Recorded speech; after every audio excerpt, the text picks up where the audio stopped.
could have sleep problems, sexual dysfunctions. It could predispose to even psychotic breakdowns. So having a gambling addiction predisposes you to having a whole lot of other psychiatric comorbidities. Sharing my experience now, I am someone that loves sleeping very well. I do have sound sleep, but when this issue become a problem, I couldn't sleep well. Wow. There have been different kind of thoughts. You'd start thinking that life is not worth it. You know such kind of things, and you start thinking of, oh, how am I going to pay this person? So shame comes in, reproach. Loan agency started looking for me, calling my numbers. I had to start changing numbers. I started withdrawing from people because when I had the encounter with my family members, I had to change my numbers. Then loan agency started calling me. I had to start withdrawing. So at that point of withdrawing, you want to be alone. Like it's as if these people don't understand you. So you start withdrawing and That's when the suicidal thoughts start coming in and the lights. Sam's family felt disappointed after they found out about his sports bet addiction.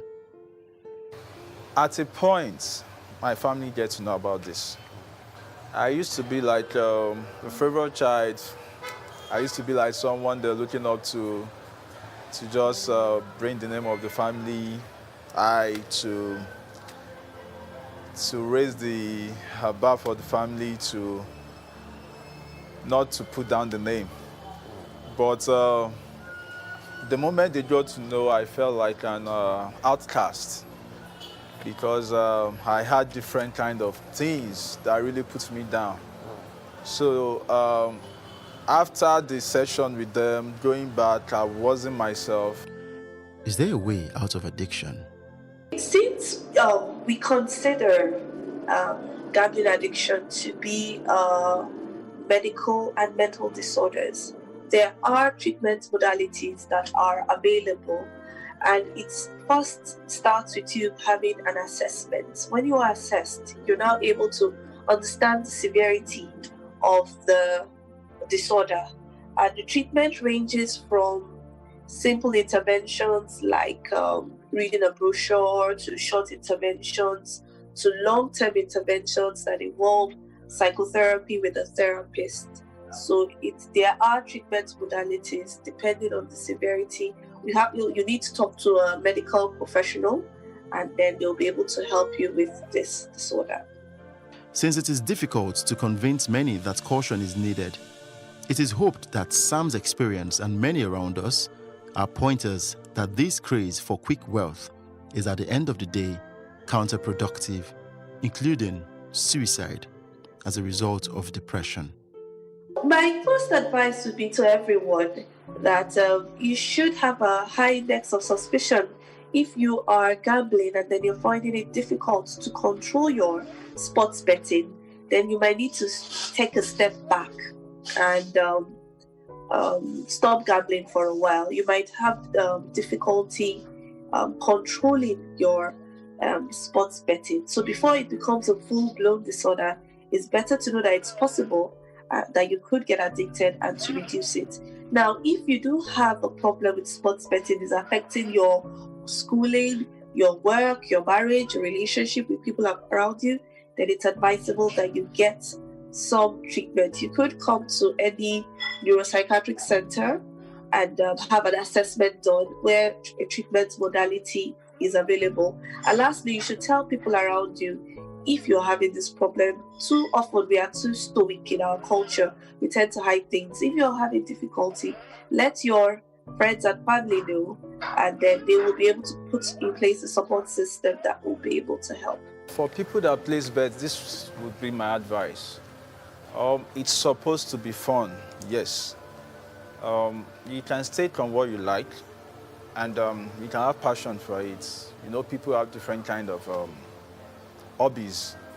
So, but the moment you notice you're losing sleep over it, the moment you notice it's affecting your health, the moment you notice it's affecting your relationship, because As an addict, and the effects of most of these things is you withdraw from your loved ones, you hurt them, you'd hurt yourself, your health status, emotion, your mental state, at a point you realize you're losing it.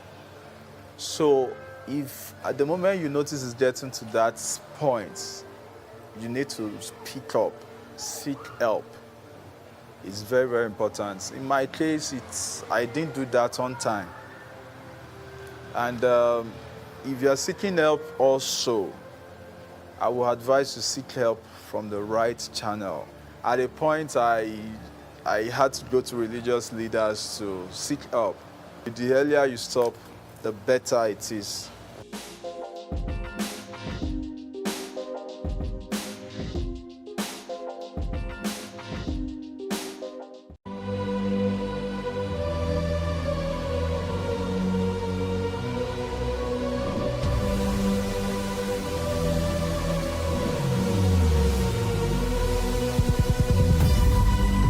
What we do not understand, we will stigmatize. What you can see is the remaining of the tanker that exploded. The suspect equally confessed.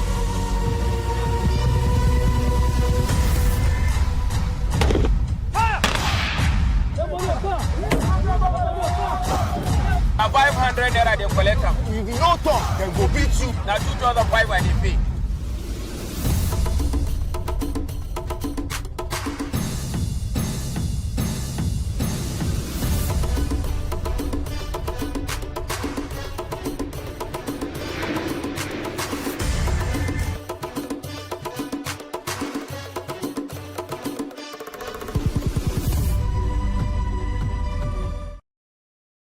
We can't talk about education reform if we don't decolonize our education system. What we do not understand, we will stigmatize. Because it's just cultural. And I think it's just human nature. They stopped paying us salary. I don't like remembering it.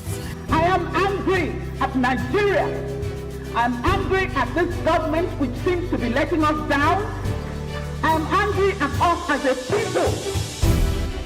In the process of struggling to free myself from his hand, he tore my pants and he raped me. Yes, I commit the first truly.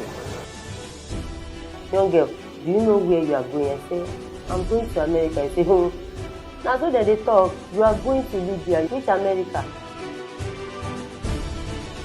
Accident do mark our place. Some people they die now. This is Plus TV Africa. Big stories live here.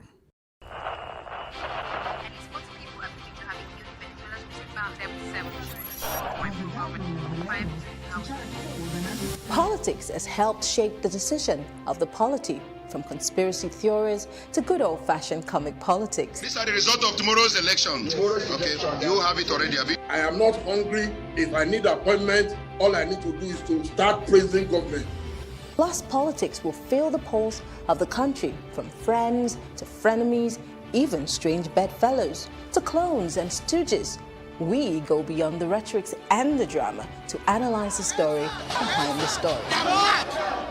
Let anybody come and say. The moment we stop having charlatans occupy political offices, we will curtail hate speech. Plus Politics, not just another political show. It's about putting you, the citizens, in the know.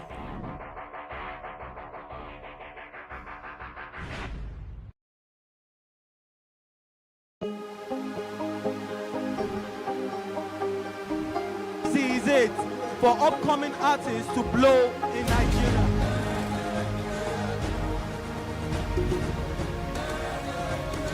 Welcome to Plus Trending. I am Bookie November, your host, saying thank you for joining us on today's episode. Welcome back. It's tea time on Plus TV Africa. Practice makes perfect. I'm not perfect yet, but I'm a lot better than I used to be. He's a king. He's entitled to marry 100 if he wants to.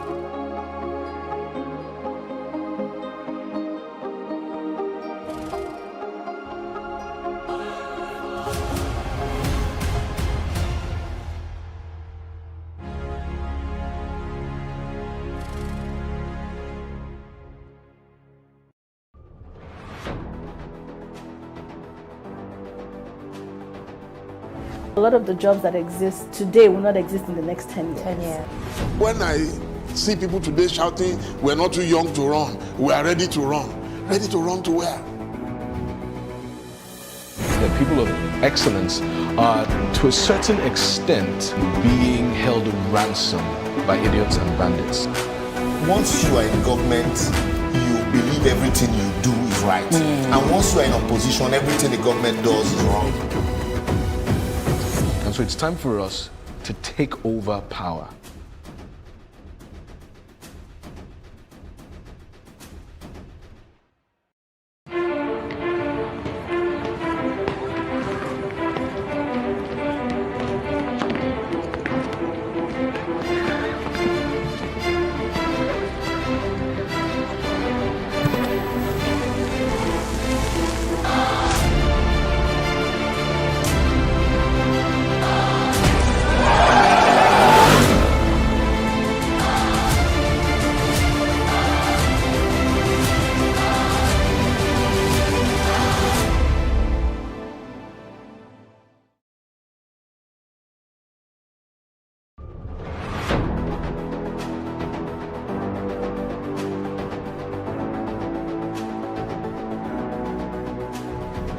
First point of accountability is asking questions. Hello and welcome to Plus Sports and Plus TV Africa. I am Udoka Njoko. Hi everyone, welcome to Plus Training.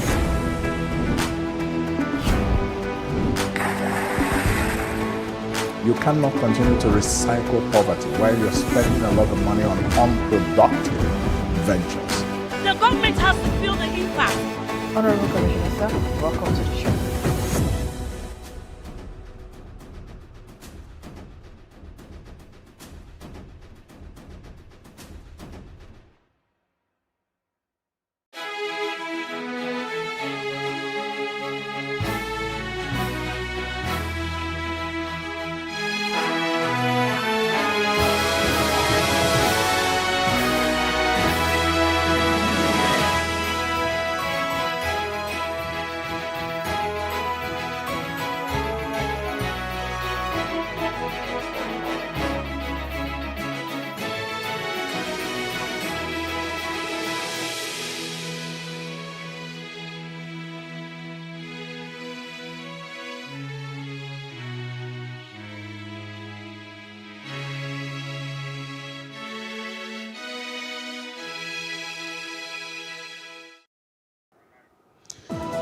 On Plus News Hour tonight, President Muhammadu Buhari retires service chiefs and names replacement.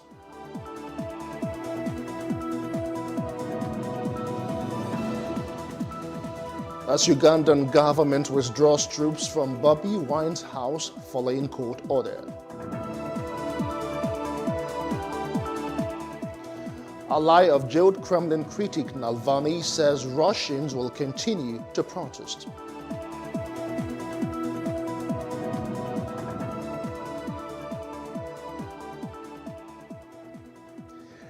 Well, many thanks for joining us on Plus News Hour. I am Justin Akadonye. We'll begin with security matters. President Muhammadu Buhari has accepted the immediate resignation of the service chiefs and appointed new officers as replacement. The new service chiefs are Chief of Defense Staff, Major General Leo Irabo, Chief of Army Staff, Major General I. Atahiru, Chief of Naval Staff, Rear Admiral A.Z. Gambo, and Chief of Air Staff, Air Vice Marshal I.O. Amao. This was announced on Tuesday by the Special Advisor to the President on Media and Publicity, Femi Adesina, who noted that the service chiefs have also retired from service. Those involved are the Chief of Defense Staff, General Abayomi Olonishakin, Chief of Army Staff, Lieutenant General Tukur Buratai, Chief of Naval Staff, Vice Admiral Ibok Eteibas, and Chief of Air Staff, Air Marshal Sadiq Abubakar. President Buhari appreciated the outgoing service chiefs for what he calls their overwhelming achievement in an effort at bringing enduring peace to the country.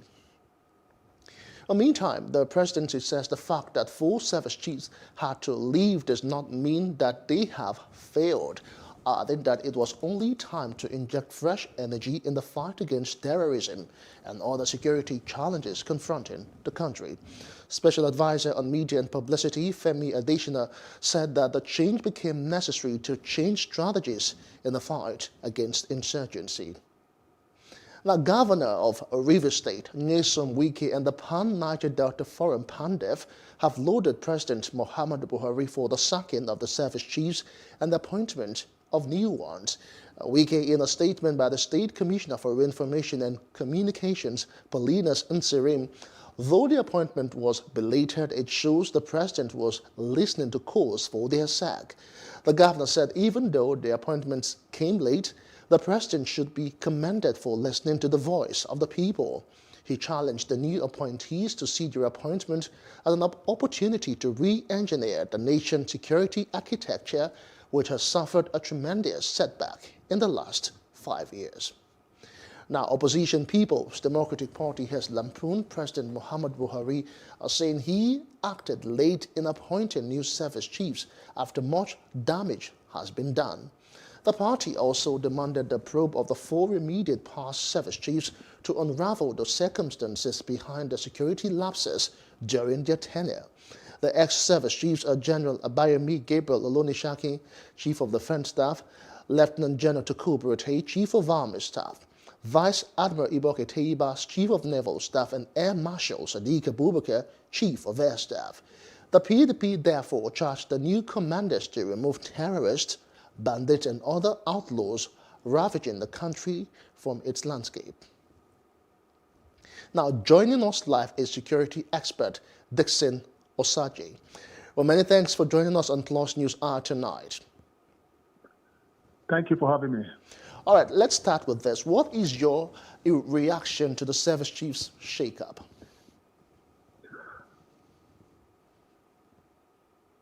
Well, my reaction is very, very objective. I think the president has been a stubborn guy for the past 6 years because I had expected him to carry out this change of guard in the past 3 years. Because we look into history, the past administration, Obasanjo administration, and the Goodluck versus late Yar'Adua administration, each of these administrations have about 4 sets of service chiefs. Now we have about 6 years in line, and some service chiefs are still holding office despite the state of insecurity. And the president has been talked to by the National Assembly. He declined. Nigerians called on him to change the decline. Experts called on him, he declined. And he decided to wake up this morning and say it's time up for these guys. I'm not going to say they've not done well, but I'm going to say that looking at the statistics from the state of insecurity, they've really not put in their best from a professional point of view. We thank them for serving this great nation, Nigeria. We appreciate their service. We appreciate their sacrifices. We must not insult them for those 35, 36, 37 years they put in line to put this country in order. But truth be told, the service chief at some point in time went off guard because the threat of terrorism has taken into decline, kidnapping on the high rise, banditry on the high rise. But well, I will use this medium to welcome the new service chiefs. I appreciate them. They need to look into some strategical point of view in carrying out their new call for security professionalism. All right, Dixon Osaje, one thing many looked out for in this new list is ethnic balancing, otherwise called a federal character. Did you see that in this new appointments? Well, I think I saw the list of people that came out today.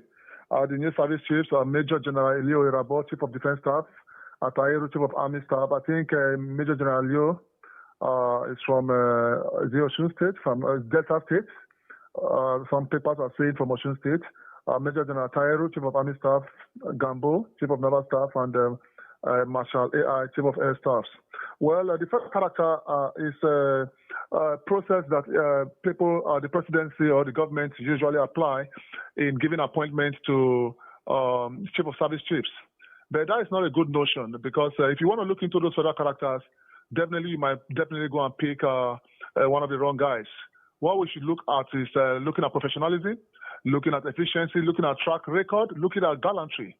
And the service chiefs, I pray they are not going to pay allegiance to the president. Because that is where our problem is, where we have service chiefs pay allegiance to the presidency or to the president of the Federal Republic of Nigeria. The good professional service chiefs are supposed to pay allegiance to the Constitution first and to the people second.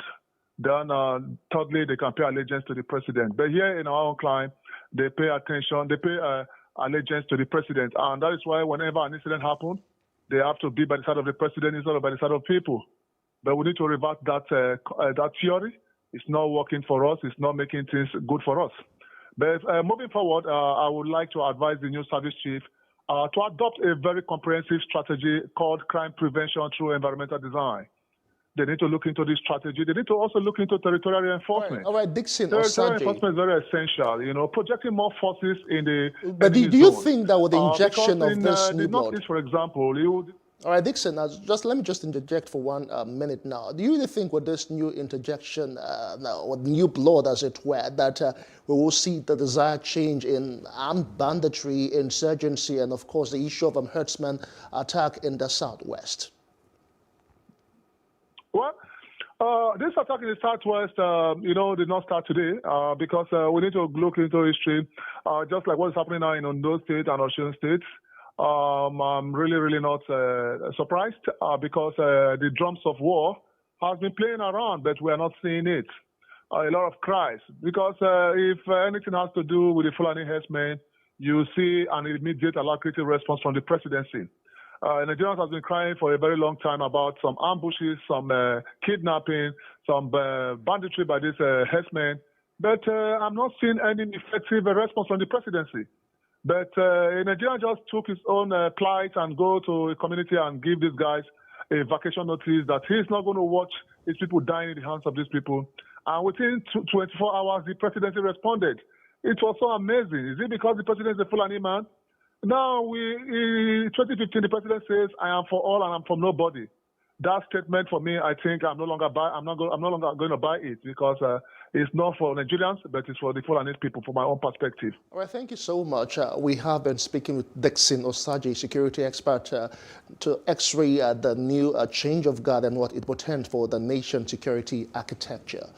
Moving on, the trial of the leader of Islamic movement in Nigeria, Sheikh Ibrahim El-Zakzaky, and his wife Zinat has been adjourned to March 8 and 9, 2021 for further hearing. Justice Gideon Kurada adjourned the case during Tuesday's sitting after the prosecution counsel, Chris Omar, presented 2 witnesses before the court. However, only one of the witnesses testified before the court, while the other one is expected to be taken in the next adjourned date. The adjournment of the trial comes barely 24 hours after the judge ordered the Nigerian Correctional Service to immediately evacuate the wife of Sheikh El-Zakzaky to an isolation center where she will be treated for COVID-19 infection, which she contracted in detention. Now, El-Zakzaky and his wife are standing trial on an 8-count charge bordering on alleged culpable homicide, unlawful assembly, and disruption of the public peace, among others. The couple have been in detention since their arrest in December 2015, following a bloody clash between the Shiite insurgents in Zaria, Kaduna State. Now, the FCT Police Command has arrested 6 Shiite members for alleged involvement in a violent protest in Abuja. The command spokesperson, Mariam Yusuf, announced that the police successfully restored calm in the central business district after professionally dispersing a violent protest by some members of the proscribed Islamic movement of Nigeria. He added that unfortunately the members of the disbanded sect went on a rampage, destroying public property and attacking innocent citizens, including police officers, with stones and other dangerous objects. Commissioner of Police Bala Chiroma reiterated that the command would not condone any form of attack on its personnel, equipment, or other public property, as all culpable persons will face the full wrath of the law. In other news now, Yoruba rights activist Sunday Adeyemo has described as embarrassing attempts to make him the head of Southwest Security Network, better known as Operation Amotekun. He said this on Tuesday in an Instagram live chat with Dele Momodu. He asked Herdsmen or had asked herdsmen in Ibrahima local government area of Oyo State to leave within 7 days, blaming the leadership of the Fulani for being behind the rise in insecurity in the state. At the expiration of his ultimatum, he and his supporters reportedly stormed the Fulani settlement to eject those he described as killer herdsmen. He warned against the politicization of his fight against kidnapping and killings by suspected Fulanis in the southwest. A lot still needs to be done to reduce the rate of out-of-school children in Nigeria. Now, the Human Development Initiatives has underscored the place of Parents Forum in Lagos to achieve effective education. Details in this report. The federal government says Nigeria's out-of-school children has dropped to 6.946 million from 10.1 million. To sensitize parents on this issue and keep these young children in school, the Human Development Initiative feels it is imperative to sensitize the parents on what is expected of them. Even with this pandemic, there are lots of out-of-school children. We believe that the home is the foundation of everything, even including education. And these children, they come out from their home into the streets or whatever they have to do. So this Parents Forum, they are representative in different schools.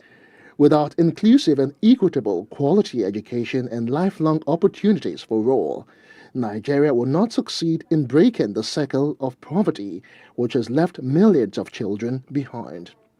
So in the wake of the World Education Day, which focuses on recovering and revitalizing education for the COVID-19 generation, stakeholders say now is the time to step up collaboration to place education at the center of the recovery. Parents have the duty to ensure that their children are enrolled in schools. The same applies to even guardians.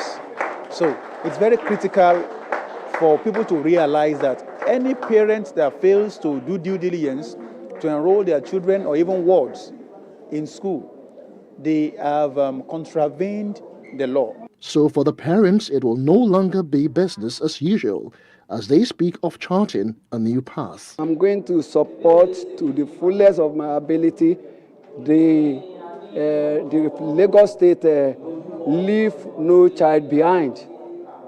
I'm going to reduce the number that we've been told here that more than 15 million children are out of school. Before the reception, we parents came together to buy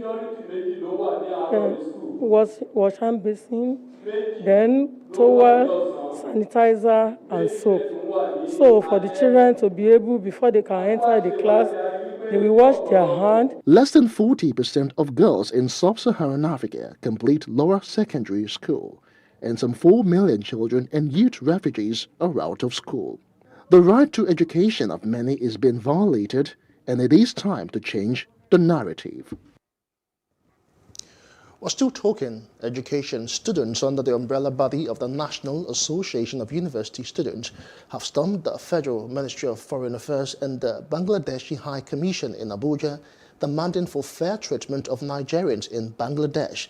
The national president of the union, Ijegalu Felix, alleged that Nigerian citizens living in the host country have consistently faced dehumanization, arrested and have been detained without trials for visa fraud, despite having been issued visas by the Bangladeshi authorities. Nigerians in Diaspora Commission, who is supposed to attack this issue directly, she should stop celebrating people on Facebook and Twitter, people who have made it on their own. That is the only thing she does. They're celebrating Anthony Joshua, who has dual citizenship. Who will help? When Nigerians are suffering, then you should speak up. How can Bangladesh have a high commission in this country, enjoy privileges, but Nigerians will travel to as far as India to go and get redress? That is bitter.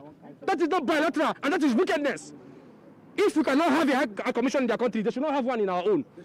We have gone through several the due processes. where we have consolidation, consultation, and this is the final stage called confrontation. And we are here on a peaceful protest. And I'm assuring the teeming populace outside there that if after this peaceful protest, nothing serious is being done, we are going to take a drastic decision that the government of the day will not be able to stand. Because it is high time as the federal government of a country to begin to place priority on its citizens. We're still talking diaspora issues. The federal government says it is set to review its foreign policy later this year to ensure the welfare and protection of Nigerians in any part of the world. Minister of Foreign Affairs Geoffrey Onyeama, while speaking exclusively to Plus TV Africa in Abuja, says that the review is necessary to ensure Nigeria's current policy can meet current realities of the time. Onyeama said the current administration has done much to ensure Nigerians are respected and protected in the countries of residence and have a voice protecting their fundamental human rights.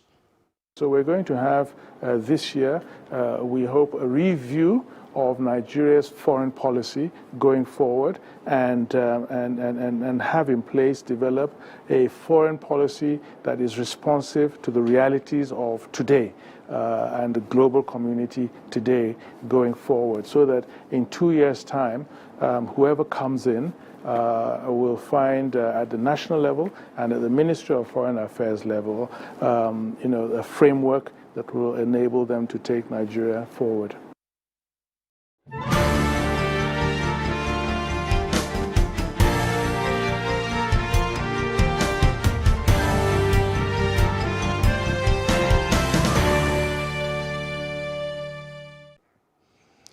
In health matters now, President Muhammadu Buhari says the COVID-19 pandemic has exposed the technology and innovation gap between Nigeria and the developed world. He, however, said that the National Agency for Science and Engineering Infrastructure was strategically positioned to fill the gap. According to a statement by his special advisor on media and publicity, Femi Adesina, the president directed NASENI to work towards bridging the gaps in research and technology that keeps Nigeria waiting on other countries for supplies and solutions, especially in tackling challenges like the COVID-19 pandemic.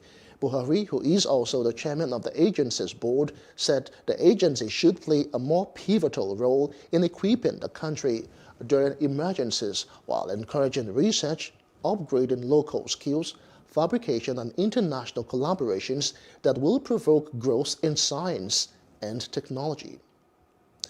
Now, the National Orientation Agency has linked the non-adherence to COVID-19 safety protocols by Nigerians to poor attitude towards the reality of the deadly disease, which it says needs to change.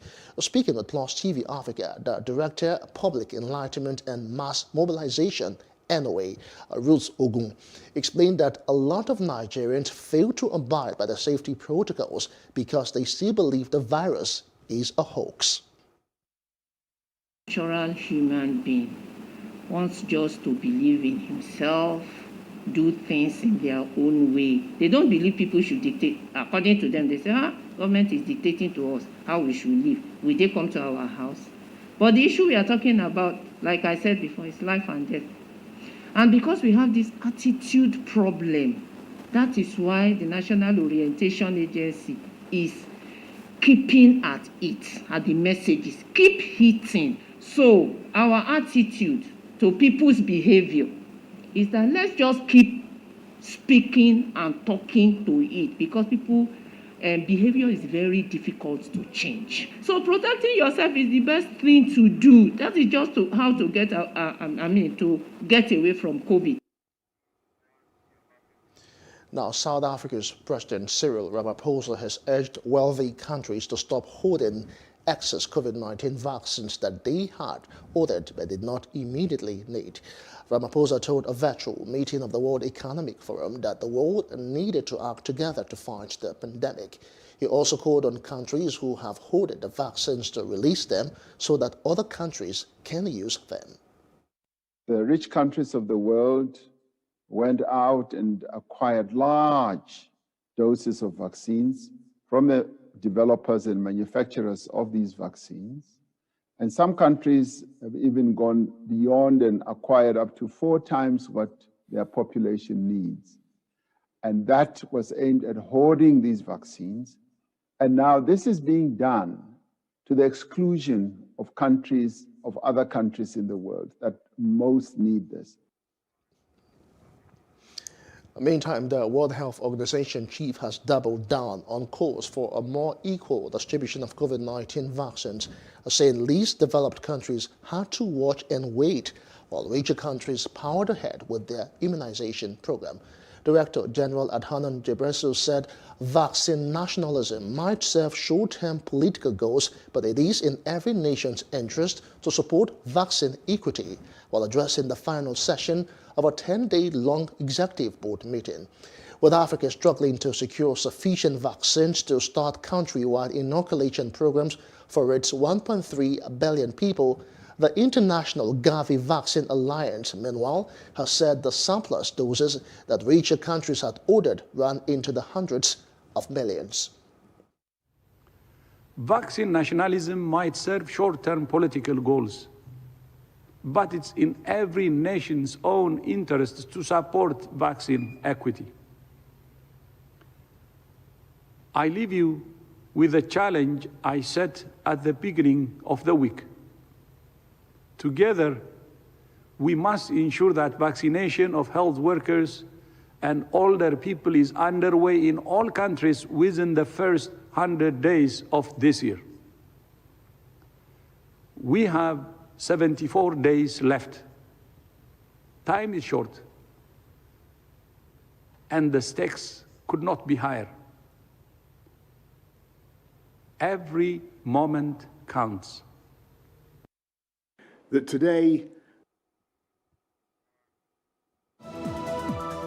still ahead on Plus News Hour, African Union calls for restraint on Kenya-Somali border. The details in a moment. To join us again.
We can't talk about education reform if we don't decolonize our education system.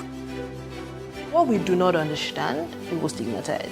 Because it's just cultural. And I think it's just human nature. They stop paying us salary. I don't like remembering it. I am angry at Nigeria. I'm angry at this government which seems to be letting us down. I am angry at us as a people. In the process of struggling to free myself from his hand, he tore my pants and he raped me. Yes, I commit offense truly. Young girl, do you know where you are going? I say, I'm going to America. I say, oh, now so that they talk, you are going to Libya. Which America? As it then do mark our place, some people they die now. This is Plus TV Africa.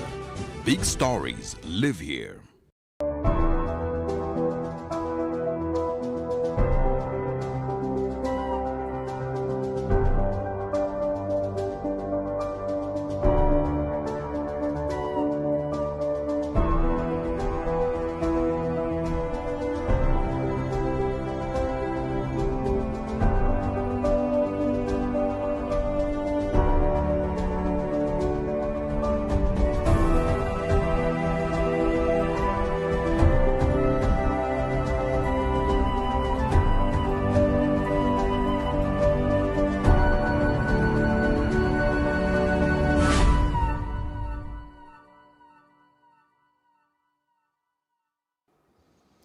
Welcome back. You're still watching Plus News. In other parts of Africa now, Tunisians have protested outside Parliament a week after a youth demonstrator was killed and hundreds have been jailed in the mass riots and rallies. The parliament in the capital, Tunis, was heavily guarded as lawmakers vote on a new government after Prime Minister Hichem Mechichi announced a reshuffle last week amid the unrest. He promised that the new team would concentrate on deep reforms to create jobs and improve living conditions as the coronavirus pandemic worsens the economic crisis. But 4 of his 11 proposed new cabinet members are facing investigations or suspicions of corruption. The protest, called by Human Rights and other groups, demanded the release of the hundreds arrested during the month of demonstrations and denounced repressive police measures. Meanwhile, President Kais Saied said the government reshuffle is unconstitutional because the Prime Minister did not follow the procedures for informing the President first. Now, musician turned politician Robert Kyagulanyi, also called Bobi Wine, took part in demonstrations last month against the controversial tax on social media. Ugandan soldiers have stood down their positions around the residence of opposition leader a day after a court ordered an end to the confinement of the presidential runner-up. Wine, a pop star turned MP whose real name is Robert Kyagulanyi, had been under de facto house arrest at his home outside the capital, Kampala, since he returned from voting on January 14. For 11 days, heavily armed soldiers and police officers surrounding the property had prevented members of Wine's household, including his wife Bobby, from leaving their compound and denied access to visitors. But security forces withdrew from around Wine's house on Tuesday, allowing the opposition leader to convene with newly elected MPs from his National Unity platform for the first time since the vote, he says, was rigged. He told MPs, supporters, party activists and reporters gathered on his lawn that Museveni was staging a coup against the will of the people of Uganda. The High Court on Monday ruled in favor of a petition lodged by Wine's lawyers asking for his release, saying his continued indefinite restriction and confinement was unlawful. Meantime, Bobi Wine has accused security forces of humiliating him, his family and staff as he was freed from house arrest in place since a disputed January 14 election that he lost alongside President Yoweri Museveni. Soldiers and police left the 38-year-old pop star's large compound in northern suburb of the capital, Kampala, in compliance with a court order and under pressure from the United States and other Western countries. Soldiers and police may have now left the home of Ugandan opposition leader Bobi Wine, but helicopters still hover overhead. And the singer and politician says it still feels like the authorities are trying to restrict him. I was born free, and I'm free, only that I'm everywhere in chains. As you saw, while the court ordered the police to vacate our premises, we still have police and military helicopters hovering over us. That does not stop us. We are not going to let them to identify us as unfree. We are free, and anything that is trying to take away our freedom will be resisted. Security forces were surrounding Wine's home after he returned from voting in the January 14th election, and only left following international pressure and a court order. To free themselves. Wine alleges that soldiers touched his wife's breasts, his gardener was assaulted, food ran out, and there was no milk for an 18-month-old niece trapped with them. The army denied his wife was assaulted, but has not responded to the allegation about the gardener. The police said food was delivered to the compound every day. It has been an experience of isolation, of torture, of humiliation, having our compound turned into a military garrison.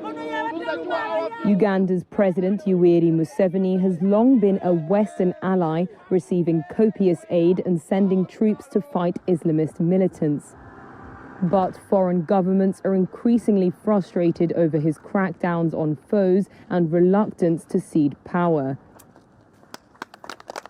He was declared the winner of January's election with 59% of the vote. Wine, who the Electoral Commission said received 35%, has alleged fraud.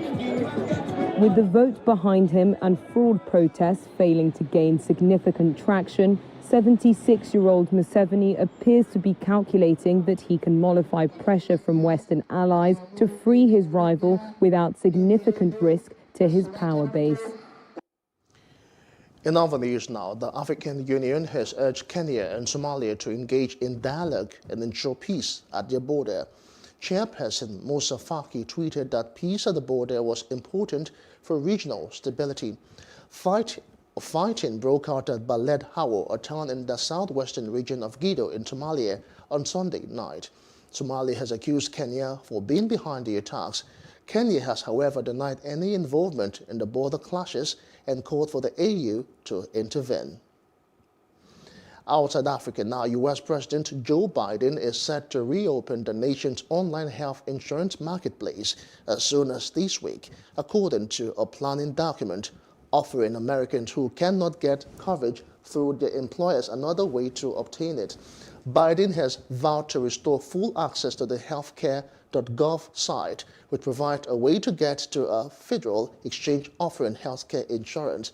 The system was created by former President Barack Obama's sweeping 2010 Affordable Care Act.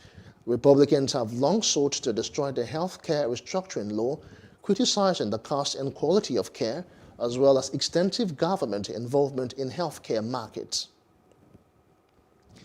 Janet Yellen won overwhelming Senate confirmation as the first woman to lead the U.S. Treasury, setting her quickly to work with Congress on coronavirus relief, reviewing U.S. sanctions policy, and strengthening financial regulation. The Senate voted 84-15 to confirm Yellen, with all opposition coming from Republicans, several of whom have expressed concerns about President Joe Biden's proposed $1.9 trillion coronavirus aid plan, tax hikes, and other spending initiatives. Shortly after the vote, House of Representatives Democrats delivered to the Senate a charge of impeachment against former President Donald Trump, accusing him of inciting insurrection in a speech to supporters before the January 6 storming of the U.S. Capitol. The planned February trial has stoked some partisan divisions in the chamber, but those were largely absent on Monday. Meanwhile, Janet Yellen has been sworn in. A top ally of Navalny has vowed to keep up the fight to free the jailed Russian opposition leader and his battle to influence this year's parliamentary election, despite a government crackdown on nationwide protests and its attempt to create a climate of fear. Lawyer and politician Lyubov Sobol told a news conference that Navalny's Foundation for Fighting Corruption and his team's regional offices will continue to operate even amidst the arrest of his followers and allies. Navalny, President Vladimir Putin's fiercest critic, was arrested and jailed earlier this month after returning to Russia from Germany, where he had spent nearly 5 months recovering from a poisoning with a deadly nerve agent that he blames on the Kremlin. Now, Italian Prime Minister Giuseppe Conte has resigned, and it is not clear if he will be able to form and lead a new coalition government. Parties are divided over spending in the coronavirus crisis, in which more than 85,000 Italians have died. Mr. Conte met President Sergio Mattarella, who may ask him to form a stronger government. Last week, he lost his Senate majority. But someone else could become Italy's prime minister, or a snap election could be called. An Israeli military commander shot a Palestinian man who attempted to stab soldiers in the occupied West Bank on Tuesday. Palestinian officials said the man had been killed. The incident occurred at the road junction south of the Palestinian city of Nablus. Israeli ministry said in a statement that troops at the nearby military post spotted an assailant who attempted to stab 2 IDF soldiers stationed at the road junction. Now, one of the soldiers was said to have blocked the assailant's multiple stabbing attacks, and the commander of the troops, who was at the scene, fired towards the assailant and neutralized him. The Palestinian Health Ministry said the man had died without identifying him. Israel captured the West Bank in the 1967 Middle East War. Palestinians seek the territory for an independent state they hope to set up in the West Bank, Gaza, and East Jerusalem. Up next, Central Bank of Nigeria retains lending rate at 11.5%. That's some business news after the short break.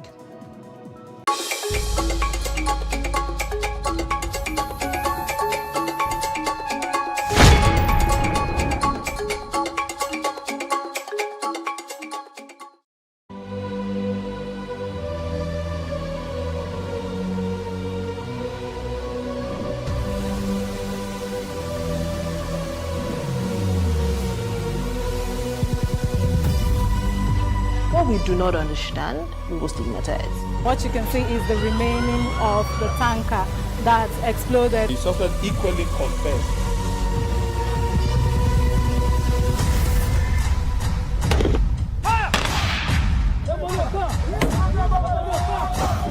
A 500 naira they collect am. If you no talk, dem go beat you. Na 2,500 they pay.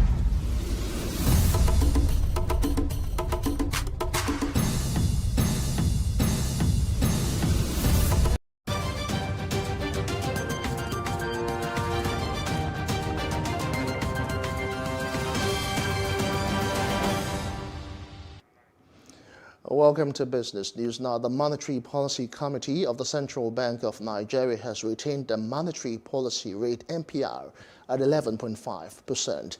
The CBN Governor, Godwin Emefiele, announced this after the committee's two-day meeting in Abuja. It also retained the cash reserve ratio and liquidity ratio at 27.5% and 30%, respectively. These rates are the rates the MPC maintained at its last meeting in November last year. Joining us live is Robert Omotunde, Chief Investment Officer, Afri-Invest Asset Management Limited. Many thanks for joining us on the news tonight. Thank you very much. It's my pleasure to be with you. All right. Well, now that the lending rate has been retained at 11.5%, do you see stability in the country at this rate? Well, I think it's in the wisdom of the Monetary Policy Committee, they have decided at this time to maintain this rate at 11.5%, the same as we had since November of last year. We think that it's consistent with what the Monetary Policy Committee has always said. Their objective is to stabilize prices. However, because of the COVID-19 pandemic and all of the shocks and external and domestic vulnerabilities that it has brought, the committee is deciding at this time to maintain status quo, with a lot of arguments that tilt towards a dovish stance, given the much of stimuli that we have seen across major economies of the world. We are beginning to see a situation.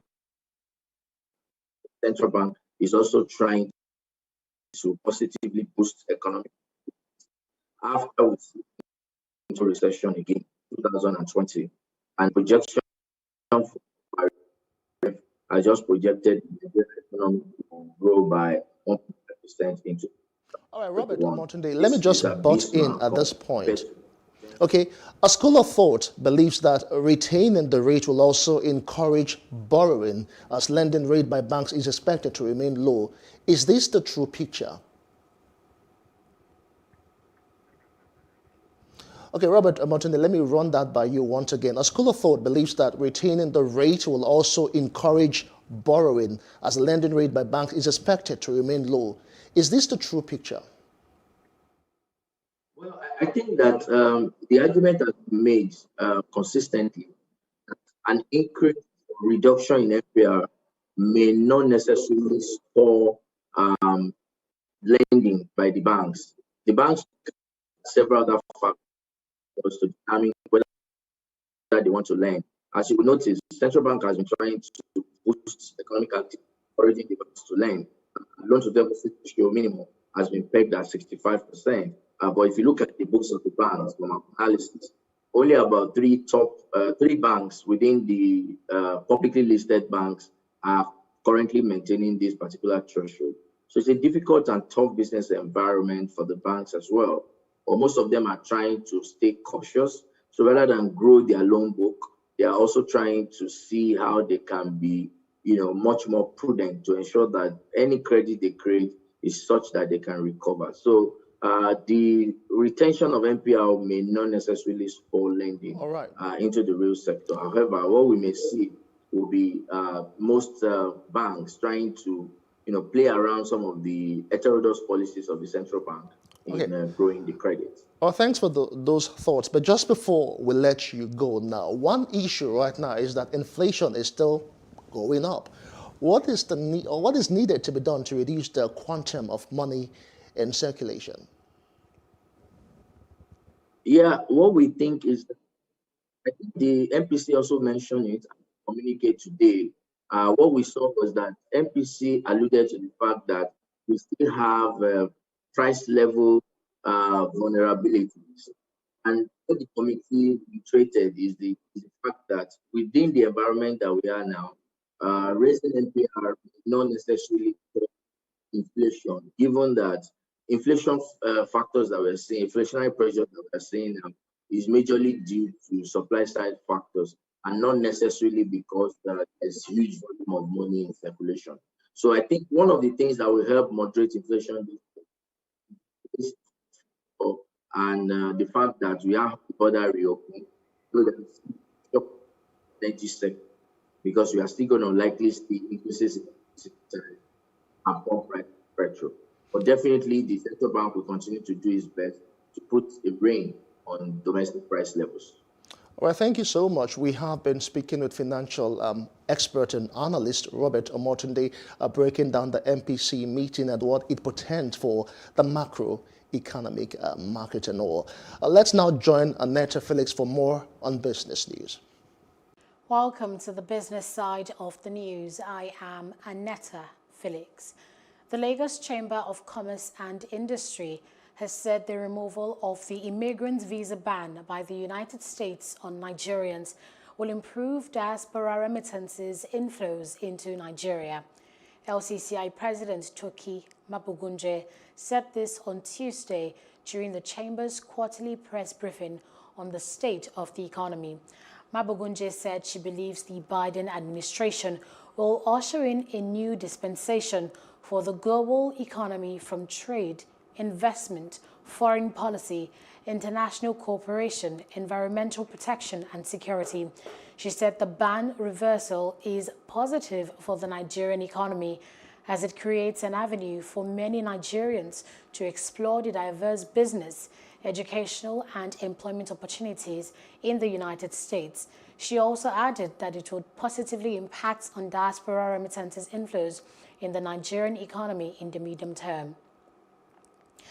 The federal government is set to engage 30,000 graduates to serve as agriculture extension workers who will provide strategic support to farmers across the country. Executive Secretary, National Agricultural Land Development Authority, Paul Ikone, said the government had empowered 20 young farmers with an initial take-off grant of 30 million naira provided through the Bank of Agriculture. He said that the graduates would be trained for 2 weeks in agriculture extension services, including the collection of soil samples and how to conduct soil tests, and they would be deployed across the country. Ikone added that Nigeria cannot achieve food security until the people understand the soil. The Central Bank of Nigeria, CBN, has disclosed that 10 traders earned $100.88 million from non-oil goods exported in 1 month. This was disclosed in its monthly economic report for October. The report stated that Olam Nigeria topped the list of the exporters with 17.1%. Most of the exports were agricultural produce such as cocoa bean, cashew nuts, shea nuts, and sesame, among others. Global foreign direct investment FDI collapsed in 2020, falling 42% from $1.5 trillion in 2019 to an estimated $859 billion. Nigeria earned $2.6 billion of the global volume According to the latest UNCTAD Investment Trends Monitor, South Africa, a major competitor for FDI inflows in sub-Saharan Africa, attracted less with $2.5 billion. Egypt recorded the highest influx of FDI among African countries with a total inflow of $5.5 billion, representing a whopping 38% drop. Despite the drop, Egypt remains the top investment destination in Africa. The Micro, Small and Medium Enterprises Survival Fund Payout Support Portal will be reopened for the remaining 30 states that have not met their quota. Minister of State, Federal Ministry of Industry, Trade and Investment, Ambassador Miriam Katagum, yesterday said this, explaining that Benue, Plateau, Bauchi, Kano, Kaduna, Rivers and the Federal Capital Territory FCT are not eligible to participate in the reopening exercise since they had already met their quota. The steering committee said that the portal will be reopened from January 27th to February 2nd, 2021. They added that the payroll support portal would cut across education, hospitality, and the general sector. The World Bank has asserted that investing in the digital economy and infrastructure would be crucial to mitigate the impact of the COVID-19 pandemic. The report noted that in a time of COVID-19, dominated by lockdowns and social distancing, investing in the digital economy and infrastructure will be crucial to mitigate the impact of the COVID-19 pandemic and foster a sustained recovery. It added that sub-Saharan Africa still lags behind in the adoption of digital technologies by governments, households and firms than in other regions of the world. That's it on business. It's over to you now, Justin Akadoni, for the rest of the news. And away from business report, up next is our roundup of entertainment and sports news.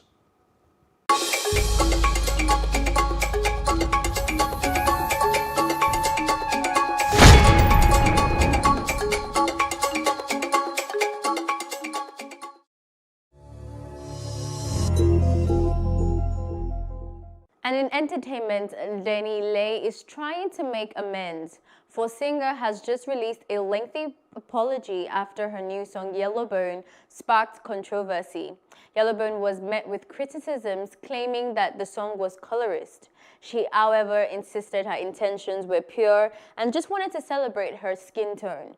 She now acknowledges the sensitivity in skin tones and its colorist issues, especially in America. However, this is not the first time that she has apologized. She previously did so in a series of tweets, and in them in which she claimed she can never be cancelled. Moving on, South Korean actress Song Woo-jun has died at the age of 26. The news of her death was revealed on Monday, January 25th by the actress's agency via Instagram, as they described her death as sudden. As Young-woo was someone who always gave happiness with a bright smile daily and an awesome actress who acted with a passion bigger than anyone. The talent agency also revealed that she died on Saturday and has since been laid to rest in accordance with her family's wishes. Also, the cause of her death has still not been released to the public. The James Bond film No Time to Die was scheduled to be released in 2020, but was delayed due to the pandemic. And now the film's bosses will unfortunately have to reshoot key scenes in the movie due to the M16 agent's technology being out of date. The updates will allegedly be made to the 007 franchise in hopes of saving production placement deals from sponsors who are concerned their high-tech items evolving after 1 year delay. An insider informed reporters that the main reason for reshooting some of the scenes was to equip the cast of the movie with new and latest gadgets, as Daniel Craig and all the other cast members can't be seen with something that has been out for ages. Actress and dancer FKA Twigs has claimed that she faced with vile racist abuse during her 3-year-long relationship with Robert Pattinson. The cellophone singer, 33, who was engaged to Twilight actor before their split in 2017, has detailed the hurtful and ignorant comments she received from some of his fans throughout their ill-fated romance. Speaking to Louis Thurshotz of the Grounded podcast, the star, real name Tyler Brannett, said, "People just call me the most hurtful and ignorant and horrible names on the planet, as they wanted Robert to be with somebody white and blonde." She admitted that the trolls made her hate her own appearance and that the bullying had a psychological impact on her. Miley Cyrus just booked yet another huge gig. The Midnight Sky songstress has just been announced as the headliner for the TikTok Tailgates pre-show, which will honor healthcare workers. Taking to Twitter, she announced her booking and also expressed how she couldn't wait to be put on the show for the unique audience. She also shared the time, location, and handles of the parties involved. It was previously announced that her will perform America the Beautiful and Jasmine Sullivan and Eric Church will perform the national anthem.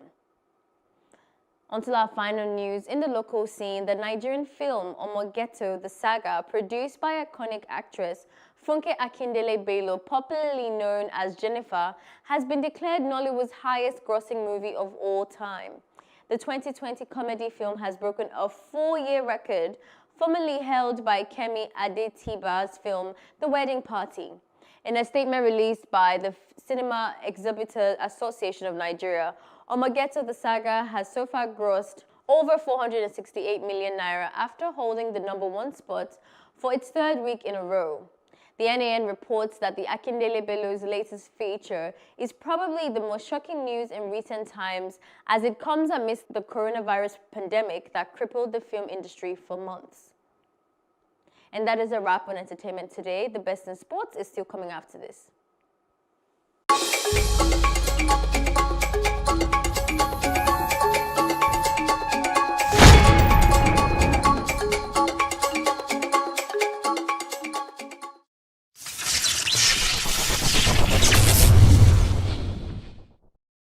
And in sports, history was made on Monday night as Natalie Sago and Jenna Schroeder helped to form the NBA's first refereeing crew, which featured 2 females.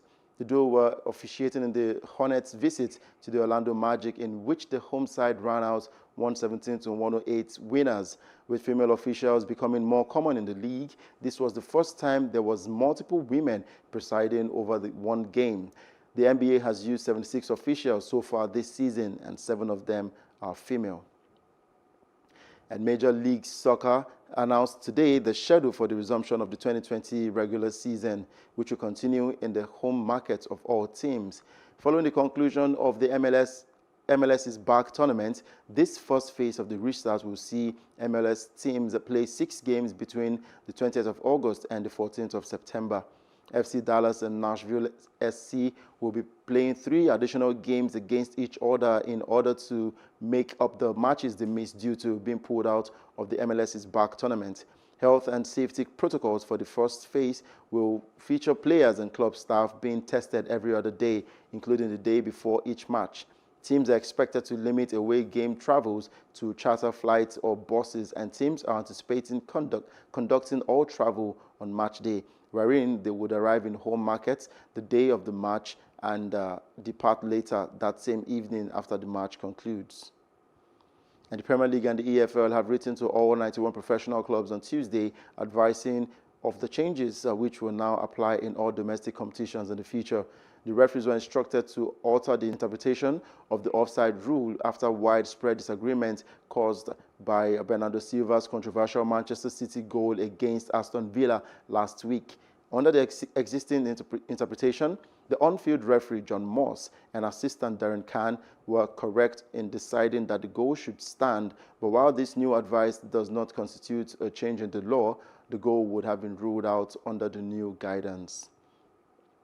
And in basketball, LeBron James became the oldest Los Angeles Lakers player to score 40 points in a game since Kobe Bryant's farewell appearance in 2016, as the Lakers beat the Cleveland Cavaliers 115-108 points. The 36-year-old, playing on the eve of the first anniversary of Bryant's death, finished on 46 points. It was his second highest total as the Lakers and, of course, the most against his first NBA team. He added 8 rebounds, 6 assists, 2 steals, and 2 blocks. Waits for a Caruso screen. Goes to work around Windler. Look out. What a half for James. 23 points. Ooh-wee. He has come to play tonight. Osmond. A running three. He's got it by Prince. Prince ahead to Sexton. Cavs have numbers. Collin to the bucket. Between two of the legs. For that, you got to, boy, I'll tell you. You got to play smarter than this.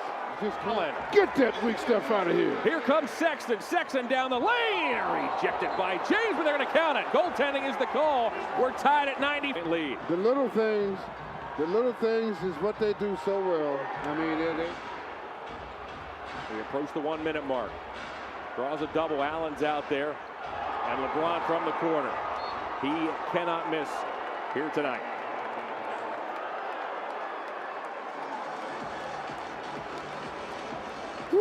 Great achievement right there for LeBron James, and of course made the soul of Kobe Bryant, who died today in 2020.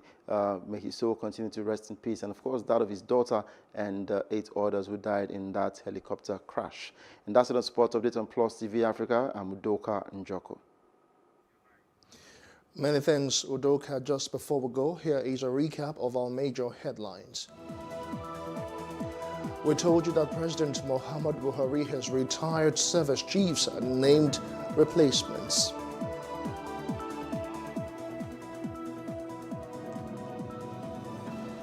We also told you that Uganda has withdrawn troops from Bobi Wine's house following house arrest. And we brought you a report that ally of jailed Kremlin critic Navalny said Russians will continue to protest.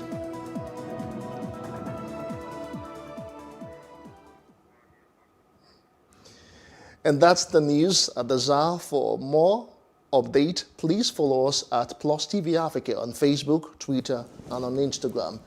And do subscribe to our YouTube channel at Plus TV Africa. We'll be back later with more stories. I am Justin Akadonye, and many thanks for watching.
Today on the show, we feature one of Africa's most talented fashion designer who left the worlds of consultancy to follow his passion in fashion designing. He prefers to call himself a tailor.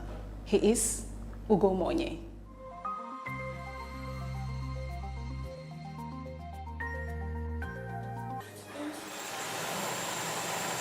My guys, they do well. You know? So let me explain something about the kind of work we do here. My name is Ugochukwu Monye. I always tell everyone that I'm a tailor. Well, you could call me. You can also call me a fashion designer because I believe I do both. I'm an image consultant. I do that too. I do all that, but I prefer to call myself a tailor. I mean, there's dignity in that handcraft. So I love it. So you know, when you see today, when you see people, everyone says, once you say, what do you do for a living? Here, I'm a fashion designer. Everyone says I'm a fashion designer. Me, I'm a tailor. You know, I'm very cool with it. I love the name. I've never had an issue with the name because I've always loved it, even when there was no glory in it. Now today, everyone likes the idea of being into fashion. I remember when I wanted to start. In fact, let me give you a brief history about myself. You know, Of course, I went to school like everyone else. I went to secondary school in Lagos, Federal Government College, Ijaniki. So I was in Ijaniki, finished from Ijaniki. I was supposed to go to the UK to study fine and applied arts, but at that point in time, because I was an artist, I'm an artist. So my parents thought that it would be cool for me to go and, develop more in that area. And I said, no way, that I wanted to be a businessman. So instead of, because that time there was no glory in artists.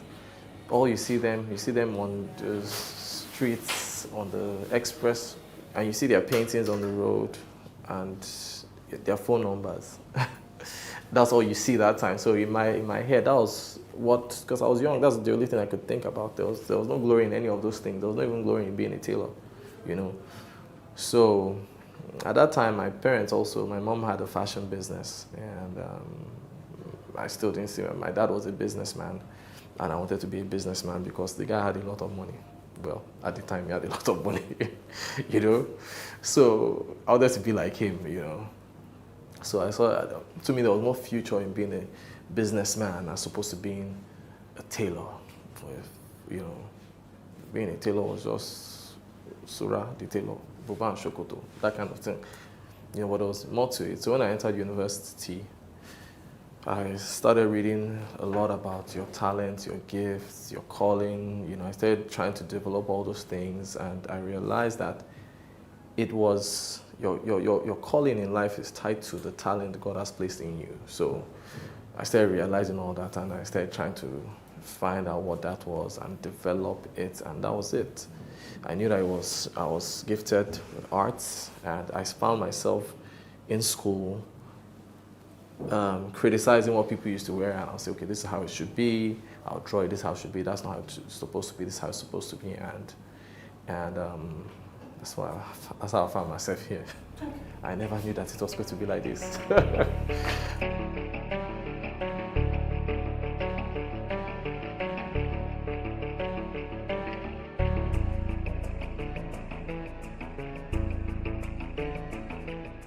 Okay, so I started doing,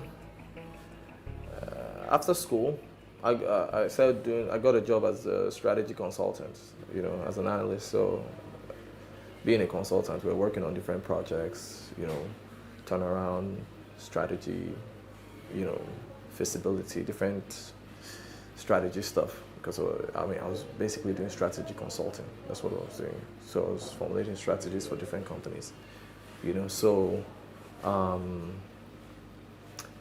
at some point while I was still there, I remember one day, because the CEO of the company is someone who always over-delivers in everything he does, That's the way he trained me, and everybody else.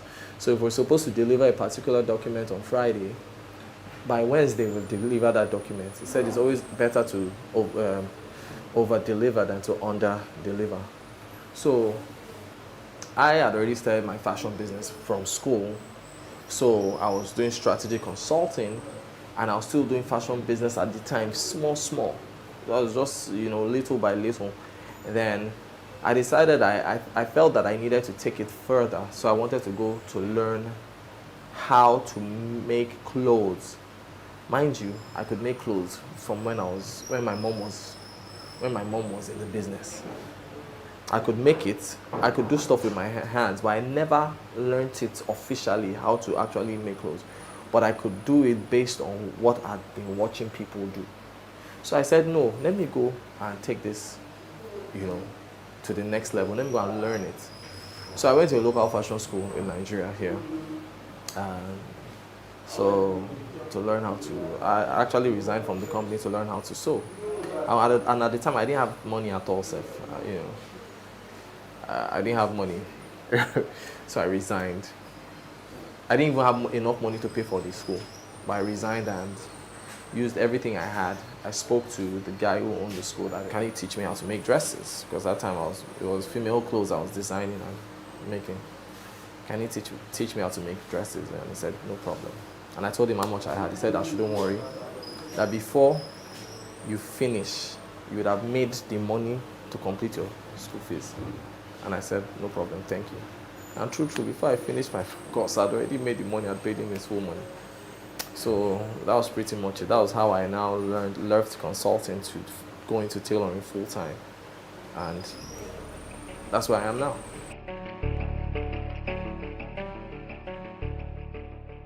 This is my store, right? Now, the challenges we face in our business is actually inventory, and that's why one of the things right here. It will shock you how much money you can. It will shock you how much you are losing if you don't keep proper stock of of the things you have. You know, up to the thread, fabrics, and everything. So that's why if you look at here, everything is properly arranged, from fabrics to linings to estate to everything is properly arranged and tagged. So this is one of the places. This is basically our stand. We have our chairman here. This is one of the guy that makes sure everything happens the way it's supposed to happen. Human beings are our second major problems. For me, that's been my major. I think it's my first major problem, followed by inventory, having to deal with people, because when you're hiring people, especially in quotes, tailors in Nigeria they don't feel that their job is something of dignity. They do not appreciate, they don't know what they have. If you go to the UK and you see a tailor in the UK, he's so proud. He'll tell you, I'm a tailor, I work with so. In Nigeria, as I said before, they'll tell you, I'm sorry, excuse me, are you calling me? I'm not a tailor, I'm a fashion designer. And I have people come to meet me every day, they say they want to work for me. These guys are tailors. They say they want to work for me. I say, okay, so what do you do? You say, I'm a fashion designer. I say, okay, sorry, we're not looking for fashion designers. I say, no, sir, I'm also a tailor. I say, which one are you? You need to choose one, you know. So they don't feel, they are not proud of the work. That is why they don't even want to even dress for the job. You need to look even good when you're going to work. If you see someone going to the bank now, you see the way they look nice. Because they're going to the bank, because they carry, even though these tailors make more money than the bankers. These tailors actually make more money than the bankers. But because they are not proud of it, so because they are not proud of it, they don't take the work seriously. So that's one of my major problems. We keep training and retraining, training and retraining.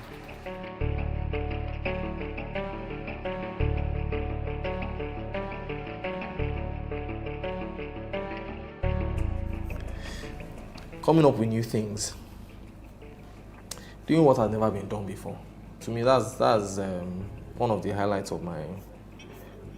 You know, there's joy when you create. When you know that you have created something, and you know that and that's what keeps me going constantly. Yes, Ugomoye is a fantastic designer.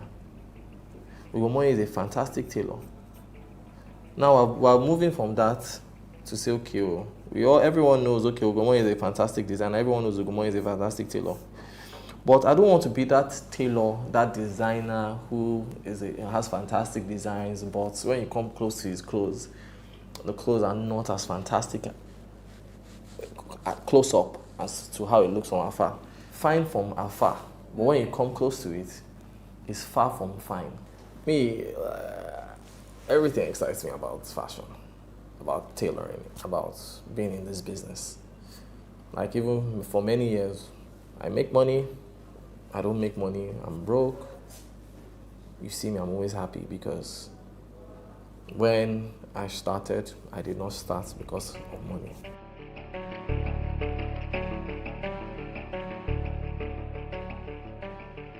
So basically, this is what we do here. Iron, tag buttons, make sure that there are no threads. Make sure that there are no threads hanging around. These are buttonhole machines, whipping. So we just make sure, this is actually the heart of the matter. This is where my heart is. If I was going to work here as even the chief innovator of this brand, this is where my heart, this is where my office is. Because at the end of the day, if you sew a fantastic outfit, but it's not properly finished, the outfit is not fantastic. No matter how mad the design is, no matter how the sewing is, if they don't iron it properly, if the press button is not properly fixed, you know, because us, we like there are ways we like our things being. I mean, there's finesse in, we do, I mean, you need to add finesse to everything. You cannot just do things anyhow. So even how the way you stitch your press button, even if people are not seeing it, I mean, to me, that's even that's what's more, you can see I'm already talking with passion. Because to me, that's what's most important for me. The part that people don't see, a lot of people neglect it. Every single thing. Well, I'm more into detail than anything. I'm more into detail than design. So you see that everything, the spacing has to be almost exact. Not one is bigger than the other. Everything has to be almost the same thing. Look at this line, see the next line. See this line, see the next line. Everything has to be almost the same thing. I didn't select the best one. I just selected the random one. I've not even seen this. But this is the training they got from here. You understand? Look at everything. Do you understand? It has to be almost everything. Look at this. So it's the perfection that we're talking about.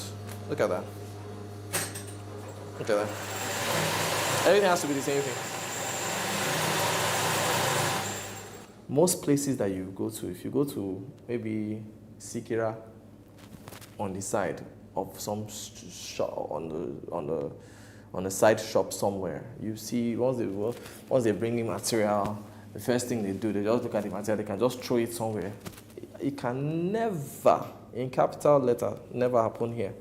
Not possible. You cannot see someone that will just throw material anywhere. I would literally flip. I mean, someone would think it was more than that. They would think it was, I mean, this cannot just, because you can't just be upset because the guy just threw fabric. I can be upset because the guy just threw fabric, even if it's Ankara, because it shows that if you don't respect that material, how do you want to sew it and sew it perfectly without issues? It's not possible. But the same way you respect very expensive material, even those people that treat material like that, they don't respect very expensive material unless the person tells them, look, I bought this material, this. But still, the kind of respect, they'll just respect it small because you have told them that it is expensive. But the kind of respect you're supposed to give, I mean, the kind of respect you give that one, you should give anyone. Because here, what we teach all our staff it's not about even us. It's about you. It's about developing yourself to become a better person.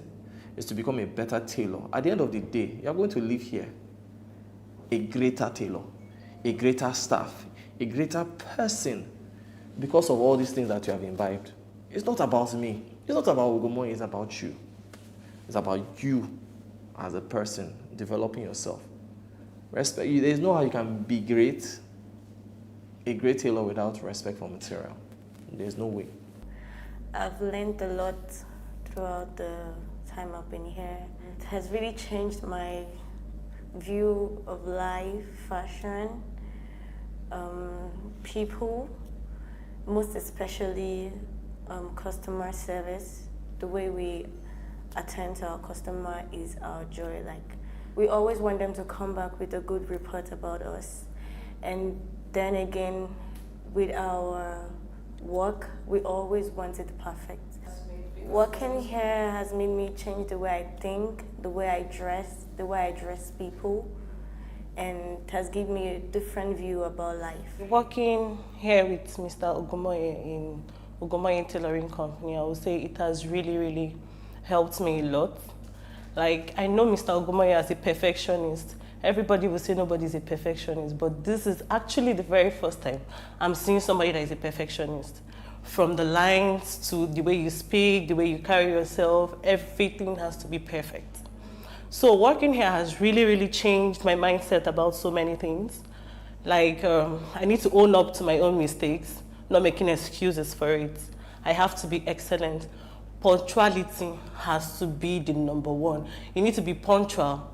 As a manager here, I need to be punctual to actually set example for people to follow up.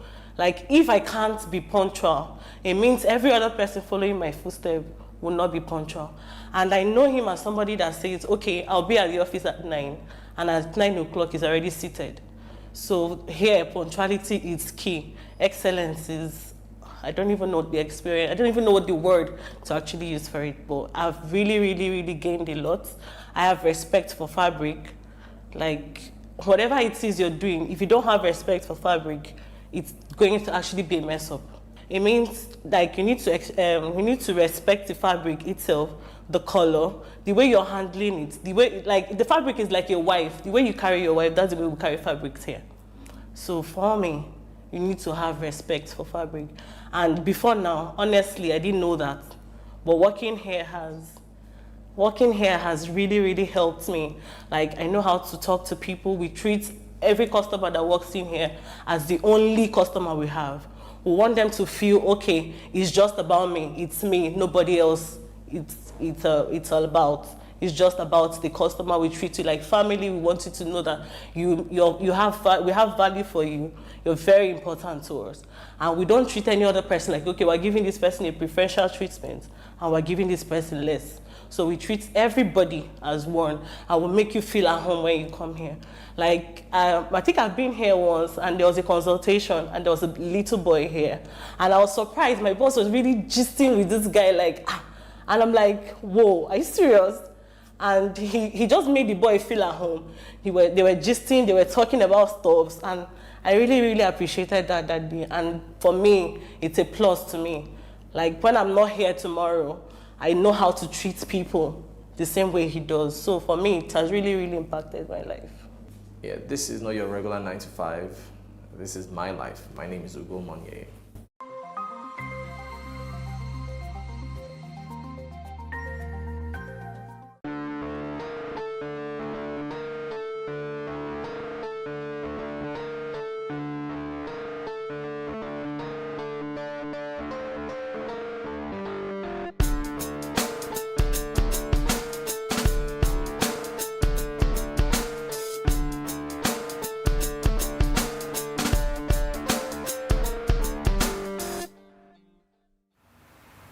Every day on Not Your 9 to 5 show, we feature individuals who have left their primary disciplines and ventured into something completely new. Today, we feature Mona Lisa Abimbola Aze, who is a seasoned lawyer, court bar in 1985, practiced for over 17 years before venturing into her own business, Mona Matthews, that deals with products made in Nigeria, products, shoes and handbags. If you like, you can say from a lawyer to a cobbler and an advocate of made in Nigeria products.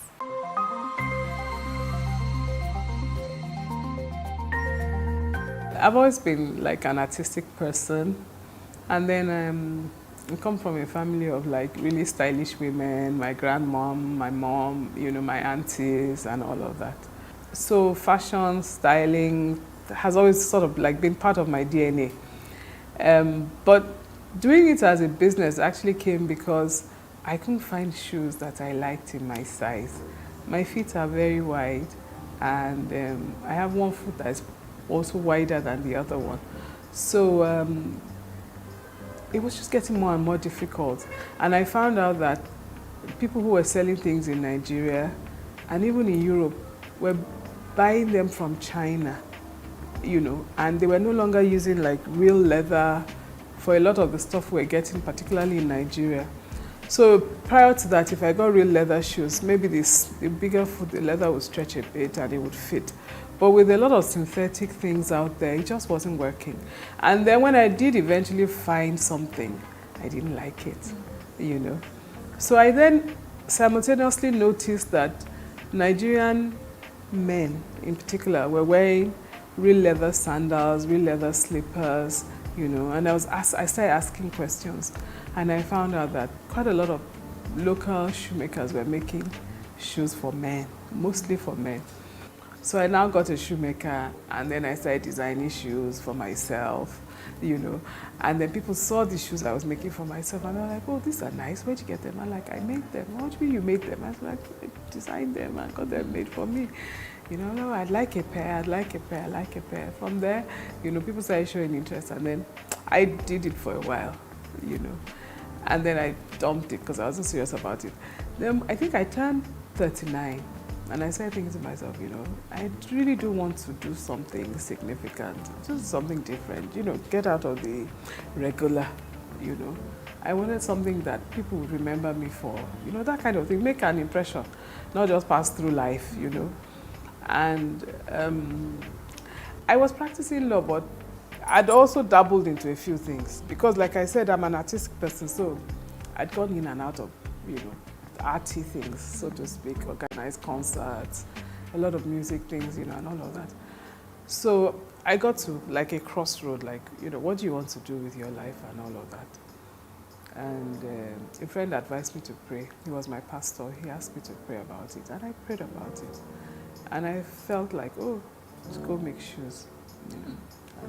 That's how I started the business.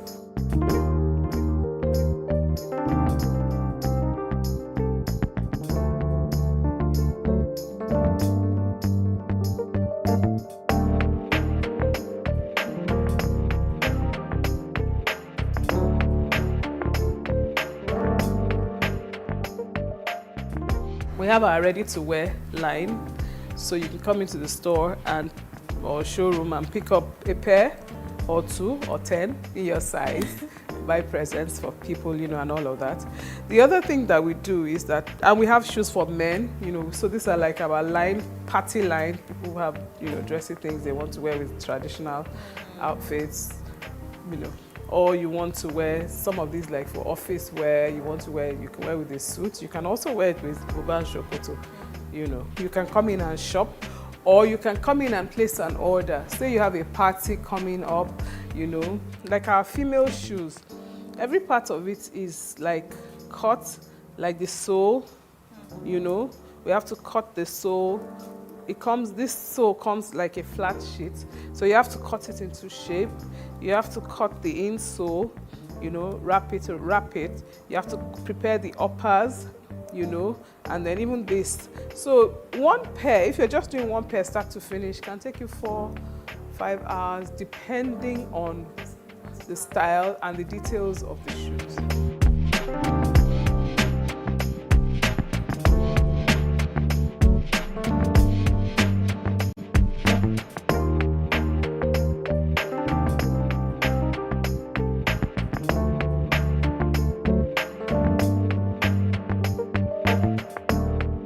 Mona Matthews is 18 years this January. When we first started, it was getting visibility, but thank God now we're online, we're on Instagram, we're on Facebook, we have a website, so as long as we're Mona Matthews, searching for us, Google is your friend, as they say, so we've been able to overcome that. We have testimonies of clients who have worn our shoes for 10 years, and they're still wearing them, There are a few tanneries in the north that tan leather from the beginning to the finished product, But the quantities that they demand that we buy are so huge that for the size of our company, we can't afford to buy. And we want to have the variety, because the way we fashion our business is like a family store. So a couple can come in, they can buy something for their teenage son, they can buy something for their mother, But so we can't produce thousands and thousands of pairs of just one color, of one design and all of that. So that's part of the challenge that we have at the moment. But I like to look at these things as opportunities for growth.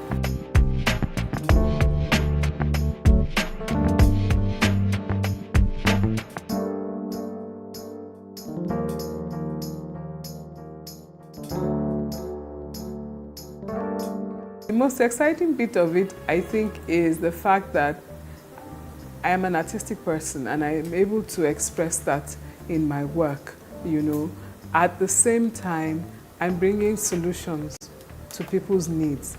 I call myself the footwear solution provider. There are loads of people that have either large feet or they have extremely narrow feet. So in my creativity and all of that, I factor all of those things and I bring out designs that look nice, are comfortable and elegant, all at the same time. And so when you see your clients wearing the things that you sat down to design and factor all of that, it's really a blessing.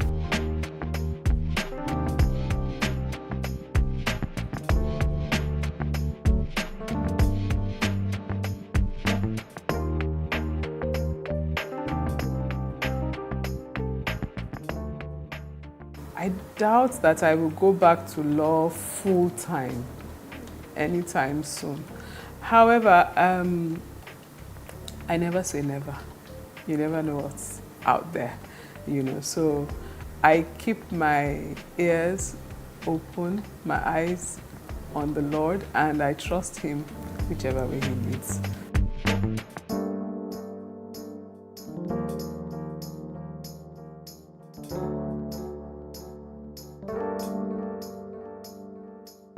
I'm really passionate about Made in Nigeria. I feel aggrieved that we import practically everything.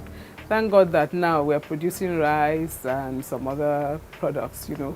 But I don't think it's enough to just produce the raw material. I think we have to, whatever we're producing, we should take it to the finished product, what the consumers can use. And Nigeria actually produces one of the best types of leather in the world, and it's a shame that we would then be importing every kind of footwear that we use in the country, you know. So I'm an advocate for us processing our raw materials in Nigeria and adding value to it before we begin to export them or sell them to other people.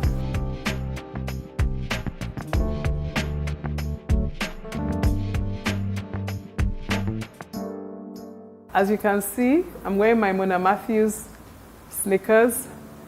This is not your regular 9 to 5, but I'm so pleased with what I do.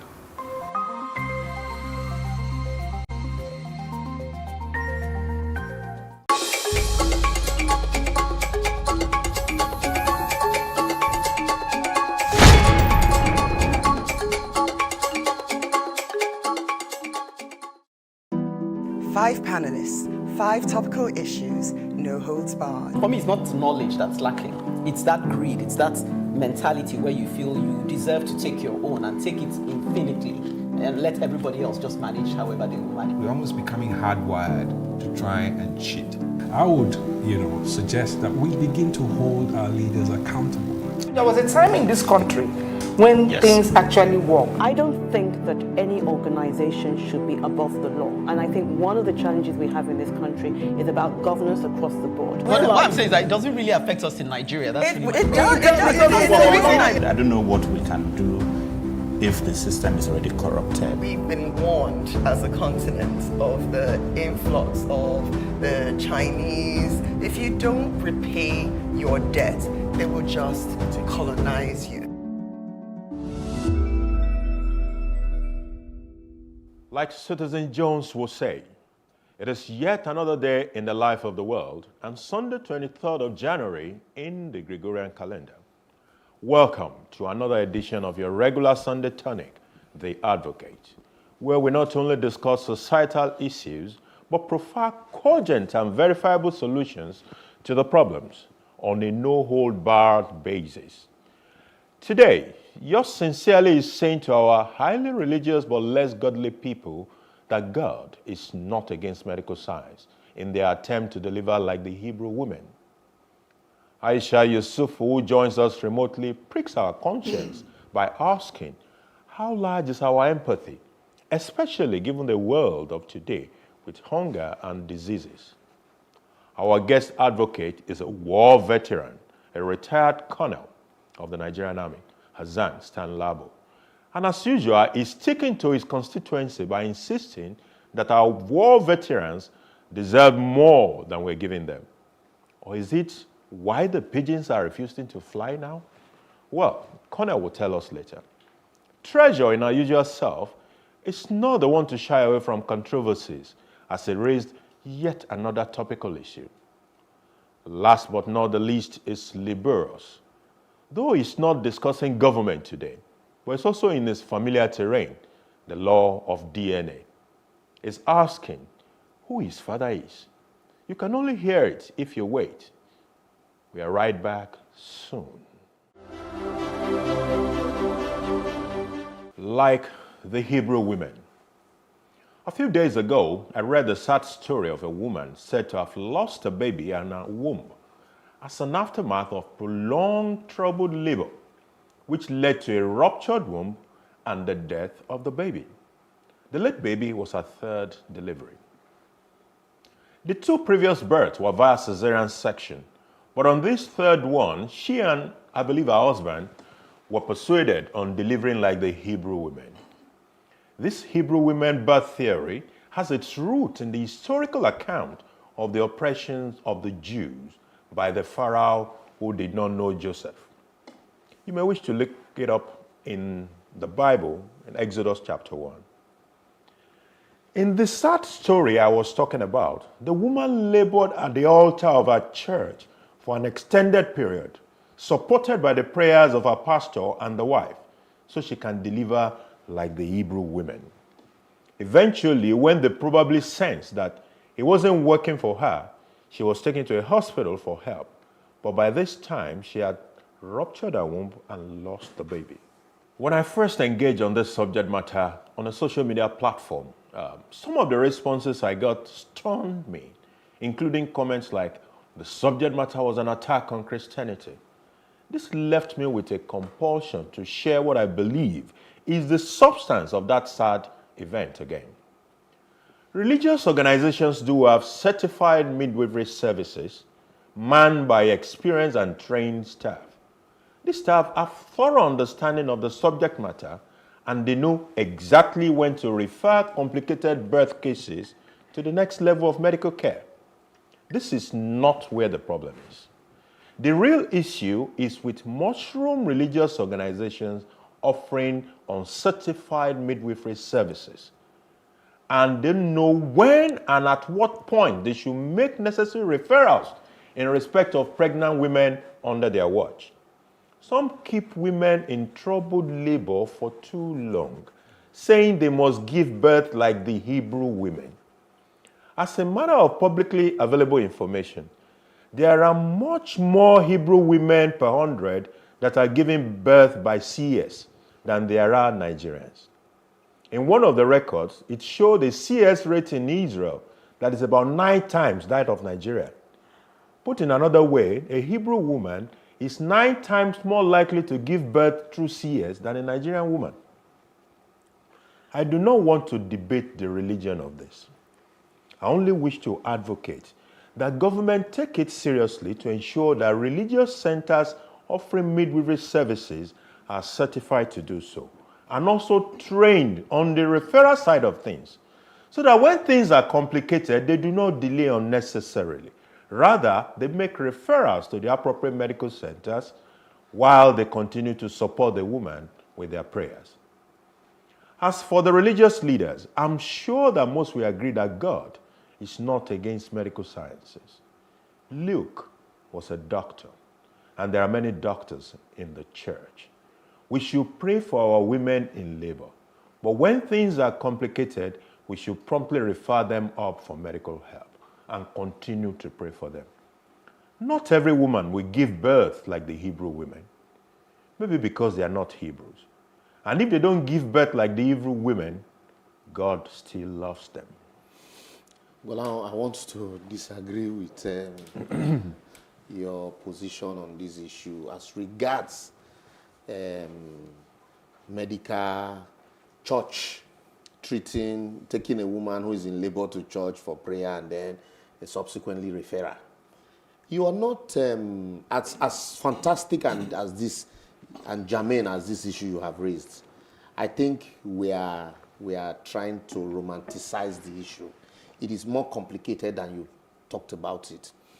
It is, why will somebody who is in labor be at the altar and the pastor and the wife are praying for her? This is not the church hospital. We're talking about the altar. I mean, it's cross ignorance that's not where to be. And irresponsibility. As far as I'm concerned, it's cross ignorance and irresponsibility. Such pastors should be arrested. And you not valuing your own life Because your pastor, except he's a certified doctor, then you should go and deliver by the altar. But in fact, why people go by the altar? Is that hospital? Is the altar a delivery room? This is the thing we It say. analyzes the entire perception of our religiosity. Honestly. Frankly, because I think, was it this morning? Maybe it was the article or so I read where we were talking about we've been too religious and yet little of God in us. Yeah. Correct. Yes. I think maybe that sums it up. Maybe Aisha would have a different opinion based on religion or based on, how do they even say it now? I mean, with all the learning and the knowledge. For me, when it comes to issues like this, it's actually irritating. When you see the way Nigerians, we carry religion on our head, we are so religious, but absolutely godless. There's no empathy, there's no love, there's no compassion in us. You just begin to wonder what kind of people are we? The same people that are talking about giving birth like the Hebrew women and all of that, when they want to commit some form of atrocities, they will forget that religion. They will forget what the Bible says. They will forget what the Quran says. They will justify their behavior and do what they want to do. And most importantly, also, I think there needs to be some sort of punishment for certain behavior. Otherwise, we'll keep having them happening. For example, there are some communities in Delta State where they will say to you, if a woman has a CS, that means she committed adultery. So as far as they're concerned, so that's it. So some of them will do anything not to go to the hospital. And the women are ashamed for having CS. I think all of this mentality needs to stop. I have two children. One will be 22 in March. My youngest, she's 19. God knows that if I'm to have a child today, I'm not going to go through that labor. Sure. I remember when I was having my first son, I said to the doctor, can I have a epidural? I don't want to go through this pain. I don't know why people feel that they have to suffer before they will not know that they have done something, that if you don't go through the pain and everything, you are not a complete woman. Well, I don't have to be a complete woman. This kind of word that people are even contracting out giving birth, people should get used to it because a lot of people are using surrogacy these days. Thanks very much, Aisha. Thank you so much. I was just going to say, I think a lot of Nigerians go to church because the fact that you go to church does not make you a believer. That's true. Correct. Right. You're a church goer. Yeah, a church goer. So I think a lot of us, I will include myself now, feel the pressure to perform like the characters in the Bible. Yeah. You just want to, pronounce it. You want to show that you have that level of faith that those in the Bible had. Who do you? And besides, when you are striving to create an impression on the public of how Jim you are. Thank you. Yeah. Why actually that is not what you are. But you want the public to see you like somebody who is it's godly the pressure and to so perform. I quite agree with you. But if I just come in, if you see the hypocrisy and the irony of it all, is the fact that while we tend to be so religious, every day I say it, you go to the churches, you go to the mosques, you go to the traditional worship center, there are a lot of people. But why is it that in our daily life, in our nation, we don't see it? Why do we have so much corruption? Why do we have so much stealing? Aisha, we're going to pause you there because we... Aisha, we're going to pause you there because we have a long way to go and you're coming back with that empathy, that line of thought about empathy. Yeah? Yes. Yeah, nobody is saying you shouldn't have faith, but we are simply admonishing you to give to Caesar what is Caesar's and to God what is God. Aisha Yusufu, as you come in after the break, I'm going to be asking you, how large is your empathy?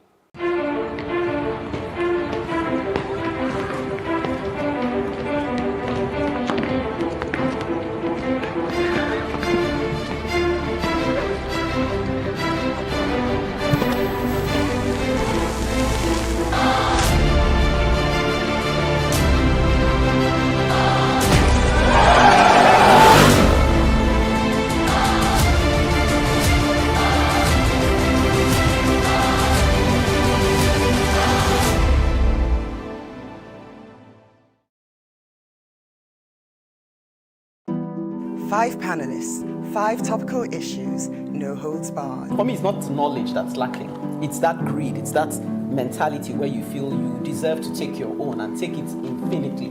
and let everybody else just manage however they will manage. We're almost becoming hardwired to try and cheat. I would, suggest that we begin to hold our leaders accountable. There was a time in this country when things actually work. I don't think that any organization should be above the law. And I think one of the challenges we have in this country is about governance across the board. But what I'm saying is that it doesn't really affect us in Nigeria. That's It does. I don't know what we can do if the system is already corrupted. We've been warned as a continent of the influx of the Chinese. If you don't repay your debt, they will just colonize you.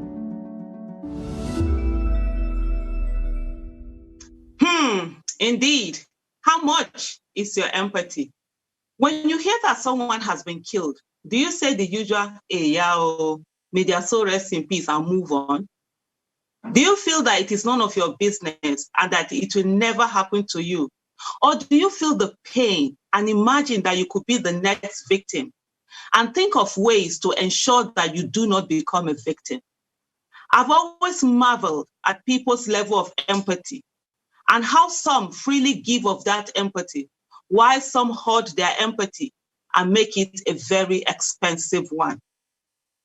Those who are unable to relate to the pains of others, who are oblivious to the fact that they can be the next victim, and are only able to feel empathy when they become victims or their loved ones become victims, have the most expensive empathy. Their personal pain is the price for their empathy. And sadly, we have a lot of such people. Nigeria is full of people with the most expensive empathy. And so we have been unable to feel the pain of one another. We have not been able to put ourselves in the shoes of those who are being hurt. We have looked the other way and only felt pain when it happened to us. And at that moment, others refuse to feel the pain with us also. This has continuously favored government, which has been allowed enabling environment to keep abdicating its responsibility, and also the terrorists, bandits, kidnappers, and killer headsmen, who have been emboldened to attack more people by our inability to feel one another's pain and have each other's back. The killers are in competition to see who can gruesomely kill more citizens than the others. Each killing is more petrifying and paralyzing than the last one heard of, but sadly, has not been enough to awaken our empathy to resolve that when any one of us is killed, then it means all of us are killed, and we'll all come out to ensure that not one of us is killed again. What we tend to do is to pray to God that we never fall victim and move on. How do people not realize that the last victim also thought that he or she wouldn't be victim? How do people not realize that priests, imams, and everyone are becoming victims by the day? And that even as we pray to God to keep us safe, we also have to act to keep ourselves safe and feel the pain of another before the pain gets to us. Do we need to teach one another empathy? A nation without empathy is a nation that has sentenced itself to chaos. That is sadly where we are. We have leaders who have no empathy for the people they govern, who do not feel their pain and put themselves in their shoes, and wish to get them to replace better than where they were. Leaders who will spend billions on their well-being and give out 5,000 to household when that said amount can barely do anything. Leaders who will assess COVID-19 vaccines abroad without a single thought for the citizens they govern, who do not have access to the vaccines and will flaunt it in the face of those citizens. Lack of empathy has not helped us as individuals. Neither has it helped us as a nation. We must ensure we feel for another what we feel for ourselves. We must feel the pain of one another and take it as our pain, and not wait for the pain to happen to us before we feel it. We must make our empathy extremely cheap. We must give it free of charge. We must empathize and also ensure adequate precaution is taken for any tragedy not to happen again. That way, we are watching out for ourselves. For we must always remember that tomorrow's victims are today's survivors. You will give us time to dissect this one because we also gave you time, to chew on your advocacy. This reminds me of a friend's older sister that just died, and then when she narrated what happened to me, how they got to the hospital. After calling the hospital, they got there. The doctor was so laid back, lakadasika, as if he not concerned me. And a minor ailment that would have been treated and attended to, eventually she ended up dying in the ambulance that brought her to the clinic. And so it is replicated in almost all facets of our national life, from government to churches that we talked about earlier, to hospitals, to even lawyers like us. Everywhere it is the same thing, no empathy. So you're ready to cheat the next man. Meanwhile, you're quick to rush to a religious center and believing that it is not yours. And like you said, tomorrow's victims are today's survivors. And so if we all don't do something about it, we might just discover that it is closer than we think it is.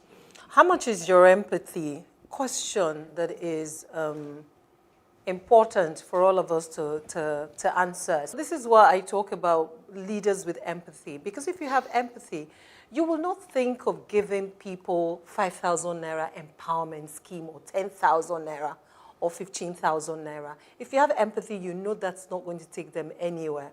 If you have empathy, you will listen to the people say, look, there's a problem with our security. We have a security challenge in Nigeria today, and you need to do something about it. In other words, you put yourself in our shoes. You're cocooned behind the fortress that Aso Rock is, and the ministers and all the people, those in governance generally.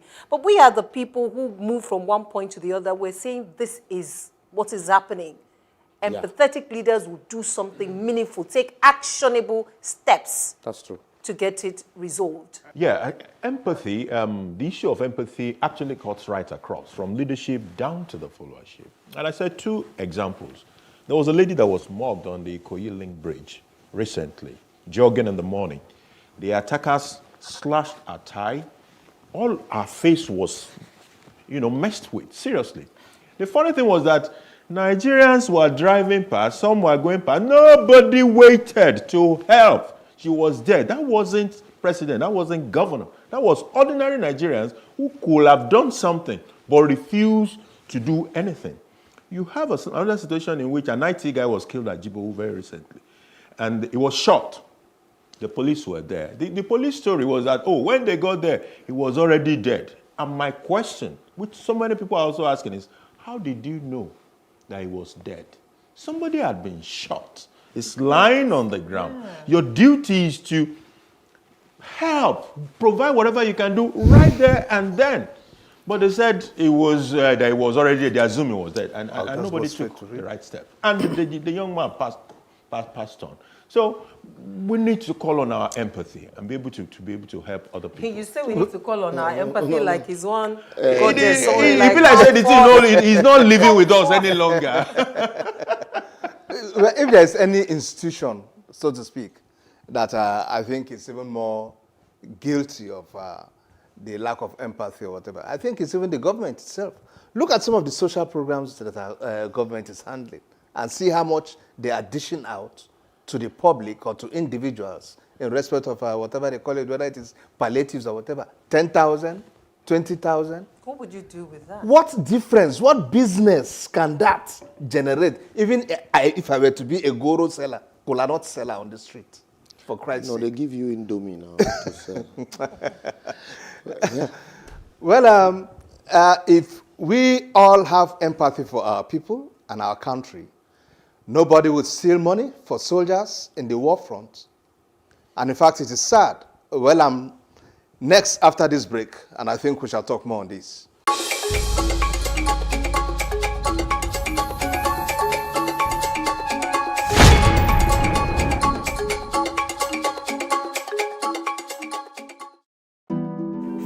panelists, 5 topical issues, no holds barred. For me, it's not knowledge that's lacking. It's that greed. It's that mentality where you feel you deserve to take your own and take it infinitely and let everybody else just manage however they will manage. We're almost becoming hardwired to try and cheat. I would, suggest that we begin to hold our leaders accountable. There was a time in this country when things actually work. I don't think that any organization should be above the law. And I think one of the challenges we have in this country is about governance across the board. Well, what I'm saying is that it doesn't really affect us in Nigeria. That's really It does. I don't know what we can do if the system is already corrupted. We've been warned as a continent of the influx of the Chinese. If you don't repay your debt, they will just colonize you. January 15th every year is a day set aside as the annual Armed Forces Remembrance Day in commemoration of our fallen heroes who laid down their lives for the rest of us.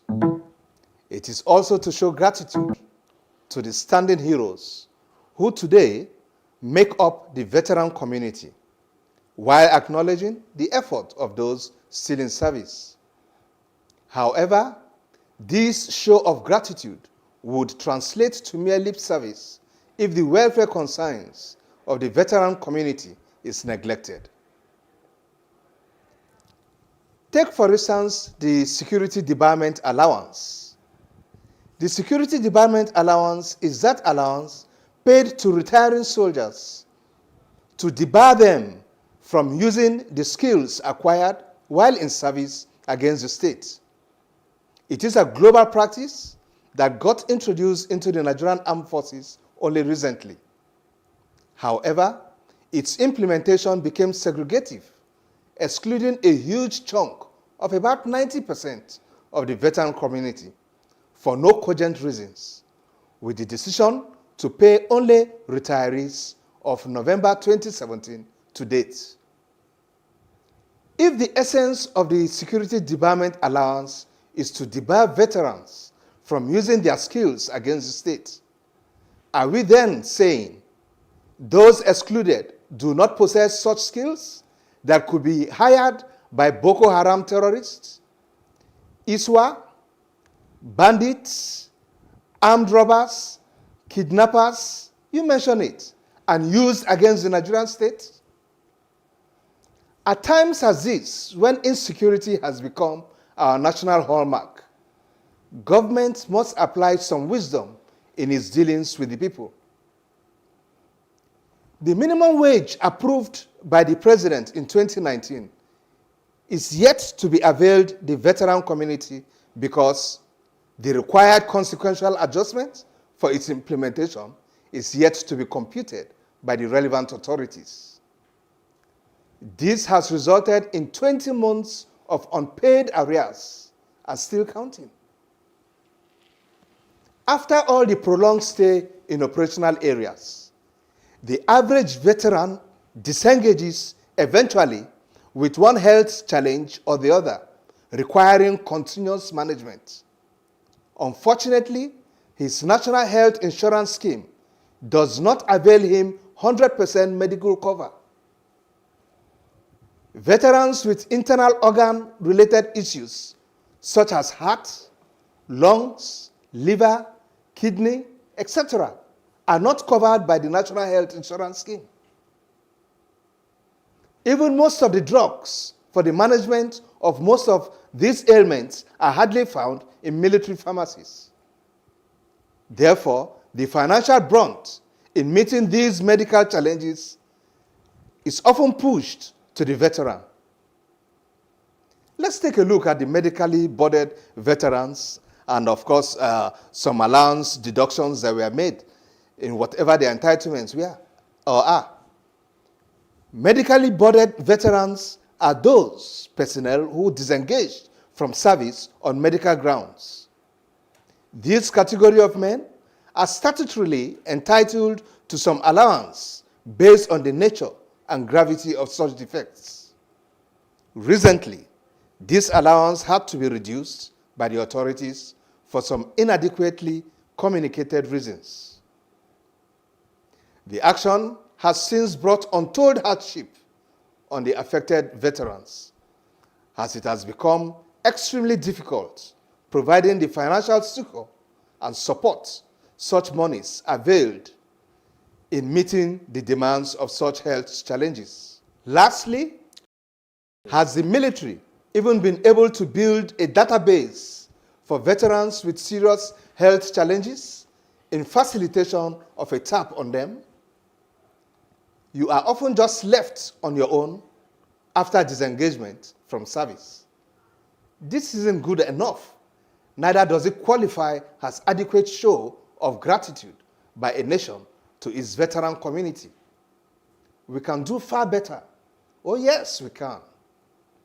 The January 15 annual ceremony should not be reduced to some symbolic ritual in which birds are released to either fly or not fly, and the dead heroes who can't talk back at us are praised, while the welfare earnings and concerns of our living heroes who are busy protesting and agitating on the streets are never addressed.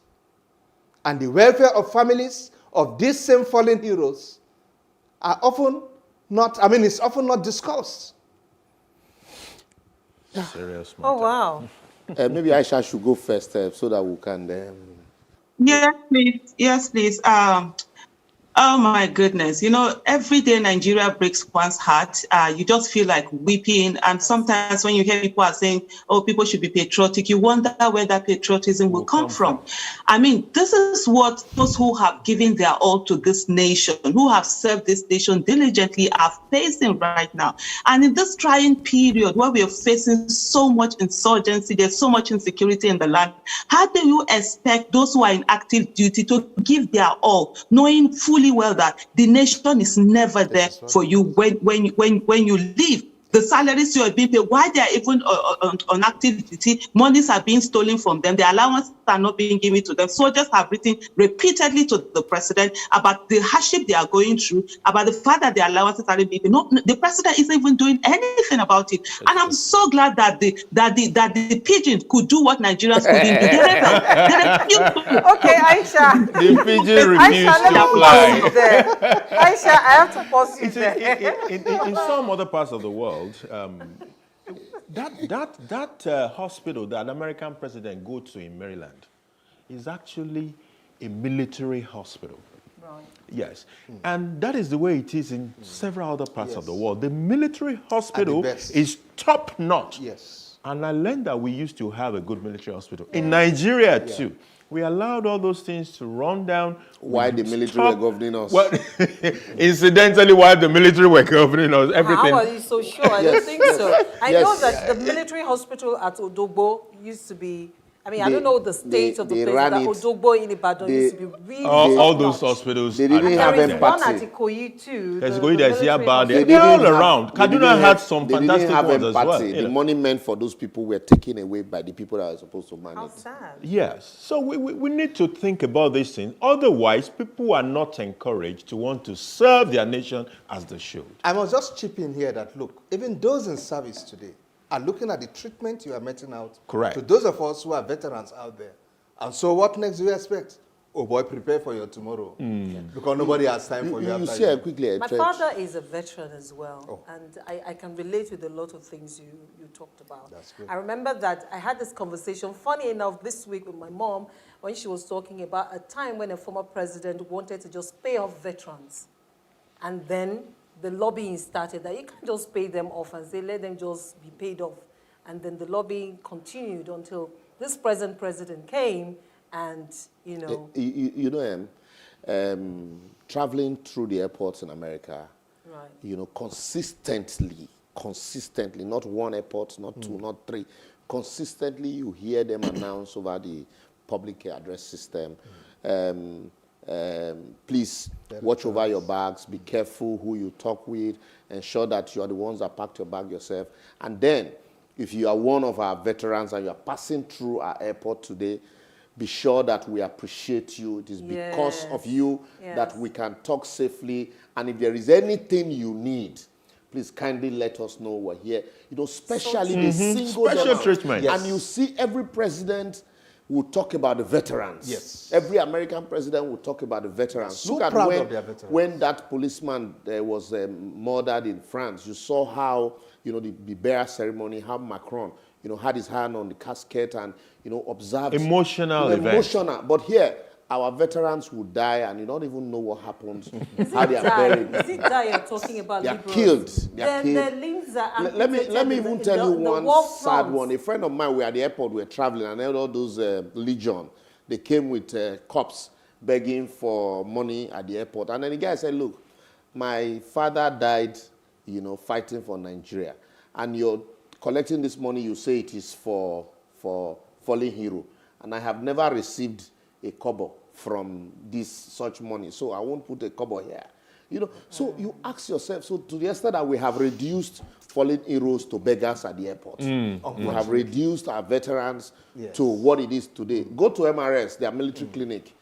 Those days, it was easy for you to say, oh, you are outsider, you have a relation in the military, barracks, for you to be referred to MRS. But today, even people, I have a friend who was at the war front, who was almost killed. He came back, he treated himself. Imagine. You know, we can go on making comments and talking about this really emotional topic that our guest advocate has talked about today. But what we want to do is just prick your conscience enough to share your thoughts with us. For instance, Friday ago, responding to Evans Ofeli's advocacy on wills, said, good education for those without legal foundation. And responding to Liberals' advocacy on insecurity, Obomale Dirisu says, the truth is the only medication we need to treat this dying nation. It's also good that the Northern elders suddenly woke up from their deep slumber and began to talk. Nigeria is sinking. Only the wise can feel it. And thanks to Libo for always speaking to the powers.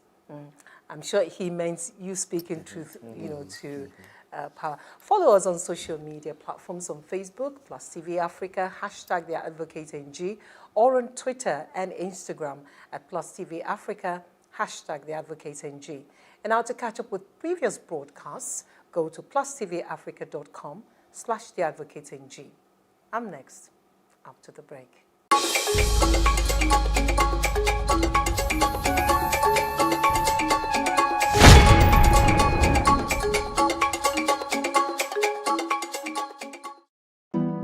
5 panelists, 5 topical issues, no holds barred. For me, it's not knowledge that's lacking.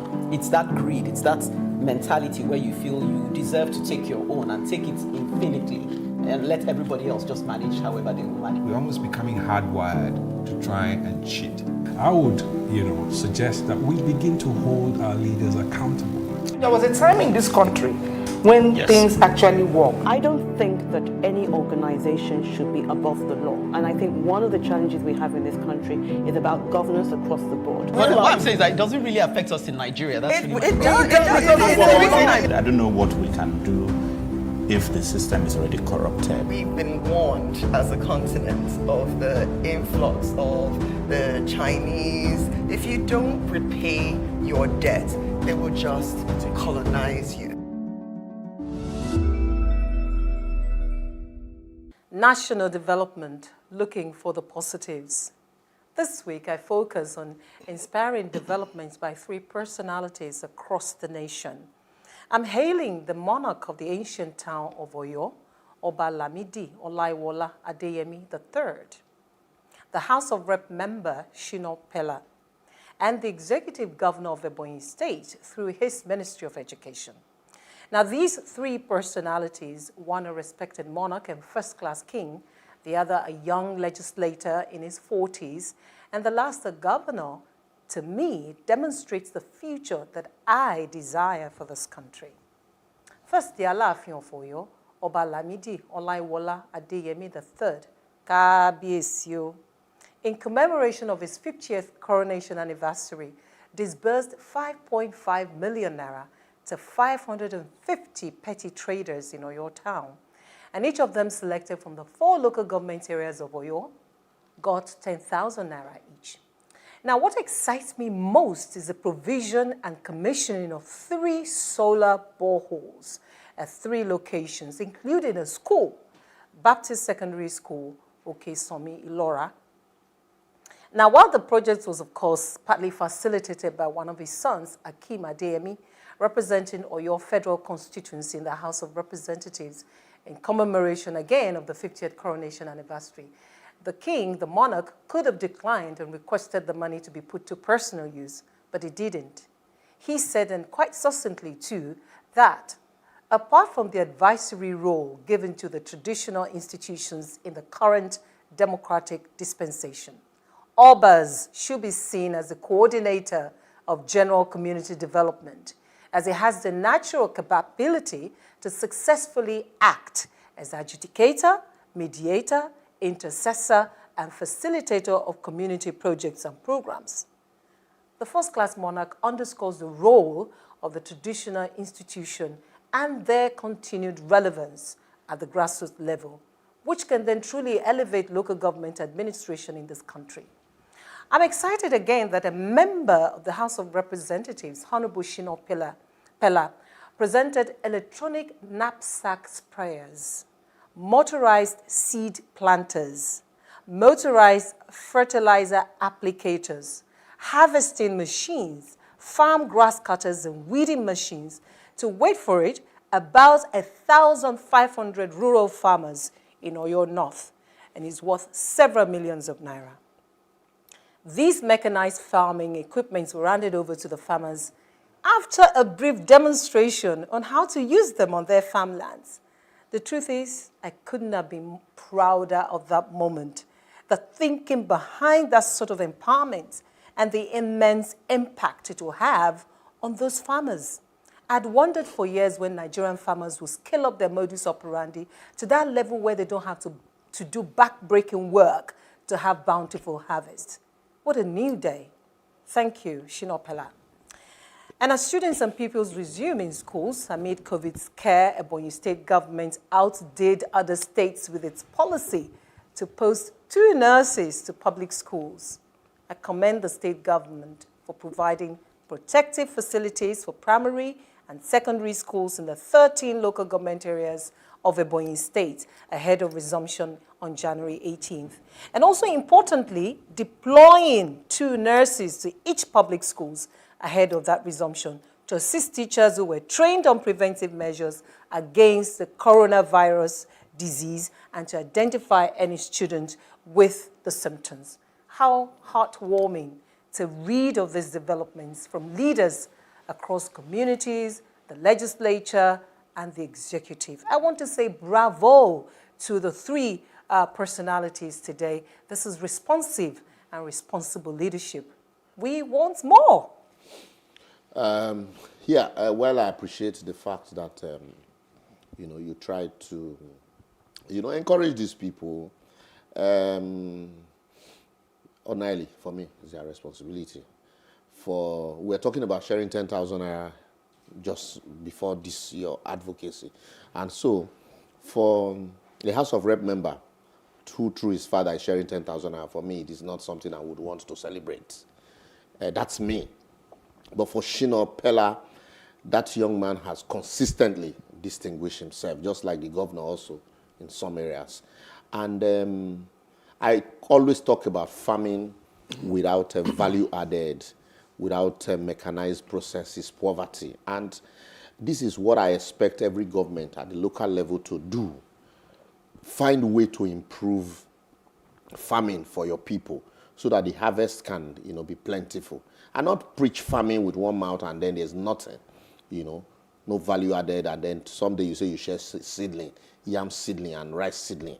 And, to what extent does that, so this is the modern world. And with such motorized equipment, what ordinarily 10 people would have done, 1 person can do it. So sure. For that's the only person I will single out in all of this to praise for Ebonyi. Until I'm not a doubting Thomas, though, but knowing what I know with these governors, you just hear policies like this, and when you get there, you find out that really what's on ground is far different from But he has tried. You're smiling. Our royal fathers, as a matter of fact, could actually be game changers, especially at the grassroots level, if they are that much committed to do that. And I think the Oba has only just demonstrated that, to us. He's done that before. He did that in 2014 as well. Oh, you see? So it's already part of him. It's part of him. So we should commend that. Just a minute, please. So we should commend that. As for the politicians, especially the governor, I'm not one of those who praise governors for building roads, constructing roads for us, opening wells. I keep asking, was it from his personal pocket? We elected him to do that. If he cannot do it, then let him get out. I will bring somebody else to do it. We elected him and we provided the fund through budgeting. So what are we thanking him for? He should be thanking us for giving him the privilege opportunity to do that. Okay, let's think Bola. I like the Alaafin part, and that is because, you see, when these roles are performed sometimes by politicians, they are also skewed politically. So when they want to do it, you see APC trying to do things for APC.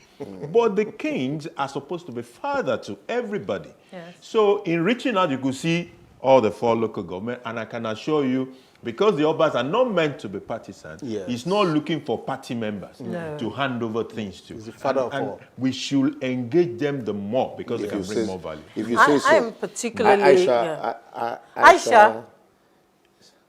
For me, we've been reduced to a nation of Bambiala mentality. So empowerment, what do we do? One of the things I always say is that I don't want to help anybody. I want people not to need my help. 10,000 naira for 550, 5.5 million.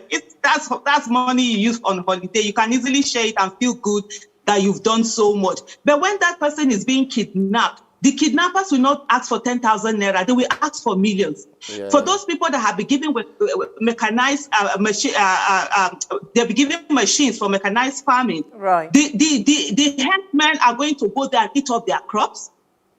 In some parts of Nigeria, we're already having a situation whereby farmers have to pay bandits before they are able to harvest. True. If you look at, for example, schools, government schools, is it that they don't have nurses before? Are they not supposed to have nurses? I remember when my kids were in secondary school, their schools had nurses. So why is it that in government school it's different, but in private schools where we have our children, where these governors have their children, all of these things are already there. The thing, we need to know what governance is. It's not an empowerment scheme. Lawmakers should be making laws that we ensure that we are protected. They want to be able to create the wealth that they need, and they've not given us just a quick word in here. I know that we're always criticizing. So once in a while, when you find that they've done something, also, appreciate them. I really wanted to appreciate these people. I agree with Aisha that when we were growing up, we used to have nurses in school. In school, exactly, yeah. Okay, so it's no longer the norm, but you find somebody who remembers and does that, you appreciate the person. I agree with you, and that's why for me, you see, it's only criticism we do here, because we know we can't because that's our business. Aisha! So, I agree, because for me, you see, like I say, it's not only criticism we do here, because we know we can't build a strong and virile nation if we just criticize without giving kudos.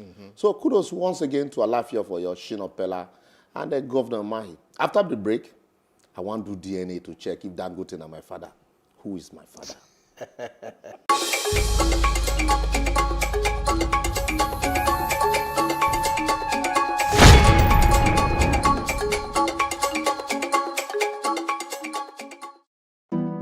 Five panelists, 5 topical issues, no holds barred. For me, it's not knowledge that's lacking. It's that greed. It's that mentality where you feel you deserve to take your own and take it infinitely and let everybody else just manage however they will manage. We're almost becoming hardwired to try and cheat. I would, suggest that we begin to hold our leaders accountable. There was a time in this country when things actually work. I don't think that any organization should be above the law. And I think one of the challenges we have in this country is about governance across the board. Well, what I'm saying is that it doesn't really affect us in Nigeria. That's it does. I don't know what we can do if the system is already corrupted. We've been warned as a continent of the influx of the Chinese. If you don't repay your debt, they will just colonize you. A man shall be presumed to be the natural father of a child if he and the child's natural mother are or have been married to each other and the child is born during the marriage or within 300 days after the marriage is terminated by death, annulment, declaration of invalidity or dissolution, or after a decree of separation is entered by court. Who is my father? Marital presumption is usually to protect parents and children, and also the sanctity of marriage by assuming the husband and wife have both remained true to their marriage vow. Until recently, it was the only practical way to deal with the issue of paternity. But however, the advent of genetic testing like DNA has changed all of that, and questions are now being raised whether DNA should always be used in establishing the paternity of children born during subsistence of marriage. The Nigerian famous musician Davido has even added his voice and suggested its usage before child's dedication. After all, some churches insist on pregnancy tests before marriage. So what are your own thoughts? In Pictures and Pictures, the Rhode Island Supreme Court was faced with a situation in which a man had known all along that he was not the biological father of his wife's child. Nonetheless, he raised the child as his own, assuring the mother that he would always care for the child. However, when the couple divorced, the husband tried to de-establish his paternity. In resisting his effort to do so, the court noted, as deep as our concerns are for the husband, we cannot sanction the proposition that children can be embraced and raised by a person as a parent and then discarded when the parent no longer gets along. Children are not mere personal property to be assigned or distributed upon divorce. The relationship of father and child is too sacred to be thrown off like an old cloak, used and unwanted. However, on the contrary, in Russell and Russell, citing Clevenger and Clevenger, the Indiana Supreme Court was faced with a similar situation to that faced by the Pictures Court. But however, the court allowed paternity de-establishment to proceed. But in Nigeria, the court have still held on to the presumption of the fact that the husband is the natural father of a child born during the subsistence of a marriage, or at least 300 days after separation. Even some tradition, until you pay the bride price of a child, of a mother, you cannot claim to be the father of the child. It is that man who paid the bride price that is said to be the father of that child. The Court of Appeal of Nigeria in Tonia Anozie versus Patricia Okwanwa Nani and another expressed thoughts. It is unimaginable for a court to order a senior citizen to submit himself to a DNA test in defiance of his fundamental right to privacy for the purpose of extracting scientific evidence to assist a father to confirm or disprove his wish that a man is his child of an illicit amorous relationship. The court was persuaded by the position of the Court of Appeal in Anode and Mmeka, where the court re-emphasized that all children are lawful and legitimate, the circumstances of their birth notwithstanding, and that the right to a legitimate status must be viewed from the child's perspective, as there is no child without a biological father. Against that backdrop, I would therefore advocate that DNA should be a personal issue between husband and wife, who should be at liberty to determine whether they want to establish the paternity of their kids using DNA tests or through their trust for each other, and the sanctity of the institution of their union. After all, it takes more than 2 balls and a dick to father a child.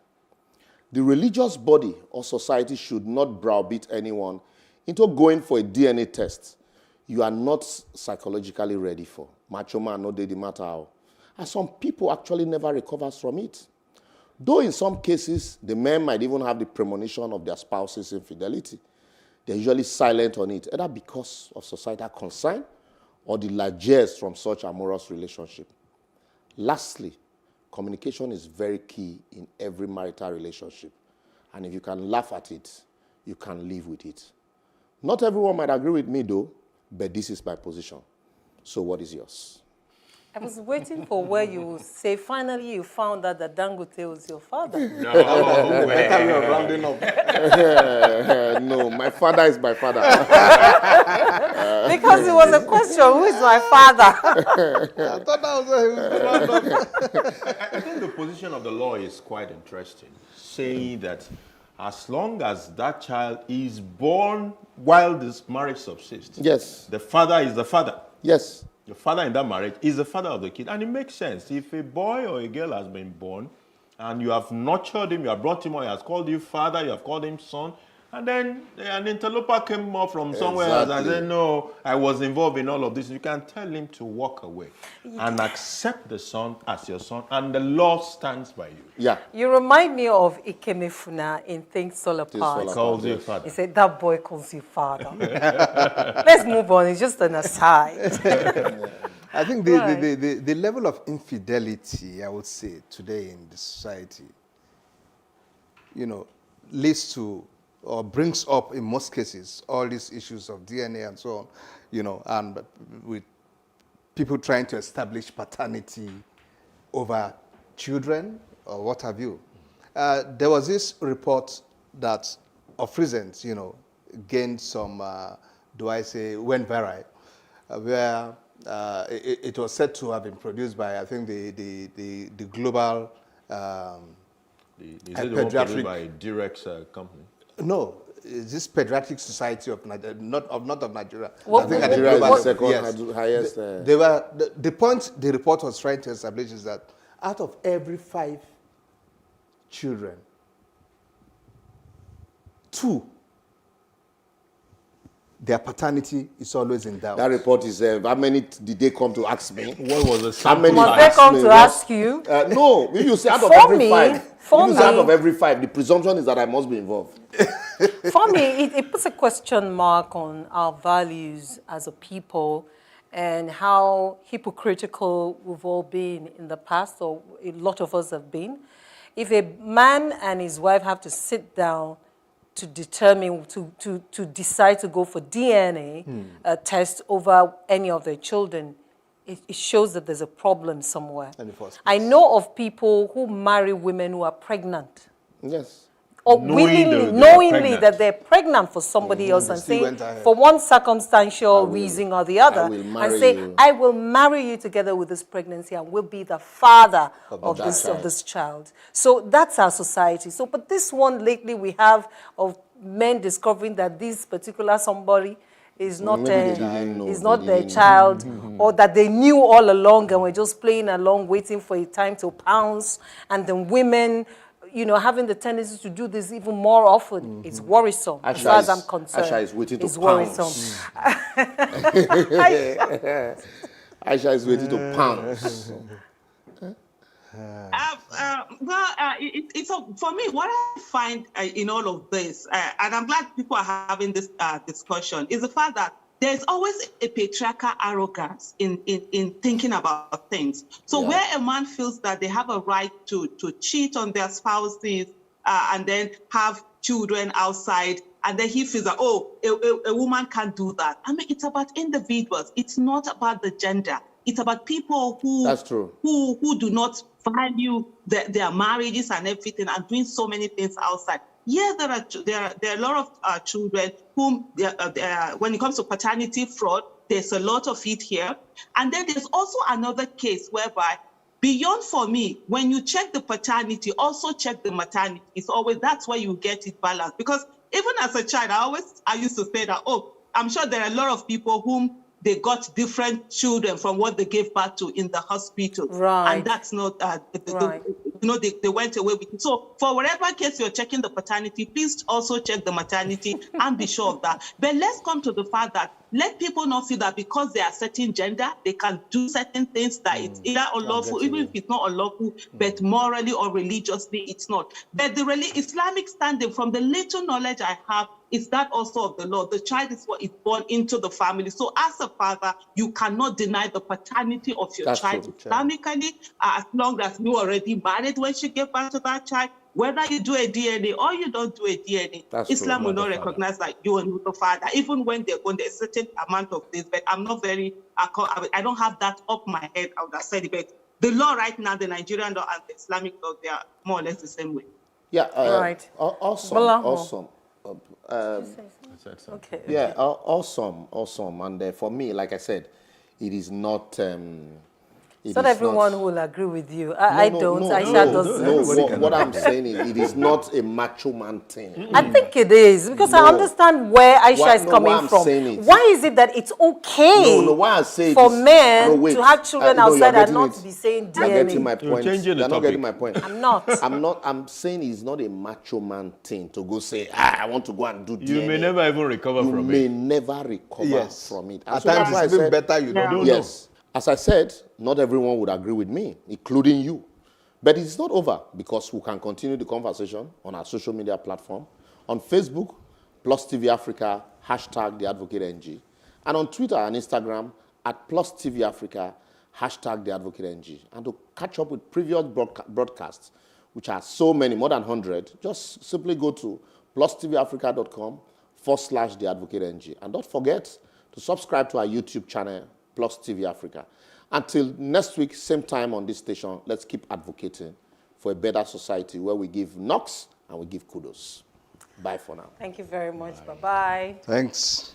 5 panelists, 5 topical issues, no holds barred. For me, it's not knowledge that's lacking.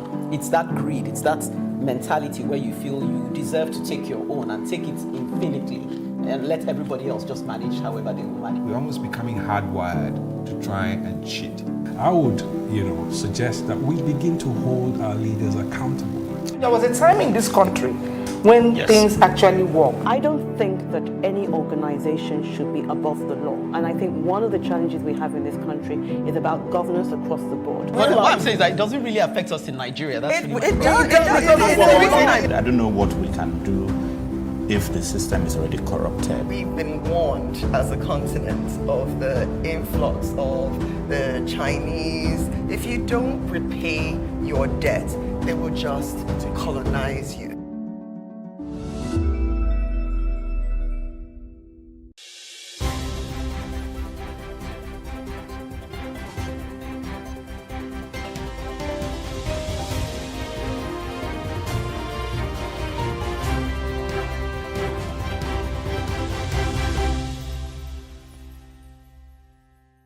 Good morning. Thank you very much for joining us on The Breakfast on Plus TV Africa. It's a 2-hour current affairs program where we analyze and dissect everything in the news for you to know. My name is Anetta Felix. And I am Osaugi Ogbon. Feels good to be here again this morning. It's a Tuesday, and we forgot to mention yesterday, it officially is salary week. For those people who get paid sometime around this period, last few days of the month.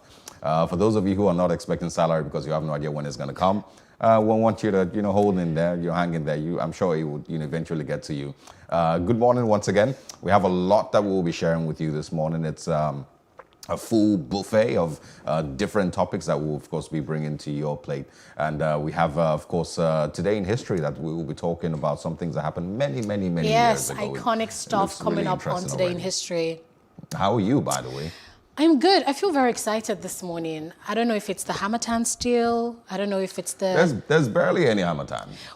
Well... It only, came in for 1 or 2 days and then it disappeared. I'm just trying to pinpoint the source of this excitement. Maybe it's, I don't know, for me, since the beginning of January, I've been all about Valentine's Day.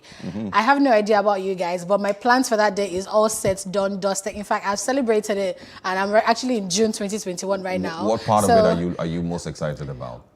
Well, the fact that it's just a day to celebrate love, and I feel with so much love to give, I have some to share with you as well. Okay.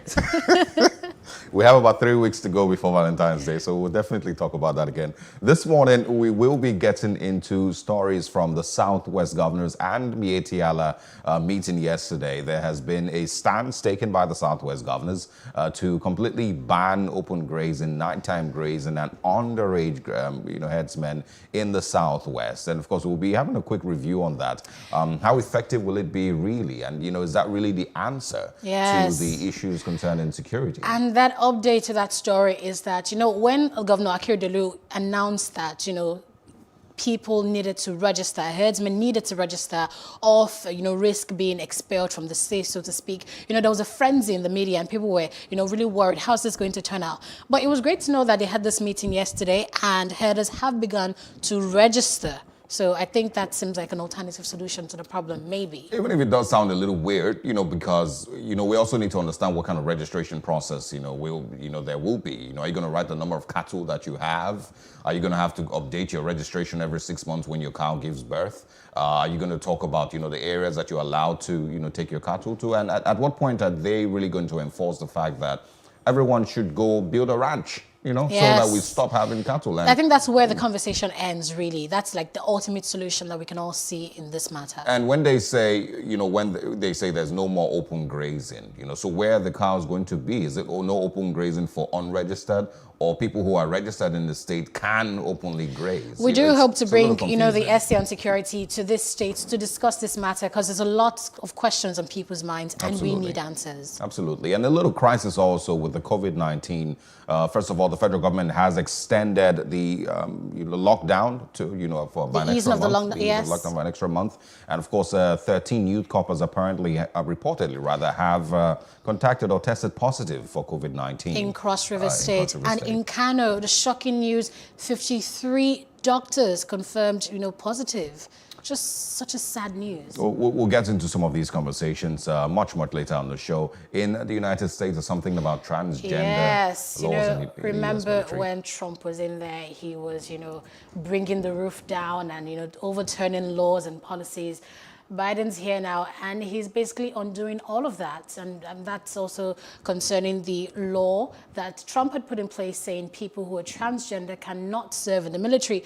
But Biden's saying, if you want to serve, if you're passionate about service, nothing else should matter. You should go ahead and serve. Yeah. So we'll also be discussing that in just a minute. The angles to that really would be, even if it doesn't concern us here in Nigeria, but, we haven't gotten there yet. This. No. I'm just saying that we here in this country, we haven't gotten there yet. We're not at that. We're not ready for that conversation yet. We're not at that place where we can have certain people decide to be, whatever sex that they choose to be. The first question regarding transgender and military is how many people actually want to serve in light of the situation, if not for other financial rewards, not service and, the passion to actually be there and fight for the people. We'll get into these conversations in a bit. We'll take a short break. When we come back, we're getting straight into the newspapers this morning. Let's see what they have to say.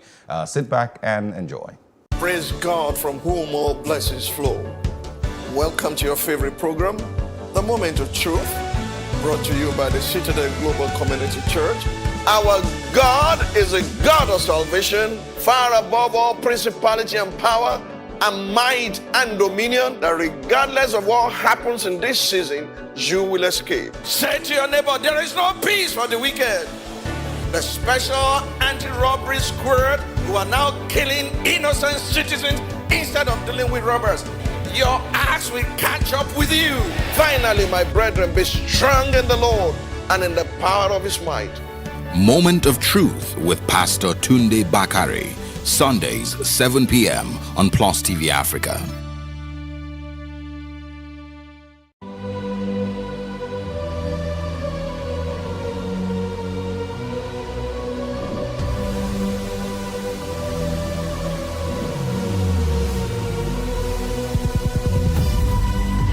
What we do not understand, we will stigmatize. What you can see is the remaining of the tanker that exploded. The suspect equally confessed.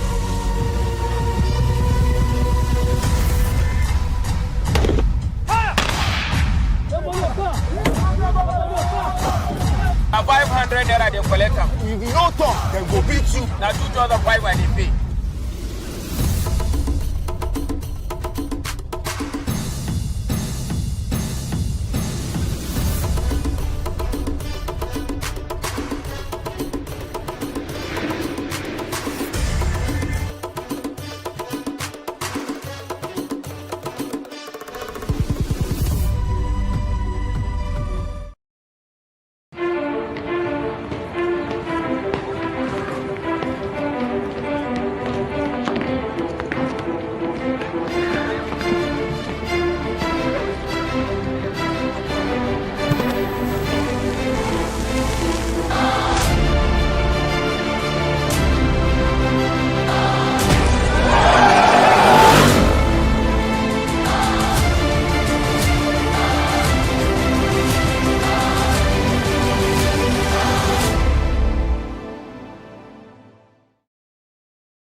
Welcome back to The Breakfast here on Plus TV Africa. As always, we kickstart the show by going through the major stories making headlines across the country. And this morning, we will be joined by Mr. Chris Nwandu, the publisher of CKN News. Good morning, sir. Thanks for joining us.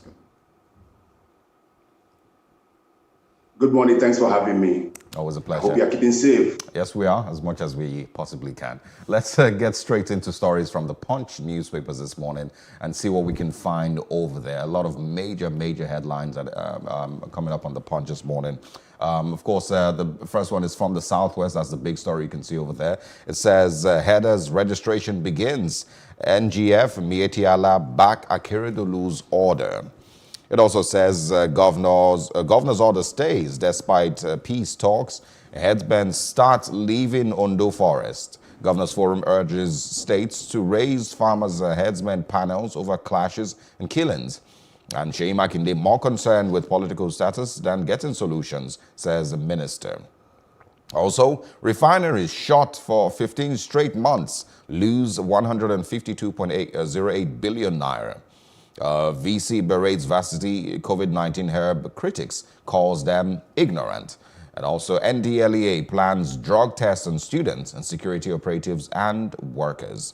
A few others on the Punch this morning. Rivers fingers detractors as Wike's presidential poster surfaces in Abuja. And an Ondo State serial rapist says, I've raped 50 women and robbed 100 houses. We also have on the Punch this morning, Disco disconnect ex-President Shagari's home over 6 million naira debt. Oh, okay. 53 doctors tested positive for COVID-19 in Kano recently, says the NMA.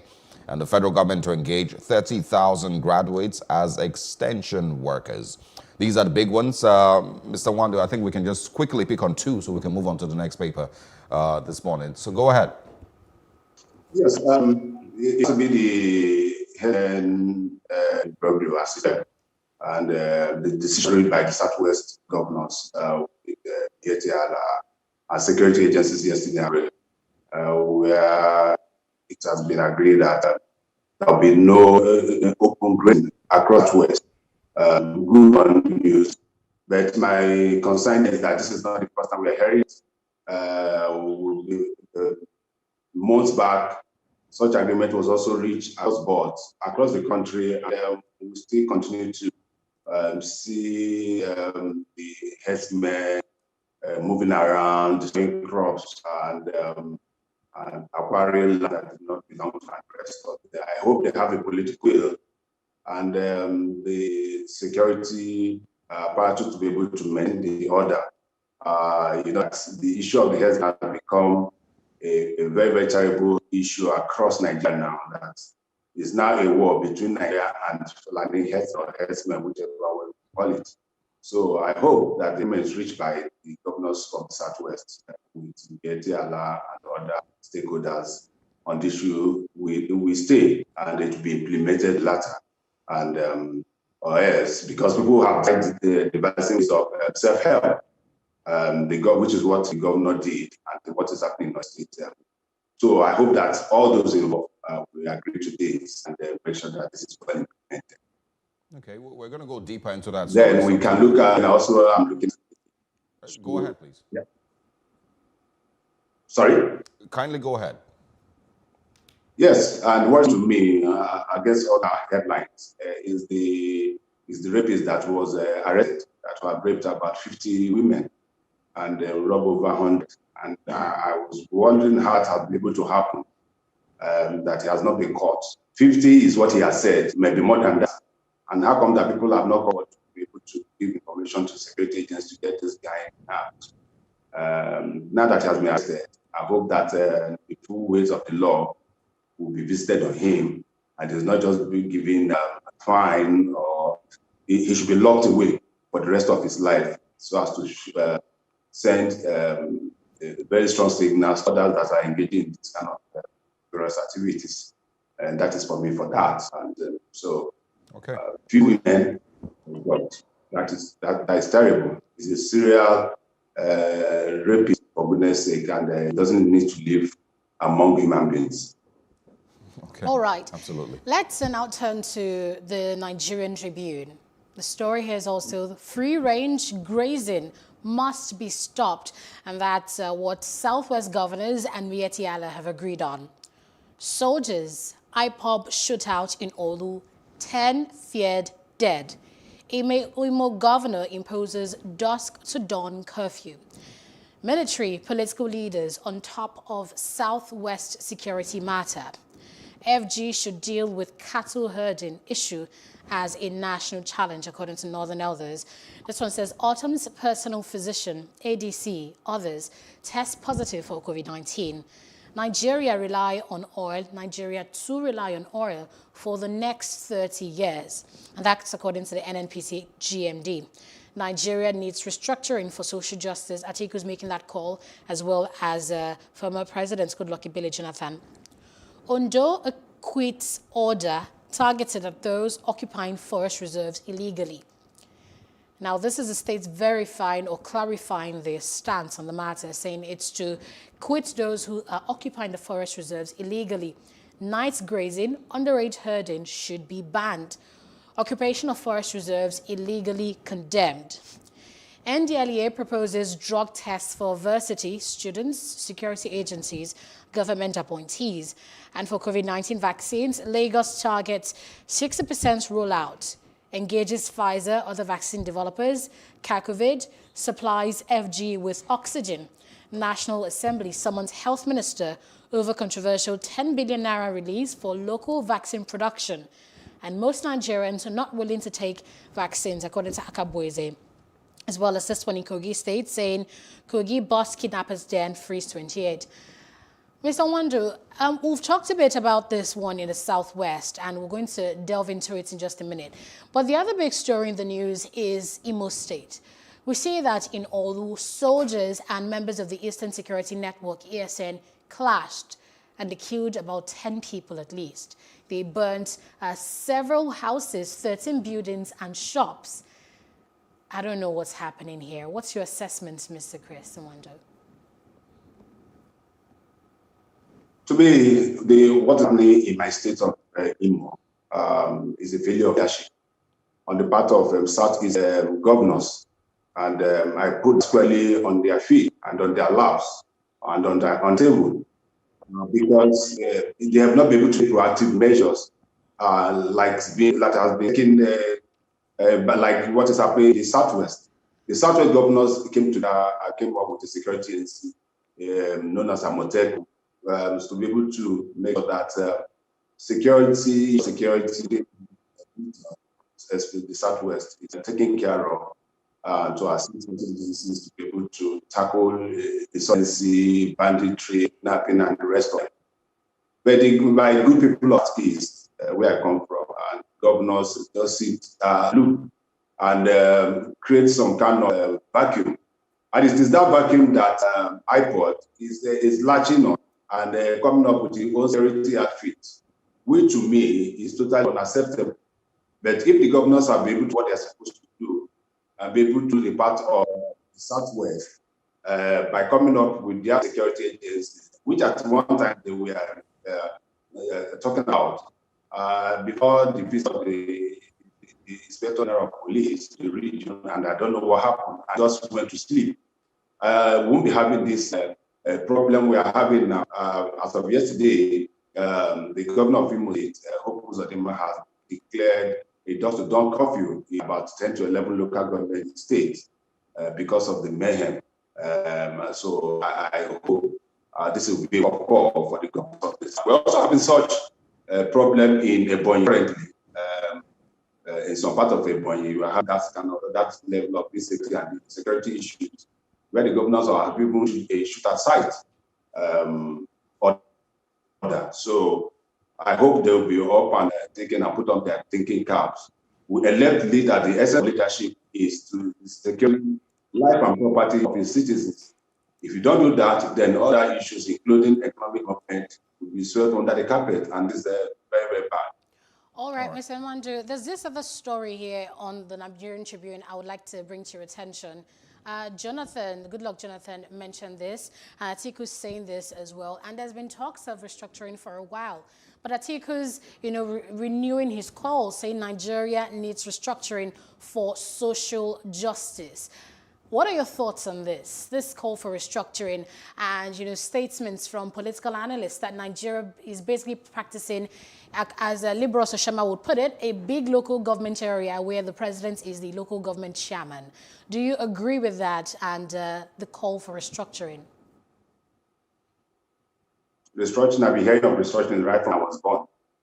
And I'm in my 50s, and I'm still hearing that. So we are paying lip service to restructuring. Where we want to decide to have the political way to do it, it will not be possible. We have had several constitutional conferences, the one held under the former president, Goodluck Jonathan. The recommendation of that conference was not implemented. This very guy said we are not part of it, and so we don't want to go that way. But it is very sick that everybody is talking about it now. Some part of this country were initially against it, especially the North. But some leaders of the North seem to have agreed now that there is need for us to restructure. But the problem is how do we restructure and what area do we restructure? That is the issue. And though we have the political will, when I say to we, the federal government, led by President Muhammad Buhari, if he doesn't believe in restructuring, he's not going to honor his regime, because he is the one that is going to trigger. People have said that we have National Assembly, that whatever issues we have can be sent to the National Assembly, but we know that National Assembly is political, is politicized, that it is very difficult for them to be able to handle issue of restructuring. So I'm totally for it, but we also have to find out how to restructure, because where it is now, the country cannot move forward in any aspect, because there's so much power concentrated in the center that the states are practically just going to Abuja every now and then to just cap in hands to pay arms, I will call it arms, and that means security, there should be structuring, the basic function that put us together needs to be discussed. And if people decide to go on their own, why not? It has happened in several countries and they haven't named for. So I totally agree with that there should be restructuring. But if you look at what happened at the Daily Trust this conference happened a few days ago, that just view or how we're going to restructure. Goodluck Jonathan has his Professor Jega has his own, and so many other people have different opinions.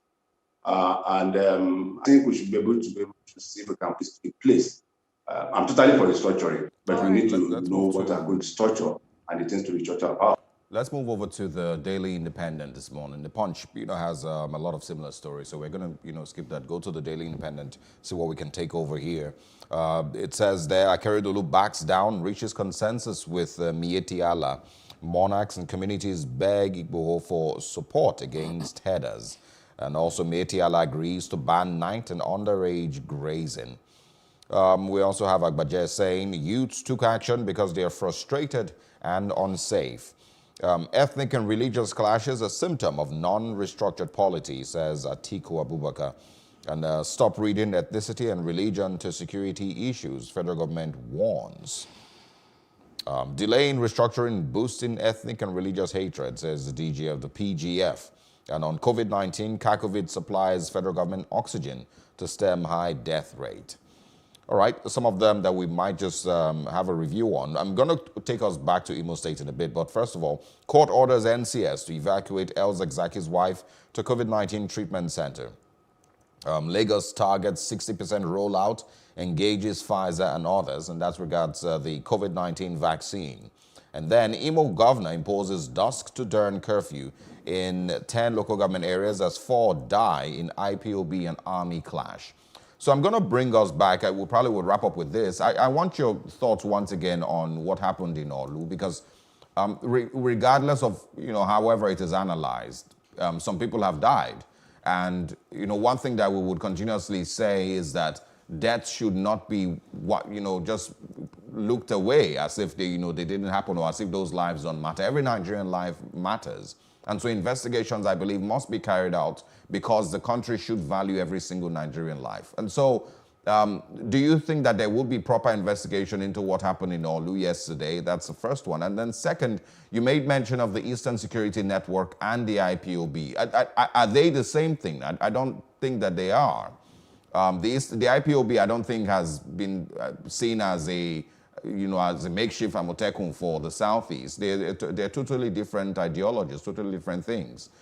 So, what do you think must be done in the Southeast so that we can have some clarity as to what happened yesterday in Olu and what the Southeast governors must do at a time like this to ensure that they protect their citizens, regardless of how they feel about Nigeria?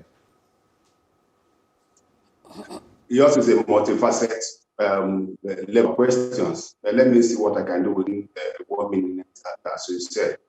First and foremost, you asked whether the perpetrators of the acts, been brought to book. I don't know about that. Have you brought those that perpetrated the NSAS shooting and the killings by NSAS? Have they been brought to book? Haven't you read that the journalists in Lagos is totally frustrated because all the invited, especially from the security agencies, the army and police, have not shown up? So that is a very vital issue to ponder about. Secondly, we talk about, I never that ECN or whatever you call it in that is the same with Amotekun. I said that the governors of the Southwest took the initiative to establish Amotekun, and that I expected the governors of Southeast to do same, come together and come up with a security agencies which are controlled. That it was the vacuum created by their inability to do that that led to IPOD coming up with what we have now. We have always known problem with IPOD and security agencies in Nigeria. It happened in Aba, it happened in Umuahia, it happened in some parts of the Southeast during the period, and so many people were killed. So I think the Southeast governors should be able to rally now and try to stem the board before it's spread over and into something more dangerous. And I think they should do something about it immediately. Then about the killing, we have become a country where life doesn't matter. You say life matter. Life doesn't matter in Nigeria. If they kill you in Nigeria, you just die nothing. And that is why I was talking about the issue of leadership. If we have leaders that value life and everything that concerns them, make sure that at any given time, life should be taken care of, life should be lost. And there should be some level of engagement in security with security agencies. You don't just come down and I'm sure you can see the videos make up. So many videos. How the soldiers just lie down and shooting at people and the people dying and the rest of them. But also the part of the news one is that some soldiers were also killed. So governor have done what he should do to impose curfew within local government, as we said. But we should he should go beyond that and make sure that there will not be any recurrence. The governors of the Southeast, I'm repeating it for the next time, should do something about the security in that region and come out with a holistic arrangement that serve the purpose for which they were elected, and not just see themselves a lot of the flies that move around, feeling that nothing is happening. The level of insecurity across Nigeria is going on, and every journalist care of people trying to see what they can do to because the South also do that. And what if they don't do that? Then me who hide on the back of the tiger ultimately ends up in the story. Thank you very much, Chris Nwandu. Thanks for your thoughts. Thanks for your time this morning. We wish you a very interesting Tuesday ahead. Thank you very much. Do have a nice day. You too, sir. It's always going to be a very sensitive topic, with regards to Southeast. People, those videos from Olu yesterday were very, very terrible to see. And then there's also the angles that we may never get to, find out. But the comparison between them and Amotekun and the fact that the governors need to have their own Eastern Security Network, I would agree with that. But I don't think that's what IPOB is, standing in for. They're not, standing in as some level of protection for the Southeast. They have their own ideologies and their own agitation, completely different. but they shouldn't be treated less than every other, Nigerian. And the army, once again, the Nigerian army, once again, should be made to be held responsible in every single way for the death of every single Nigerian that, that happens under their watch. From Zaria to, of course, if you can even go back to OD during Obasanjo's I think what's time, even terrible in this case is that the soldiers here, they were alleged to have been sent to break up the ESN. But really, this topic is bigger than the time that we have to discuss it. So we have to go on a break here and return to talk about what happened today in history. Nigeria, by extension, Africa, is faced with a lot of challenges. The growing youth population with little engagement, that is a ticking time bomb. We are a blessed people with diverse culture and highly cerebral minds who have a lot to say. And yes, we are talking. It is important we drive the right conversation that informs, inspires, influences thought and action. If we say there's beauty in our diversity, then let us embrace our diverse culture. We must continue to courageously be the voice of transformation as we are the hope for the future. Yesterday's conversations shape today. What are you saying to shape your tomorrow? We know you have a lot to say, and we are here to hear you. Hey, welcome back. It's now time to discuss what happened today in history many years ago. And today, January 26 in 1926, 86 years ago, one man made it possible for you to watch us on TV right now. His name is John Logie Baird, because he gave a first demonstration of the world's first television system in front of 50 scientists in London. Baird was a Scottish inventor. He was an electrical engineer. He was an inventor. He also invented the first publicly demonstrated color television system and the first purely electronic color television picture tube. He eventually developed and founded the Baird Television Development Company, BTDC, which achieved the first transatlantic television transmission. This information was transmitted by cable to a screen where it showed up as a low-resolution pattern of light and dark. The first television program that he showed was of a ventriloquist and the dummies, which he operated in front of a camera apparatus out of view of the audience. Now, Baird based his television on the work of Paul Nipkow. He was a German scientist who patented his ideas for a complete television system in 1884.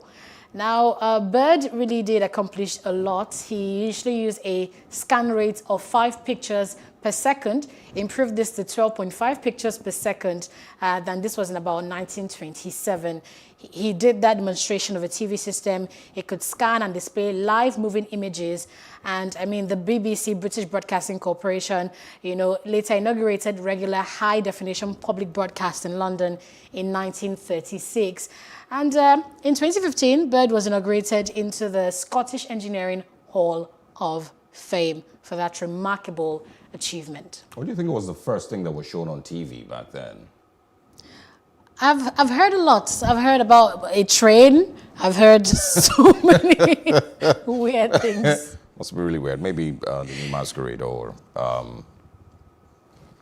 stuff like that. I don't know. I was thinking of what's this thing called? Willy Willy. What was that program? I can't remember what it was now. Anyway, that was from 1926. Yes, 1926. So we're going to move a lot further down, and of course, or upwards rather, to 2006. And this next story is really about an author and a TV host, or one of the most popular, one of the richest black women in the world, Oprah Winfrey.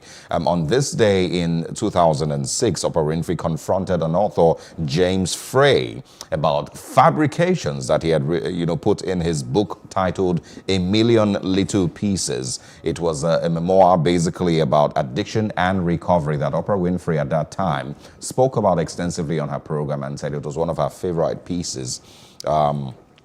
She described it as one of her favorite pieces, basically. It was published in 2003 as James Frey's very first book. He, in that book, described his very, very, very terrible experiences with addiction to drugs and alcohol. And, of course, his time that he spent at a supposed treatment center.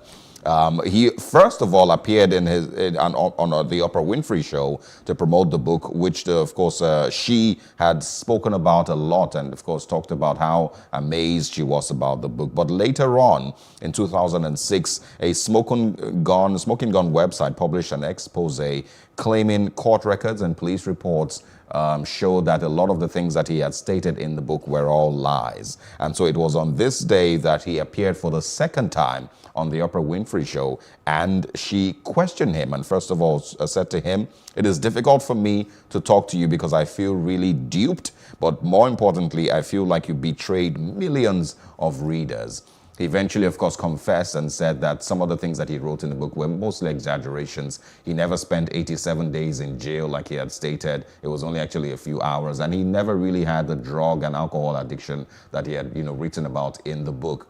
And so, yeah, it was a complete disaster.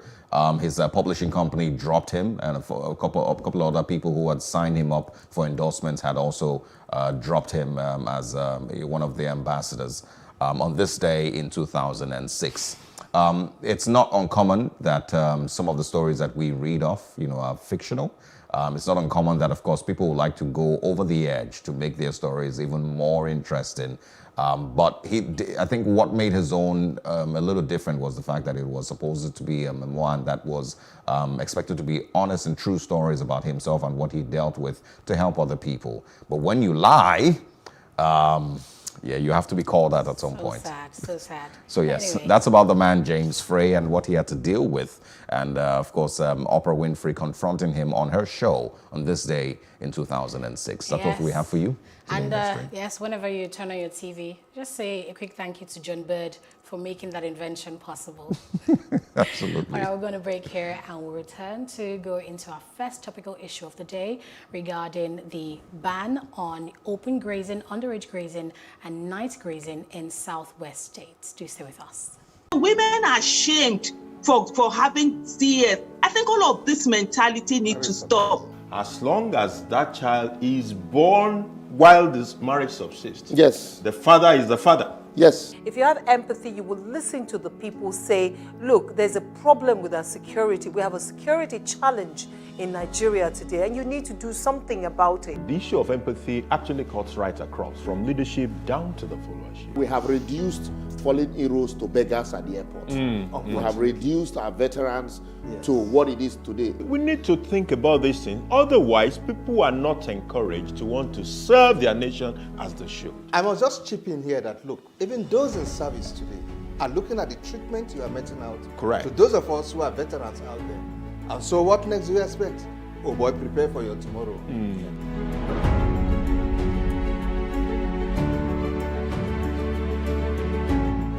And welcome back to The Breakfast here on Plus TV Africa. In our next conversation, governors of the 6 Southwest states and the Mieti Alakatu Breeders Association, MACBAN, have agreed to ban night and underage grazing in the Southwest. This was announced in a communique at the end of their meeting in Akure, the Ondo State capital, on Monday.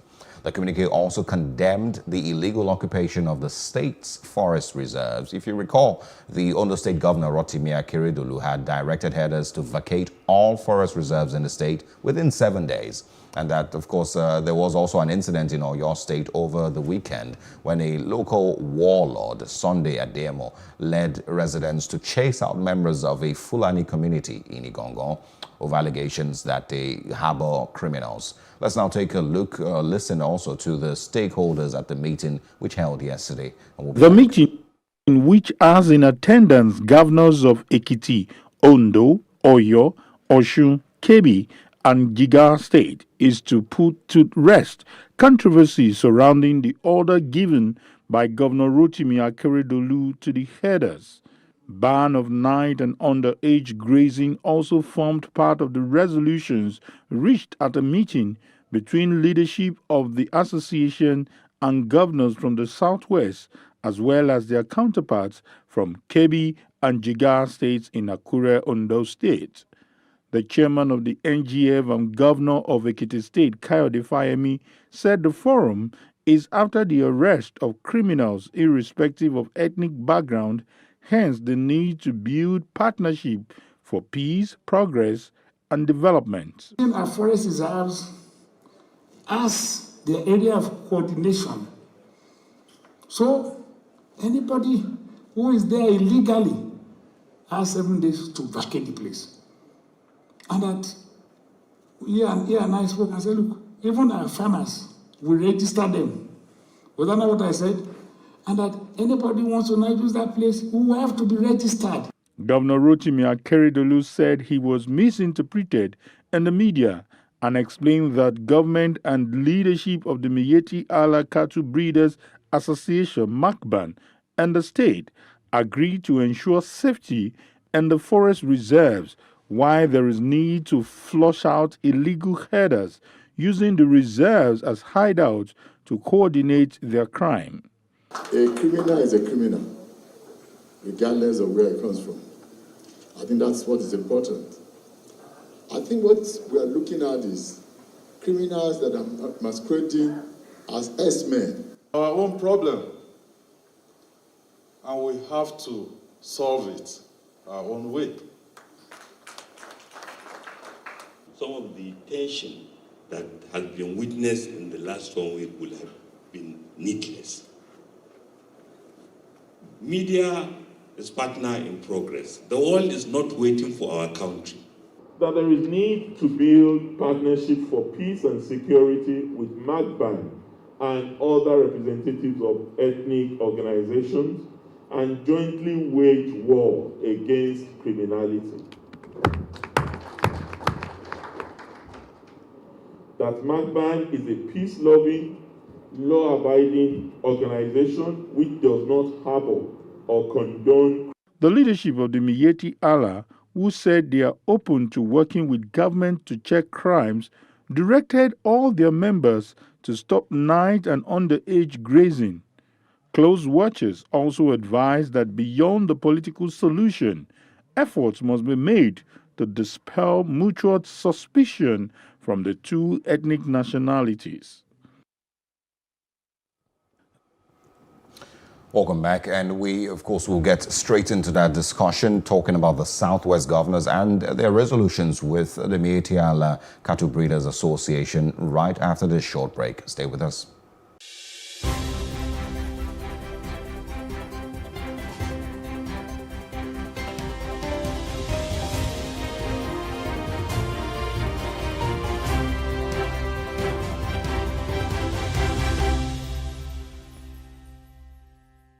We're glad to know that we now have our guest, Mark Adebayo, a public affairs analyst, to help us discuss this issue in the Southwest states, Oyo and Ondo specifically. Good morning and thanks for joining us. Good morning. I remember us having this conversation just yesterday about, the up and downs of the Southwest state and, the issue with cattle and grazing and, the registration of herders or not. But now the Miyetti Allah, the Southwest governors, they all had a meeting yesterday where they seem to have reached a peace deal to ban open night and underage grazing.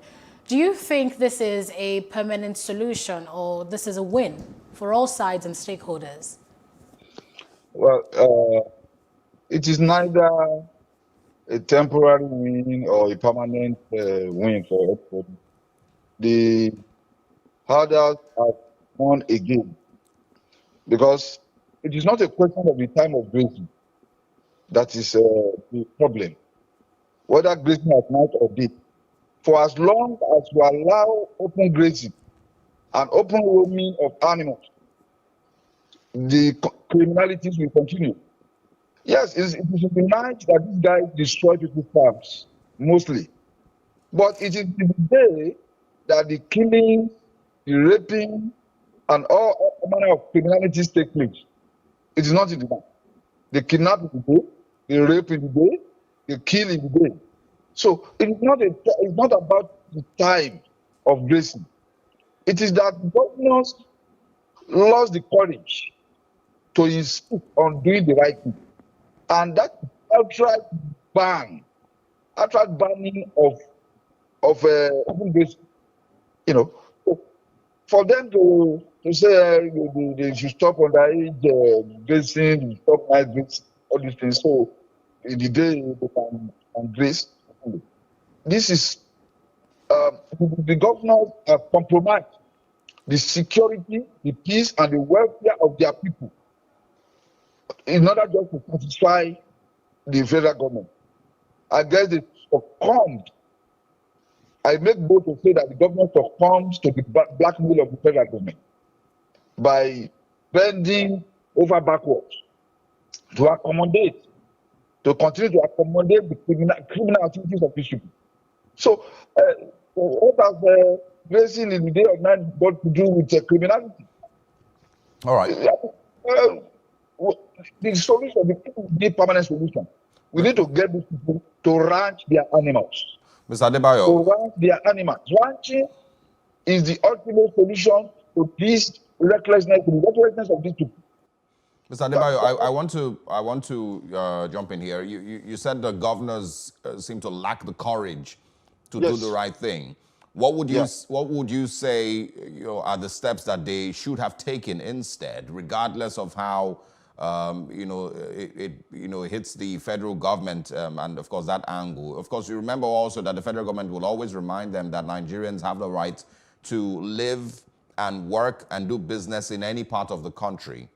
And so do you think that the governors, understand those perspectives and that's why they can't take the steps that you may be recommending?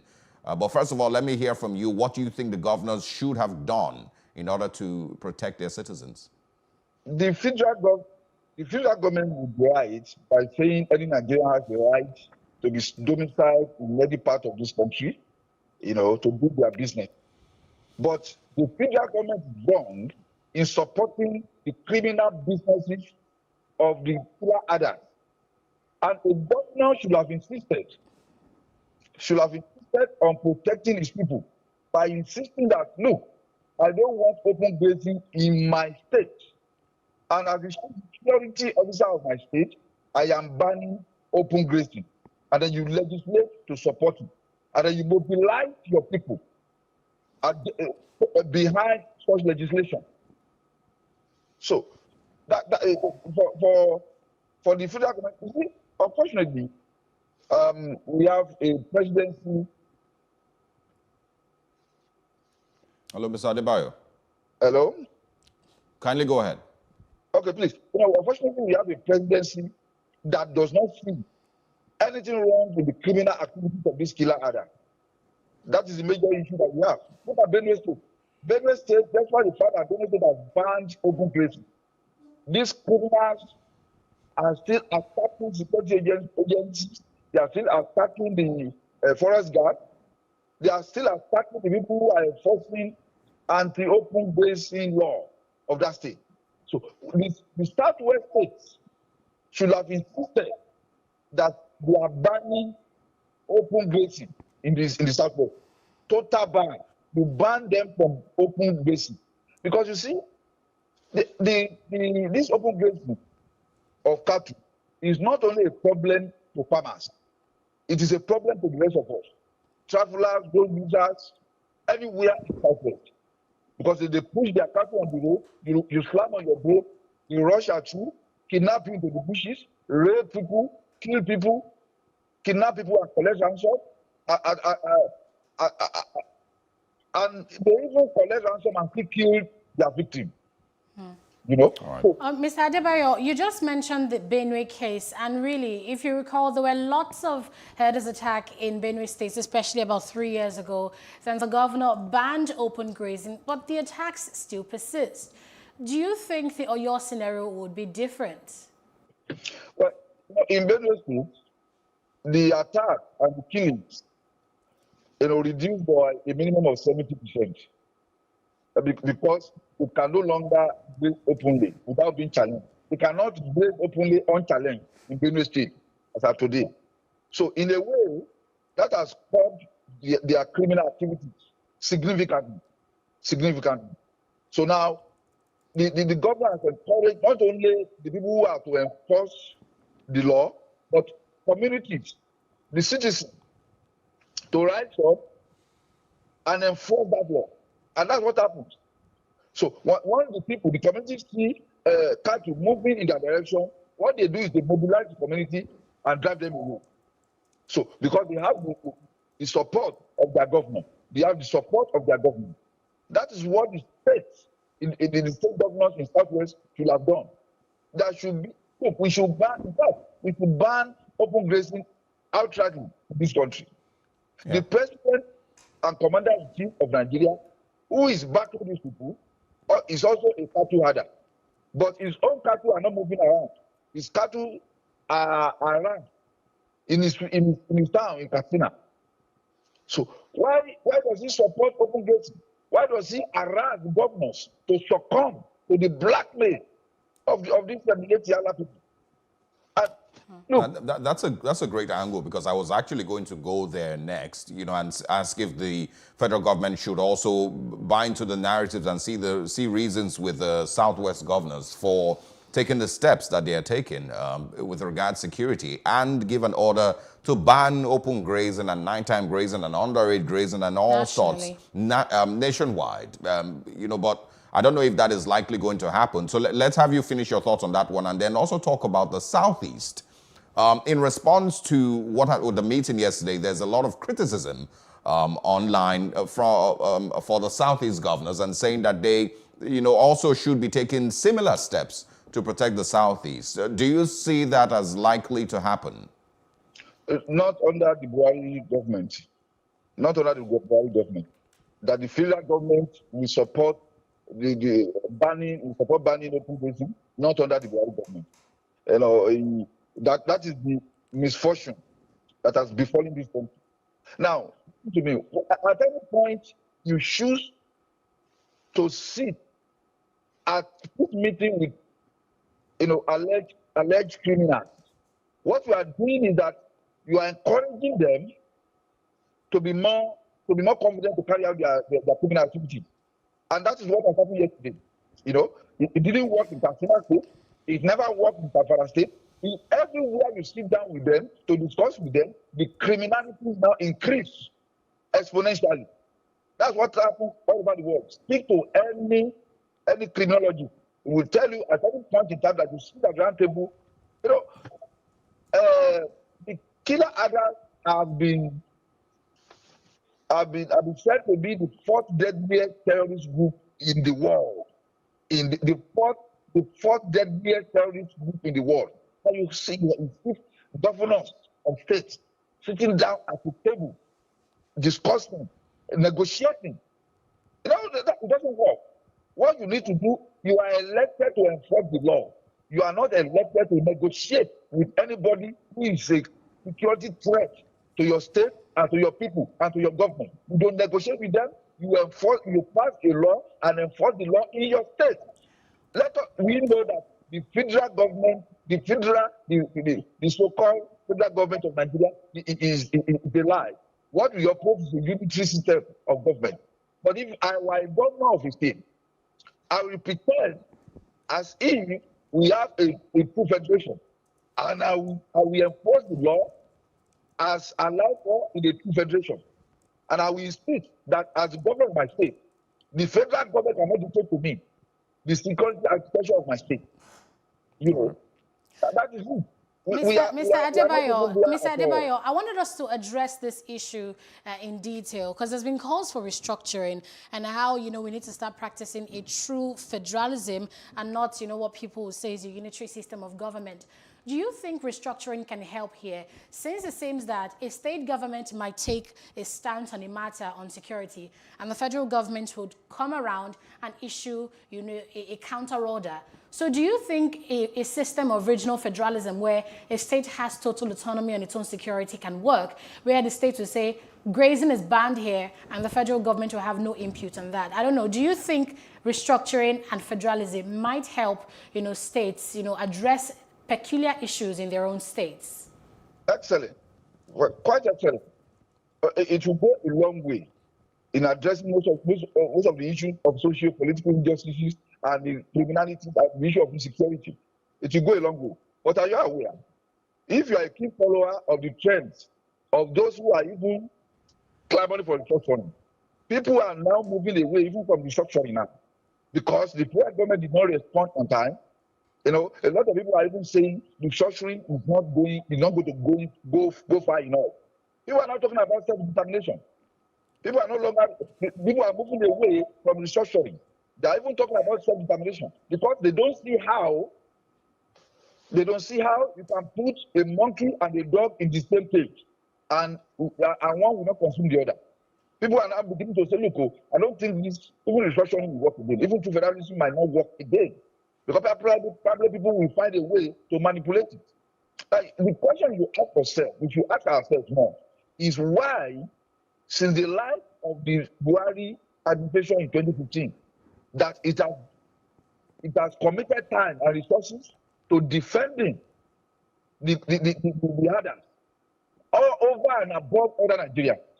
You remember that meeting in 2019 in Kebbi? We had the government, the federal government, in the presence of all the service chiefs and the Inspector General of Police, led by General Dan Basau, retired, who was internal affairs minister, was negotiating with Miyetti Allah, promising to give them 100 billion. You know, that those guys said, no, 100 billion is not enough, but they need 160 billion. Then, when Nigerians rose up in outcry and said, why are you paying these people? And well, they suspended it, but we are told that they later paid them the money, that they were paid the money secretly without the knowledge of Nigerians. Well, you know, Mr. Adebayo, we also don't have confirmation or 100% confirmation on that. You know, we'd like to leave that as still a speculation. I want you, since you already brought up the Miyetti Allah angle, I want, you know, to your thoughts really on the Miyetti Allah as an association, always stepping in when it's time to negotiate after lives have been lost, hundreds, dozens, maybe even thousands of lives have been taken. They always will step in, you know, when it's time to negotiate for peace. So I want your thoughts on what they should do. They are a cattle breeders association. It is their association and members of their association, I believe, that has been accused of harboring criminals and killers and murderers across the country. What do you think that they should be doing instead as an association, instead of always just negotiating when time arises? Well, for you to understand the true identity of Miyetti Allah, you have to remember what happened in Katsina State when 600 students were kidnapped from their school. Who did the government run to? State and federal government. They ran to Miyetti Allah to help them to negotiate with the terrorists who kidnapped 600 students from their secondary school. So that should give you an understanding of what Miyetti Allah stands for and the true identity of Miyetti Allah. That even the federal government and the state government understand that they have a leverage in criminal activities within the country, that they could step in and negotiate with criminals and then get things done. So they have become a door between the government and terrorists and killers and kidnappers and bandits. So that should give an understanding of what Miyetti Allah stands for and why a serious government, a committed government, a patriotic president should ban Miyetti Allah, should seriously consider declaring Miyetti Allah as a terrorist organization.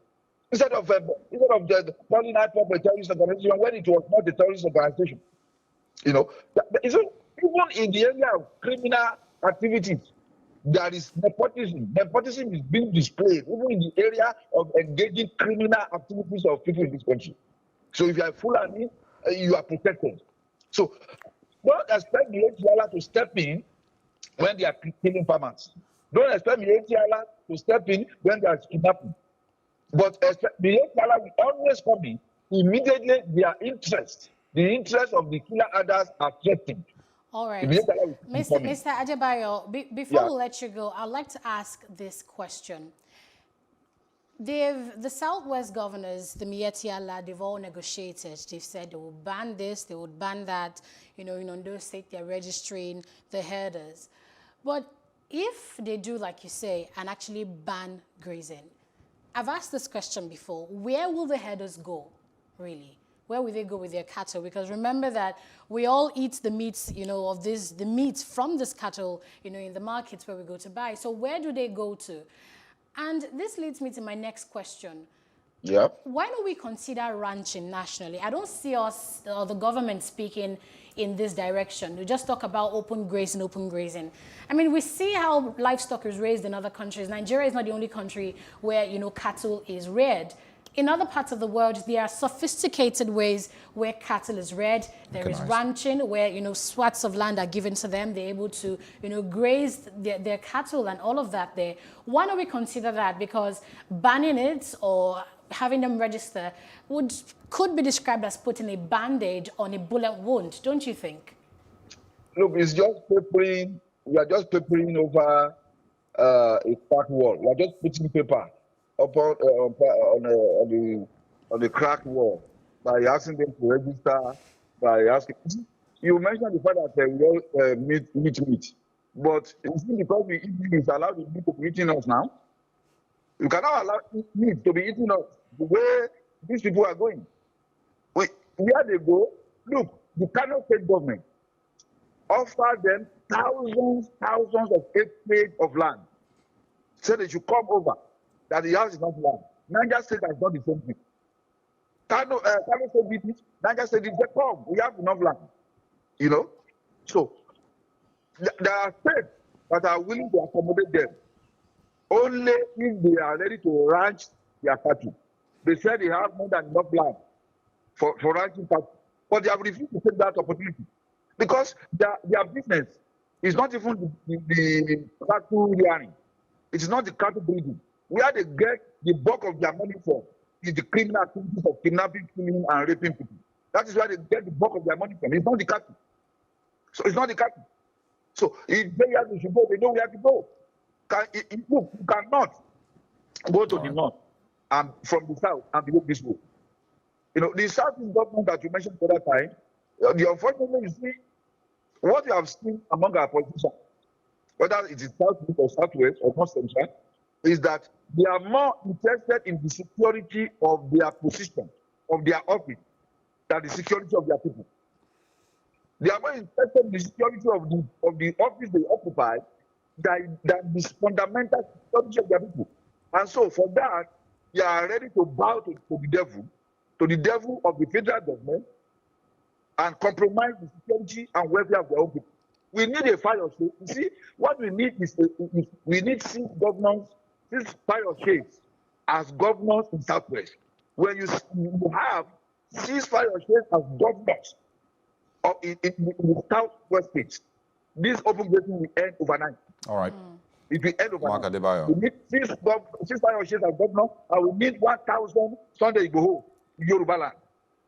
Wow. To liberate us for this criminality, so being supported by the federal government of Nigeria. The number one culpable element in this issue is the federal government of Nigeria under the presidency of General Muhammadu Buhari. Mark Adebayo, thank you very much. Thanks. Most importantly, I believe we need peace and we need justice for the victims of the brutality we've witnessed in the last few years. But thanks anyway for your thoughts, and we always look forward to speaking with you. All right, I believe he's stepped out already. Yes. Like I said, most importantly, yes, there might be 1 million fire shades, there might be 1 million Sunday Igbohos and the likes, but if we don't have systems that can actually protect Nigerian lives and property, then we'll eventually still find ourselves back in chaos again. So we need peace, we need justice, and we need better systems, and a government that actually has a political will and values the life of every Nigerian. Now that there's been negotiations, when are we having a conversation about justice for those people who have died in the Southwest? When are those families going to get justice? When are they going to get closure? Compensation never really will answer their questions. You can't now that it never will, but it goes a long way than nothing. Yeah, so. And it is wild that there was even a conversation, if there truly was a conversation about settling anybody for 100 billion naira. If that truly was, it is completely wild when there's thousands of families who have mourned and didn't get a dime from the government after they lost family members. It's crazy. Anyway, we're done with that conversation now. We're going to move into talking about healthcare now, and that's, of course, with the government easing or extending the ease lockdown for another month. And also, 13 youth coppers tested positive for COVID-19 in Cross River State. And in Kano, I believe, about 53 doctors have also tested positive for COVID-19. So we will get into that conversation next and share with you what the latest updates are and how we are faring with handling the pandemic. Stay with us.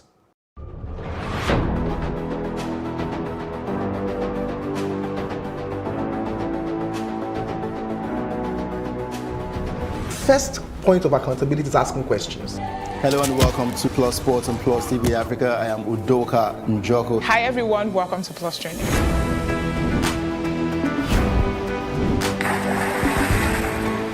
You cannot continue to recycle poverty while you're spending a lot of money on unproductive ventures. The government has to feel the impact. Honorable Commissioner, sir, welcome to the show.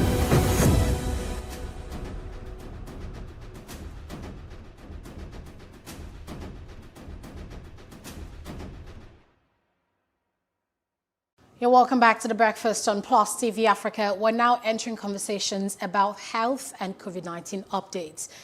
13 core members in Cross River State have tested positive to the coronavirus. As of Sunday, January 24th, the total number of confirmed cases in Cross River is 189. The Commissioner for Health in Cross River State, Betta Edu, said the recent high cases is because of core members who came into the state for the National Youth Service Corps program, NYSC. Edu called on the federal government to help Cross River States fix their labs so they can scale up COVID-19 testing. Meanwhile, the Presidential Task Force on COVID-19 on Monday announced the extension of Phase 3 of the ease lockdown by 1 month. Also, it's been discovered that there's a new COVID-19 strain that was discovered in the UK. It's now in Nigeria, and that's according to the Presidential Task Force on COVID-19 in Lagos.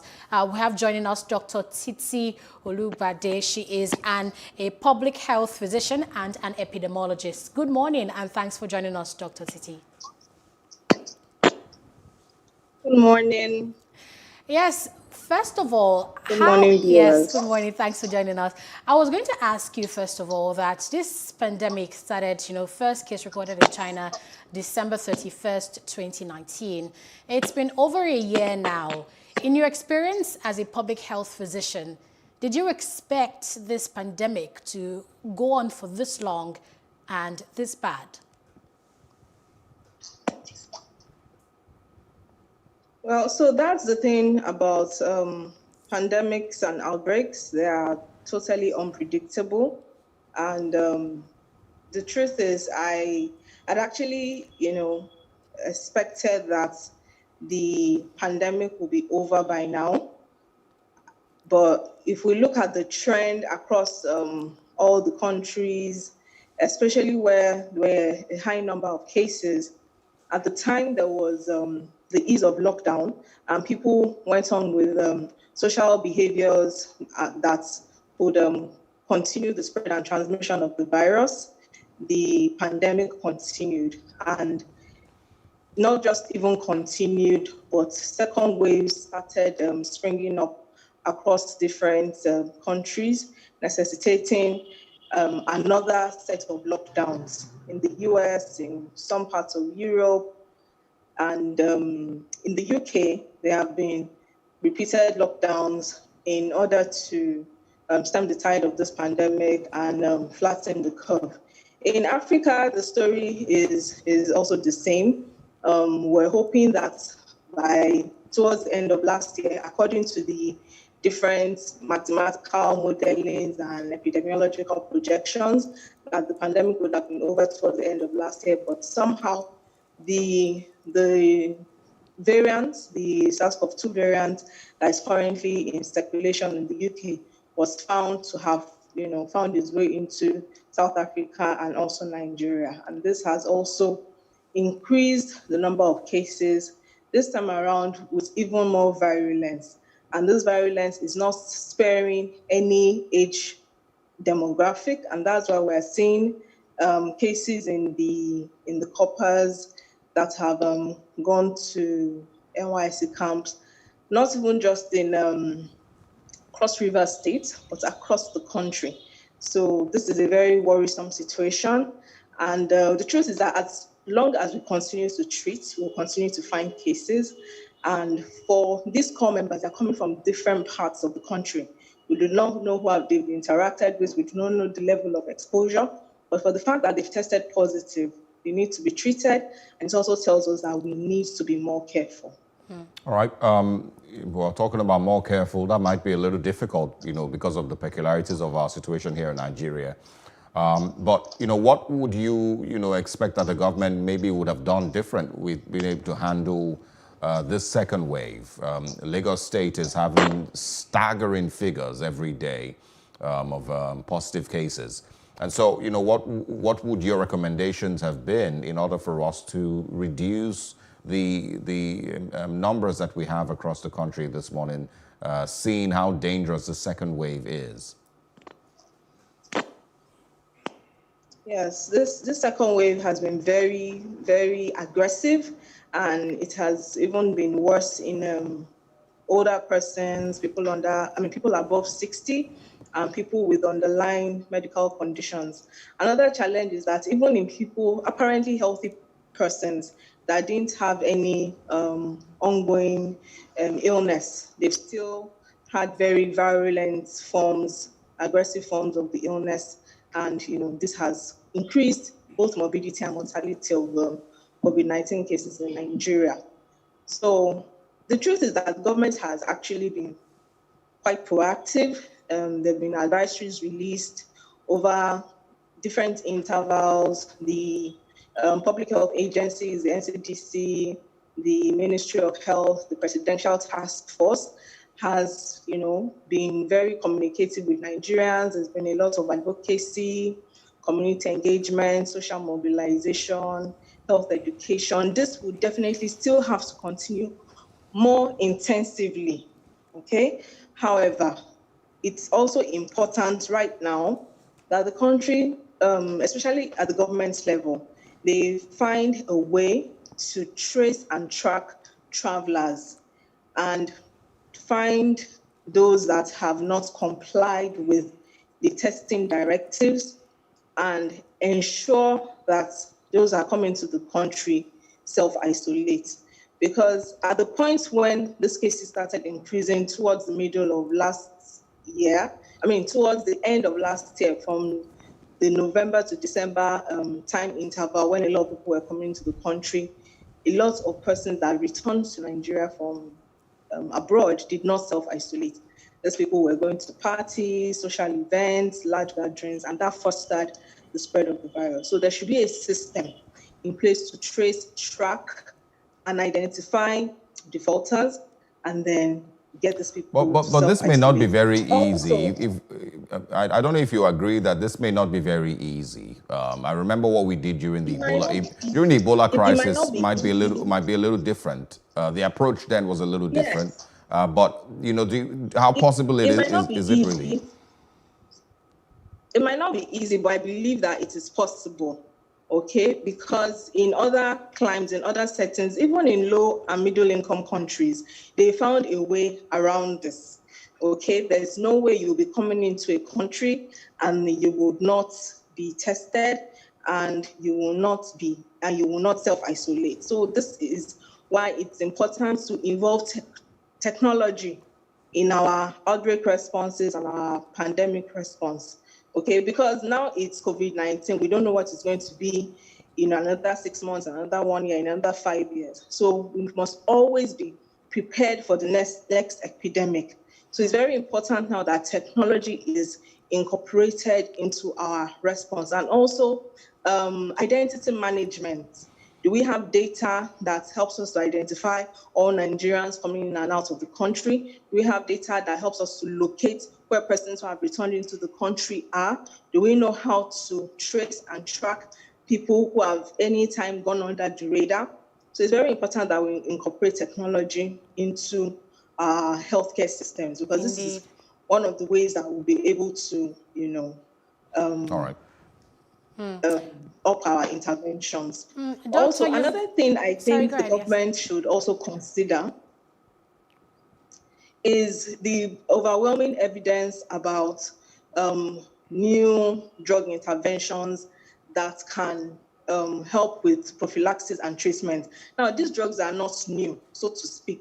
They've always been on our essential drug list, but more and more evidence is available to help us see that these drugs might be very useful in prevention and treatment of COVID-19. So I think it's also important now for the government to work with the academia, to work with research teams across the country that have been incorporated into the response to look at this evidence and see if, while waiting for vaccines, we can deploy this medication at a country level and then see how it goes and improves the lives of Nigerians.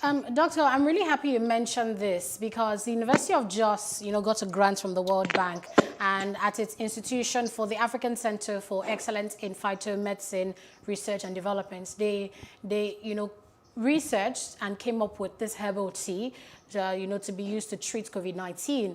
But then on social media, we found fake news, so to speak, that the VC of the university, has now debunked. News saying that the medicine doesn't work and NAFDAC has banned it. But we know that this is fake news because the VC said so. So how would you say misinformation, basically conspiracy theories, misinformation, are affecting how Nigerians perceive locally produced vaccines or treatments for the virus? And do they really work? Let's talk about misinformation, because I think our mindset is the first thing. If you're already predisposed or you already have that mindset that it doesn't work, I think that's where we need to start from, the mindset, before the actual thing. So, Doctor, what's your thoughts on this? All right. So misinformation in itself is another pandemic. Okay. So in the scientific community, it's been termed as infodemic, and we've seen that misinformation can drive anxiety, it can drive confusion, it can drive mistrust, at different levels. So it's very important that at the onset, even prior to an outbreak or a pandemic, once you are getting, when a country or a nation is getting feelers that there is an unusual event or a suspicious event that can threaten the life or livelihoods or even economy of the country, they start sharing correct information about such a situation with their citizens, so that even if that situation should occur in that country, the citizenry is already informed, and then they can take the necessary precautions to stay safe and to stay healthy. All right. Okay. So misinformation has driven, confusion and a lot of mistrust, globally, and in Nigeria in particular, we are not exempt from that. Now, the use of herbal therapies, herbal medications, is subject to what is called clinical trial. It's subject to testing and it's subject to validation. So the challenge is that a lot of claims about one herbal preparation or one drug or the other is that there's no evidence to show that these things work.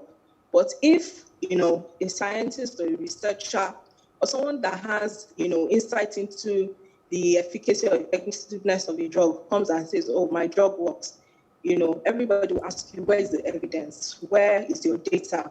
What clinical trial did you do? In which population did you test? And so when this evidence is available, then you can now leave it open for scrutiny. And that is what has been done for all the medications that we use now. These processes were thoroughly followed, even for vaccines. Okay, so it is not that locally produced or manufactured drugs don't work. But the challenge is that a lot of the researchers and scientists or herbal practitioners that bring forward their claims do not substantiate it with evidence. So in many countries, their herbal preparations have even been scaled up to global use. The current anti-malarial combination that we use now, the artemisinin-based combination therapy, was derived from the Artemisia plant, but it was shown with evidence that this medication works for malaria. So we need to show our work. Yeah, you know, and whose responsibility? Sorry, so we Doc. can do the same as well. Yeah, I just want to know whose responsibility should it be then to assist some of these herbal practitioners to do proper research and understand the power in their own medication and in their own discoveries. Because, and I also want you to share with us, you know, in the course of you handling, I believe, COVID-19 patients and stories that you've also heard, I'm sure that there's also some local remedies that maybe have assisted some patients get better. I know a few people who have done the steam inhalation, you know, with garlic and some other things. Some people have mentioned Agbo. I don't know how that works. Even though you've had organizations like the World Health Organization saying they don't work. Let's put that out there. But it has, I believe it has helped some people here. So whose responsibility should it be to do proper research on which of these things here and there might be helpful at some stage? And why aren't we taking all of these serious? We seem to always knock off herbal medicine immediately that conversation comes up. Okay, so the truth is that it is the responsibility of every researcher and scientist to find out the in-country guidelines for whatever products or mixture or therapy that they have developed. Okay, and then you have for research to work, for research to be outstanding, many times you need collaborators and you also need funding. Okay, so if a scientist has a therapy that he or she has developed, it is important that he collaborates with different stakeholders from the different medical or research institutes across the country, and then they form a team. And then they apply for maybe a license or something that has to do with analyzing the content of their therapy from, I think there's a Nigerian Institute of Medical Research, and also there's also a pharmaceutical research institute. Yeah, there's a Nigerian Pharmaceutical Research Institute that is a subsidiary of the Federal Ministry of Health. So these two institutions are the ones that verify and validate such claims. So it is important for researchers who have developed drugs or therapies to approach them so that their work can be validated. Okay, so, and what the notion I also want to correct is that herbal medication or herbal mixtures or herbal therapies are not discarded. A lot of medication in use in the country have actually been validated from these two research institutes, and they are currently in use.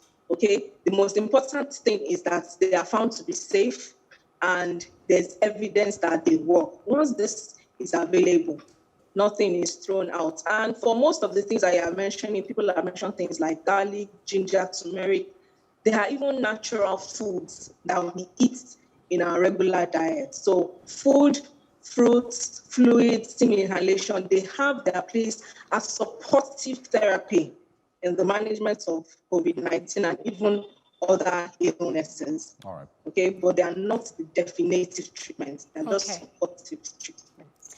So there's a buzz right now regarding COVID-19 testing. You check on social media and you see lots of people complaining about how, they pay for the test in Nigeria, the tests never get done. But they go to other countries and, right there at the airports, they do the rapid test, they get the results and they fly out. So why do we have these issues in Nigeria? First of all, there's the issue of exploitation of Nigerians who want to travel by, these laboratories. And then there's the issue of, the test never even getting done in the first place. What's your thoughts on that? Yeah, so my thoughts on that is that this is also part of where the government needs to take 100% responsibility, because testing is at the core of the pandemic and the outbreak response.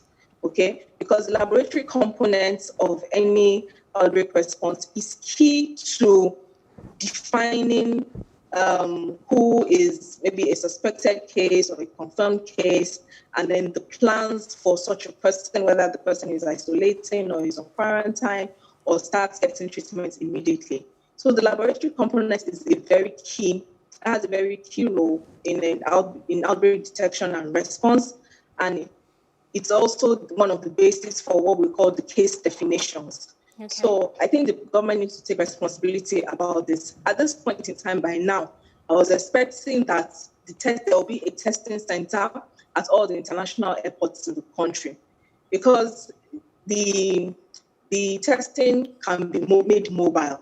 Okay, so it's not something that has to be in a particular fixed location. There are mobile labs across the country, across different states. So a mobile lab too can be put in the airports so that it will reduce the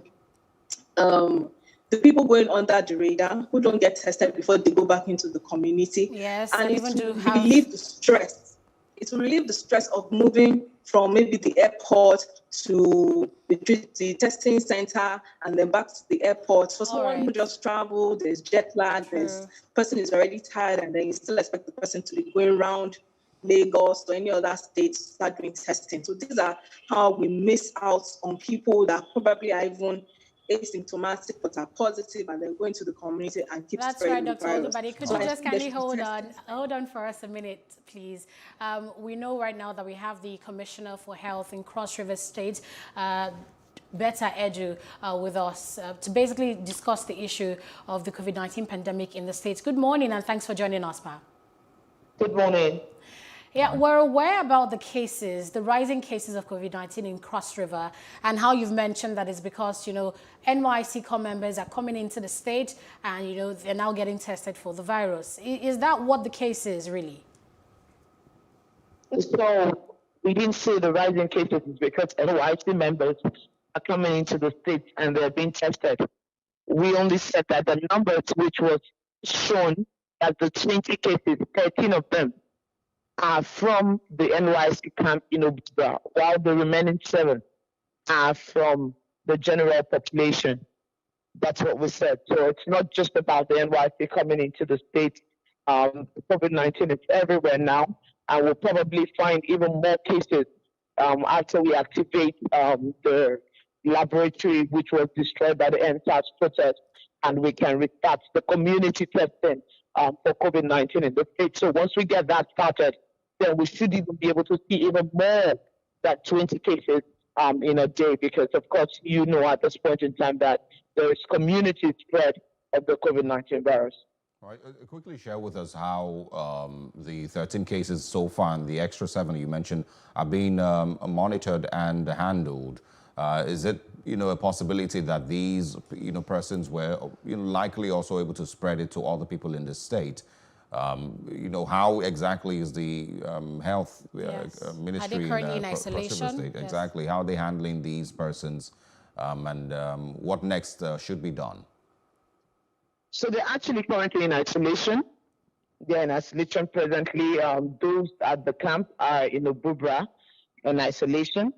And then we have 4 persons who are on isolation in Calabar.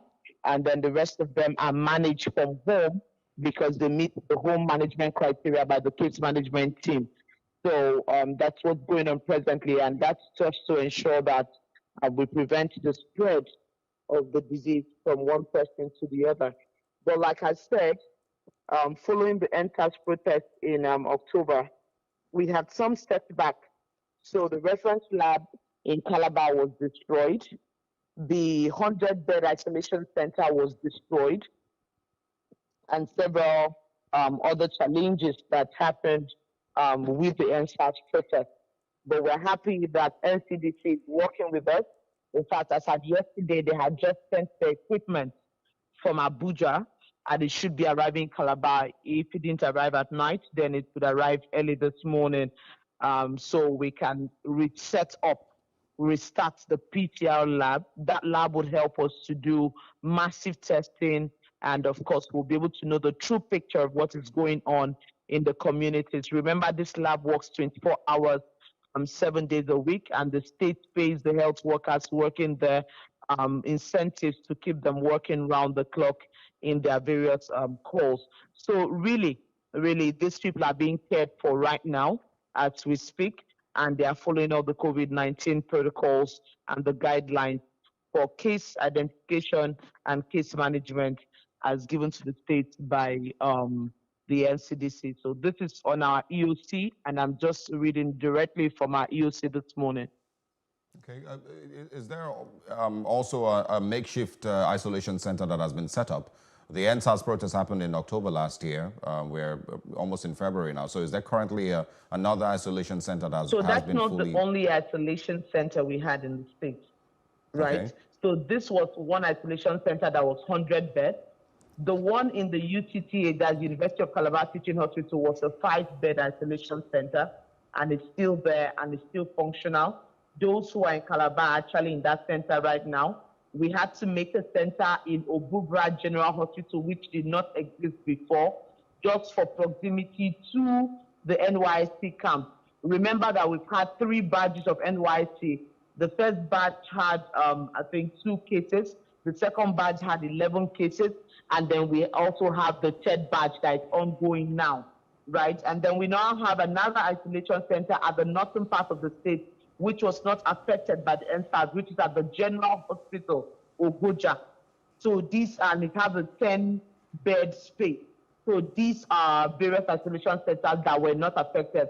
Unfortunately, the one with the largest capacity, which was the 100-bed for both male and female, was what was affected during the NSAS protests in October. Dr. Titi Olubade, we'll be coming to you in just a moment, but this still goes to Better Edu. We know that Cross River State seemed to have handled the COVID-19 quite well, and we just want to find out what are the challenges you're encountering right now that would say is impeding, the success so far, the handling of the case in Cross River State.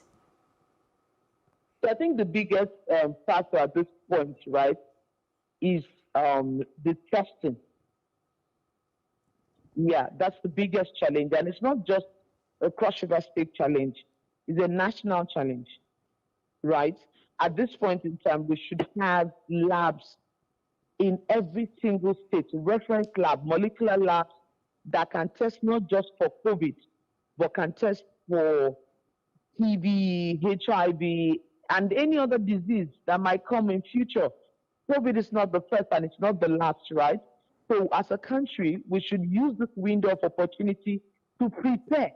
There could be another pandemic. There could be another epidemic. There could be another outbreak. Remember last year, I think around August, September, we had issues from states like Delta and the rest of it.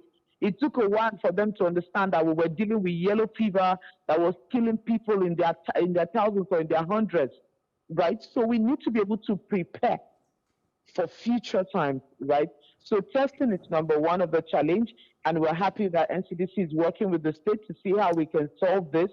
Another very pressing issue, right, is the logistics, the cold chain system. Remember, we're expecting the COVID-19 vaccines into the country. Apart from the one which was shown in Abuja, which was just recently built, that can be able to keep this vaccine in a potent state, which is very, very sensitive, minus 80 to minus 60. I've heard some arguments that the vaccine can be at minus 8 and minus 2, and it will still be viable. That's not right. That's not true. The manufacturer has clearly stated this is the temperature at which this vaccine will remain at optimal state. You don't want to be giving children in Nigeria placebos in the name of vaccines. Go around the states. Do we have a replication of the same structure in those states? Do we have a logistic means to transport the vaccines? These are all challenges that are facing the COVID-19 response in Cross River and all across the country. Unfortunately, we're out of time. There's a lot more that I wish that we were able to share with regards Cross River State and its handling of the pandemic. We wish, of course, we hope that you would continue to do all that is necessary to ensure that the state is safe and the state generally is able to handle the pandemic in its entirety. Thank you very much for stopping by, Mrs. Better Edu. Thanks for your time. Dr. Titi Olugbade, thank you also for your time. Thanks for discussing with us this morning. Thank you. Thank you very much. Have a great day. You have a good day. You too. All right, that's all we have with regards COVID-19. We're going to be talking next about Biden, Joe Biden, Trump, and policies.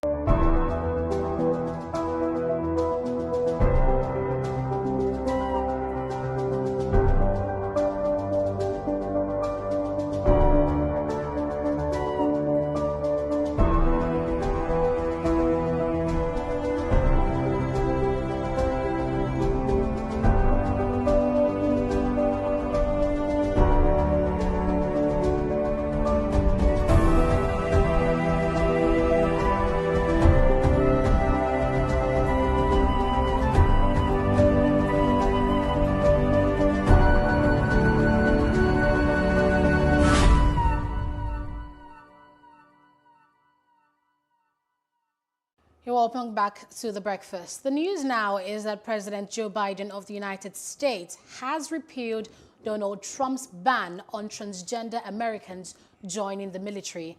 The ban was announced by Trump during his first year in office. According to data from the Department of Defense, there were 8,980 active duty transgender troops in 2019. Biden's move comes after new Defense Secretary Lloyd Austin, a retired Army general, spoke of the need to rescind the ban during his Senate confirmation hearing last week. Let's now take a listen to this. What I'm doing is enabling all qualified Americans to serve their country in uniform and essentially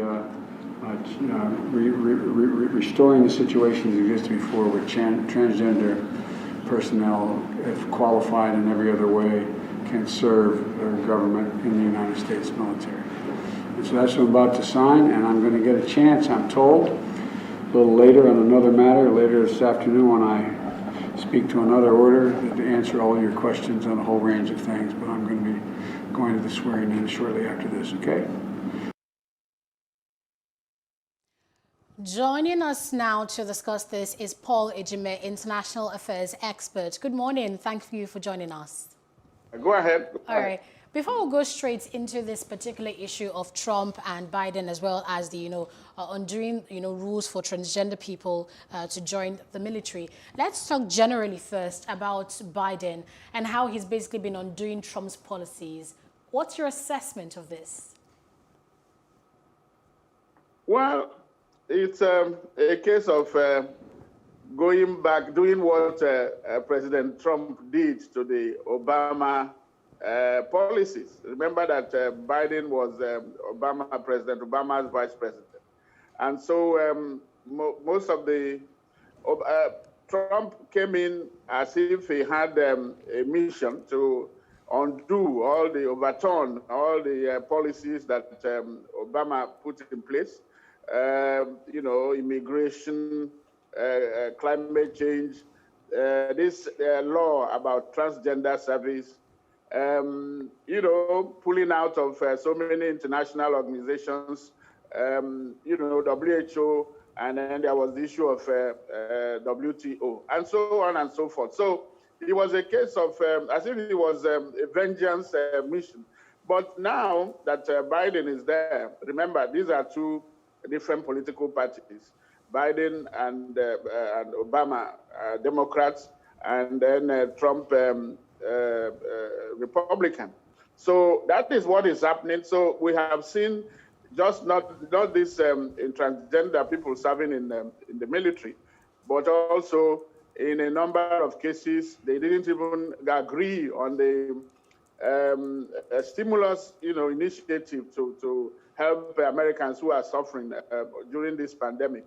I think the Biden presidency is trying to do something that they are doing something on the issue of rolling out the vaccines to fight the pandemic. Under Trump was in denial. In fact, even after catching the virus, he didn't believe that he still thought it could be wiped away, disappear like a miracle. So there's a switch in terms of policy orientation, and that should be expected. So that is what is happening. And so if we can go back to, yes, go ahead. Oh, I mean, I just wanted to, get your thoughts on the reaction to this. There's, of course, some parts of the U.S. that's, do not agree that there should be transgender persons in the U.S. military. Donald Trump put that policy in place because he claimed that it was costing the U.S. military too much.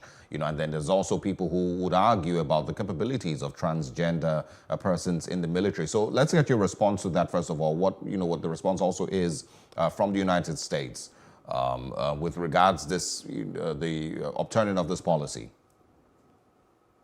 Well, like I said, it was part of the policy that was in place already when in 2016 when Obama was leaving. But Trump revoked that in 2017. But it wasn't until 2019 that it came into place, because there has always been controversies. People were against it. The lobby, the same-sex lobby group, they are very strong. So what is happening now is, if you can allow it in other areas of human life, what is it about the military? And that's the argument that Biden is making, that it won't affect their service. The fact that their sex orientation will not affect. And that is, and how many are we talking about? In the total, maybe about 15,000 out of the 1.3 million service personnel that America has. So they are saying a study was also carried out that came out in 2016 that said that it will not have so much impact. So the cost element, yes, perhaps, but it won't be as great or too negative or adverse as those who are kicking against it are putting it to be. But whether that is also morally right or whatever, that is the question for the American population and the American government. Ms. Ejime, one question I want to ask, because we're running out of time, is this. Now, Biden, in just how many days of his presidency, has signed about 30 executive orders on doing what he has described as the draconian policies of President Donald Trump. But really, were they all bad? And in your opinion, is there any policy of Trump's that you would like to see continue in the Biden administration? Well, it's always not a good thing to try to really undermine whatever your predecessor has done in office, good or bad. But I'm not an American, but I will say the other one element that is, but that is also for the Americans to judge, the issue of, abortion and then the gay marriage or same-sex marriage. Biden professes Catholic faith, but it's also a debatable issue about whether it can be, people, you can allow it. Remember that it caused so much row when President Obama came to Africa and was trying to sell that to the African government. And they told him, in plain language, listen, we have greater problems in Africa, poverty, economy, insecurity, than having to talk about people's sexual orientation. So, but you remember, they wanted to make it a conditionality for giving aid or assistance to Africa, which shouldn't be. These are some of the issues. If that is what they want, let them keep it there. In Africa, there is a different priority. I think that is the only area that I will. But in other cases, multilateralism is good. So the idea of Trump pulling out of all the international organizations because he was talking about America first and policy, I think reversing that is welcome.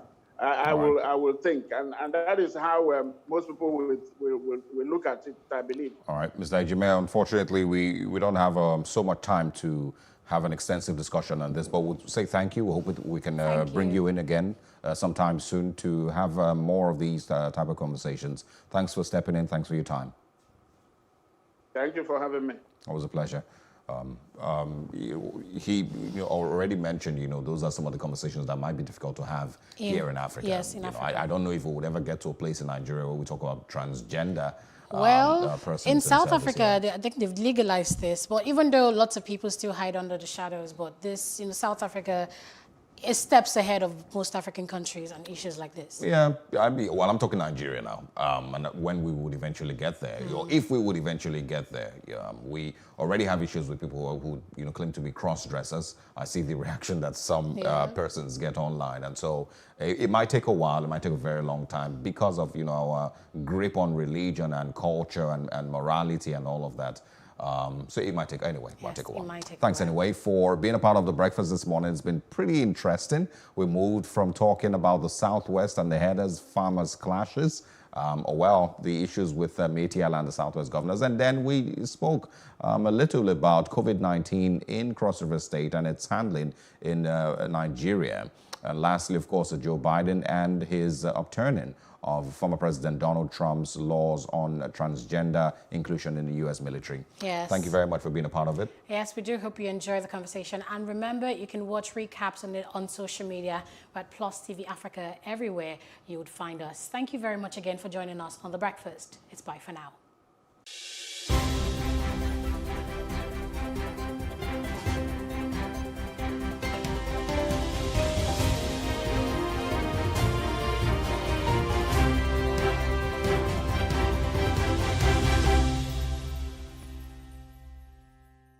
Contrary to popular belief, Corona is not a hoax. The virus is real.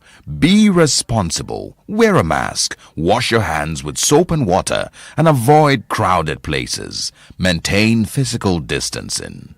Be responsible. Together, we can overcome the pandemic. I am under the bridge in Menday, Maryland at the very popular Cane Village, particularly thrilled at the level of creativity being displayed in terms of the artworks here by the artisans. An array of weavers and sellers of baskets, chairs and artistic household furniture made out of cane were all hard at work at the time of my visit to the Cane Village.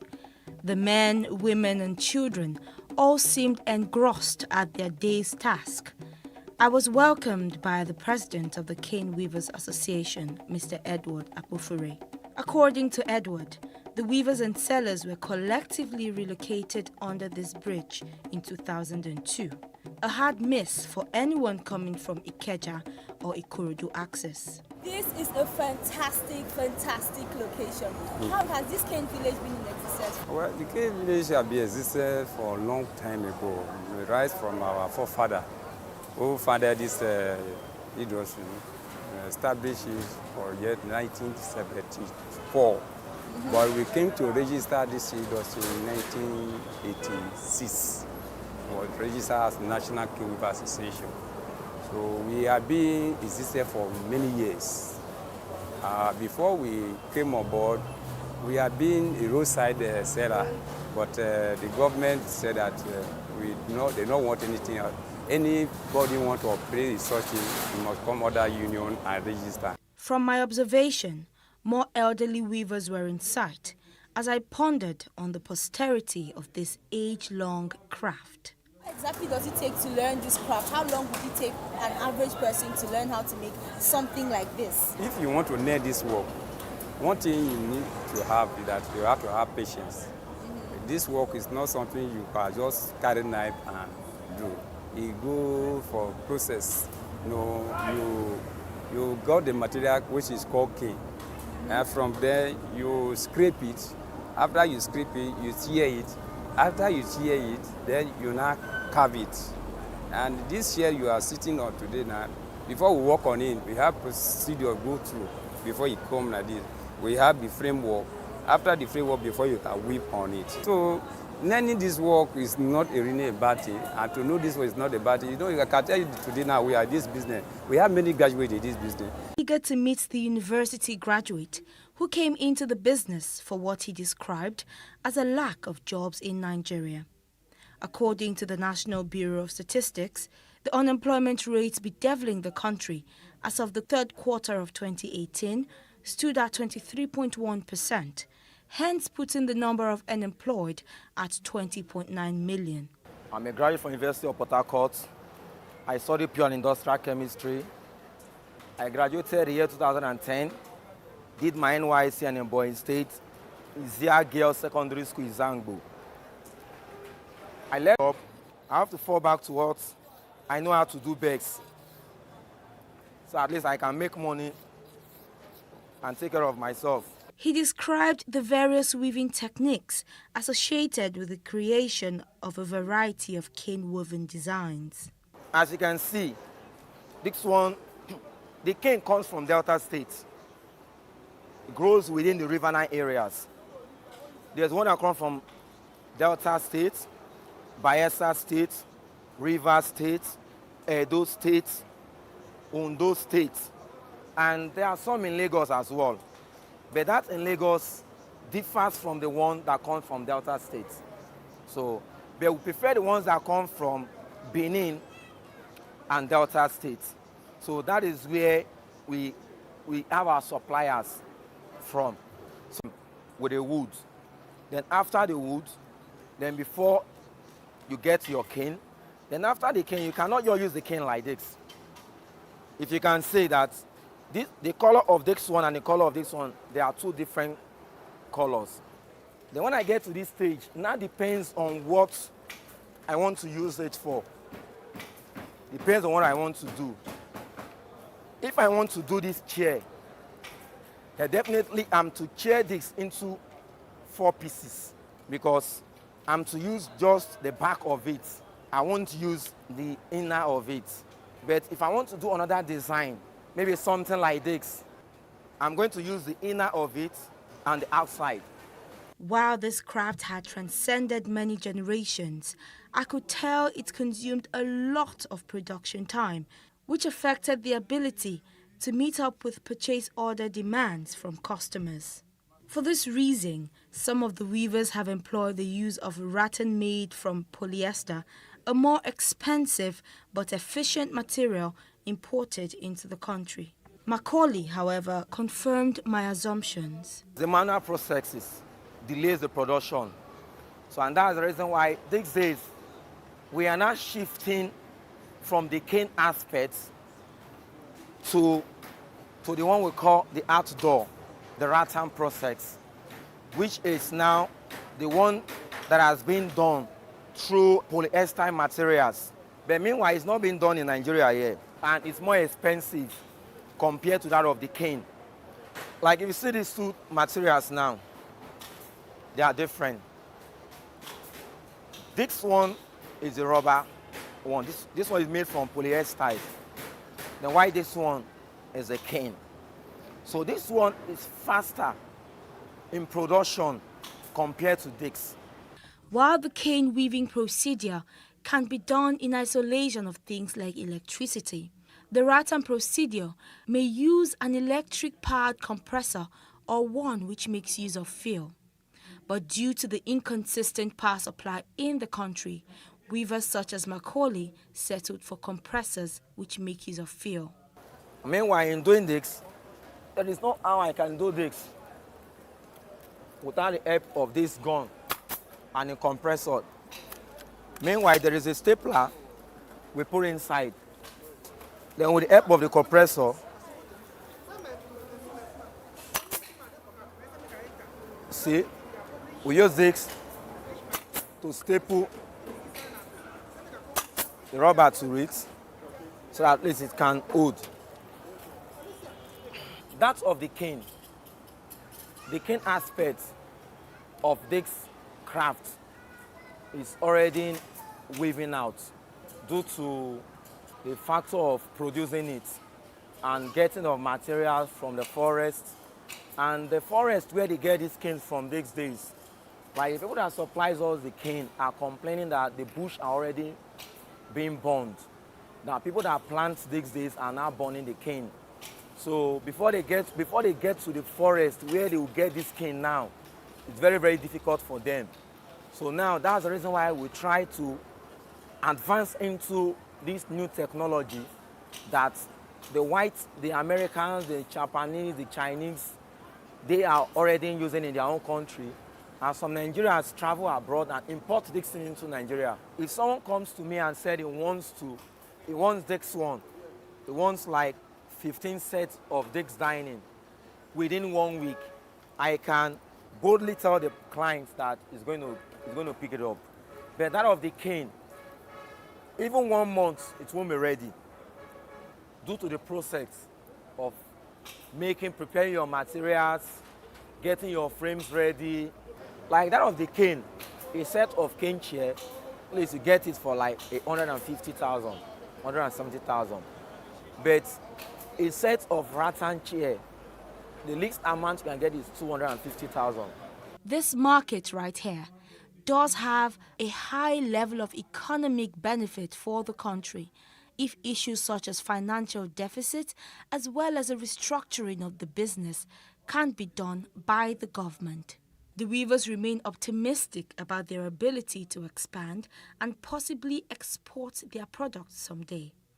Edward says financial aid from the government would go a long way. The government shall now say, I want to give individual 500,000 to start. I tell you, when you invest 500,000 for this business by a year, by the end of the year, you will make a return of even 300,000 on top of that 500, even a million. Because during December time, the period of December, when many companies want to do outpass gift, they come here to have a demand of basket. Meaning, even when you do not have money, you can never meet up there because they will come, they will demand more than you don't even have. So, but you don't have money to do this Ghana, you cannot get it. But at that time, the price will be even favor you because that time the price will wait up because there will much demand that time. So if the government help us, will give us money, we do this business, we keep them toward December time, we bring them for sale. You know, when you borrow money for bank, maybe all these bank microfinance now, you borrow today, tomorrow you are coming to collect the money from you. And this our business does not go like that. You see, we do the business, you give us money, you give us time to work with that money. So by the time maybe 7 months, 8 months, we started to pay. You know, we have produced something that by the time we carry the market where we want to sell, return that money back, it will not be a problem for us. But when you give me money today, tomorrow you are coming to, you are trying to keep the business in my hand. You are not making my business to this. We are not buying and selling. It's not this buying and selling this thing. So it's something you produce before you can sell. For Edward, financial aid from the government and a restructuring of their current location to take on a more tourist look would improve the shortfall in supply as well as make them more competitive in the global market, hence giving way to export. Like this place we come to now, government can come to this place and turn it to tourist center as cane industry. So whereby they build a good structure and whereby people come and make their daily bread, whereby government can get sort of out of it. It's the looks of this our work now. You have to finish there to export them. It's another problem because we don't have the financial background to carry this work outside for people to buy. We only look at this rata work now. Before we don't know how to do them, but now we are now named them and we know how to do them. So all those things that are even they are going for abroad for, we have them. We have the knowledge, the people who are so intelligent to do this craft work here in Nigeria, in this cane industry. It's just what the government should come and ask us, how can we do it? And we tell them the other side of it where we need their help. Macaulay was gracious enough to take me around the cane village on a tour. This is dining for 4. 1, 2, 3, 4, 4 chairs. There's going to be a glass of 10 mm on it, which is Dix. This is a glass. This glass will be on it. If I'm to produce this one now, to do this one alone, it's going to take me about 1 week to produce just one of this. But if I'm to do it in the rattan, it's going to take me maximum of 2 days. I'm done with this. This one cannot withstand the outdoor. It's not something that can withstand rain. And that one can withstand rain. This one is made with raffia. We'll call this one raffia. This material is sort. This material, we get this material from Cotonou. Something like this one now is about 2,000. And how long would it take you to make it? This one takes about 1 hour. So that's the reason why during the Xmas period, people don't even do cheers. Amazing items. I certainly had fun here, and I did get myself some take home as well. For Plus TV Africa, I am Irene Ubani.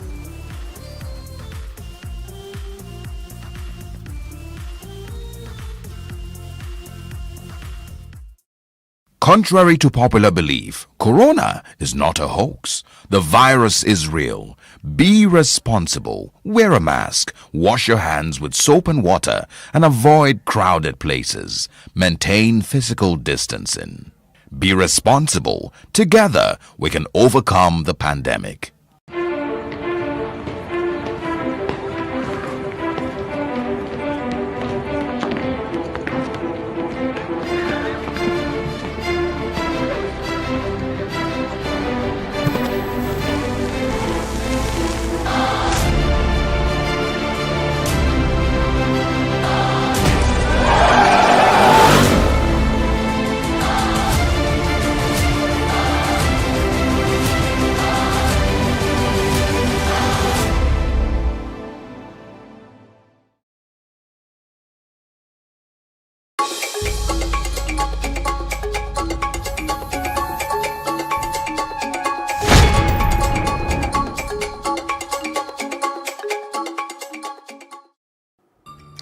Southwest farmers and herdsmen crisis brewing. Violence erupts as Yoruba rights activist Sunday Igboho moves to reject Fulani herdsmen settlement, Seriki from Oyo State. And Buhari has disappointed many Nigerians, says Atahiru Jega. How true is this? Well, this is Plus Politics, and I am Marianne Okon.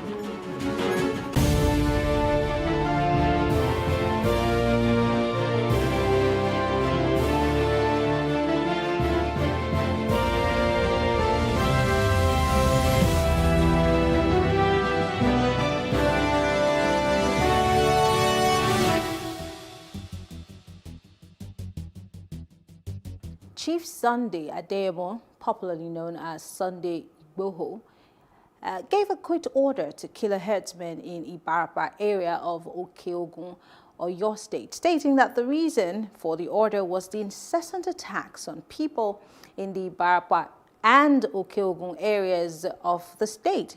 Now, joining us to have this conversation, we have Yinka Odumakin. He is the spokesperson of the Social Cultural Organization of the Yoruba People of Nigeria, Afenifere, and political analyst Alester Wilcox. Thank you, gentlemen, for joining us. It's my pleasure. Thanks for having me. All right, so I'm going to start with you, Mr. Odumakin, obviously, because we're talking about the Southwest here.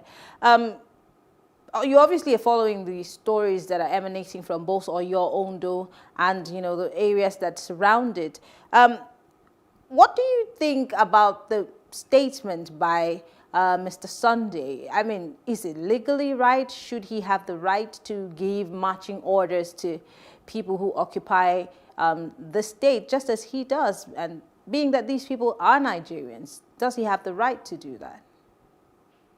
Well, we understand why Mr. Igboho is outraged, like many Yorubas, over the incessant attacks and the serious assaults on the people. It has become too much. And the Fulanis, who are the marauders, have been taking the people for a ride. They violated our people in serious ways. And though we have spoken with Mr. Igboho privately and publicly, in a way that we don't have a total breakdown of law and order, because what the people are doing, if our poor to react in like manners, there will breakdown of law and order, which will not be in the interest of the country. We have leadership responsibility to ensure that this does not happen, while at the same time, we must protect our people against assaults and violations by these herdsmen. This has gone too much, and we cannot take it anymore. I have so many questions I want to ask, but quickly, we'll just take a quick break, and when we come back, we'll continue that conversation. Stay with us.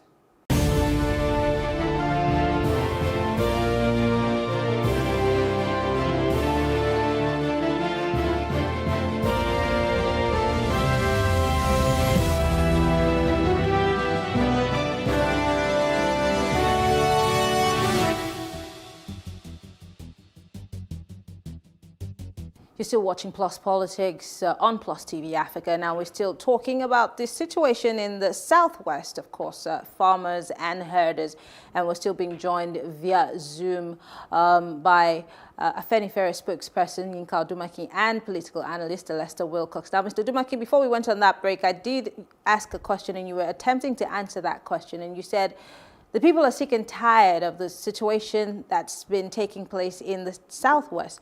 Is it the job of Mr. Iyoho to give that ultimatum? What about security agencies in the country? What about the governor of the state? Shouldn't that onus be on the legal authority in the state to take such a drastic step? Again, what is the position of Mr. Sunday in that state in terms of the legality of what he did? Well, Mr. Sunday Igboho is an individual, and that's the reason why we have spoken with him, that as an individual, he should temper his utterances. It's not as if we don't understand why he's outraged and why he's leading the battle, but we also have leadership responsibility to ensure that there is no breakdown of law and order. While the government of Nigeria has not behaved responsibly the way it should over this matter, the reason why you have government is to moderate between all interests. But we have the government of Nigeria taking sides with the herdsmen, which is not good for the polity, which is not conducive to peace and harmony. What government should be doing at this moment is to enforce law and order, not to back the herdsmen to disobey lawful authorities like the Garba Shehu has done with Northern Leaders Forum and Arewa Constitution Forum. That's not how to build an inclusive society. It is because we want an inclusive society that we are appealing that this matter should be handled in a much more mature way in the interest of peace, stability, and justice. You cannot just get up and say that you are herdsmen. You want to occupy the forest. You are not animals who can just be roaming about in the bush. If you want to roam, graze animals, apply for land from the government. They give you a land to graze your animals, but don't become nuisance to your host communities. Okay, let me go to Lester now. Mr. Wilcox, you are an outsider looking in. Let's take a general overview. Now, just last week, the situation in Ondo State, of course, Governor Akeredolu had issued also an ultimatum of sorts to these herders on their reserves. And he had said that if they do not abide by those rules and regulations, of course, they will be sacked from the state. What best approach do you think that can be taken or should have been taken? Because as a result of Governor Akeredolu's ultimatum, the presidency had responded, Arewa Consultative Forum had responded, and this has not really sat well with Nigerians in general. What do you think, what path do you think they should have taken in dealing with this without whipping up sentiments? Well, thank you very much. Well, I'm not an outsider looking in. I'm an interested party because I'm a Yoruba by affiliation, by association, by residence, by ideology, and all that you can think about. I'm fully Yoruba. I see that. So, and as a Nigerian, I am affected by what happens every part. I live in Ibadan. I did my youth, since my youth service days, I've been stuck in Ibadan. Lagos is just my second home. So, and I've traversed every nook and crannies of the Western Nigeria. I can mention every every cities, every villages, from Lagos up to anywhere in Ondo State, in Ekiti State, up to the utmost end. So I have traversed very well around the Southwest. So I'm a Southwesterner.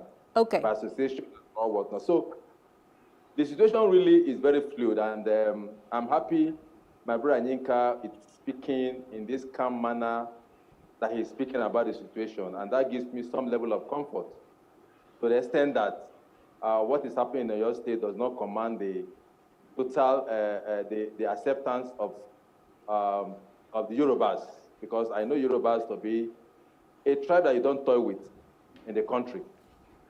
What happened in Ondo State, for me, is quite unfortunate, because the governor is the chief security officer of the state, and he has every constitutional right to protect the territory of Ondo State. And so if he discovered anybody or any threat to the stability, peace, and well-being of Ondo State, he has adequate powers and responsibility to take adequate action.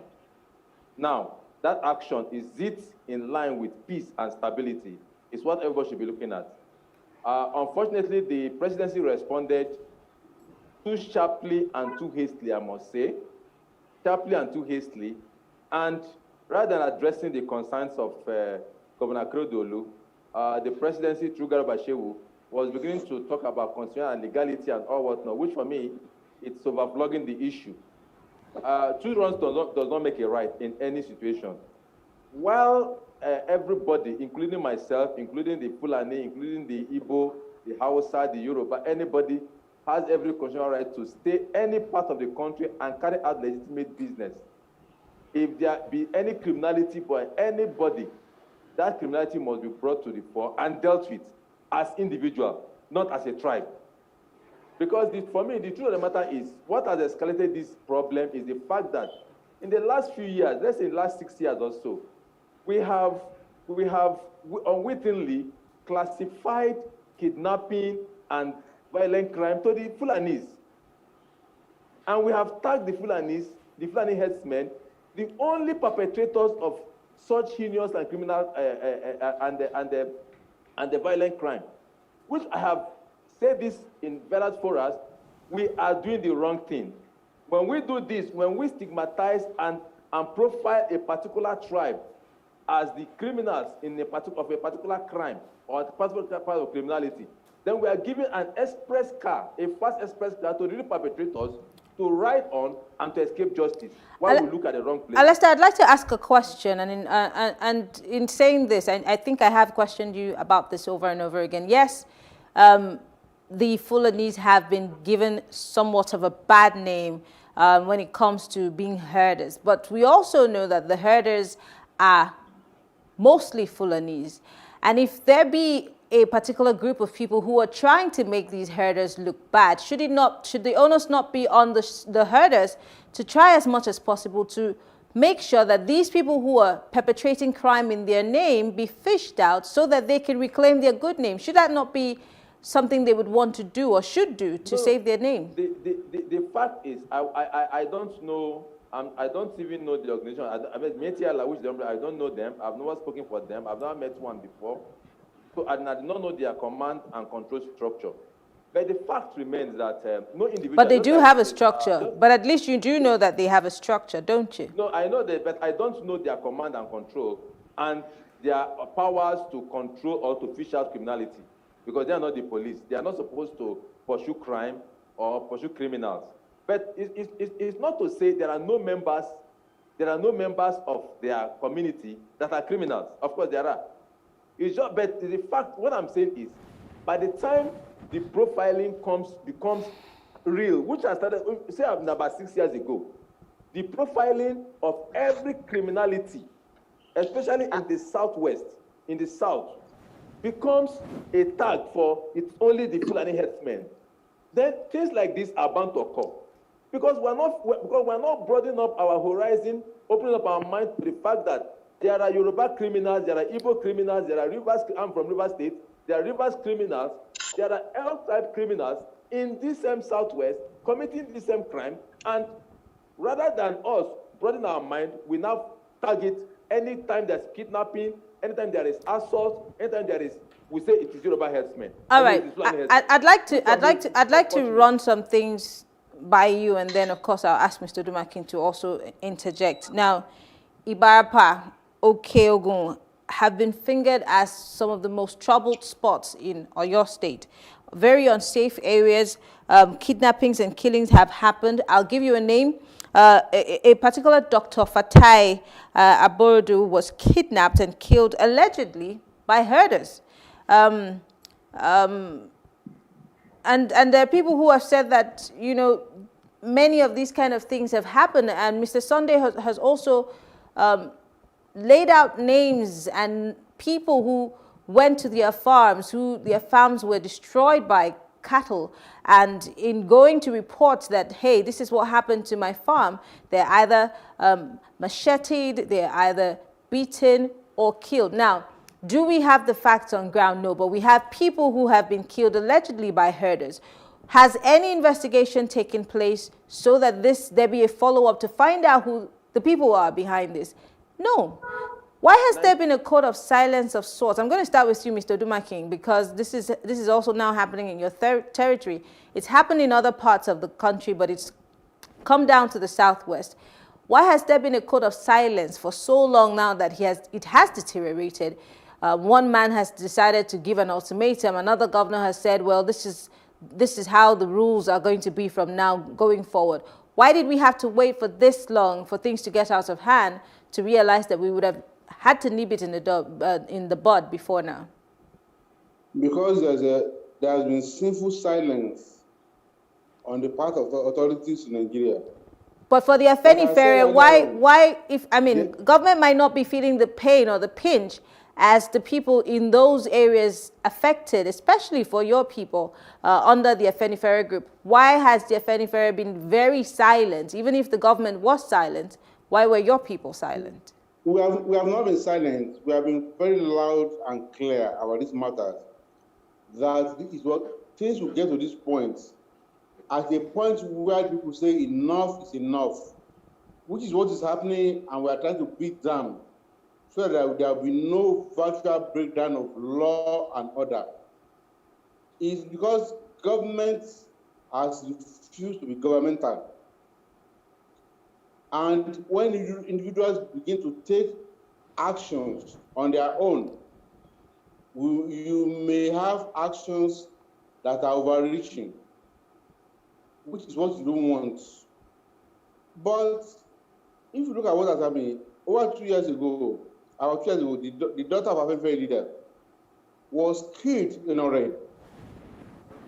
When she was killed, and the brother, Kennedy Fashion, got there to take the corpse, the policeman told him she was killed by herdsmen, and that's how they operate in that area. We put this out. We asked the police to release the statement he made. Somebody even went there and said that, oh, where are the herdsmen? But what happened last year? When the killers of Funke were arrested by SARS, they happened to be Fulani, not only Fulani, Meitiala members. And Oba was killed in the afternoon, weeks back. So we are just making white claims or profiling a group because they are not part of us. We know what's going on in those areas. In Oyo, another part of Yoruba. Don't forget, not even outside Yoruba land, in Benue State, in January 2018, when Fulani herdsmen killed 78 people one day in Benue State, the governor was summoned to the villa and was told to go and learn how to live in peace with those who are killing his people. It's because the Nigerian government has been siding with these criminals that has emboldened them to think that they can do anything and get away with it. And we are saying the lives of our people, the lives, it matter. And that's why we say that we understand perfectly why people like Sunday Igboho and other people are outraged, although we are trying our possible best to ensure that things will not get out of hand. Okay, back to you, Lester. do you agree? Because he's saying that government should have done better when it started, before it came down to the Southwest. Because you were accusing the Southwest and the whole nation of labeling a group of people as criminals. But then there are facts to prove that this has happened. Some of the people who were arraigned were herders. And let's not forget, there's so many stories. I don't want to go through the list of names. I have a list of names, right in front of me. But there are several things to consider. Go ahead. All the names. We can go through all the list of names. I'm not here to defend anybody. I don't know any herdsman. I don't know any. I've not seen one criminal that I've not seen. I don't know the command structure of Metial or anybody. I'm not saying Fulani herdsmen are not criminals. There are no criminal elements among them. Just like me asking you now, those that were kidnapped in Cross River State, are they Fulani herdsmen that kidnapped them? The people that are kidnapped in River State that are happening till tomorrow, are they Fulani herdsmen too?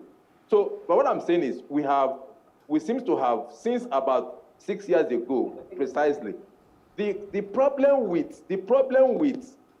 problem of herders, farmers didn't start today. I remember in 2001 or 2001, this same problem happened in Okogo, and the late Lam Adesina was the governor of Oyo State. This same problem occurred, this same situation occurred, and even this current president and Buba Marwa came down to mediate and create peace among them. It has happened in Yewa Land in Ogun State. It has happened, so it's not a new thing. Do I like it? Of course not. So it's not a problem that anybody will say government is encouraging Fulani herdsmen to perpetrate crime. I wouldn't buy that. The fact is, we have, as I say, we have seen. You wouldn't buy that, but then the response that was given from the presidency recently, when a governor of a state decided to issue a statement. That response. Yeah, but that could also be misconstrued as the government being in support of a gang of people who are perpetrating violence in areas that have opened their doors to them, wouldn't it? No. I'm not in doubt of the fact that we have cohabited with ourselves for years. These herders has been in those areas for all this while. They are not new. They didn't come into those areas newly. I mean, herders have. I mean, as little as when I was a small boy, back in my River State, I've been seeing herders all over the place. So it's not a new business. I've been hearing herders, farmers clashes. It's not today. It didn't started under Muhammad Buhari's government. Okay. But the fact is, when we now turn the table around and begin to make those comments justifiably, yes, but are they real facts? Of course, it depends to be argued. I'm not here to defend anybody. All right, Lester, I need to go back to Mr. Odumakin now. I have another question for Mr. Odumakin. Thank you, Lester. Mr. Odumakin, there are several things to consider in Mr. Sunday Igboho's account of visiting the Seriki in his area. Like from the reports that these Fulani herders in those southwest states have given, they're saying that they have lived in these states for so long, they've cohabited. In fact, some of them are laying claim to land. Now I'm asking this, and I'm going to ask the same question to Lester. If the tables were turned and the roles were reversed, could this be obtained in other parts of the country, especially where the Serikis are from? And what's the relationship, and what has the relationship been from time up until now? I mean, because we know that before President Buhari became the president, we hardly had these kind of clashes.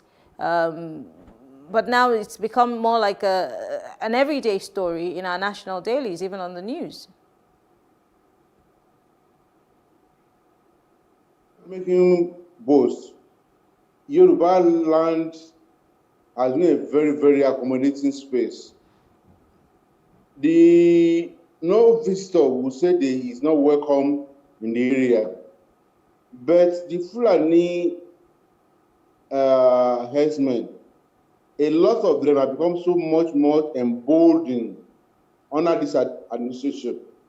And this administration has not hidden the fact that it is encouraging them or shielding them when they commit crimes. How exactly is the what happened in those administration states now? encouraging and when the shielding governor made them? a lawful order, it was Garba Shehu. My brother Lester was saying that he does not know that who Garba Shehu made that statement. It's under the president.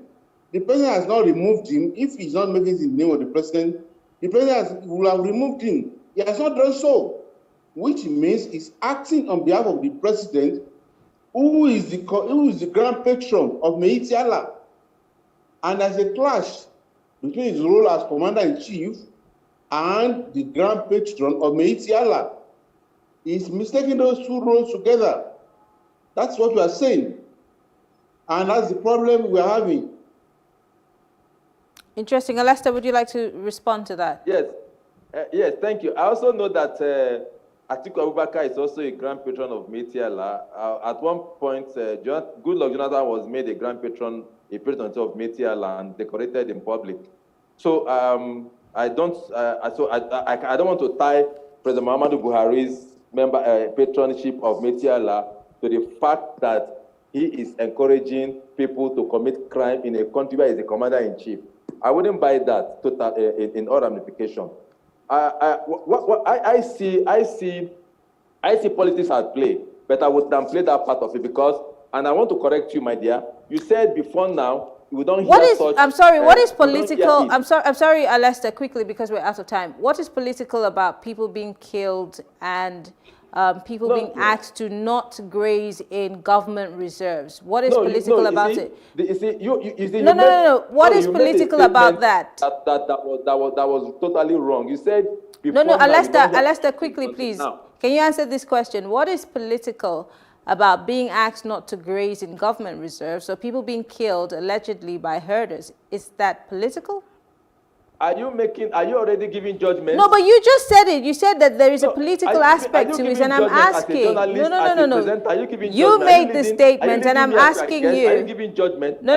Alester, this is. Let's have a conversation. I think you are passing judgment. Are you saying Alester was not killed on the streets? No. I'm not saying that. In all my submissions, I've never contravened anything. I'm only saying let's be broad-minded. She said. Well, you just said that there's a political aspect, and I'm asking you. 2002 under Lamadeshino, I made a mention of 2000 Well, Alester, we have to go. Unfortunately, we're out of time. Thank you very much. Alester Wilcox is a political analyst. Thank you very much for joining us. Of course, Yinka Dumaki is a spokesperson for Afenifere. We have to wrap up that conversation at this point. We'll take a short break, and when we come back, we'll be talking about a former INEC chairman, Atahiru Jega, who has labeled President Buhari's government as a disappointment to many Nigerians. We'll be right back after this break.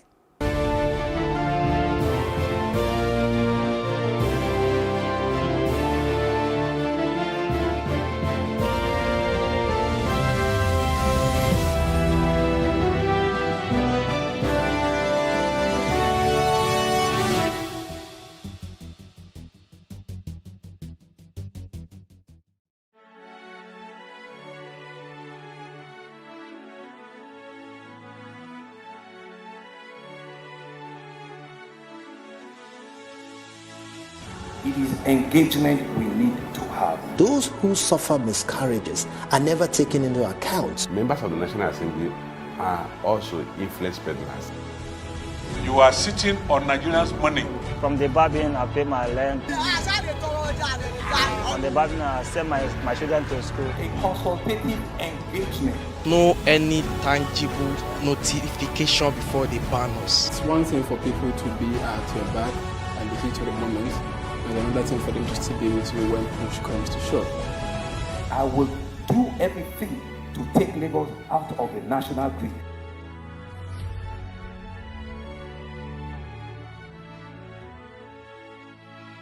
Praise God, from whom all blessings flow.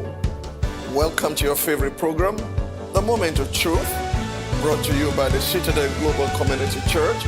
Our God is a God of salvation, far above all principality and power and might and dominion, that regardless of what happens in this season, you will escape. Say to your neighbor, there is no peace for the wicked. the Special Anti-Robbery Squad, who are now killing innocent citizens instead of dealing with robbers. Your axe will catch up with you. Finally, my brethren, be strong in the Lord and in the power of his might.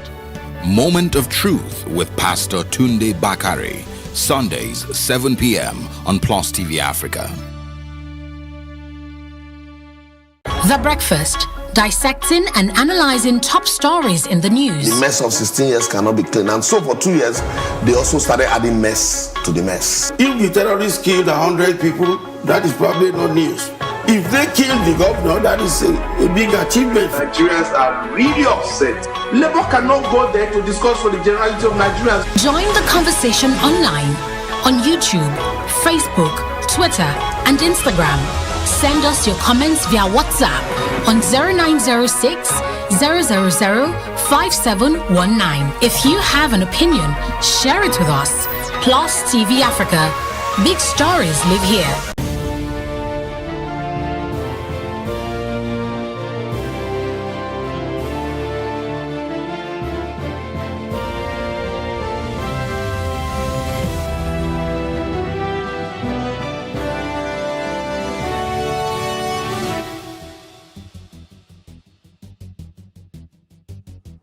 Professor Jega has said that the current administration has performed below expectations of so many Nigerians, stating his worry about the direction the country is taking. He pointed out that governance has been very poor at the federal level at many of the states, and that is why there are issues of insurgency, banditry, armed robbery, and other things. Joining us today to have this conversation is public affairs analyst Babashola Adegui, and again joining us live via Zoom is Alester Wilcox. He's a political analyst. Thank you very much, gentlemen, for joining us. Now, I'll start with you, Babashola. Apparently, Professor Jega has not necessarily been heard for a long time, right after he's the man who sat over INEC while former President Goodluck Jonathan handed over to President Buhari. He states that a lot of things have happened below expectations, being that people had expectations, high hopes of Mr. President. Did you have any expectations of this government? Were they high hopes, and why? Thank you very much, Emily Han. Professor Jega actually stated the obvious, and I'm very sure it's nothing that is hidden from everybody except those who are not ready to see and to state the truth. Many of us actually voted for President Buhari in 2015 for a lot of reasons. And for me personally, I actually supported him because of the insecurity in the country and being a former military head of state, and we also have the history of how he was able to suppress an insurgent during a particular period. So we believe that being the president, he'll be able to control or put the insecurity under his feet. Then also, some of us believe that if President Buhari comes into power, then he would be able to control or attack the people, putting effort in reducing corruption in Nigeria. Which is one of the things he campaigned on. Yes, of course, he actually campaigned on. So some of us also believe that, okay, in being the president, being a former military head of state, that there are some things that we're able to put into control, especially the economy aspect of it. But unfortunately, if we look at this insecurity in Nigeria now, the only thing you'll be hearing about this government talking about is during former president, the Boko Haram actually were in control of maybe 20-something local government, and now they are no longer in control of any local government. But the truth is, the insecurity between 2015 and now, you cannot compare the two of them. Why? Because it has already generated to something that even beyond the control of just the president or the security men. Now it has to involve every one of us. All of us have to take up the security issue as a serious one. What do I mean by this? Now, if you look at the number of the Nigerian army officers being sent to Boko Haram to face the Boko Haram, if you look at the number of those that have been killed, if you look at the number of the policemen that has been killed or wasted away, and look at the number of the total officers we have in the Nigerian Army, Air Force, and Nigerian Navy, definitely you can't say the Nigerian Navy there, except they are in the Lake Shard. So if you look at the number, you discover that they are not enough to face these people. And looking at the insecurity across the nation, it is not only in Borno State now. We also got the news of what happened in Zamfara, Katsina, Kaduna, Abuja-Kaduna Expressway. We have the information. Look at the kidnapping going on in the south too. It's almost everywhere. So you just discover that the president or the people working with the president in respect of security are not doing enough. But is that the only thing that we can be scoring the president on? I mean, there are other areas that I know that insecurity is, an issue, but is that the only thing that we can score the president on? Because recently the president had to speak up. Obviously, I'm guessing that he's gotten too many critiques, and he did say that when judging him, people should be fair. Looking at what he's done, and he pointed out a few things that he's done.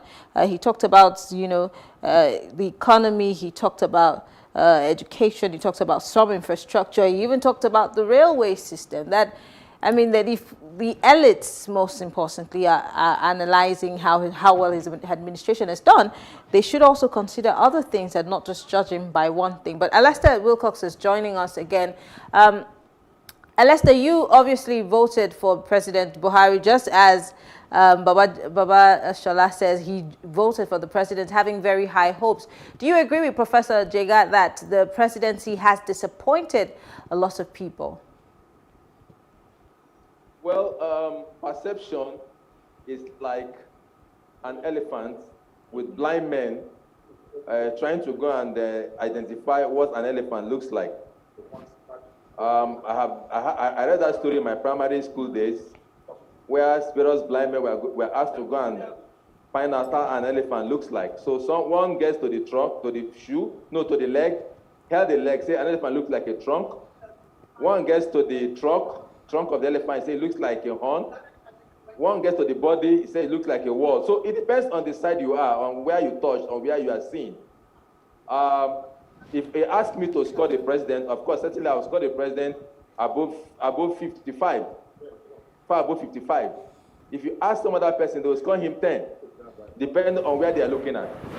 Yeah, Jega has his own right, and opinions to express how he feels about the president, because he's also human and he has expectations. I have strong expectations. I have expectations that have not all been met, but I've seen concerted effort never before in this country, in terms of delivery of infrastructure, in terms of credibility in governance, in terms of purposeful leadership, in terms of direction a country should go. In this past 5 years plus, I've seen it. So I would not say it's a disappointment. If you ask me specifically, I will tell you the challenges he has, and I will tell you the strides that he has made. So when you weigh them on critical balancing, yes, one would say security, like my brother was talking about. Yes, we talk about security. But sometimes too, some of these things we felt like people will report, nobody can travel through Kaduna, Abuja Expressway. But every day, thousands of cars are passing through that road. Every day, thousands of cars passing through that road. People say, oh, nobody can travel from here to Bini. But thousands and thousands of cars passing there every day. So it depends on how you are reporting these things. And sometimes the press too, the way they report, and I'm very unapologetic about my view about the press. The way they present issues, sometimes they overplay out of proportion. So I will say, it's not a disappointment to me and to so many people that believe in the president, because if you look at what he has delivered with the circumstances and resources available to the country, then you need to give him some accolades. You might not give him a trophy, but you give him some accolades. Let's talk about the willingness of the president to listen to the plight of the people. According to Professor Jega, he said that the direction that the president is taking the country to is not the direction that they expected him to take the country in. They also said that he has enough time to turn around things, especially in terms of communication, information, dissemination to the public, that he hardly ever speaks to the people. But then, of course, the president has many spokespersons, and we've heard from Garba Shehu, we've heard from Femi Adesina, he has the Onoche woman, and several people putting out all kinds of statements. But other than that, let's talk about education. Let's talk about the economy. He's saying that the president has done his best within the circumstances that he's found himself, and of course, the monies that are available. How well can we rate that? Well, on a particular item, I'm going to agree with my brother, and that is the respect of infrastructure. And infrastructure is not all about everything, but I'm going to talk about transportation. We look at the means of transportation in respect of the roads and railway. I would tell you the government has done something even better than the previous administrations. Even if you look at some of our airports too, the same thing. So apart from that particular sector, transportation, aviation, railway, and all those things, I don't see anywhere I can give my president a good, accolade. Borrowing and spending, we've been borrowing so much so Before you can actually assess someone, you need to know where we were and where we are now. Okay. Yeah, if you cannot compare the two and give a justification for the assessment, for me, it is nowhere. So if you look at what was the inflation rate that time, what is the inflation rate this time?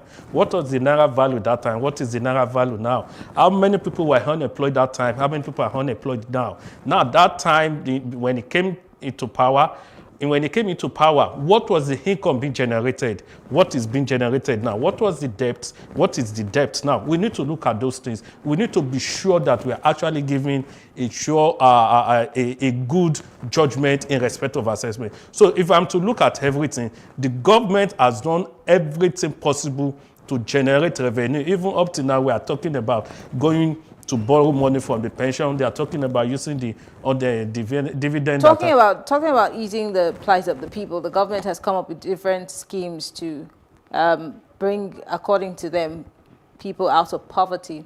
Let's not forget about the first scheme that paid 20,000 naira. We also have a brand new scheme that was launched by the vice president last week, which would give the poorest of the poor 5,000 naira each, and then they're working with NESCO to get the information of these people and give them 5,000 naira for 6 months. And after 6 months, they're hoping that these people will come out of poverty. Let's not also forget that we're still borrowing to spend. How does giving 5,000 naira? We also know that COVID, has a role to play in all of this, but COVID just happened in 2020, but we've been running from 2015 into 2020. How does borrowing and giving 5,000 naira to the poorest of the poor help us generate income or change the face of our economy? I mean, really, we're borrowing and spending on the wrong things. Correct me if I'm wrong. Is that for me? Well, Lester, you can help me answer this before he comes in. Sorry, is that for me? Go ahead. Okay, because you've already laid I'm asking on the ground. If you answer the question. Number one, if I may come in, the government have a lot of what they call SIP, social investment programs. And that is part of the cardinal objective of the government. I don't work for government, so I'm only speaking from an analyst point of view. And those have its various components. Like you have the school to work program, the one that unemployed youths were paid. Graduates were recruited for. I can't remember what it's called now. You have the traders' money. You have the trader money is still on. The Forest of the Poor program did not start with this government. The Forest of the Poor program did not start with this government. It started with the previous government, so they only continue with it. Now, let me tell you about borrowing. The vice president just launched it last week, sir. No, it's a new one. But it's a program that has been going on for long. You are a journalist. You should know this. I do, but you're making it sound like Go ahead. Now, let me tell you borrowing and spending. What economic activity lives on spending? That is simple economics. When there is a downfall, like we are in recession now, the only way you can get out is to spend. So you must look for money to spend and reflate the economy. That is basic economics. Now, the borrowing this government is doing, if you are following this sequentially, they are not borrowing for consumption. All the borrowing they have done is towards capital projects. They have never borrowed for salary payments. How are these capital projects going to... Hold on. Alesta, I remember in 2019, the World Bank, the IMF, had asked our government to try as much as possible to spend these monies in ways that they can be able to repay. Do not forget that Nigeria fell among the list of countries that were unable to pay back. Economies like Ethiopia and Kenya were able to pay back, and they had already started seeing a change in their economy. But for Nigeria, we were spending those monies on projects that were not going to bring back some profit or make us money anytime soon to pay back our debts. I'm the guest. You're the moderator. Let me educate. Well, we're educating each other, so go ahead. No, let me say this. No, you are wrong. IMF still give Nigeria a loan for infrastructure. I didn't say they did not give us a loan, Alesta. We repay itself. The rail line will repay itself. The roads will repay itself. Those are what generate economic activity, not consumption. You don't borrow to consume and you think you can pay back. You borrow to invest. So borrowing to invest is not a bad thing. So all the money borrowed are for capital repayment programs. So let's get that clear. Let's not misinform the people. Okay. One last question, Alesta. That I can tell you those figures for free. I know. One last question. Atahiru Jega has said that the president has more time to redeem itself in terms of insurgency, insecurity, and other issues of ethnicity and religion. Do you think that the president is going to be spending the last days of his tenure to deal with these issues quickly? I don't know where Aso Rock is, so I wouldn't know what the president is thinking. I've not been to Aso Rock before, so I don't know what the president is thinking. But my prayer for the president and my advice for him is to speak out more to Nigerians and to make Nigerians know his direction, rather than keeping quiet. So let him spend the remaining 2.5 years or 2 years plus to speak more to people, to advertise his program more, and to make people understand where he's going. But all those criticisms, for me, they are a flash in the pan. They don't hold water. All right, they are great. Just unnecessary. Nobel laureate Wole Soyinka has spoken on this issue. We've had several other leaders of thought speak on this issue, and then Professor Jega is somewhat buttressing the point.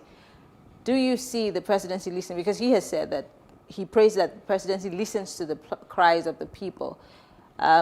Is that feasible? Because Nigerians flooded the streets October 20, and we remember what happened to the young people who were protesting. Is there room for the people to be heard, and can that help a turnaround in this government? Will there be any such thing in the future? Well, the government has about 2 years, 4 months to leave office now. And I'm very sure the government has, for me, technically the government has only 1 year. Because anytime from May 2022, politicking will start.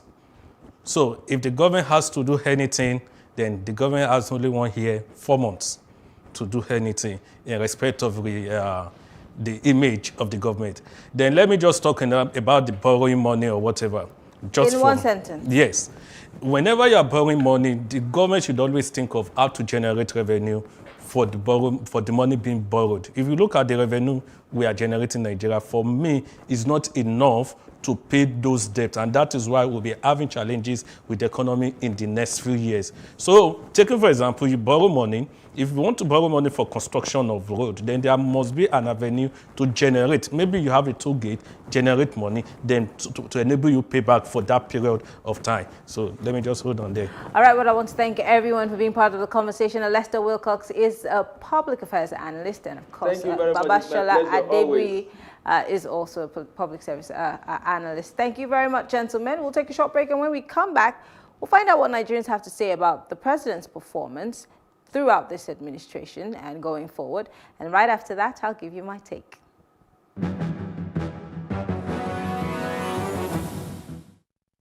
I think the man is not ready for government. And since he became our president, a lot of things have been going on. Might be bad luck or whatever it is. But personally, a president should be somebody who comes out to talk to the people. A president is somebody who comes out, they hear from you, you know, something like that. You carry the people along. You let them feel you. You feel them, they feel you. But since Buhari became our president, Obasanjo used to have a media chat. When Jonathan came, Jonathan talked. But since Buhari come, they said in style, and Baba go slow. So we leave him. To be sincere, his regime is terrible. It's really bad. We expected more than what we are seeing. And the situation is so bad. It's as if they are confused. They don't know what to do anymore. You know, take for example the Fulani X-Men. It didn't take our president a month to declare the IPOD criminal organization, terrorist. But if you consider all the things that have been going on, all the crimes and atrocities the Fulanis have been committing, up till now, no one has been able to explain to us how they managed to, you know, secure for themselves ammunitions. If I will rate it, it is not a good one. It is not an excellent one. It's a bad one. To say the fact, it has not been easy. The man is not giving us what we want from him. The Nigerian, we voted for him, and the expectation, the man could not be able to meet the expectation. Buhari tenure is not okay. Both the first tenure and the second tenure is not okay. Zero.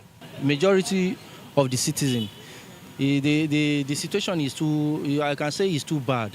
Personally, I can say I'm not really enjoying the Buhari administration because things are very, very difficult. And I pray with God, I think God will rectify everything.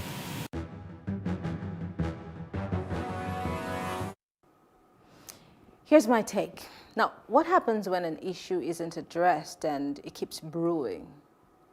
It brews and then one day it gets out of hand. This issue of herders and farmers has been left unaddressed for so long. The government kept playing the ostrich, picking and choosing what to speak on and when to speak. Now we have a full-blown problem on our hands. Why are we a reactive country? Why do we let things deteriorate to the point where it's almost irredeemable? Now the IGP of police is calling for a stakeholder meeting. In other words, let's come to the table and talk. Now we want to attempt some form of damage control. Why did we wait for this long? I mean, some of the characteristics of good governance is dealing squarely and head-on with all shades of insecurity and uprising before it gets worse, making sure that the people you are presiding over feel safe in their domain. Now, listening to the plight of your people and responding positively on time isn't a sign of weakness. It's called leadership. Now, all we can do is hope that our voices are heard and that this issue of insecurity is addressed. I'm Marianne Okon, thanking you for watching. Do have a good evening.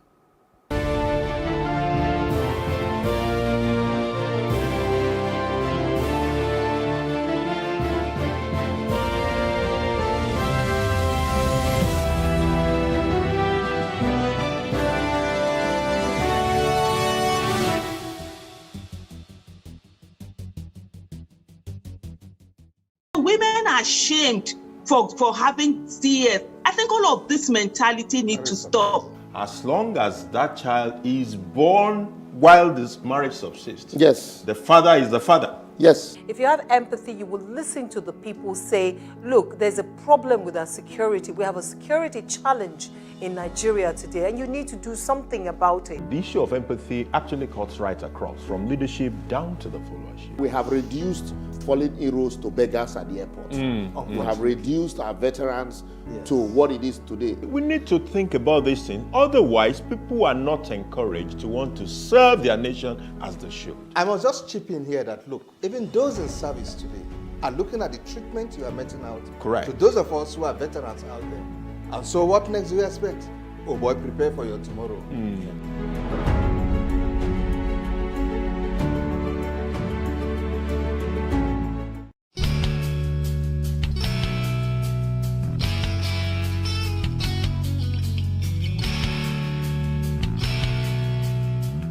First of all, symptoms of COVID-19 in children are very clear. You talk about fever. Most of the times it could be low-grade fever, oftentimes continuous high-grade fever that is not relapsing with your regular paracetamols and your tepid sponging. One of the other symptoms, aside the respiratory symptoms that you have to look out for, is the stooling and vomiting. It's been seen to have very strong effect on stooling and vomiting in recent times among children. And when you do a culture for that, you don't see anything. There are no bacterial infections associated with it. So then, of course, the baseline is your respiratory findings, which you can have the regular cough, nasal discharge a few times, but dry cough more often in children.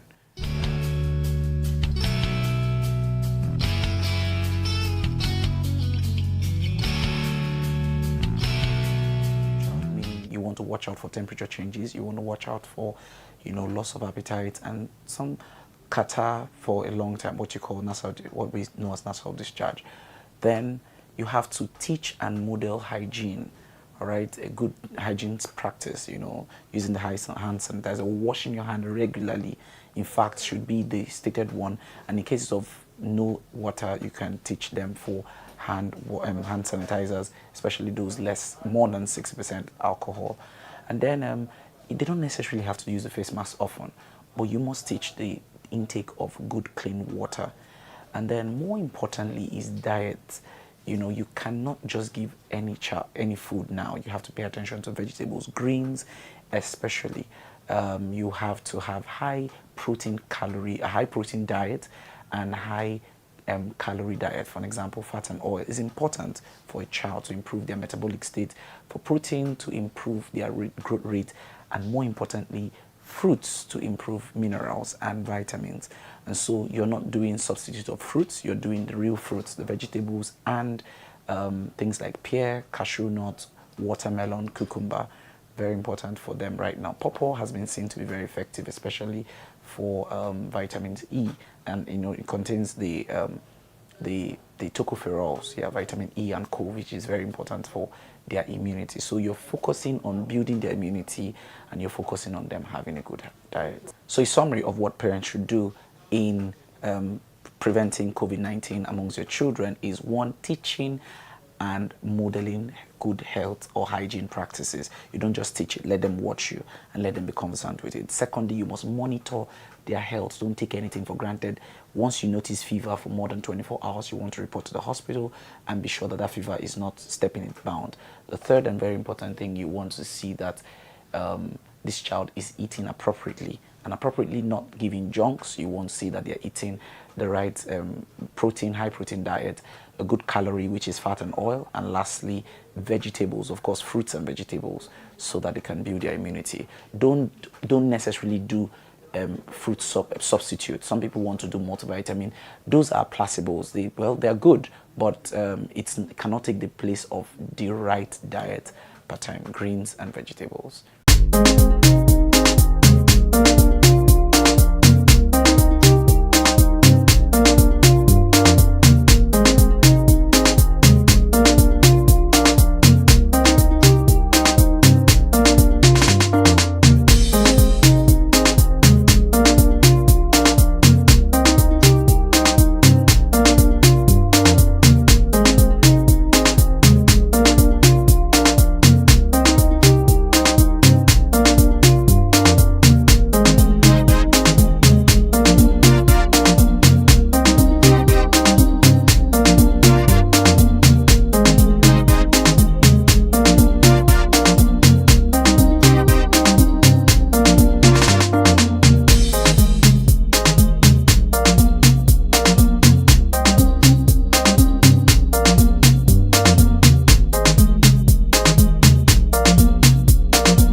For upcoming artists to blow in Nigeria.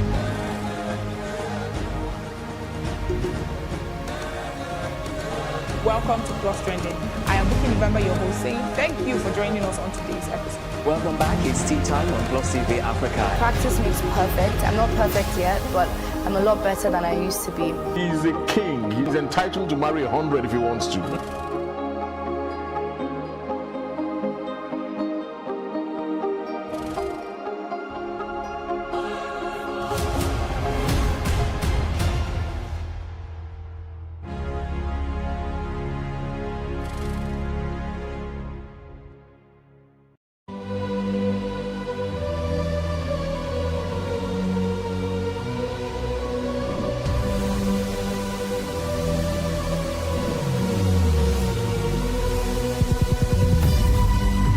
What we do not understand, we will stigmatize.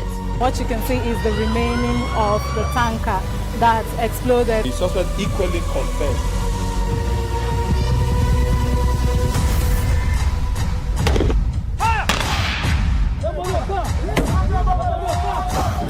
A 500 naira they collect them. If you no talk, then go beat you. Now 2,500 I dey pay.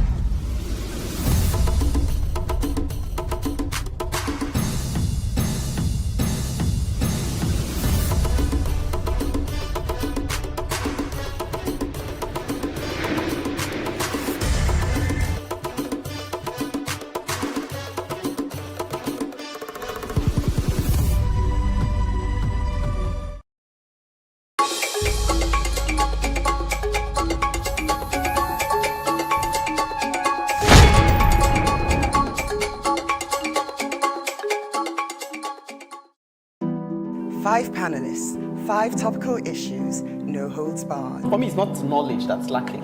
It's that greed. It's that mentality where you feel you deserve to take your own and take it infinitely and let everybody else just manage however they will manage. We're almost becoming hardwired to try and cheat.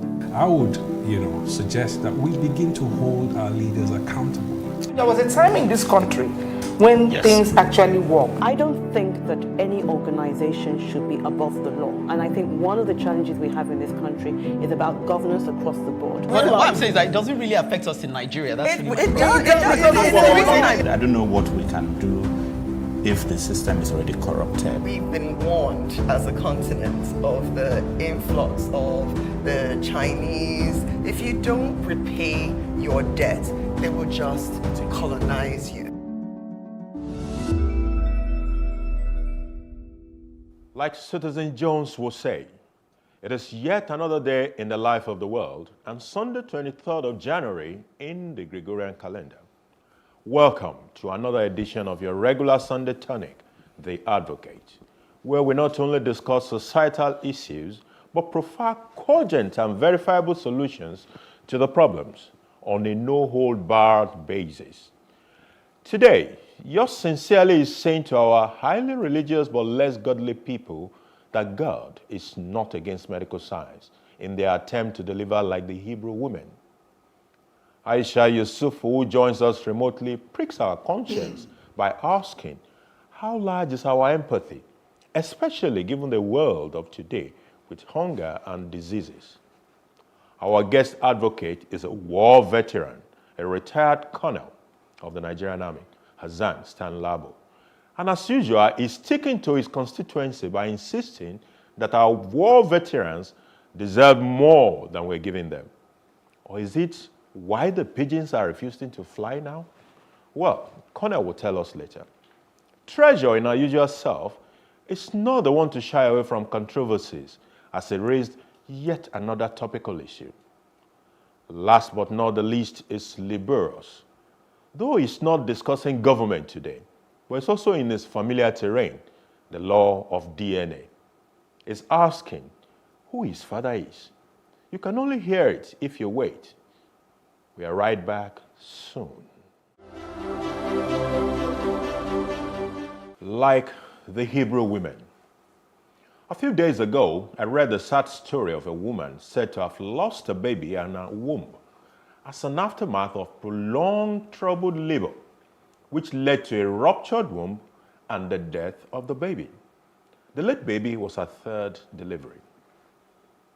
The 2 previous births were via cesarean section, but on this third one, she and I believe her husband, were persuaded on delivering like the Hebrew women.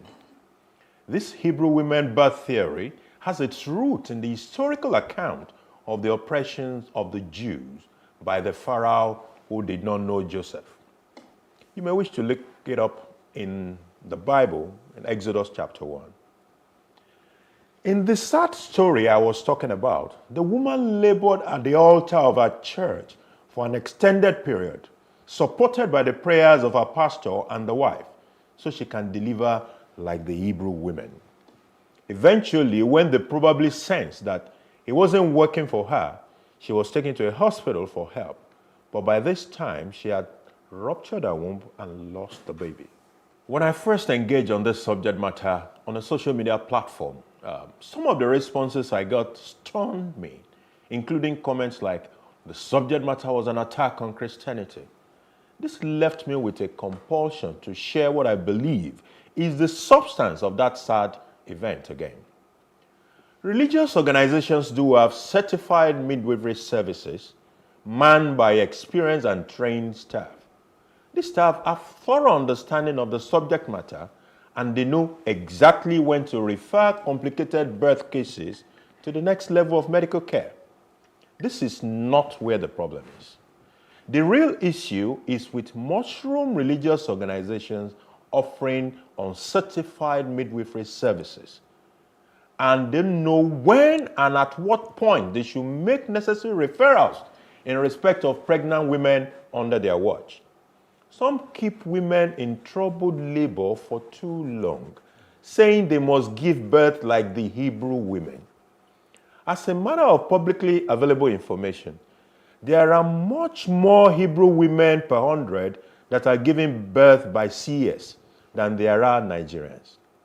In one of the records, it showed a CS rate in Israel that is about 9 times that of Nigeria. Put in another way, a Hebrew woman is 9 times more likely to give birth through CS than a Nigerian woman. I do not want to debate the religion of this. I only wish to advocate that government take it seriously to ensure that religious centers offering midwifery services are certified to do so, and also trained on the referral side of things, so that when things are complicated, they do not delay unnecessarily. Rather, they make referrals to the appropriate medical centers while they continue to support the woman with their prayers. As for the religious leaders, I'm sure that most will agree that God is not against medical sciences. Luke was a doctor, and there are many doctors in the church. We should pray for our women in labor, but when things are complicated, we should promptly refer them up for medical help and continue to pray for them. Not every woman will give birth like the Hebrew women, maybe because they are not Hebrews. And if they don't give birth like the Hebrew women, God still loves them. Well, I want to disagree with your position on this issue as regards medical church taking a woman who is in labor to church for prayer and then subsequently referral. You are not as fantastic and as this and germane as this issue you have raised. I think we are trying to romanticize the issue. It is more complicated than you talked about it. It is why will somebody who is in labor be at the altar and the pastor and the wife are praying for her? This is not the church hospital. We're talking about the altar.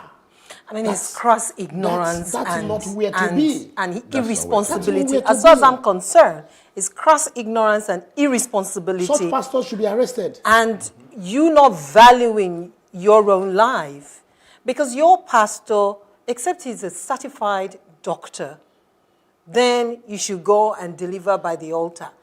But in fact, why people go by the altar? Is that hospital? Is the altar a delivery room? This is the thing we say. It analyzes the entire perception of our religiosity. Honestly. Frankly, because I think, was it this morning? Maybe it was the article or so I read where we were talking about we've been too religious and yet little of God in us. Yeah. Correct. Yes. I think maybe that sums it up. Maybe Aisha would have a different opinion based on religion. Or based on, how do they even say it now?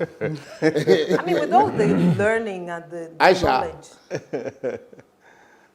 For me, when it comes to issues like this, it's actually irritating. When you see the way Nigerians, we carry religion on our head. We are so religious, but absolutely godless. There's no empathy. There's no love. There's no compassion in us. You just begin to wonder what kind of people are we? The same people that are talking about giving birth like the Hebrew women and all of that, when they want to commit some form of atrocities, they will forget that religion. They will forget what the Bible says. They will forget what the Quran says. They will justify their behavior and do what they want to do. And most importantly, also, I think there needs to be some sort of punishment for certain behavior. Otherwise, we'll keep having them happening. For example, there are some communities in Delta State where they will say to you, if a woman has a CS, that means she committed adultery.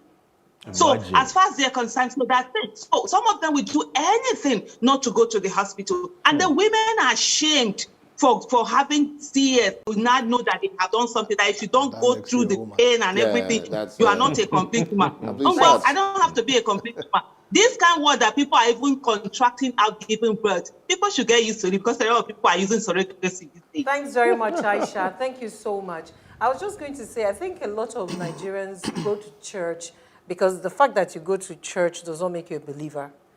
That's true. Correct. Right. You're a church goer. Yeah, a church goer. So I think a lot of us, I will include myself now, feel the pressure to perform like the characters in the Bible. Yeah. You just want to, Pronounce you want to show that you have that level of faith that those in the Bible had. Who do you? And besides, when you are striving to create an impression on the public of how Jim you are. Thank you. Why actually that is not what you are. But you want the public to see you like somebody who is it's godly the pressure and to so perform. I quite agree with you. But if I just come in, if you see the hypocrisy and the irony of it all, is the fact that while we tend to be so religious, every day I say it, you go to the churches, you go to the mosques, you go to the traditional worship center, there are a lot of people. But why is it that in our daily life, in our nation, we don't see it? Why do we have so much corruption? Why do we have so much stealing? Aisha, we're going to pause you there because we... Aisha, we're going to pause you there because we have a long way to go, and you're coming back with that empathy, that line of thought about empathy. Yeah? Yes. Yeah, nobody is saying you shouldn't have faith, but we are simply admonishing you to give to Caesar what is Caesar's and to God what is God. Aisha Yusufu, as you come in after the break, I'm going to be asking you, how large is your empathy?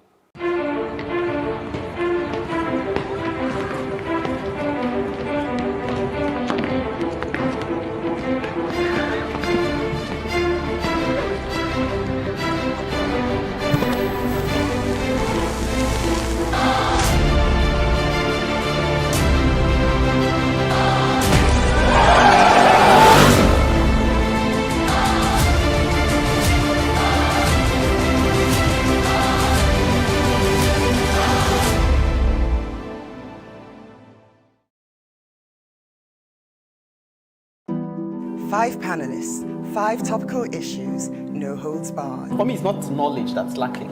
It's that greed. It's that mentality where you feel you deserve to take your own and take it infinitely and let everybody else just manage however they will manage. We're almost becoming hardwired to try and cheat.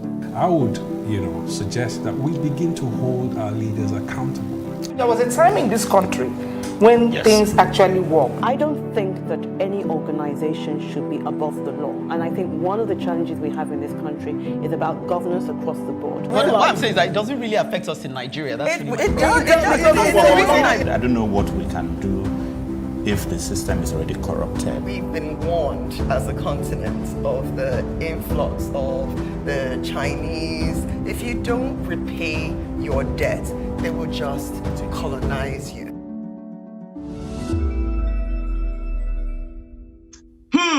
Indeed. How much is your empathy? When you hear that someone has been killed, do you say the usual, hey, yao, may their soul rest in peace, and move on? Do you feel that it is none of your business and that it will never happen to you? Or do you feel the pain and imagine that you could be the next victim and think of ways to ensure that you do not become a victim? I've always marveled at people's level of empathy and how some freely give of that empathy, while some hoard their empathy and make it a very expensive one. Those who are unable to relate to the pains of others, who are oblivious to the fact that they can be the next victim and are only able to feel empathy when they become victims or their loved ones become victims, have the most expensive empathy. Their personal pain is the price for their empathy. And sadly, we have a lot of such people. Nigeria is full of people with the most expensive empathy. And so we have been unable to feel the pain of one another. We have not been able to put ourselves in the shoes of those who are being hurt. We have looked the other way and only felt pain when it happened to us. And at that moment, others refused to feel the pain with us also. This has continuously favored government, which has been allowed enabling environment to keep abdicating its responsibility, and also the terrorists, bandits, kidnappers, and killer headsmen, who have been emboldened to attack more people by our inability to feel one another's pain and have each other's back. The killers are in competition to see who can gruesomely kill more citizens than the others. Each killing is more petrifying and paralyzing than the last one heard of, but sadly, has not been enough to awaken our empathy to resolve that when any one of us is killed, then it means all of us are killed, and we'll all come out to ensure that not one of us is killed again. What we tend to do is to pray to God that we never fall victim and move on. How do people not realize that the last victim also thought that he or she wouldn't be victim? How do people not realize that priests, imams, and everyone are becoming victims by the day? And that even as we pray to God to keep us safe, we also have to act to keep ourselves safe and feel the pain of another before the pain gets to us. Do we need to teach one another empathy? A nation without empathy is a nation that has sentenced itself to chaos. That is sadly where we are. We have leaders who have no empathy for the people they govern, who do not feel their pain and put themselves in their shoes, and wish to get them to replace better than where they were. Leaders who will spend billions on their well-being and give out 5,000 to household when that said amount can barely do anything. Leaders who will assess COVID-19 vaccines abroad without a single thought for the citizens they govern, who do not have access to the vaccines and will flaunt it in the face of those citizens. Lack of empathy has not helped us as individuals. Neither has it helped us as a nation.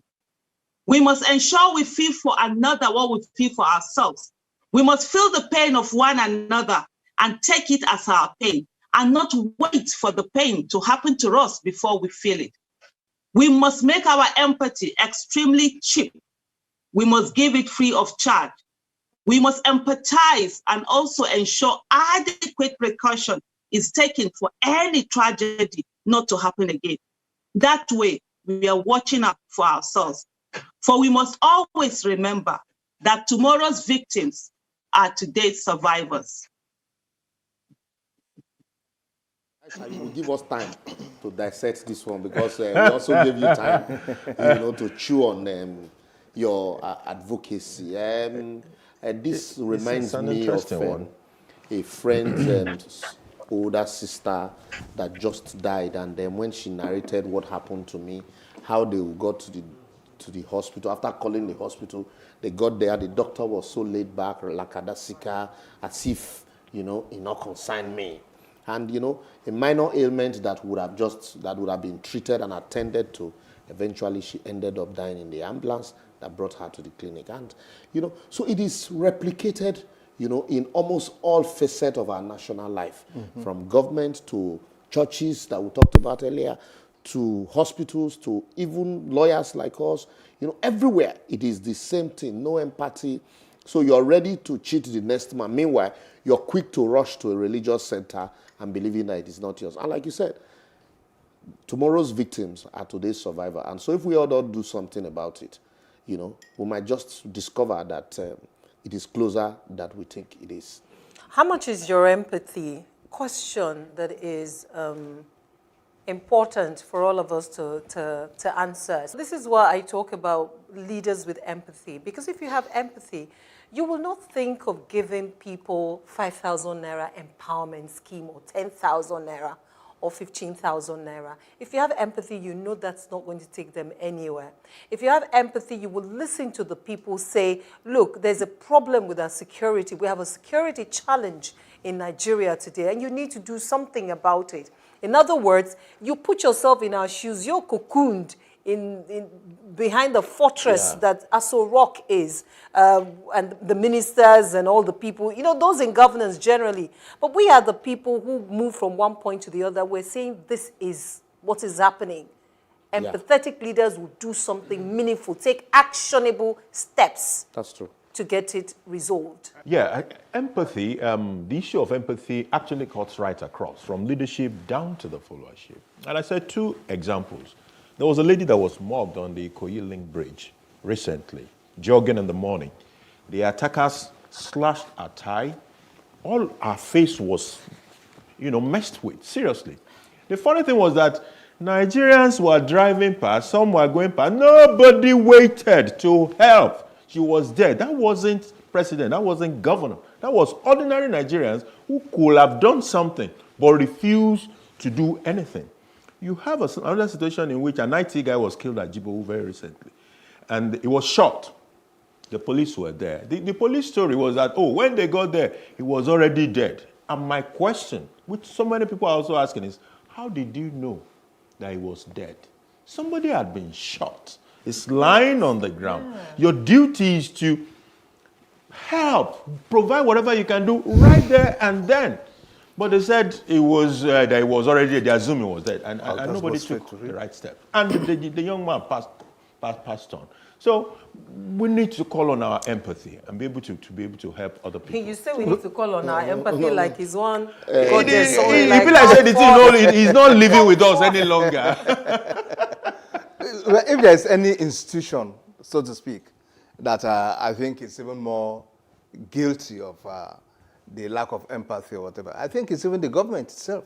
Look at some of the social programs that our government is handling and see how much they are dishing out to the public or to individuals in respect of whatever they call it, whether it is palliatives or whatever, 10,000, 20,000. What would you do with that? What difference, what business can that generate? Even if I were to be a Goro seller, could I not sell on the street? For Christ's sake. No, they give you Indomie now to sell. Well, if we all have empathy for our people and our country, nobody would steal money for soldiers in the war front. And in fact, it is sad. Well, I'm next after this break, and I think we shall talk more on this.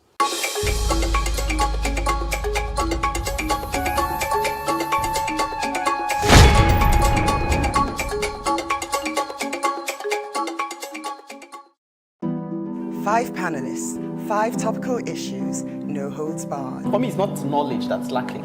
It's that greed. It's that mentality where you feel you deserve to take your own and take it infinitely and let everybody else just manage however they will manage. We're almost becoming hardwired to try and cheat. I would, suggest that we begin to hold our leaders accountable. There was a time in this country when things actually work. I don't think that any organization should be above the law. And I think one of the challenges we have in this country is about governance across the board. What I'm saying is that it doesn't really affect us in Nigeria. That's It does. I don't know what we can do if the system is already corrupted. We've been warned as a continent of the influx of the Chinese. If you don't repay your debt, they will just colonize you.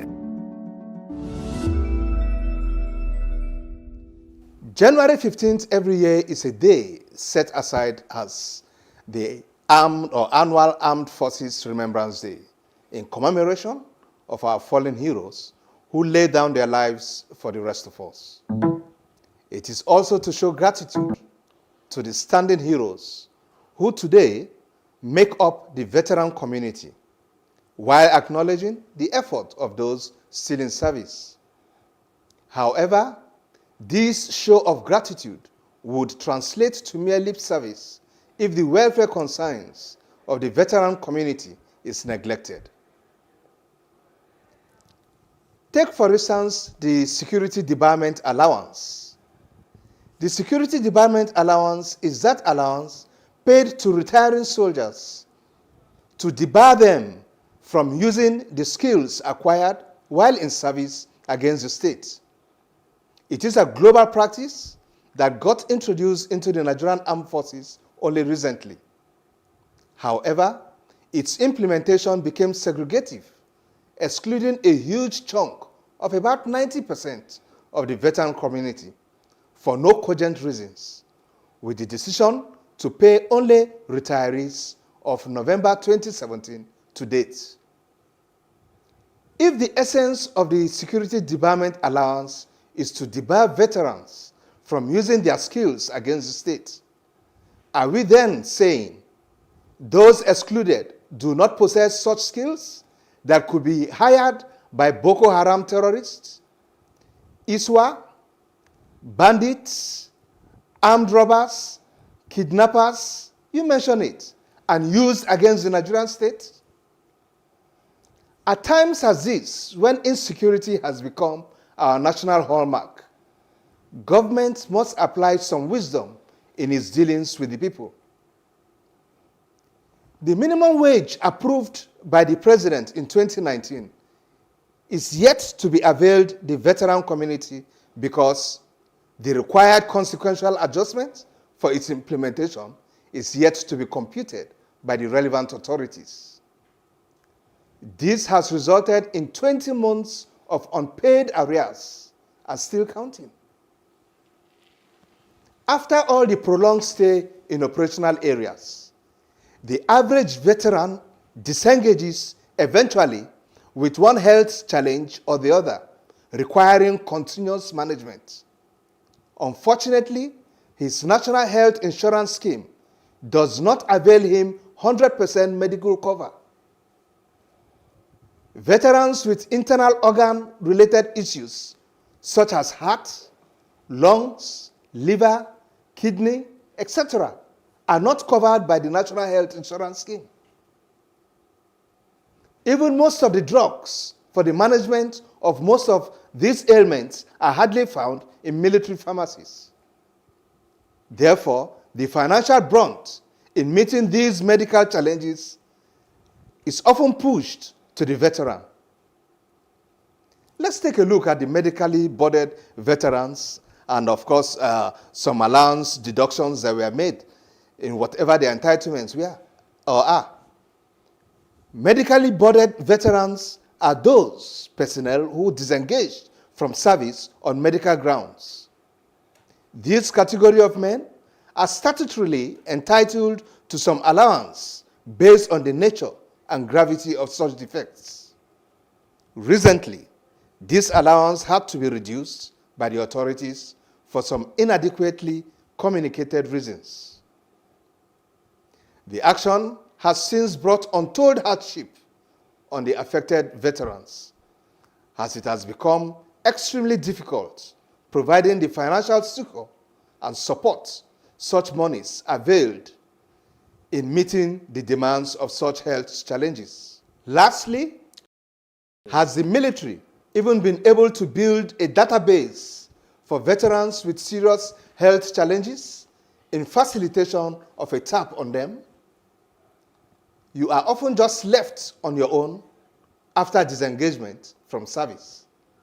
This isn't good enough. Neither does it qualify as adequate show of gratitude by a nation to its veteran community. We can do far better Oh yes, we can.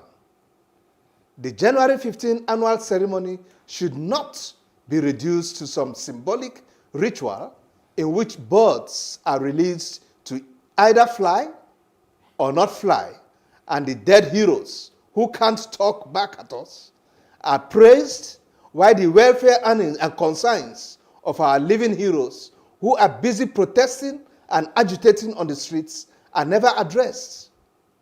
And the welfare of families of these same fallen heroes are often not, it's often not discussed. Serious matter. Oh, wow. Maybe Aisha should go first so that we can... Yes, please. Yes, please. Oh my goodness. You know, every day Nigeria breaks one's heart. You just feel like weeping. And sometimes when you hear people are saying, oh, people should be patriotic, you wonder where that patriotism will come from. I mean, this is what those who have given their all to this nation, who have served this nation diligently, are facing right now. And in this trying period where we are facing so much insurgency, there's so much insecurity in the land, how do you expect those who are in active duty to give their all, knowing fully well that the nation is never there for you when you leave? The salaries you are being paid, why they are even on active duty, monies are being stolen from them, the allowances are not being given to them. Soldiers have written repeatedly to the president about the hardship they are going through, about the fact that the allowances are being paid. No, the president isn't even doing anything about it. And I'm so glad that the pigeon could do what Nigerians couldn't do. Okay, Aisha. The pigeon refused to fly. Aisha, I have to pause you there. In some other parts of the world, that hospital that an American president go to in Maryland is actually a military hospital. Right. Yes, and that is the way it is in several other parts of the world. The military hospital is top notch. Yes. And I learned that we used to have a good military hospital in Nigeria too. We allowed all those things to run down. Why the military were governing us? Well, incidentally, while the military were governing us, everything. How are you so sure? I don't think so. I know that the military hospital at Odogbo used to be, I don't know the state of the place, that Odogbo in Ibadan used to be really all those hospitals. They didn't have empathy. One at Ikoyi too. There's Ikoyi, there's Yaba, they're all around. Kaduna had some fantastic ones as well. The money meant for those people were taken away by the people that were supposed to manage. How sad. Yes. So we need to think about these things. Otherwise, people are not encouraged to want to serve their nation as they should. I must just chip in here that, look, even those in service today are looking at the treatment you are meting out Correct. to those of us who are veterans out there. And so what next do you expect? Oh boy, prepare for your tomorrow.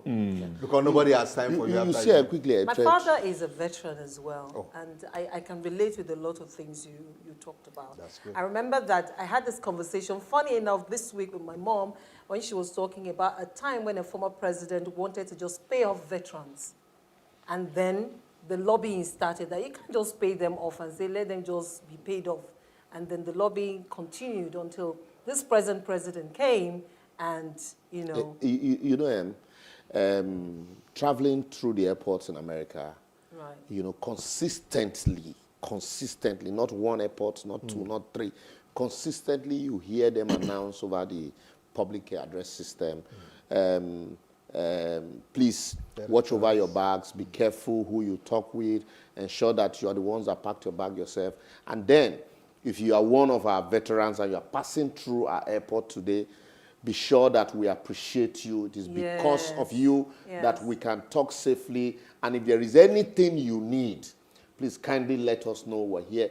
Especially the single special treatment. Yes. And you see every president will talk about the veterans. Yes. Every American president will talk about the veterans. So Look at proud of their veterans. when that policeman was murdered in France. You saw how, the burial ceremony, how Macron, had his hand on the casket and, observed. Emotional event. Emotional. But here, our veterans will die and you don't even know what happens, how they are buried. Is it that you're talking about? They are liberals? killed. They are killed. Their limbs are Let me even tell you one sad one. A friend of mine, we were at the airport, we were traveling, and all those Legion, they came with cops begging for money at the airport. And then the guy said, look, my father died, fighting for Nigeria. And you're collecting this money, you say it is for fallen hero. And I have never received a kobo from this such money, so I won't put a kobo here. You know, so you ask yourself, so to the extent that we have reduced fallen heroes to beggars at the airport, we have reduced our veterans to what it is today. Go to MRS, their military clinic. Those days, it was easy for you to say, oh, you're outsider, you have a relation in the military, in the barracks, for you to be referred to MRS. But today, even people, I have a friend who was at the war front, who was almost killed. He came back, he treated himself. Imagine. You know, we can go on making comments and talking about this really emotional topic that our guest advocate has talked about today. But what we want to do is just prick your conscience enough to share your thoughts with us. For instance, Friday Ego, responding to Evans Ofeli's advocacy on wills, said, good education for those without legal foundation. And responding to Liberals' advocacy on insecurity, Obomale Dirisu says, the truth is the only medication we need to treat this dying nation. It's also good that the Northern elders suddenly woke up from their deep slumber and began to talk. Nigeria is sinking. Only the wise can feel it. And thanks to Libo for always speaking to the powers. I'm sure he meant you speaking truth, you know, to power. Follow us on social media platforms on Facebook, Plus TV Africa, hashtag #TheAdvocateNG, or on Twitter and Instagram at Plus TV Africa, hashtag #TheAdvocateNG. And now to catch up with previous broadcasts, go to plustvafrica.com/TheAdvocateNG. I'm next, after the break.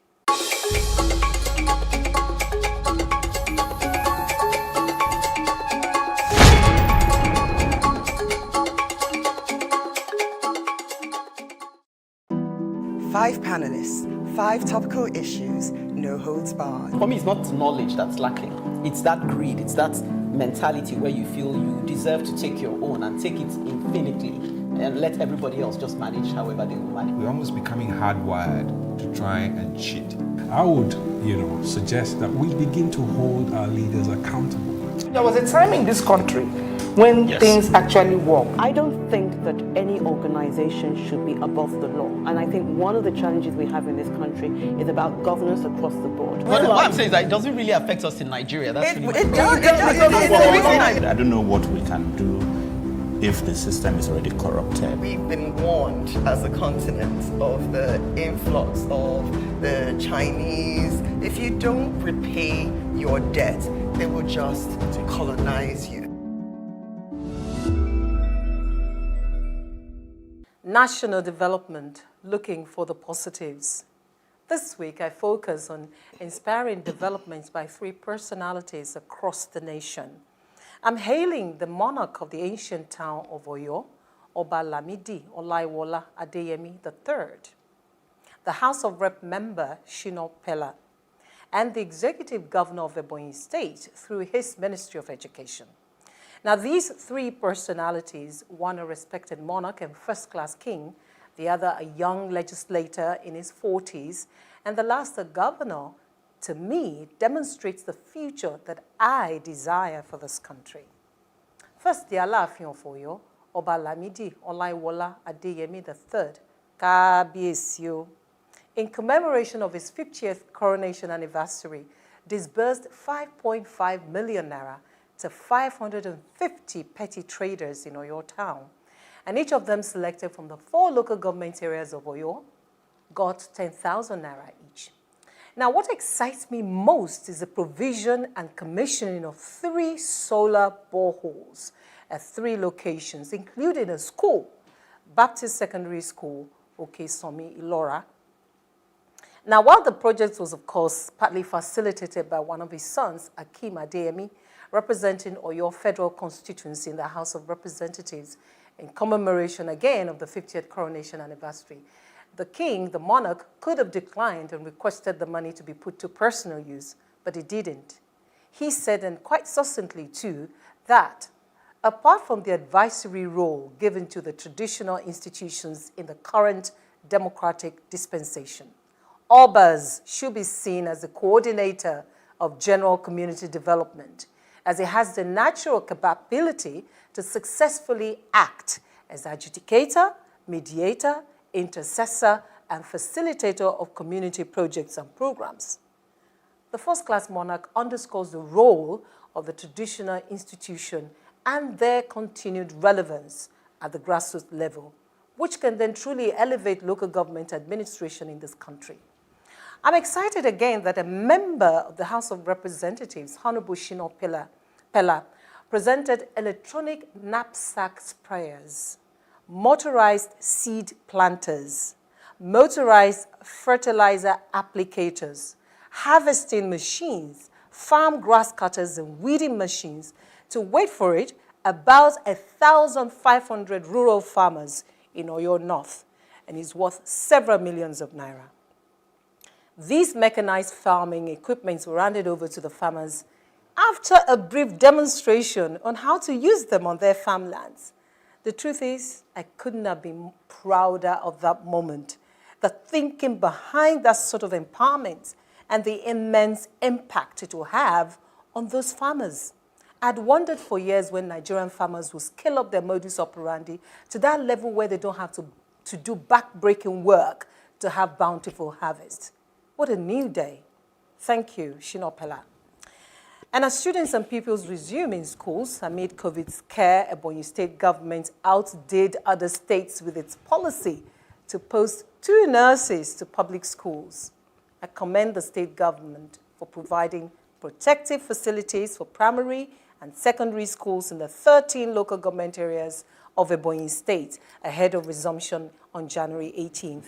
And also importantly, deploying 2 nurses to each public schools ahead of that resumption to assist teachers who were trained on preventive measures against the coronavirus disease and to identify any student with the symptoms. How heartwarming to read of these developments from leaders across communities, the legislature, and the executive. I want to say bravo to the 3 personalities today. This is responsive and responsible leadership. We want more.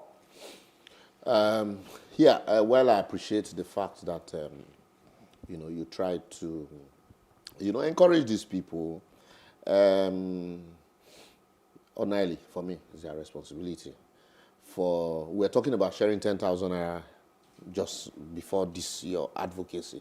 And so, for the House of Rep member, who through his father is sharing 10,000 naira, for me, it is not something I would want to celebrate. That's me. But for Shina Pella, that young man has consistently distinguished himself, just like the governor also in some areas. And I always talk about farming without value added, without mechanized processes, poverty. And this is what I expect every government at the local level to do. Find a way to improve farming for your people so that the harvest can, be plentiful. And not preach farming with one mouth and then there's nothing, no value added. And then someday you say you share seedling, yam seedling and rice seedling. And, to what extent does that, so this is the modern world. And with such motorized equipment, what ordinarily 10 people would have done, 1 person can do it. So sure. For that's the only person I will single out in all of this to praise for Ebonyi. Until, I'm not a doubting Thomas though, but knowing what I know with these governors, you just hear policies like this, and when you get there, you find out that really what's on ground is far different from. But he has tried. You're smiling. Our royal fathers, as a matter of fact, could actually be game changers, especially at the grassroots level, if they are that much committed to do that. And I think the Oba has only just demonstrated that. To us. He's done that before. He did that in 2014 as well. Oh, you see? So it's already part of him. It's part of him. So we should commend that. Just a minute, please. So we should commend that. As for the politicians, especially the governor, I'm not one of those who praise governors for building roads, constructing roads for us, opening wells. I keep asking, was it from his personal pocket? We elected him to do that. If he cannot do it, then let him get out. I will bring somebody else to do it. We elected him and we provided the fund through budgeting. So what are we thanking him for? He should be thanking us for giving him the privilege Opportunity to do be that. able to do Okay, it. let's take Bola. I can't wait. I like the Alaafin part, and that is because, you see, when these roles are performed sometimes by politicians, they are also skewed politically. So when they want to do it, you see APC trying to do things for APC. But the kings are supposed to be father to everybody. Yes. So in reaching out, you could see all the 4 local government, and I can assure you, because the Obas are not meant to be partisan, he's not looking for party members to hand over things to. He's the father of all. We should engage them the more, because they can bring more value. If you say so. I'm particularly... Aisha. For me, we've been reduced to a nation of Bambiala mentality. So empowerment, what do you do? One of the things I always say is that I don't want to help anybody. I want people not to need my help. 10,000 naira for 550, 5.5 million. That's money you use on holiday. You can easily share it and feel good that you've done so much. But when that person is being kidnapped, the kidnappers will not ask for 10,000 naira. They will ask for millions. Yeah. For those people that have been given mechanized machine, they'll be given machines for mechanized farming. Right. The headmen are going to go there and eat up their crops. In some parts of Nigeria, we're already having a situation whereby farmers have to pay bandits before they are able to harvest. True. If you look at, for example, schools, government schools, is it that they don't have nurses before? Are they not supposed to have nurses? I remember when my kids were in secondary school, their schools had nurses. So why is it that in government school it's different, but in private schools where we have our children, where these governors have their children, all of these things are already there. The thing, we need to know what governance is. It's not an empowerment scheme. Lawmakers should be making laws that we ensure that we are protected. They want to be able to create the wealth that they need, and they've not given us Just a quick word in here. I know that we're always criticizing. So once in a while, when you find that they've done something, also, you appreciate them. So I really wanted to appreciate these people. I agree with Aisha that when we were growing up, we used to have nurses in school. In school, exactly, yeah. Okay, so it's no longer the norm, but you find somebody who remembers and does that, you appreciate the person. I agree with you, and that's why for me, you see, it's only criticism we do here, because we know we can't because that's our business. Aisha! So, I agree, because for me, you see, like I say, it's not only criticism we do here, because we know we can't build a strong and virile nation if we just criticize without giving kudos. So kudos once again to Alaafin for your Shina Pella and then Governor Mahi. After the break, I want to do DNA to check if Dangote is my father. Who is my father?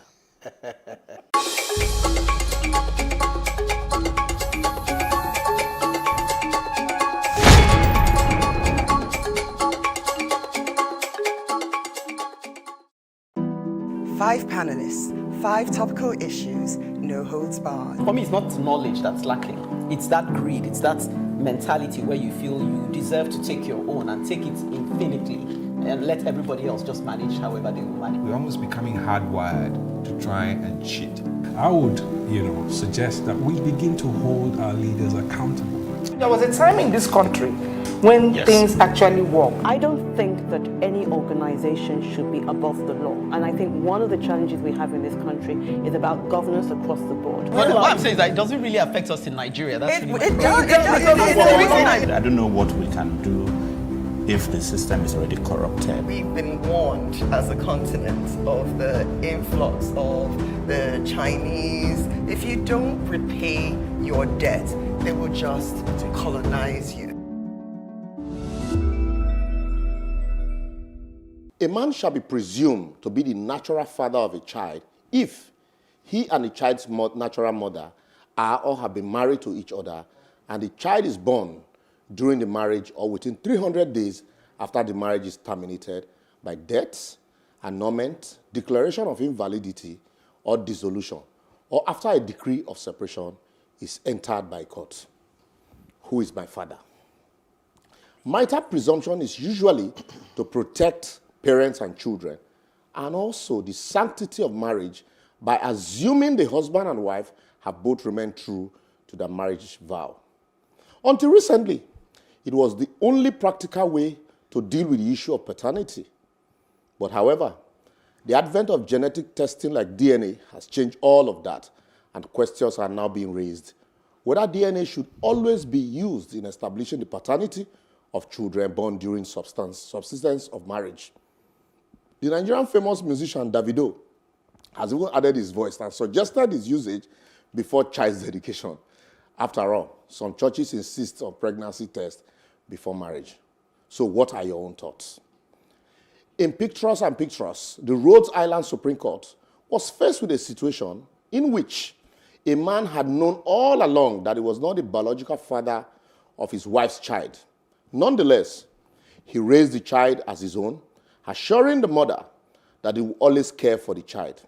However, when the couple divorced, the husband tried to de-establish his paternity. In resisting his effort to do so, the court noted, as deep as our concerns are for the husband, we cannot sanction the proposition that children can be embraced and raised by a person as a parent and then discarded when the parent no longer gets along. Children are not mere personal property to be assigned or distributed upon divorce. The relationship of father and child is too sacred to be thrown off like an old cloak, used and unwanted. However, on the contrary, in Russell and Russell, citing Clevenger and Clevenger, the Indiana Supreme Court was faced with a similar situation to that faced by the Pictures Court. But however, the court allowed paternity de-establishment to proceed. But in Nigeria, the court have still held on to the presumption of the fact that the husband is the natural father of a child born during the subsistence of a marriage, or at least 300 days after separation. Even some tradition, until you pay the bride price of a child, of a mother, you cannot claim to be the father of the child. It is that man who paid the bride price that is said to be the father of that child. The Court of Appeal of Nigeria in Tonia Anozie versus Patricia Ukwanwa Nani and another expressed thoughts. It is unimaginable for a court to order a senior citizen to submit himself to a DNA test in defiance of his fundamental right to privacy for the purpose of extracting scientific evidence to assist a father to confirm or disprove his wish that a man is his child of an illicit amorous relationship.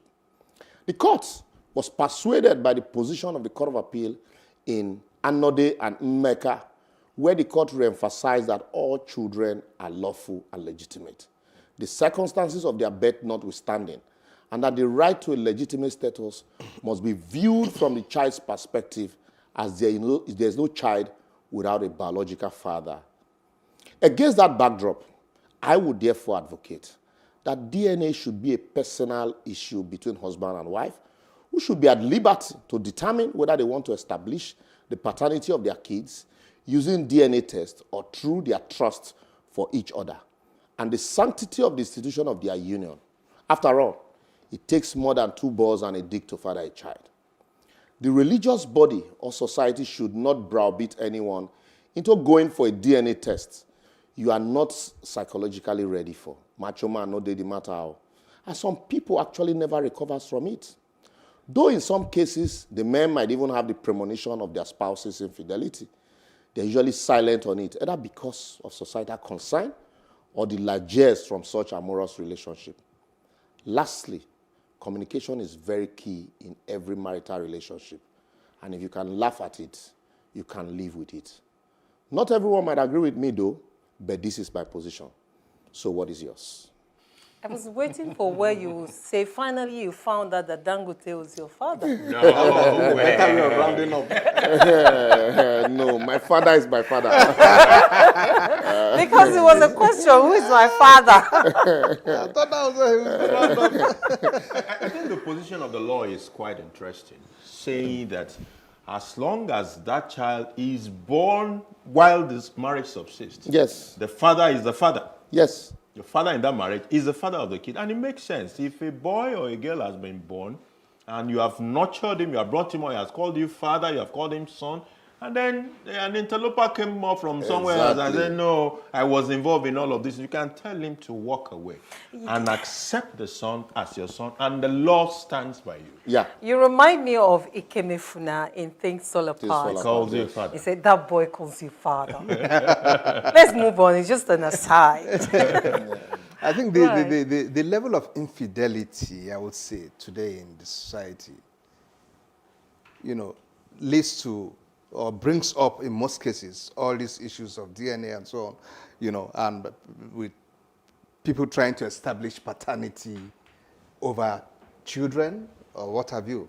There was this report that of recent, you know, gained some, went viral, where it was said to have been produced by, I think, the global Is it the one produced by Durex company?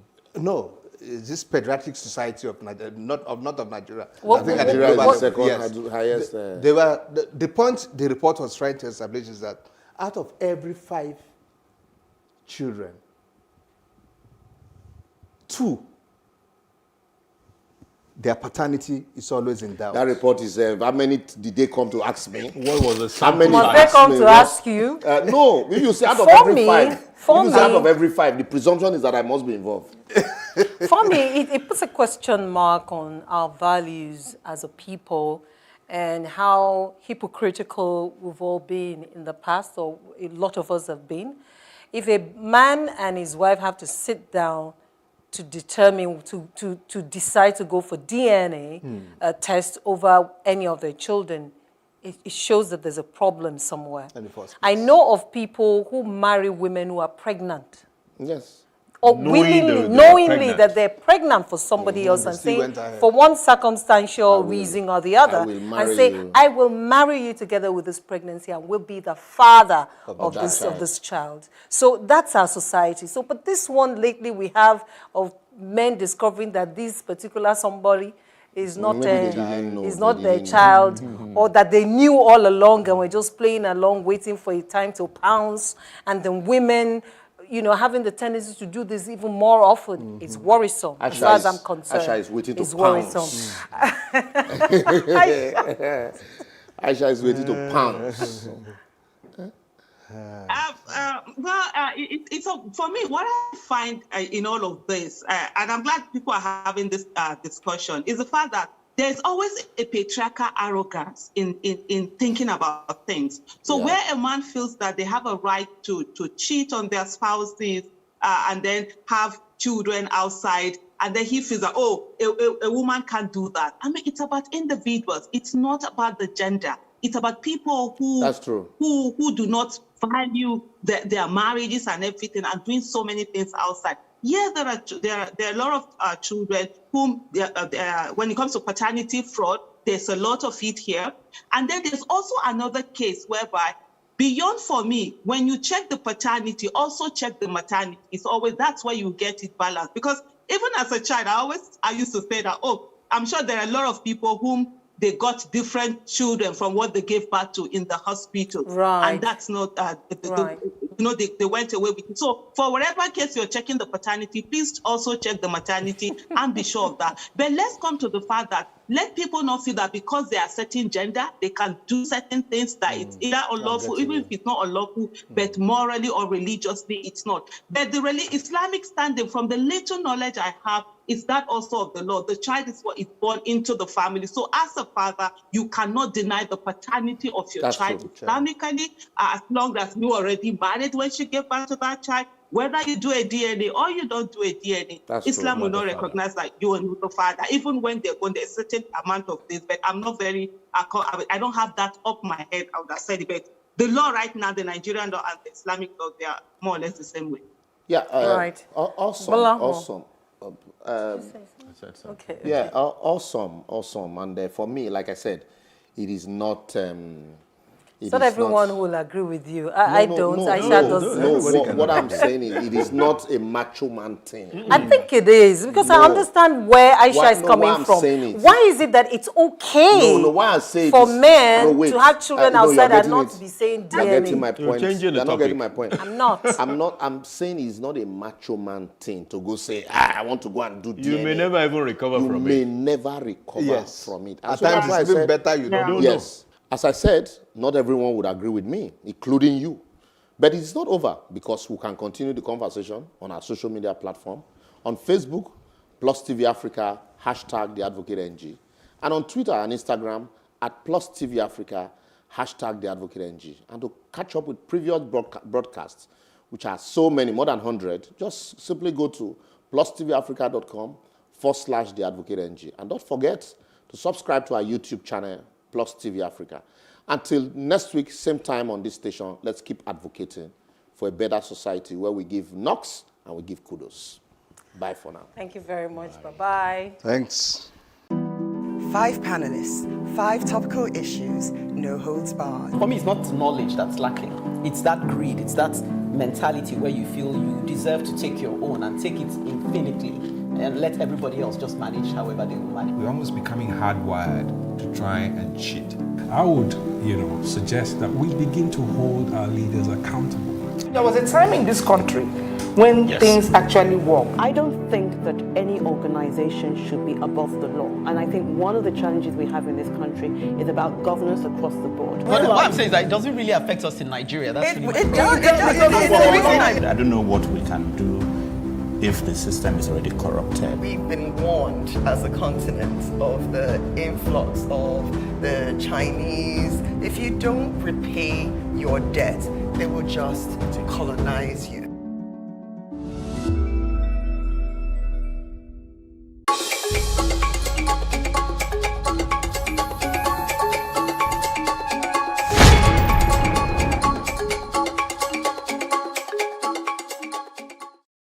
Hello and welcome to another edition of Plus Reports, a compilation of headlines, reports and events that made the news recently. I'm Jacinta Obiuku.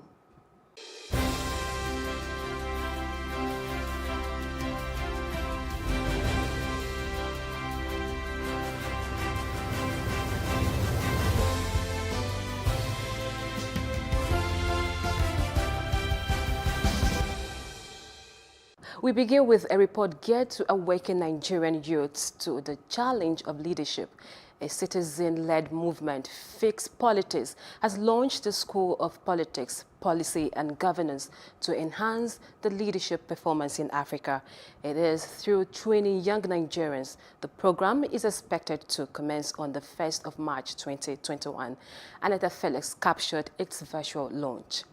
The Fix Policy Initiative has designed an unconventional school. Their aim is to change the structure of political leadership in Nigeria by educating present and future leaders to truly listen and serve as chair of the advisory board of the School of Politics, Policy and Governance, SPPG, Obiageli Ezekwesili explains. The School of Politics, Policy and Governance will be admitting every 6 months some 500 people that will be given this program of 7 thematic areas with more than 52 topics of courses that would enable them to become competent, ethical, and capable leaders. We have designed courses basically that speak to the problems of development in Nigeria and Africa. The courses will be taught by renowned national and international leaders and academic experts, including organizations like the Hertie School of Governance, Germany, Lagos Business School, and Nexford University. We have a situation where anyone can get up and say, I'm running for office. They may not have a track record of execution. They may not have a track record of serving anywhere, and they want to run for office.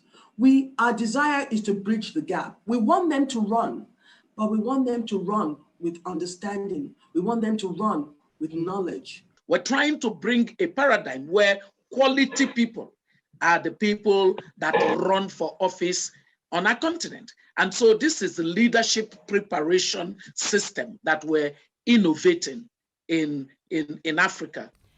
At the end of the course, participants would implement lessons learned and execute projects that solve problems in their communities. There's a lot of attention to the center, and we have forgotten what is happening at the community levels.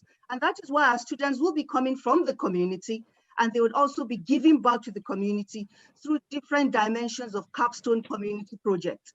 Fix Politics would grant a full scholarship to the first 500 cohorts in the program. And by December 2023, they aim to have trained 3,000 youths who would constitute Africa's new leadership class and improve public trust, reduce corruption, and form sound economic and social policies. Anetta Felix, Plus TV Africa.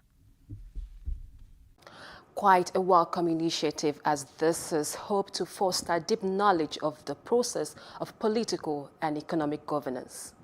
Over now to the recently celebrated Armed Forces Remembrance Day that holds annually in Nigeria on January 15. And here is the interesting part of the ceremony, the release of white pigeons, which is a norm in marking the day. But interestingly, the president was not completely successful at releasing the ceremonial pigeon birds to fly, a situation that has generated controversies among Nigerians, especially on social media. Plus TV Africa's Mary Chinda has more on what may have led to the refusal of the pigeons to fly out of its cage. Twitter and all the news media has been awash with the headlines and posts over the refusal of the symbolic pigeon birds, illustrative of peace, to fly off its cage seconds after the President, Muhammadu Buhari, let it out during the commemoration of the Nigerian Armed Forces Remembrance Day. One of the pigeons, when picked up by the President and thrown into the air, flew back into the cage. Signifying, we can see them, there they go. There they go. Put your hands together if you will, please. Some Nigerians reacting to this said this was a sign that there is no peace in the country. However, wildlife scientist Dr. Mark says this could be caused by the amateur handling of the pigeon birds. The feathers are not supposed to be removed. The feathers should not be removed, because removing of the bird feathers is cruelty to the bird. The bird is supposed to be released and they're supposed to fly away. Now, in saner climes, like you mentioned, these birds, we call them homing pigeons. They have the ability to fly back to the house where they were trained, or to the place where they were trained. So when you bring them out to the field and you release to fly into the atmosphere, they are supposed to fly back to the place where they were trained. So the feathers should not be removed as a standard practice. He condemns the poor management of birds. The fiasco or debacle that happened yesterday, if you ask me what could have happened that led to the pigeons refusing to fly, it's a very, very simple problem. And if it was an expert that handled, or a knowledgeable person that handled the release of the birds, that fiasco wouldn't have happened. Like I mentioned earlier, these birds, they are homing pigeons. When you release them, they fly back to where they were raised. He addresses the notion that the alleged removal of the bird's feathers caused the mild drama and gives tips on how the birds can be properly handled. We have different brands of pigeons. The white dove, or also known as the rock dove or the rock pigeon, is also known as the homing pigeon. Let me tell you something about this. We call them homing pigeons. Anywhere you release them that is outside the home where they were raised, within a 600 miles radius, meaning if I raise them in Lagos here, and I take them to Delta State or to Abuja, and I release them, they will fly back to their home. Security expert Femi Badebo expresses discontent with the ineffectiveness on the part of the military, which he claimed contributed to the mild drama. We continue to have the wrong people in the wrong places. When you put a square peg in a round hole, it will not fit. This is, like I said, this is not just about going to buy lovely white pigeons. They look good in the cage, but when it comes to performing, that is when you release them, they fail to perform because they're not, like I said, homing pigeons. Meanwhile, in other news, Abuja seems not to be the only place where the pigeon birds didn't fly away, as Governor Hope Uzodinma of Imo State also witnesses the same, as the pigeons refused to fly away but landed on the table where other pigeons were caged. Mary Chinda reporting for Plus TV Africa. Well, it is funny what the narration some Nigerians gave about these pigeons. I mean, it's okay to have opinion, but it's also good to think about other possible facts, like considering the scientific side to it. There has been mixed reaction by many Nigerians on the potency and motive behind the expected COVID-19 vaccines. Now, as part of strategies to sensitize the public on the efficacy of COVID-19 vaccine, National Primary Health Care Development Agency believes there is a huge role religious bodies can play in information dissemination. Plus TV Africa correspondent Destiny Momo has more details. Leaders from the Christian Association of Nigeria and Nigeria Interfaith Action Association, which is a Christian Muslim-based partnership group, are in a virtual meeting on a joint effort with National Primary Health Care Development Agency with the aim of dispelling some conspiratory theories surrounding COVID-19 vaccine.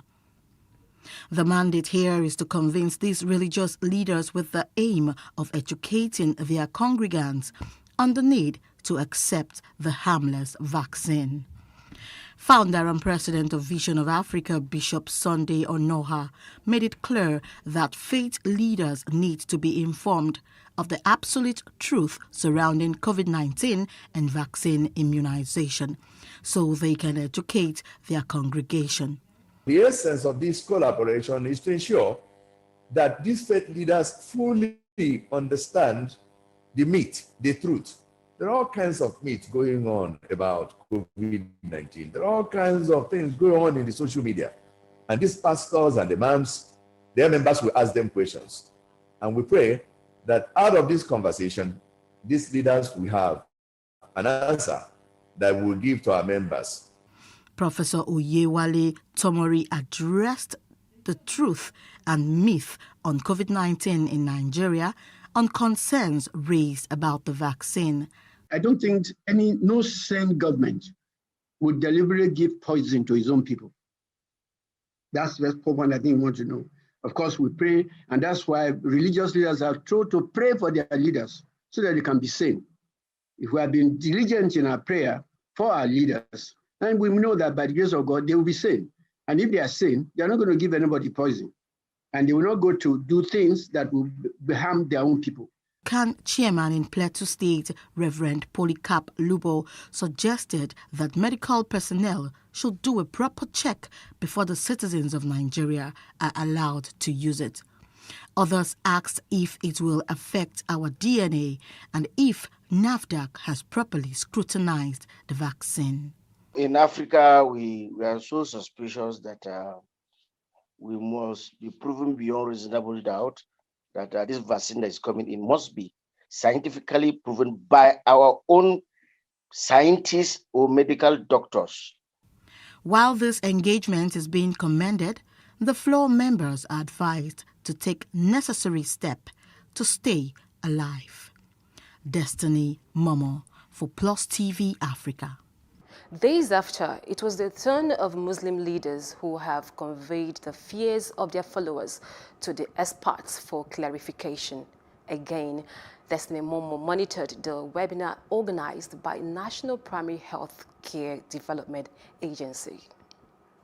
Islamic leaders across Nigeria at this virtual meeting organized by National Primary Health Care Development Agency are updated on the introduction and acceptance of COVID-19 vaccine being expected in a couple of weeks. The rationale behind this meeting is not unconnected with a series of viral videos discouraging the administration of vaccines. What really is the guidance from you religious leaders on the best way to interact with community members so that they are better aware, so that whatever decisions that they are taking is good not only for their health, but it is also good for their deen. Some Muslim religious leaders asked pertinent questions based on questions they have been queried about by their followers. As religious leaders who are going to be selling this whole idea to people, the questions are many, but let me just ask a few so that we'll get the response again. Are these vaccines being chipped? Are they chipped such that once one gets the vaccine, one is constantly under surveillance remotely? These vaccines, could they affect fertility, male, female fertility? Why is it that the vaccines meant for Africa are specifically marked? A virologist, Mariam Aminu, clarifies many of the questions raised. The vaccine is very, very safe. I can tell you that those vaccines are safe because they are made up of mRNA. mRNA do not have reverse transcriptase. Humans, we do not have reverse transcriptase. It's only when you have that protein, that enzyme, reverse transcriptase, that is when the vaccine can change your DNA, can be integrated into the DNA. For instance, HIV has reverse transcriptase. That is why HIV can integrate into the cell and remain with individual forever. That is why up to today, no vaccine has been produced against HIV. Keen observers posit that questions raised by many attendees are a pointer that more orientation are required to clear skepticism around the potency of the vaccines. Destiny Momo for Plus TV Africa. Well, you will agree with me that there is a dire need for more awareness. First, that the virus is real, and second, on the efficacy of vaccines. Plus Report returns after this break.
For upcoming artists to blow in Nigeria.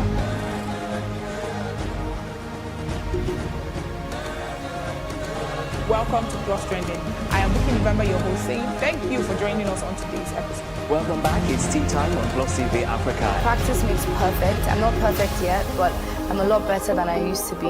He's a king. He's entitled to marry 100 if he wants to.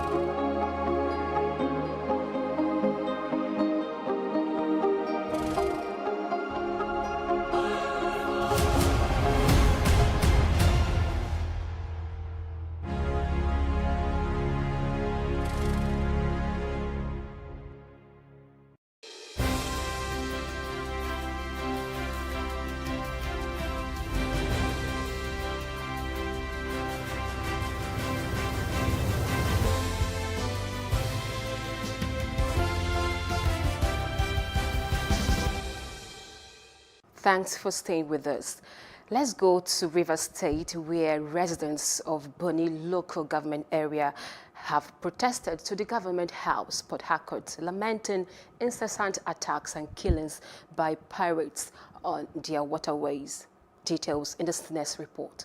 The protesters, who are mostly youth, say the most recent of the attacks was on January 5 this year, when 2 indigents drowned after pirates attacked their boat. They said despite the multinational companies in the area and launch of Operation Sting by the Rivers State government, there has been no improvement in the security situation in Bonny Island.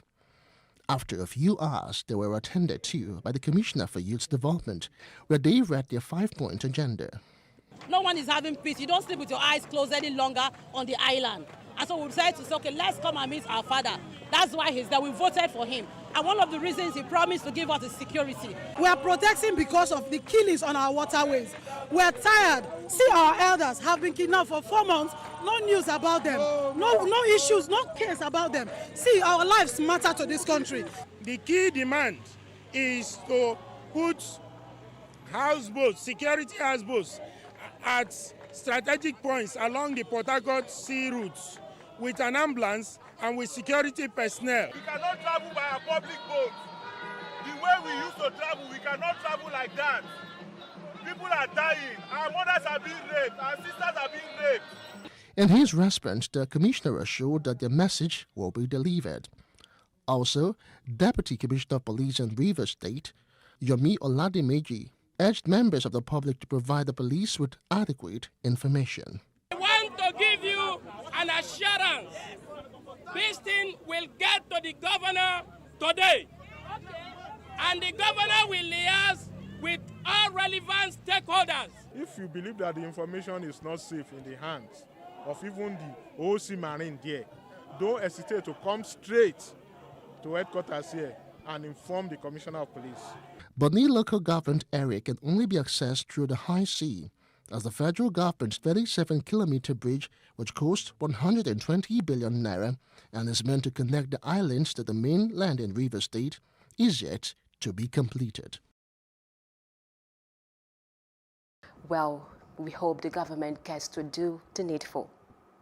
In this next report, a new bill to increase the retirement age of teachers across the country was on Wednesday approved by the Federal Executive Council, FEC, and this has triggered reactions among some Nigerians. Take a listen. The bill seeks to increase the retirement age of teachers from 60 to 65 years and also increase the possible years of service from 35 to 40 years. If passed by the National Assembly, it will give legal backing to new measures by the Muhammadu Buhari's administration to enhance teaching in the country. While some opined that the bill will slim the employment opportunities, others argued it will allow the teachers to explore and impact their knowledge more. It's unfair because these people, they are old already, and I don't see any reason why they should be keeping them longer than that period, actually. I think they should stick to 60 years. I feel 60 years even too much. 55, you should just go and relax. Let the next generation, take over, give room for the next generation of teachers, lecturers, professors, I don't know. A couple of guests on Plus TV Africa's Breakfast show share their sentiments on the federal government's move. I want to really hail Mr. President for this decision because I've come here and knocked the presidency, time and time again that they lack tact and strategy in the way they operate. But this is one policy that I will give my 100% nod to. If you look at me right now, I'm 3 years away from 60, and I think all my faculties are as sharp as can be. So somebody to tell me that as a teacher in 3 years I'll be retiring, I'll just be wondering why you would have wasted a major resource. So I think that a lot of teachers are not far from me at 60. They are still waxing strong. It's an effort in the right direction. I salute it and I commend it. Okay. But I see it as ragtag, a kind of effort to mend something. It is not a policy that is wholesome, that is all-encompassing, that will, once and for all, or to a very large extent, address the challenges of the teaching profession in Nigeria. Apart from increasing the retirement age and years of service, the bill also seeks to introduce bursary award, special rural posting allowances, and other items that will encourage brilliant Nigerians to take to teaching. Different reasons, different opinions. The ball is now in the court of the lawmakers to pass or not to pass the bill. Now to the biggest event in the world this week, the inauguration of US President Joe Biden. Vivian Oguche takes us through the historical underlining of the ceremony. With the highest voter turnout in more than a century, and in the middle of a pandemic, the presidential race in the U.S. ended with a victory for Joe Biden. Notably, his path to victory was by building the blue wall again, flipping red states and practically swinging most battleground states. For the 81,284,000 Americans who voted for Biden, the 20th of January brings to an end a roller coaster ride. Following a promise to heal a fractured nation, President Biden begins the work of uniting the country after being sworn in as the 46th President of the United States on the west front of the Capitol, just 2 weeks after a mob incited by former President Donald Trump stormed the building and tried to overturn the election results based on lies. But this year's inauguration is unlike any other for various reasons. For starters, ousted President Trump is refusing to attend his successor's inauguration, making him the first outgoing president in 152 years to skip the swearing-in ceremony. Instead, the former president and his wife flew to Florida before President Biden took his oath of office, dispensing with the tradition of greeting the incoming president and first lady at the White House and riding with them to the Capitol. But President Biden says he welcomes his predecessor's decision. And perhaps the most startling exception is that more than 25,000 National Guard troops were in place to ensure that the nation's transfer of power can take place peacefully. Equally important, for the first time, a black woman of South Asian descent is sworn in as the vice president. I will well and faithfully discharge the duties of the office on which I am about to enter. the duties of the office upon which I am about to enter. After decades in politics and 2 previous unsuccessful attempts at the presidency, President Biden, who happens to be only the second Catholic to take office in America, delivers the most important speech of his life. This is Democracy's Day, a day of history and hope, of renewal and resolve. Through a crucible for the ages, America has been tested anew, and America has risen to the challenge. Today, we celebrate the triumph not of a candidate, but of a cause, the cause of democracy. The die is cast. Americans, at least those who voted for President Biden, and the world at large, wait with bated breath to see if America becomes truly great again. Vivian Oguche for Plus TV, Africa. Well, not surprising that a day after it has been catalogued of reversal of policies by the new president. And as a wrap on Plus Reports, let's remind you to follow us at Plus TV Africa on Facebook, Twitter, and Instagram, and to subscribe to our YouTube channel at Plus TV Africa. I'm Jacinta Obiugu. Thanks for watching.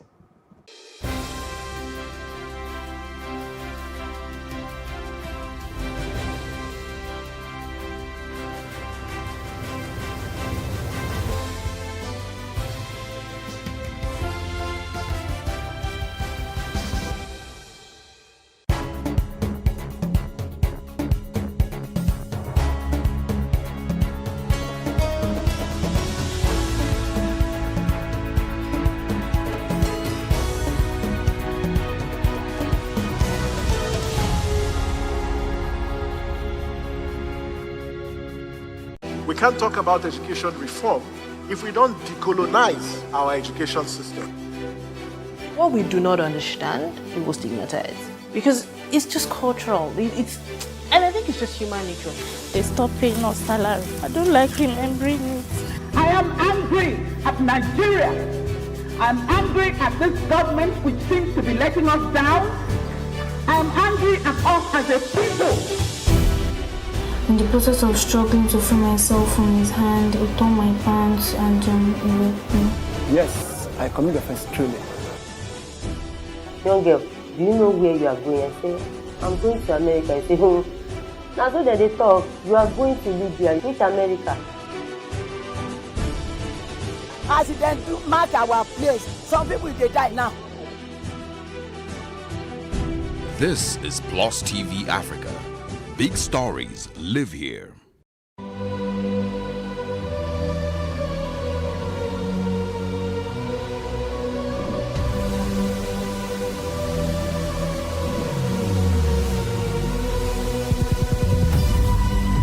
What we do not understand, we will stigmatize. What you can see is the remaining of the tanker that exploded. He suffered equally confessed.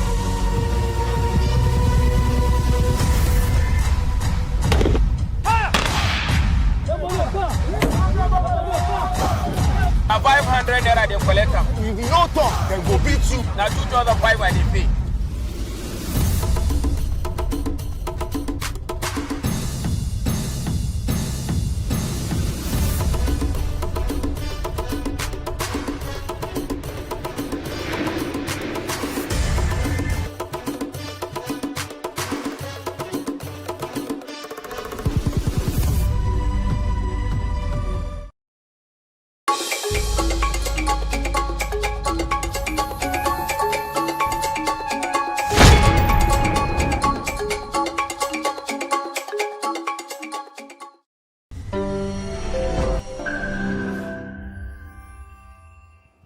Our guest today on One-on-One is Chinenye Imba Uzuko. Has a 30-year career in marketing, communications, multimedia and enterprise software development, e-learning technology strategy, software development and change transformation strategy in health, education and governance.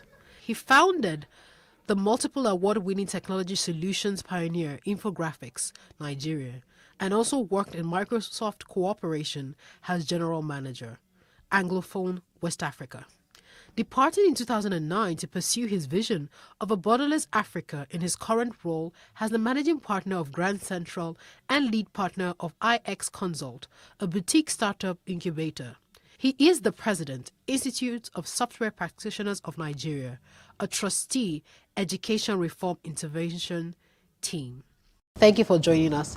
Thanks for having me. Okay, so you're a technology consultant. How did you get so passionate about education?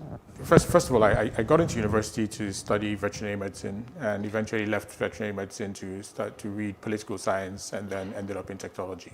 Okay. So I've been through many areas and usually through the back door, kind of like figuring out, oh, this looks interesting, this looks interesting. What it has led me to is a conviction that success actually begins with education. There's nothing else. Literally, if you have, we're all born with certain gifts, certain abilities, certain talents. If you do not pass through education and a solid education, you will have great difficulty being successful in life. So I started to focus more on education technology, and that led us into education reform, looking at things around how do you actually create capacity at a national level for quality education. So I've been doing that for about 18 years now. Wow. Okay. So let's start with the elephant in the room. How do we stop the incessant ASUU strike, and get a more progressive solution? That's a big elephant. Okay, so ASUU strikes for a reason. Okay. And if you really want to solve the problem of the strike, you have to remove the reason. But I think over the last 30 years of ASUU strikes, that reason may not be so clear to all of us anymore, including ASUU, and perhaps even the federal government that actually is the protagonist on the other side. And what was the reason? The fundamental reason for a union is to protect the welfare of its members. And that's what ASUU does. It has to protect the welfare of the academic staff of the universities. And so that's its reason for existence. But it operates within a sector that is supposed to also take responsibility for. And it has broadened that understanding of the welfare of its members to include the welfare of the entire tertiary education system. So they kind of like stand as representatives, but they're not the only ones. There's the non-academic staff union, there's the students union, there are different groups that are in that ecosystem that take care of the various constituencies within the ecosystem. So ASUU doesn't stand solely for the entire ecosystem. So what does that lead us to? It means that the reason for ASUU, if you make the staff welfare as they desire it to be, or as a country desires it to be, then there will be no strikes. But when you unpack that, you start to see a lot of other issues that are involved. And one of the biggest questions that we need to ask ourselves is around, you pay somebody a wage, and you're paying that person a wage for productivity. If the output is not forthcoming, then what do? In the private sector, you let the person go. You try to get them to produce. You work on training and reskilling and retooling, and eventually, if it doesn't work out, you ask the person to go. ASUU's perspective is that if we say that they are not performing, as they have themselves admitted, that they're not producing graduates of world standard, world-class standard, they say the reason is because we have not created the environment. The owners of the schools have not created the environment for them to work. But you and I went to school. I went to school in Nigeria. You probably went to school in Nigeria. If the students were asked the question today, over the past 10, 20 years, they would tell you clearly that there are other issues which we must be truthful about. And one of the most important, in fact, we don't even need to go far.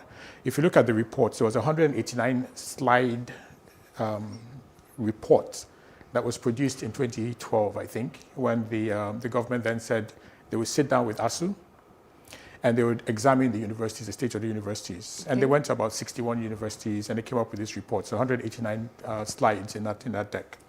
When you go to the summary, the first problem, by the way, the president of ASUU was a member of that team.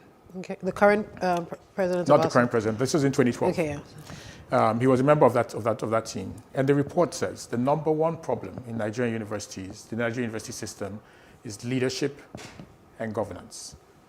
Leadership and governance. That was the first problem that they identified. Of course, they identified infrastructure issues, which is kind of like classrooms, hostels, and things like that. But it's very significant that the truth was told.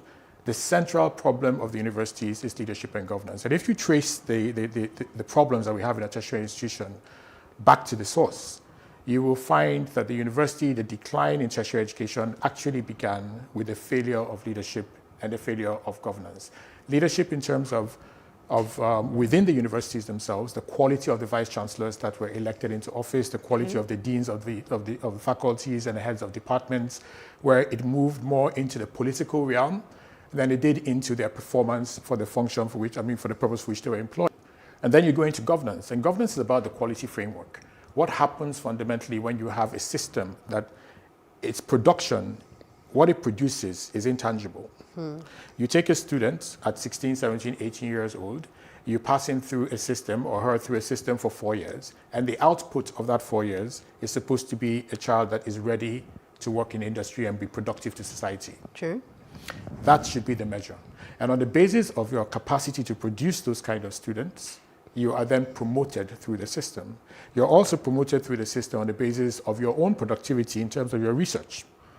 Because a university lecturer does teaching and learning. So you instruct, right? And you instruct the generations that pass through you, but you also do new research to uncover new knowledge. Okay. And only when you uncover new knowledge can you publish. If you're not publishing, then what? So if you go and you look at that report in 2012, it says that 80% of the research of the publications coming from the university system was published to local journals. If you look at the hierarchy, the governance structure for checking out, for evaluating performance, the local journals, they're all graded. The highest, of course, is publishing when your paper is accepted at an international level. That's the highest level. If 80% of the output is in the local journals, and with no intention to disrespect anyone, but that's the way that the system is structured, it means that the research output is poor. the teaching output is poor. So where are we? Listening to the government, it says the famous 2009 agreement signed by the federal government to release 300 billion naira yearly for 1.3 trillion funding of facilities is unrealistic and is blaming past government. Shouldn't government be a continuum? Indeed, government has to be a continuum. So here is the thing. Government reached an agreement in 2009 and was unable to implement it for various reasons. That agreement was later on revised. And I remember that it was President Jonathan who took over the negotiations with ASU at some point. And he came from the university system himself, and he sat in those meetings with them, and they reached a resolution. And he even at some point actually is reported to have even overridden his Minister of Finance at the time, Dr. Okonjo-Iweala, and insisting that these funds would be released. So clearly he knew where he was going to get the funding from. But you always have to match that to government's other responsibilities. And this is where we have to ask ourselves fundamental questions. Yes, government is a continuum, but the circumstances in which agreements are reached don't stay the same. This is where in the year 2020, approaching 2021, you're arguing about an agreement that was established, an agreement that was met in 2009. So 11 years later, you're insisting on the same thing. In fact, if we look at the at inflation, whatever was agreed on in 2009, in Naira terms, right, it was set in dollars, and in Naira terms, it is now 3 times that amount of money. Sure. So where is that money going to come from today? Do you want to now increment that funding from 2009?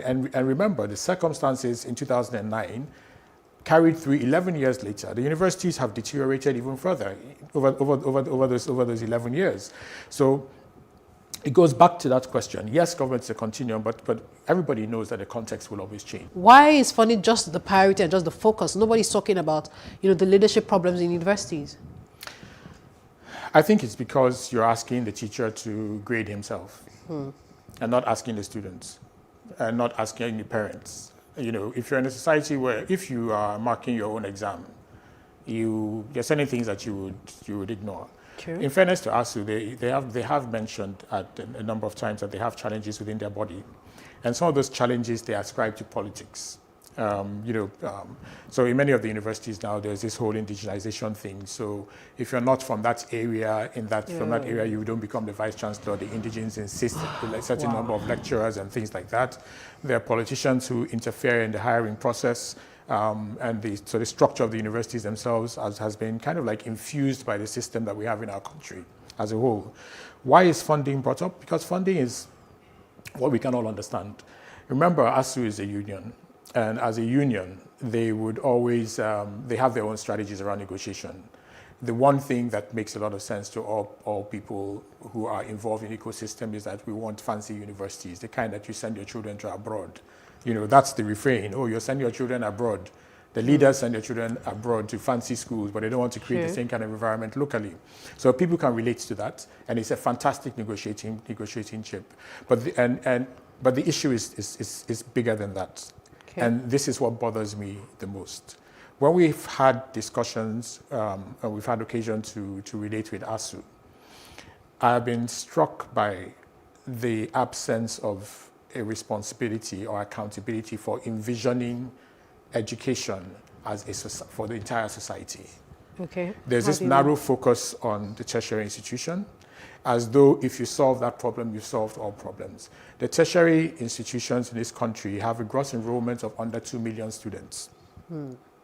They have a academic staff strength of under 100,000 across all 167 or 169 universities. At 2 million, which at 2 million, that's about approximately 1% of our society, 1% of our population. The global benchmark for development for tertiary education impacting your GDP is 8%. So with the capacity of our system, we are just not producing enough intellectual capital enough human capital to drive development in this country. And the answer doesn't lie in funding the current system. Indeed, what I believe very strongly is that ASU and possibly even the federal government, they are locked into this fight that is a fight for the 19th century. Okay. They're struggling to rebuild structures and institutions and everything that belong in the 19th century and not in the 21st century. Nobody is talking about what should the new model of education So how do be. we begin to get to those conversations? Because we can't get stuck here forever. How do we begin to, and I like what you said about how parents, because those are the people that have the power, the parents paying the school fees and the students benefiting from the system. But in the current situation we have now, the parents and the students are powerless. You know, they're unable to do anything. So how do we begin to move that conversation forward? How do I begin to have power as a parent in a public university? How do the students begin to have power? Because, give for example, I did a course in Lagos Business School for the first time. That was right after I left university, and they told me to grade my facilitator. I thought it was a trap. I was like, in Nigerian university, you never do that. So, but how do we begin to move that conversation, forward? As a country beyond just the federal government right now. How do we do that? I think you've made a great point, and let's understand that in Nigeria, what is now called the Office of the Citizen is an office that has been abandoned by the citizens themselves. We have, when you think about elections over the past 20, 30 years, how has education ranked in terms of priorities that have been set by the electorate for what they want to see from their elected officials? Because you have to set your prioritization right. The truth is that we haven't set education as a priority. And if you look at our budgets, it explains that. Because in the budgets, the education budgets, 80% of the money goes to recurrent expenditure and 20% to capital. So you're certainly not growing. So you have a system where where your population is exploding. We say we have, and that, I always go to numbers because numbers actually tell a story that you have to confront. Remember I said that there are only 2 million students in Nigeria's universities. In that 2 million, only 5.3% of that is actually in private education, private universities. The rest are in public schools. Which means that if you don't solve the problem of public education at a tertiary level, then you don't have an education system at tertiary level at all. Okay, please stay with us. We'll go on a short break and we'll be right back.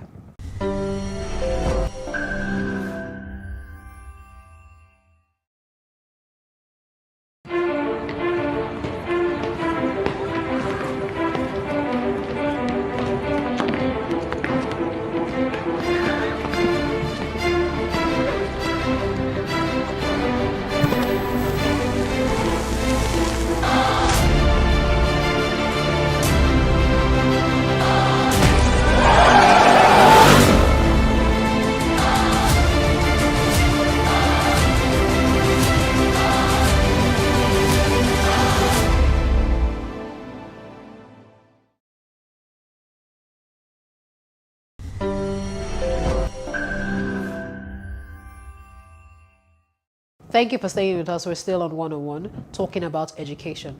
So, Chinenye, please carry on.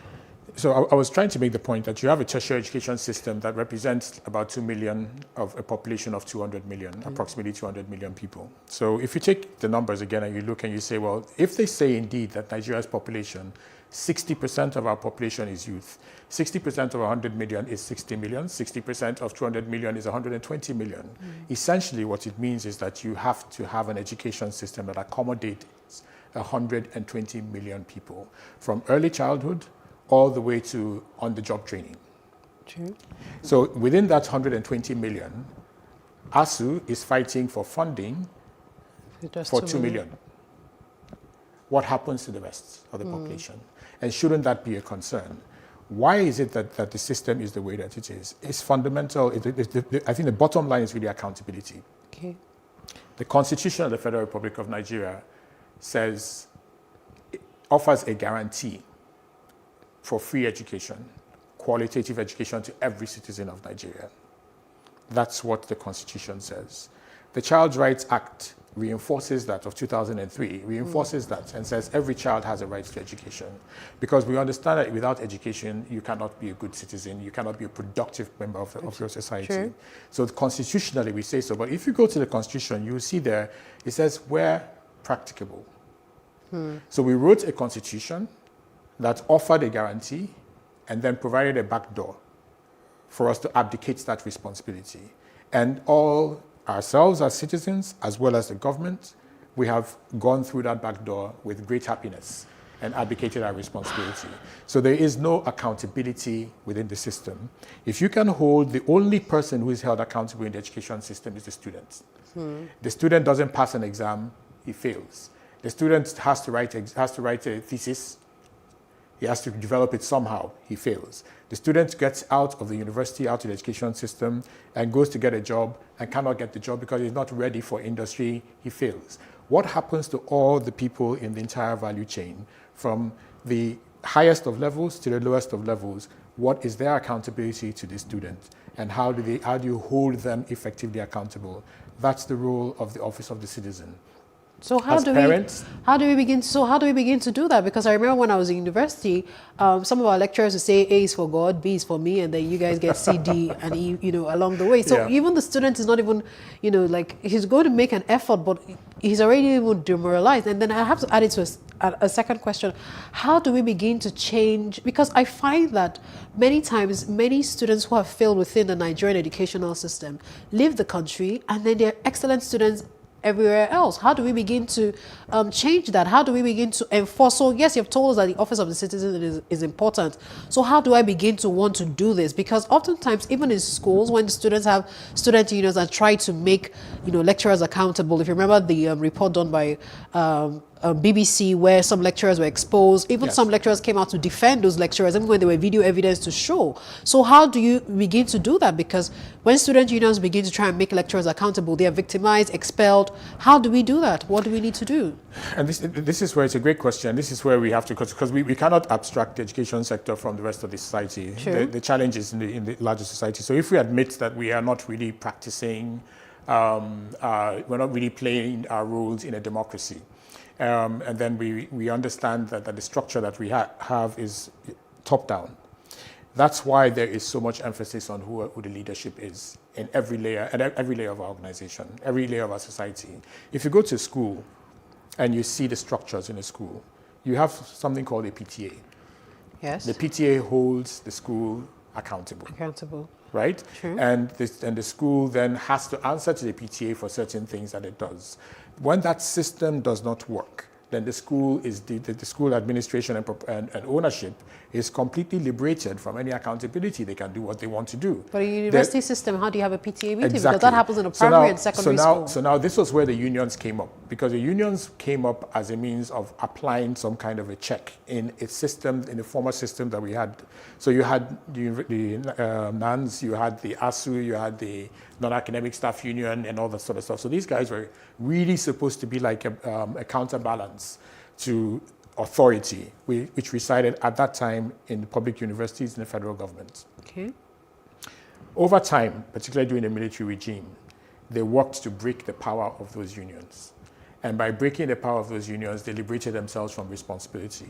We moved into a democratic environment, and they continued, the civilians who now took over continued with the same attitude as though they were military. And so the lack of accountability is not there. What is the how? I think that there are two or three things that need to happen.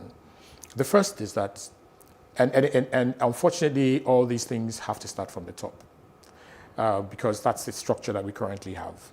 First of all, we have to accept that we cannot, in the year 2020, be building an education system that's on a 19th century model. So that means that we have to fundamentally re-envision education for the 21st century. Okay. And when we do so, we will find that a lot of people, including ASU, will be uncomfortable. Because what it means is that the ASU lecturer is no longer evaluated based on what his vice chancellor or his head of department or his faculty head thinks. Because the students will have, in the 21st century learning environment, the student will take courses from a lecturer in Harvard. He will take courses from a lecturer in MIT. He will take courses from a lecturer in the university in China. He will take from Australia. And so the university lecturer in ASU, in Nigeria, is no longer measuring himself against his neighbor, but against the global standard. And the student will be able to pick and choose what courses he or she wants to attend from anywhere in the world. That fundamental transformation is a threat to the existing system, because then those who are not who cannot meet up to that standard will fall by the wayside. True. Today I was going through a document for Eton College. Eton College is a secondary school in the UK, and it's one of the oldest and one of the most famous schools. And I was looking at the housemasters and the credentials of the housemasters, those who manage the students in the school boarding environment. There wasn't a single one who didn't have like a PhD or a master's from an Oxford or a Cambridge. Wow. They had studied things like neuroscience, nuclear physics, chemistry, the classics in Oxford and all that. Secondary school. How does a secondary school student in Umuahia compete with a secondary school student who has gone to an Eton College in a flat world that has been created by the 21st century? You made a good point around what happens to a student when he leaves Nigeria. And I want you to mark it by two things. First of all, for almost 40 years, we have been doing something called Alternative to Practical as an exam. Okay. Alternative to Practical is an exam that was put in place for students who didn't have access to labs, who actually never did the titration, didn't do the experiments that were required to do in physics, chemistry, and biology. Okay. And that Alternative to Practical has become the de facto exam because the schools don't have labs. Now, you do Alternative to Practical, and then you take an exam to get into university to study medicine. You have never once done a single experiment in a lab. So what do we do? If you look at the cost of implementing laboratories, each laboratory in a secondary school would cost something between 80 and 100 million naira for one lab. Wow. So how many of them can we possibly build?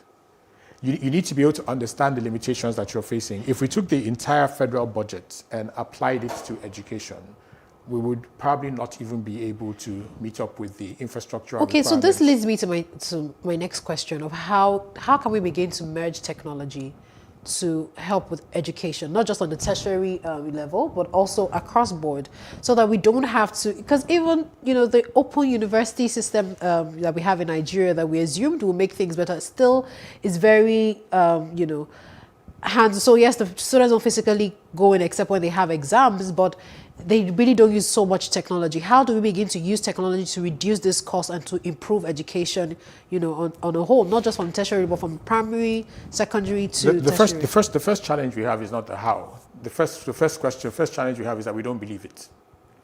If we believed it, we would have committed to it. But I think we believe it. Sorry to interrupt, because the pandemic what did now has... tell you? What did ASU tell us about online Okay, learning? yes, well, true. So they said it is impossible. But it said to be practicable, because during this time, most schools now, even for the secondary schools, they've alternated the days where they go to school 2 days in a week. You and I understand 3 days in a week. We know it's a reality. Okay. But if the the Academic Association of Universities, highest, where all our eggheads are, tell you it cannot work, then what do you expect the government to do? Force it down their throats? Who's going to make it happen? The issue is that by 2014, the Indira Gandhi National Open University had more students, at 2.2 million students, than the entire 167 universities in Nigeria today have. One university, online university, had more students than the entirety of all 167 physical universities. But I think you've also alluded to the problem. So what we need to do is this. So the first thing is, and sorry, just to kind of, because I know we always have time limitations. Yeah. The first thing is that we have to make a national commitment. Okay. Right? And that national commitment can only come when we have an open and public acceptance that the 19th century model for education has to go. And we must, as a country, go to the 21st century. And you cannot go to a 21st century model without accepting and embracing technology as the fundamental enabler of learning.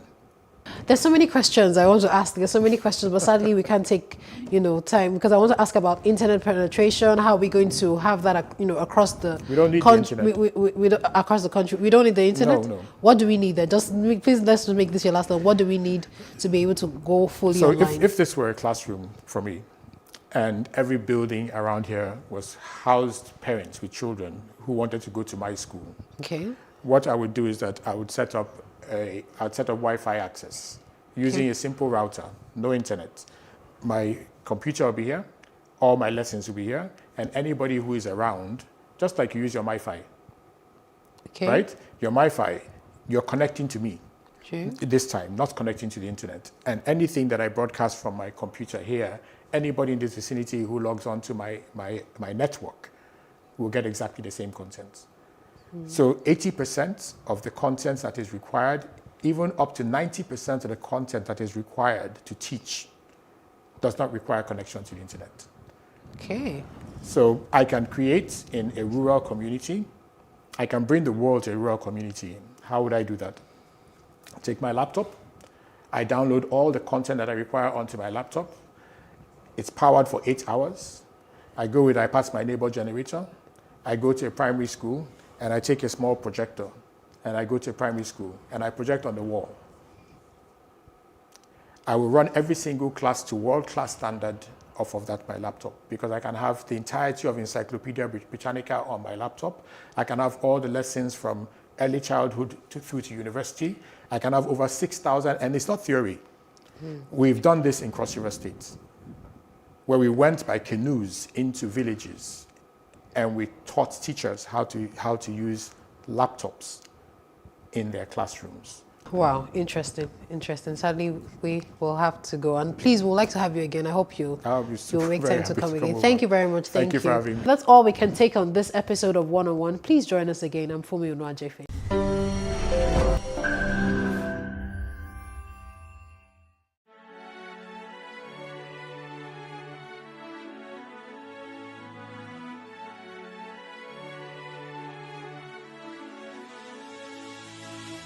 It is engagement we need to have. Those who suffer miscarriages are never taken into account. Members of the National Assembly are also influence peddlers.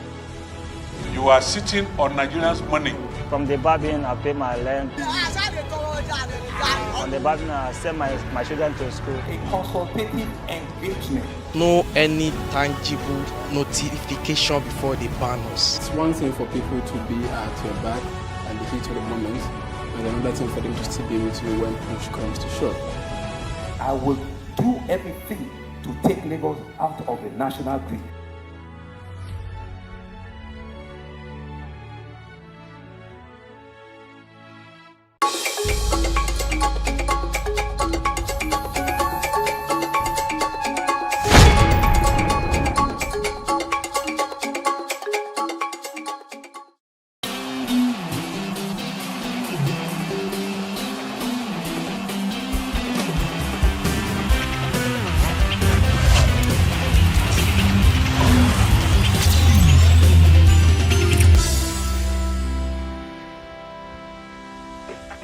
Hello and welcome to Plus Sports and Plus TV Africa. I'm Udoka Njoku, and of course I've got Wale Scott right here, and it promises to be a great show. Wale had to go spend time with his family yesterday, and I'm sure he had enough rest and good food.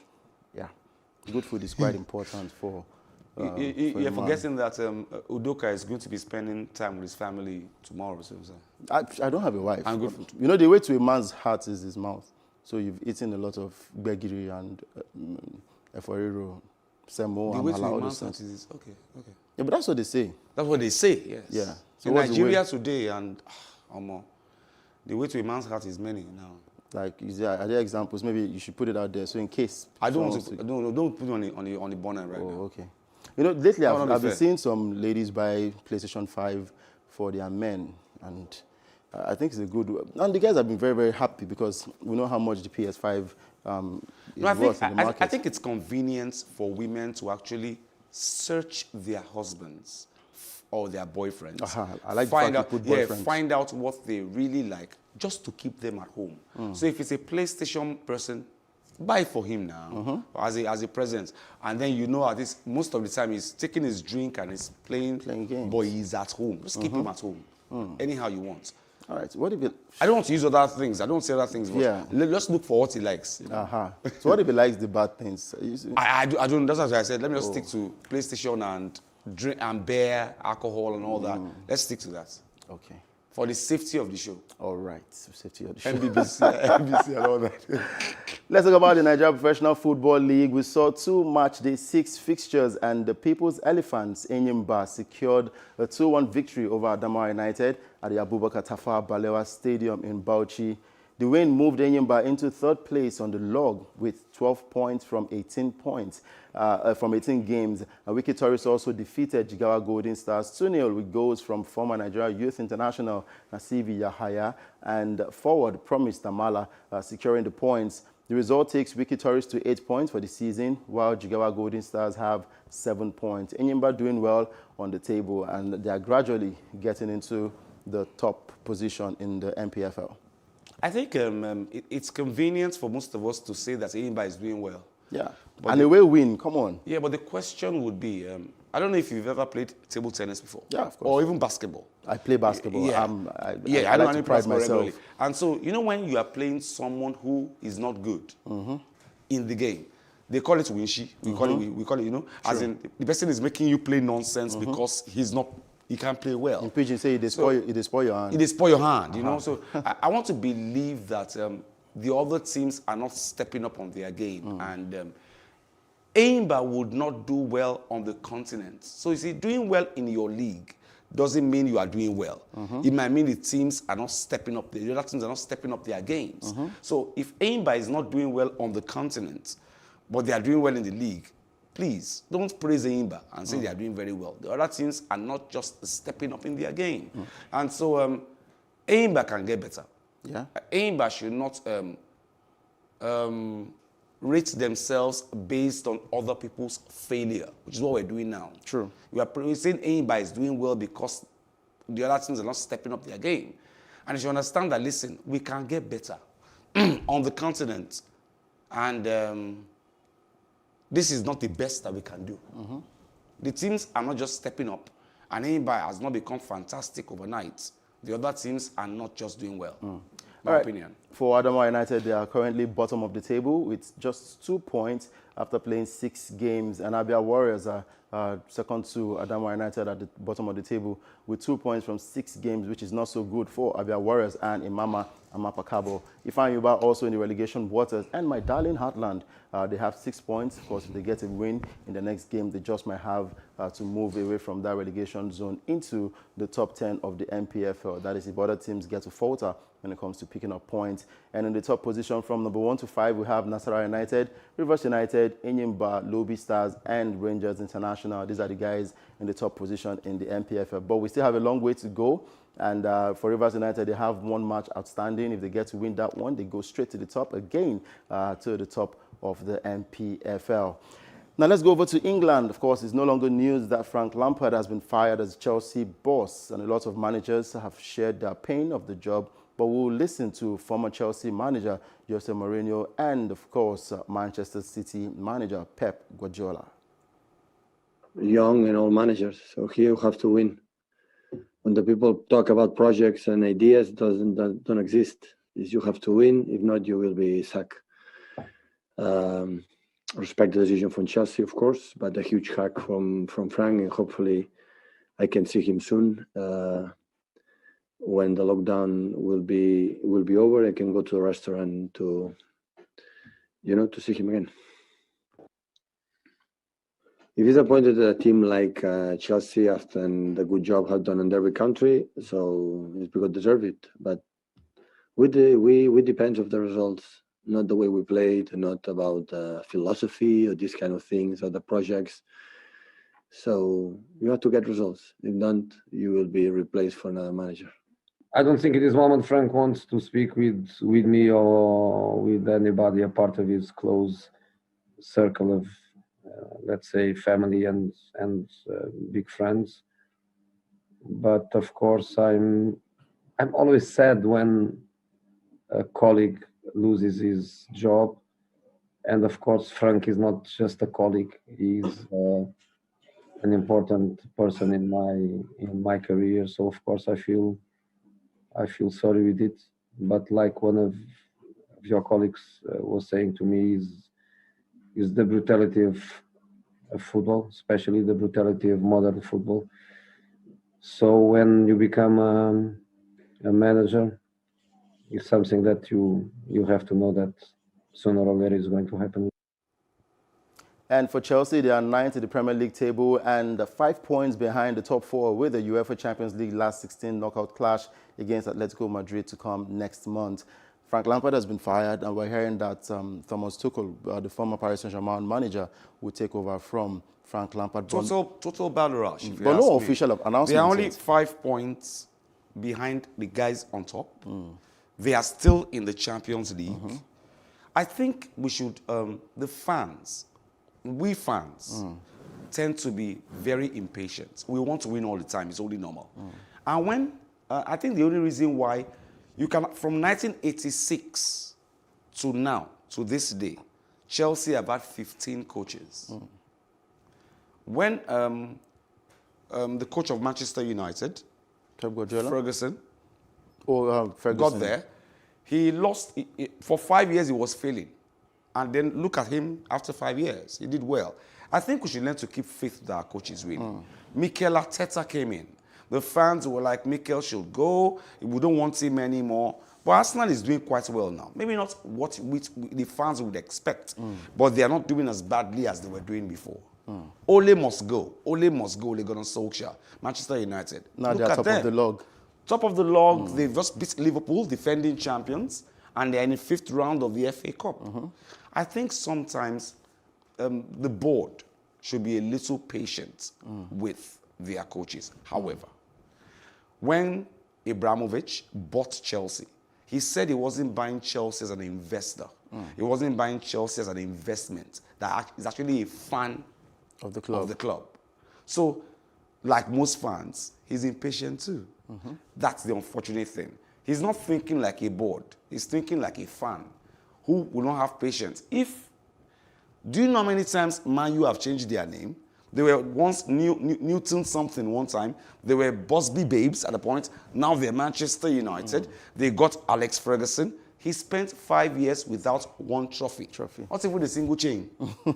And then 5 years after, he started winning things. He became everything. He won the Champions League. He won the English Premier League numerous times. He won the FA Cup. So I still think that I am not one of the people who are of the belief that Lampard, why don't you blame the players? Lampard bought one of the best players in every wing across the world. Timo Werner, Ben Chilwell, Hakim Ziyech.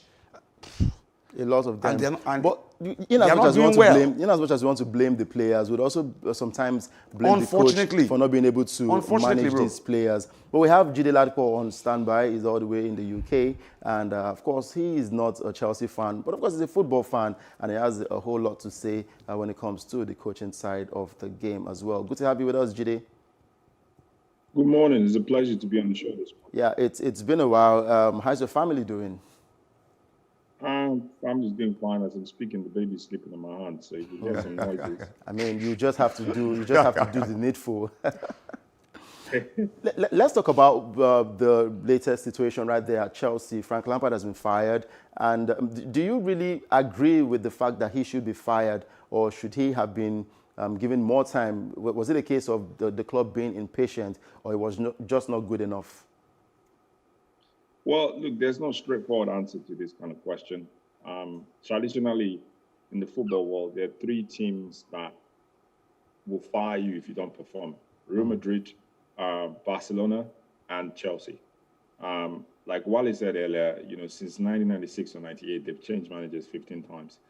Ever since Roman Abramovich took over the club, he's been a no-nonsense club owner. He has made it vividly clear that if you're not performing, that you get fired. In my opinion, I personally think like Frank Lampard was just one step ahead of his time. Personally, haven't really seen anything in his coaching CV for him to think that he's worthy enough to lead Chelsea to the promised land. That job was just too big for him, and inevitably that had to happen. It's sad, when managers lose their jobs, it's not something to be happy about. But at the end of the day, football is a business. I operate in the footballing business as a football intermediary, and I'm privy to some information that happens you know, in the background. Most club owners always think about what happens if we don't finish in certain parts of the league table.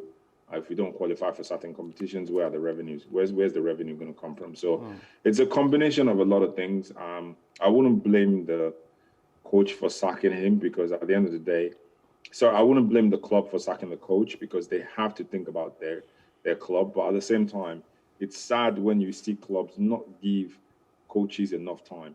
Yeah. You know, Frank Lampard needed enough time and he didn't get it. True. Now, we're hearing rumors, nothing confirmed from Chelsea yet, that the former Paris Saint-Germain manager, Thomas Tuchel, will be taking over from Frank Lampard. Is this a good choice for Chelsea? Well, historically, if you have to look at what he has achieved, maybe in Borussia Dortmund he did something, but with all the money that he had at PSG, you know, apart from maybe the leagues, he didn't really do much. A club of that magnitude, they've spent so much, you couldn't get them the Champions League. But again, you know, we as analysts, we tend to subscribe to this cognitive bias where we think we know who's going to perform or not.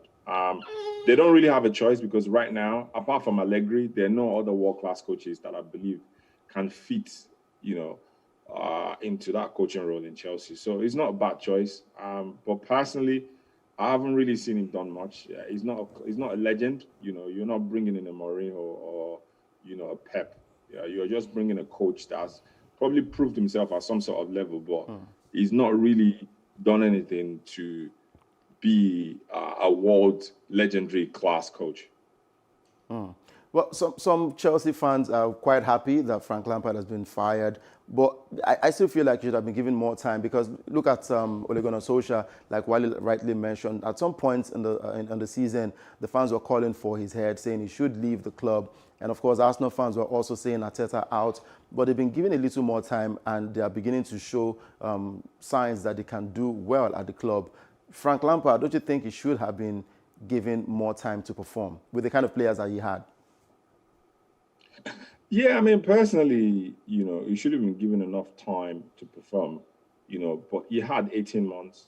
I personally think that, you know, what put the nail to the coffin is the fact that they spent around 200 million plus pounds, you know, on the transfer season. You got the likes of Kai Havertz, you know, Pulisic, you know, Timo Werner, Ben Chilwell. You should be able to bring the best out of these people. And not just that, you know, I personally think he couldn't draw out the best from the players that come from the academy. So we're talking the likes of Hudson-Odoi, Tammy Abraham. Under him, I think that these players should have tried more. I mean, when you look at what Ole Gunnar Solskjaer, his comrade is doing in Manchester United with the likes of Greenwood, you know, he's been able to bring the best out of these players. And I personally just think like Ole is technically far more superior than Lampard. He has more experience under his belt. He retired early, so he was able to go into coaching. We saw what he did in Norway. Coming back to Manchester United, a club where, you know, he built some kind of legendary status for himself when he was a player. It was easy for him to fit in. For Frank Lampard, I just personally think that, you know, he came in quite early into a role that was larger than him. GD, I'm sorry to giving him enough time, but football is football. It is what it is, you know. GD, I'm sorry to say this. I'm a very big Manchester United fan, but I want to disagree with you when you say Lampard is a little bit lower than Ole Gunnar Solskjaer. Don't forget, in gist that we have is that Ole Gunnar Solskjaer has always worked with Ferguson, has always been behind the scenes. He's got Michael Carrick, former teammates. He's got. I don't think Lampard has the kind of luxury that Solskjaer has. Solskjaer still has Ferguson somewhere in the shadows, still telling him what to do and how to go about it. Lampard doesn't have that luxury. Really. My opinion, though. Yeah. So my take on that is this, you know, in football, you can't have excuses and results. You can either have one or the other. If you have excuses, you get fired. If you have results, you stay in the job. How you get your results, nobody really cares. Is he getting some kind of mentorship? I'm talking about Ole in the background. I don't know. But the thing is, Alex Ferguson is not the one sitting on the coaching role. It's Ole doing it. So someone can tell you how to pass an exam.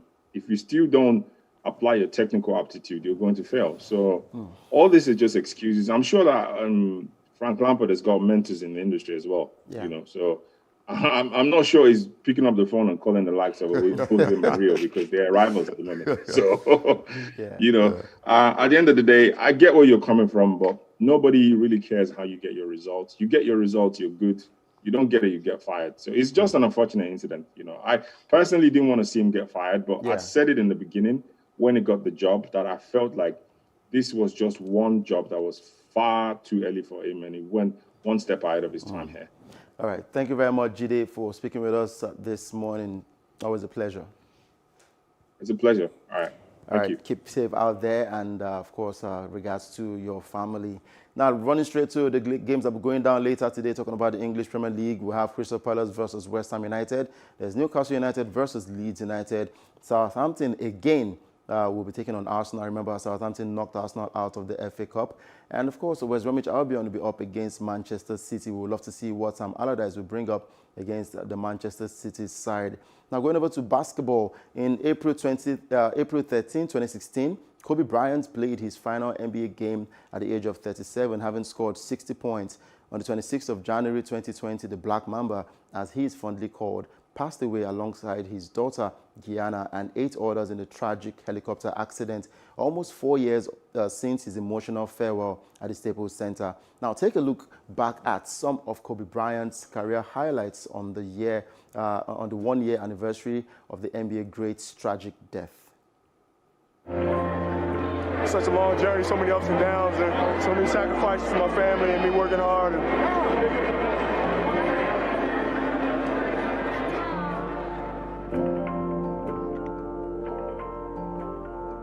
Into Nash's hands, and they do. Ball knocked away, stolen by Parker. There it is. Here comes George to Kobe Bryant. Bryant inside, it's good! It's good! Tie game! Parker knocked that ball loose, and this is a miraculous shot. Walton can tip it. Bryant with the save. Now you got to get a shot here. Final seconds. Bryant for the win. Bang!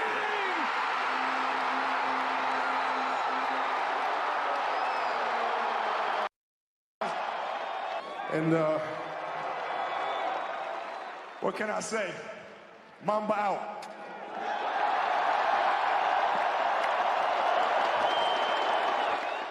Yes, Mamba out. Died on 26th of January 2020. I would say may his soul rest in peace. And of course, his wife, Vanessa Bryant, and the Bryant family requested that the NBA shouldn't bring up Kobe Bryant's passing in the form of tributes. And today, the 26th of January, marks the 1-year anniversary of perhaps the most sorrowful day in American sports history, the passing of the Lakers and NBA great Kobe Bryant.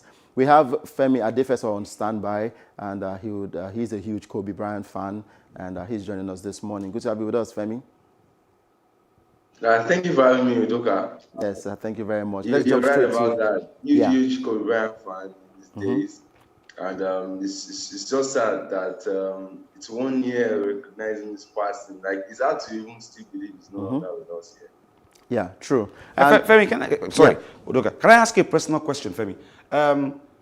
What basketballer could you put in Kobe Bryant's level at this point? So we have Adetokunbo, Gian, and the rest of them. Which basketballer could you say, okay, good, is on Kobe's level at the point he will get there, you know?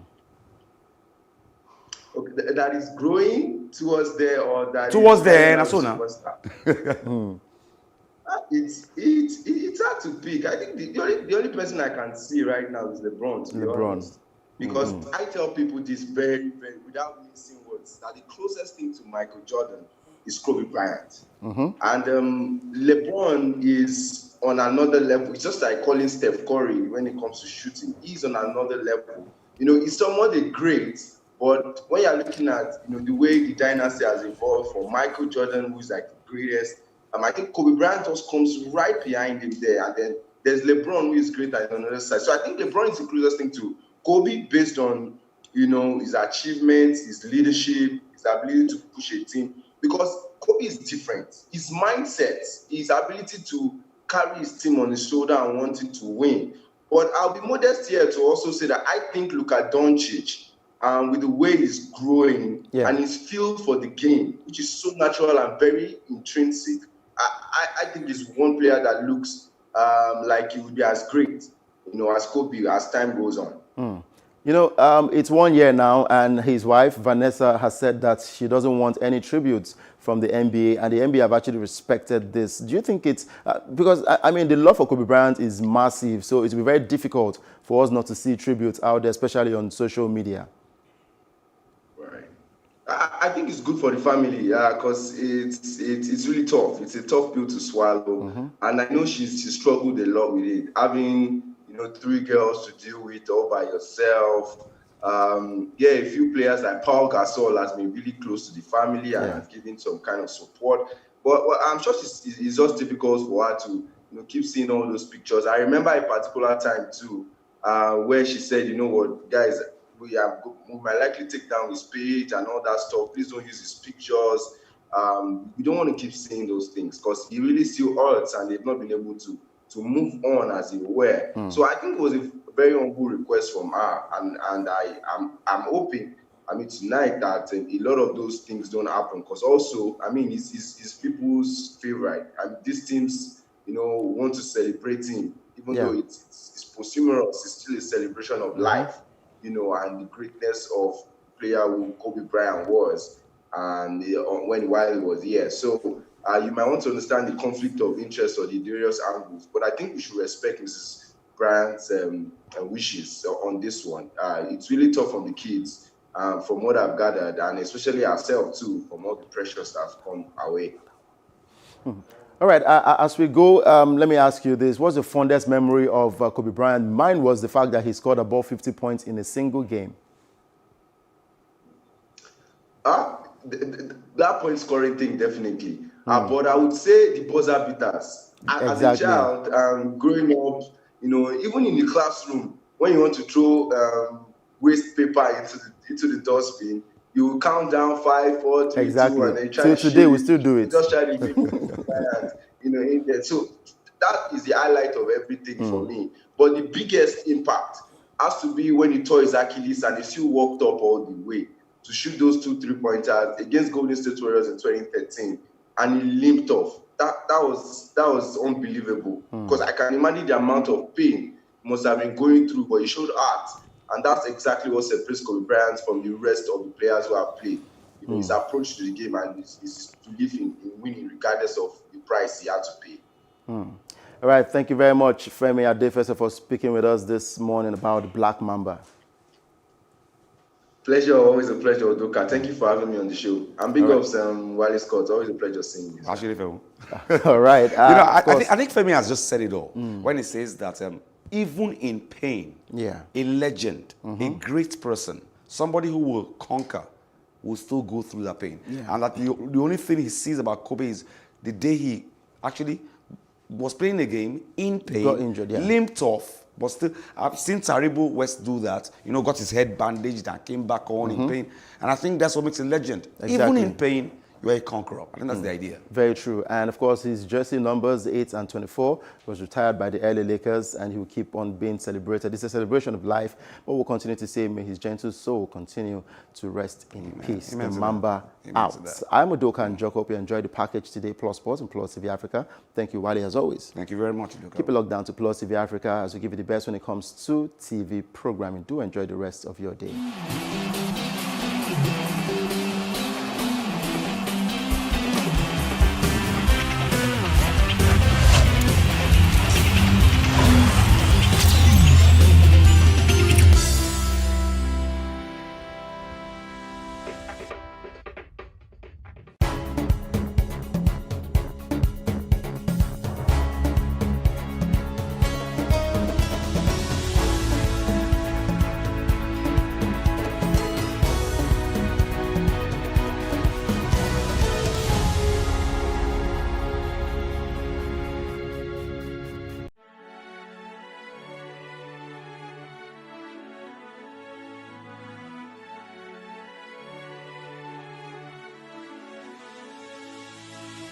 It is engagement we need to have. Those who suffer miscarriages are never taken into account. Members of the National Assembly are also influence peddlers.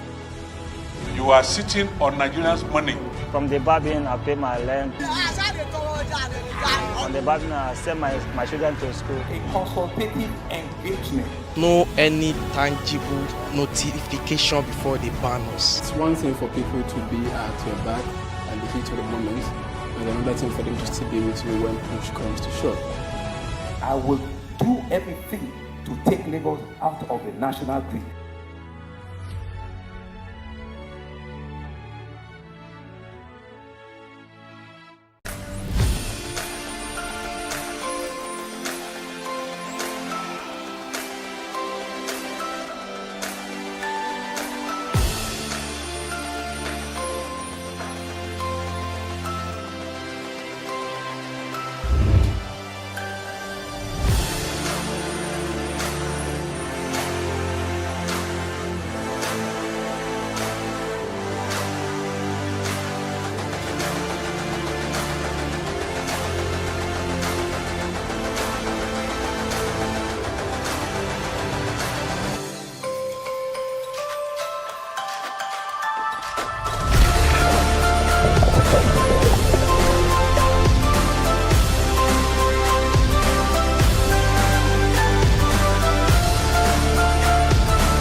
Contrary to popular belief, Corona is not a hoax. The virus is real.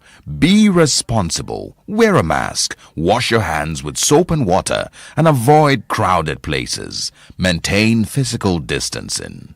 Be responsible. Together, we can overcome the pandemic.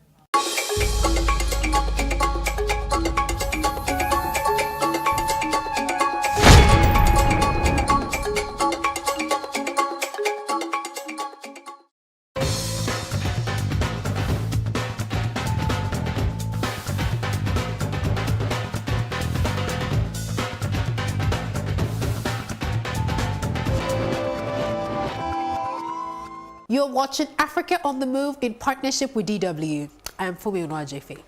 Today, we'll be focusing on activism across the continent. Not satisfied with certain issues and of course with ineffective leaders who aren't dealing with the crisis on the continent, a lot of people are coming together to find their own solutions and raise awareness. We start in Rwanda, where Freddie and Kayla have set up Media for the Deaf. Let's find out what that's about.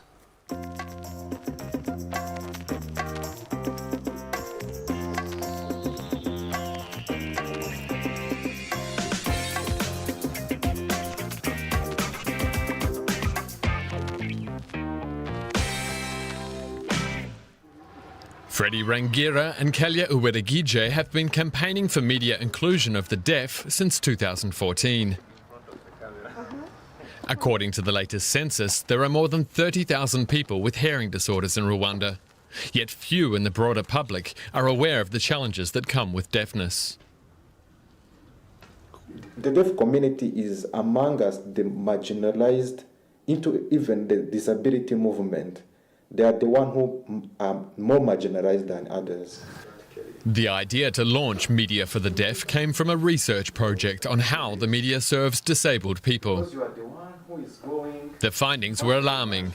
With only one news program available in sign language, deaf people in Rwanda have extremely limited access to information. After the recommendation I got, I said, what is my contribution or my solution to that problem that they are facing as someone who studied journalism and communication. Today, the media team is preparing for the next video shoot for their #SignYourName campaign. Diane Gashumba, the Minister of Gender and Family Promotion, has agreed to participate. The two activists were inspired by the success of the recent Ice Bucket Challenge on social media. I thought it would be easy, but it was difficult. But I was supported and it was good. It was a good experience. The minister also promised further support for the team and their initiative down the track. 48 celebrities have already taken part, among them local artists, athletes and actors.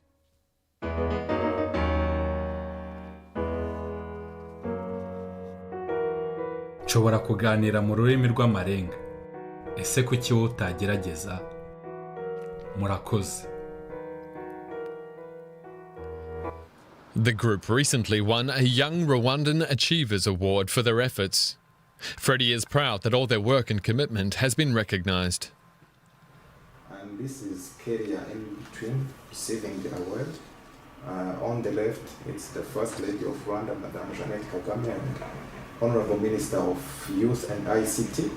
This came at the right moment because it gave us the spirit of going on doing more of the advocacy work we are doing. Media for the Deaf also plans to offer sign language workshops for journalists, as well as media training for deaf people. A difficult task because the young organisation is still struggling financially. So far, the 9 board members have had to pay all expenses out of their own pockets. But their success proves that good ideas don't need much to grow. We challenge you.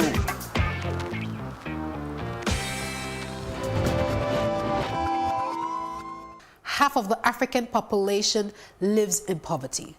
These people do not have access to basic human needs such as nutrition, clean water, shelter, and more. 47% of the African population is living on $1.90 or less, and 2 in 5 Africans are illiterate. Now let's bring that to perspective. In Kenya, poverty is the leading cause of teenage mothers, particularly from the ages of 14 to 16. Now, one young woman has started an interreligious school to encourage young girls who think that their education and in turn their lives are over because they became pregnant. Every week, Mariam Masih visits this public school in Malindi. She doesn't want the school to be named. This is part of her program's strategy to protect the girls, Mariam says. The Kenyan Coast Interfaith Council of Clerics reintegrates teenage mothers into school. The teachers try to support these young girls aged between 14 and 16. They come from different religions, mainly Catholic and Muslim. This interreligious approach is of great importance to the different leaders in the Interfaith Council. These interfaith clerics also, they have a common meeting where they all discuss, they sit down to discuss the issues of children, because when problems comes, they will not face a particular religion. They face each and every child from whichever religion that is. Poverty is the main problem in this region. Young girls get lured by men offering to buy them simple items like sanitary towels. They get abused and become pregnant. The parents will ask, if she goes back to school, who will take care of their children? And we were able to talk to these parents and show sense to them that these are still children and they need to be given an opportunity. This argument finally convinced Pili Ramadhan to also let her daughter participate in the project. Her daughter is with the green scarf and didn't want to be filmed or named. We shall call her Shumi. Shumi is only 16, but already has and still doesn't know how to make ends meet. The 55-year-old widow also supports the 2 children of her son. When I learned about the pregnancy of my daughter, I was so sad and bitter that I was beating her all the time. My neighbors told me that beating is not the solution, and it's not the end of learning.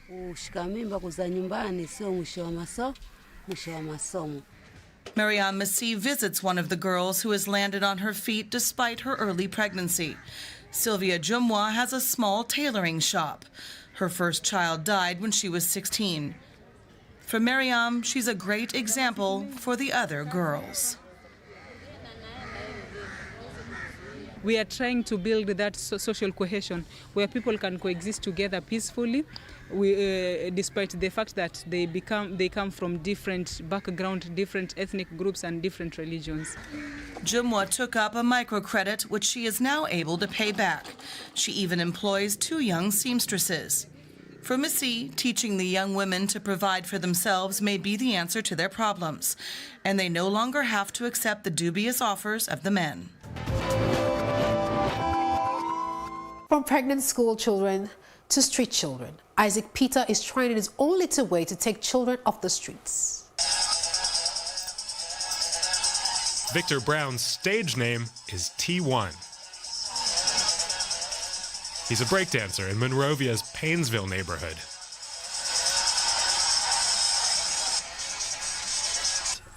Thanks to the help of Isaac Peters, T1 is now about to go to school.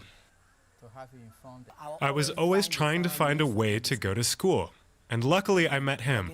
He told me he could help me start school, and he encouraged me with my dancing. He said I should dance at school to motivate my friends outside who are not educated to attend school. Isaac Peters set up this high school after Liberia's civil war to educate street children, but he's been struggling to keep the school up and running. Financial problems mean it's hard to maintain the buildings. There are about 20 teachers for nearly 2,000 children, but only half of the pupils pay fees. Others, like Victor, rely on Isaac's scholarship program, co-financed by the other children. Isaac Peters spent part of his own childhood on the streets. Living the streets as a child at a time enabled me to secure a good future. And securing a good future is one thing, but it's also helped me to impact the lives of other people. And the street life also gave me an idea on how it looked like to be out there sleeping on the market tables. After classes, Isaac often heads to the local cemetery where his runaway son Cyrus hangs out.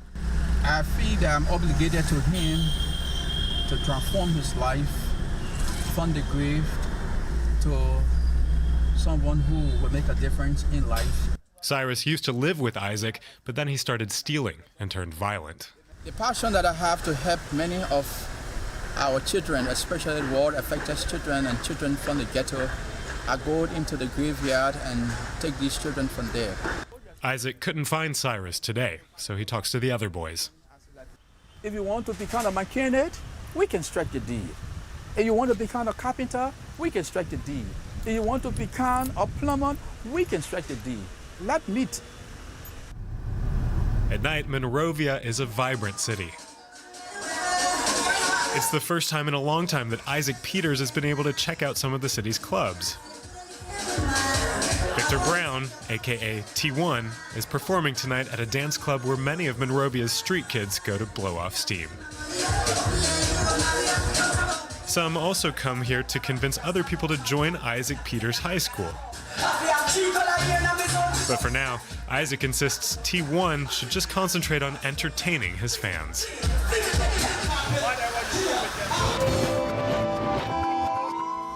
Our next activist is a journalist who is fighting for albinos in Tanzania. Let's watch Henry Adimu's story. It's breakfast time at Henry Mdimu's house in Dar es Salaam. Albinism, the absence of melanin in his skin, is not an issue here at home. But that's not the case elsewhere in Tanzania, where people with albinism are frequently maimed and even killed. Henry Mdimu is a journalist who helps shed light on such crimes. He likes to engage with people, even if his life isn't always easy. You won't get anywhere if you complicate everything in your life. You have to accept things. Accept things. Accept the way you are, and then move on. Many people in East Africa believe that albinos are ghosts. To change that attitude, Henry Mdimu regularly talks to people without albinism. He then publishes the interviews in his newspaper and on his blog. If you see a person like me, an albino, walking down the street, what comes to mind?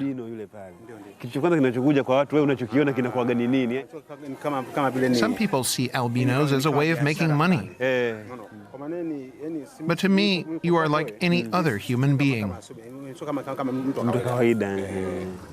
For over a decade, Under the Same Sun has been fighting for the rights of albinos in Tanzania. The NGO helps those who have been brutally attacked by people who believe albino body parts can bring wealth and good luck. On the black market, a limb of a person with albinism can fetch $5,000, an entire body hundreds of thousands. Mariam Stamford is one such victim. Sometimes I have nightmares about people cutting off my hands. But I thank God that these kinds of nightmares happen so rarely now.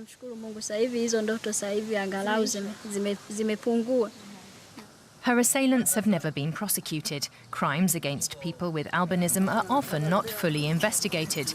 That's why Henry Umdimu is working to increase awareness, one person at a time. I'm trying to convince people to change their minds and be heroes in their societies. Change their mindset, being the heroes in society. Henry Umdimu's work is far from over. But one day he hopes to live in a Tanzania where people with albinism can live their lives like any other human being.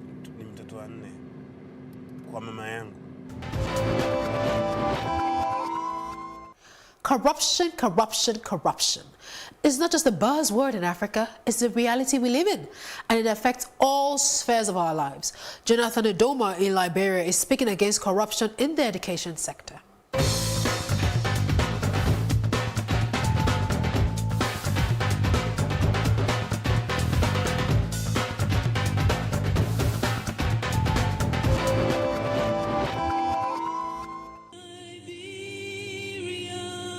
Teachers putting money intended for books into their own pockets.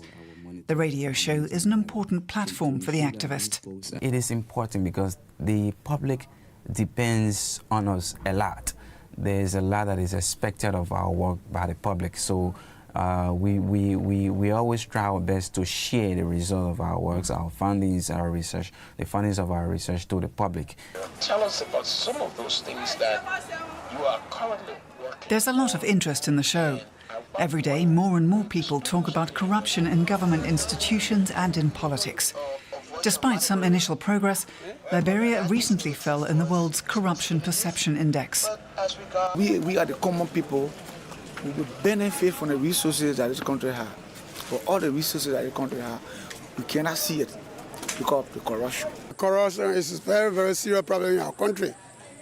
Very serious to the extent that every part of Liberia is being affected by corruption, the public sector and the private sector. Jonathan Doma and his colleagues at Sental would be fighting a losing battle were it not for their dedicated volunteers. Their problem, when they cover a case of corruption, it doesn't mean that the offender will be punished. The activists aren't giving up, though. In fact, they're starting to see results. Here at the University of Liberia, students are staging a protest against rising tuition rates. They're upset about a lack of transparency. Jonathan will meet with the University Council to clarify some important points. What will be done with the money that is expected to come from the students? What improvements we expect to see? For example, the institution lacks a functional library. They don't have computer labs. They are talking about internet on campuses. None of them are actually happening here right now. After a week-long standoff success, the president of the country rules for the status quo to be maintained. There will be no raise of tuition fees for now. More importantly, though, it's a good sign for Liberia, says Jonathan Doma, that more and more young people are stepping up to ask difficult questions. Radio is intimate, it's direct, it's human, and that's why our next activist is using the medium to push his cause. These are now victims of a terror drill. Remember, the word terror comes before the drill. So in the drill, all the way to the government, how is Uhuru reacting where he is? In his country, one person, broadcaster. Uno mengoja that long. Sina kwa mse kuna mtu alichoka maji. Ama popa likamna. Unaekelewa ati unaekelewa kila. We finally identified the programming that relates to the youth and fully represent. And I remember the theme that I had in that change is that now I'm going now to create a radio that is a friend. A different radio that is not Mr. Know-it-all, whereby the hosts are assumed knowledgeable and knows. I want to create a radio that can also learn from people. Conversation iendelee, tuchanuane tukiwa mayuti. Na Ghetto Radio 89.5. Unajua huko hata nishapata mrembo. Nataka kupanda mbegu huko Kataka. Haru Ghetto Radio. Pirokti na kukua na sikupoa. Nikakuja paka hapa. Ule nilikujanga hapa. Nikakuja nikafanyiwa interview. Kufanyiwa interview sasa. Siku ingia mara hiyo siku kuwa presenter hiyo siku. Nikaenda nikamaliza wiki kama moja kwa street. Sonko yetu maji akanitumania.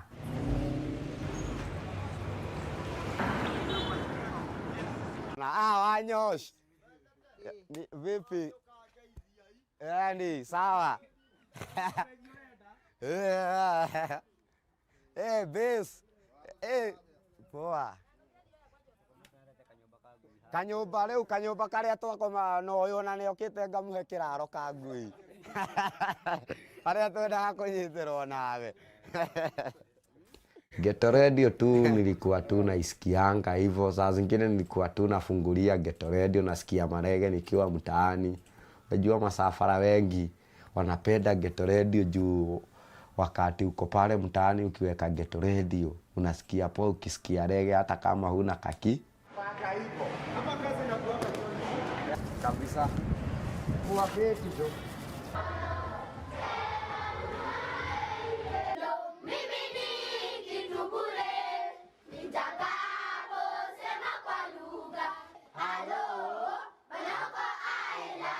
The experiences you could talk of are unheard of, unwritten stories are unheard of. The real experience. Yes, you know somebody is a street boy, so probably most people know the worst you know is glue na kulala nje. The beats everyone will know generally, but now when you start to talk, you'll find a lot of issues going on there. But those issues were unbroadcasted. So what will you be fighting and pushing for this week in your own sphere? And to quote the words of Margaret Mead, never doubt that a small group of thoughtful, committed citizens can change the world. Indeed, it is the only thing that ever has. That's all on Africa on the Move this week. See you again really soon. Bye.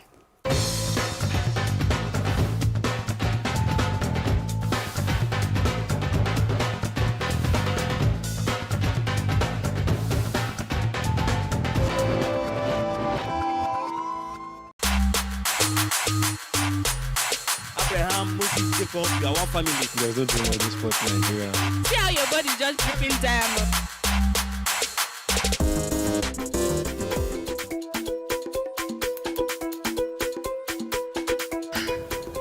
Truthfully, women, we are dangerous. For real.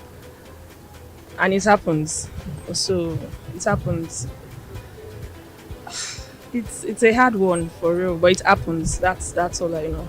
Well, from what we've been hearing, it happens maybe sometimes. I won't say it's right. However, in a situation where that happens, there's different sides to it. You know, if the man, for instance, has a good relationship with the kids, depending on their age also.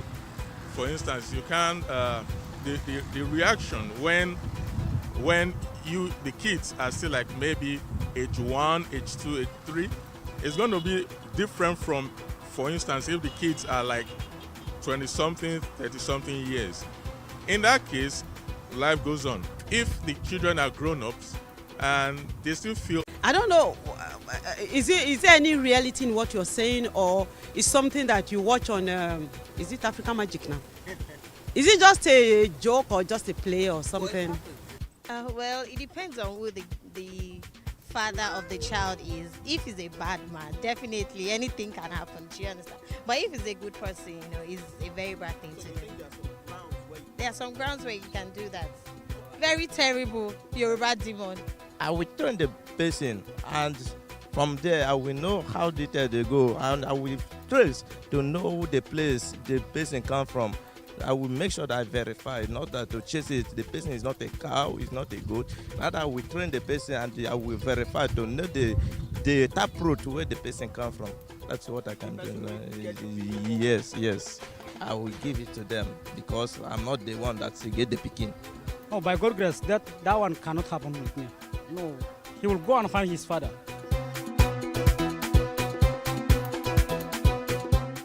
I will do a DNA test before I leave the hospital, personally.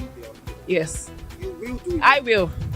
But you are the one that carried it. You know me, if you change picking for hospital now. Oh, okay. So I will, personally. Okay, because of the...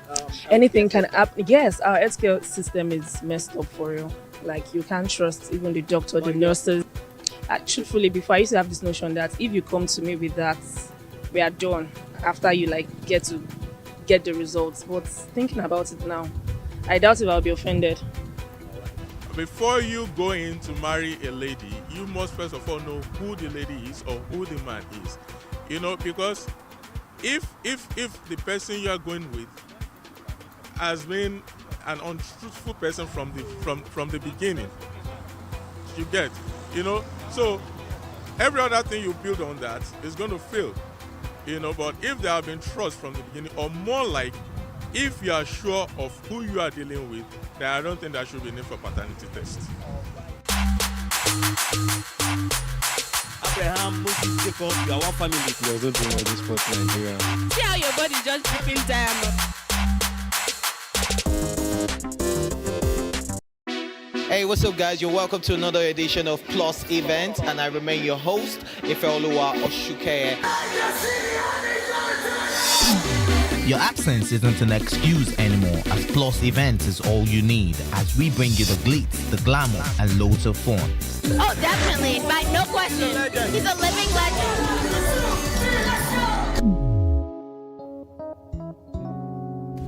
Oh, God forbid, Holy Ghost fire, I know. I just want to be blown away. I want to be wild. This is 11 years of doing it.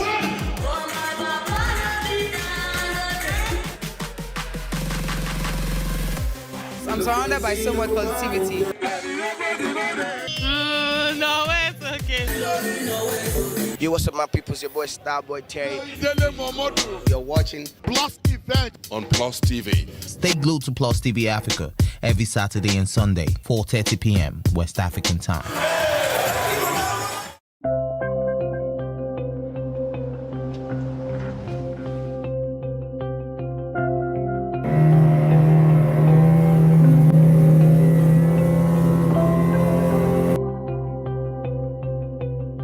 School now, if my own son self dey inside house now because of this lockdown and everything, all the children just sit down for house now.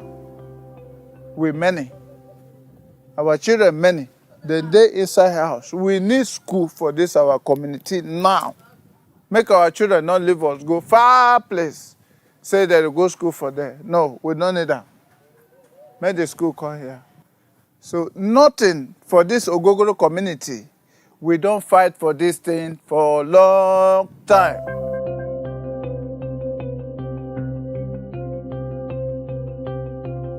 Actually, the community is under Victoria Island LCDA, under Etiusa, and also we are under Constituency 2 in the Lagos State House of Assembly. We have been existing for more than 100 years now, and we are facing a lot of challenges. We have more than 3,000 people, and a community whereby there's no health center, there's no school. In the education aspect, there's no school. Our children are not going to school. Even where there is school, the distance is far. How can you expect a 2 years, 3 years, 4 years old baby, a child to trek a distance to the school? And if you can see, they have to also cross water to the other side to school. Most of this thing is a big risk. To take your child to another community through via water, it's a big risk. So most of the parents don't even allow their children to go to school based on this level. So we are appealing to the government that they should try and help the community. The committee is not a committee whereby it's not under the state government, it's under the state government. Lagos State is under this country, Nigeria. It's not a foreign community. And you can see we are all living. When the times of election come, we also cast our vote.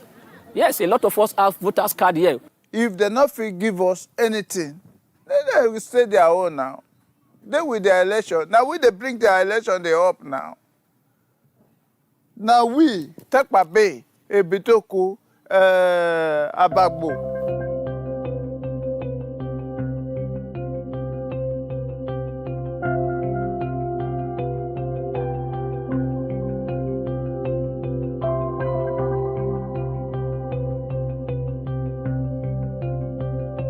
Children dey here well. Children dey here, no school at all. No any school for here.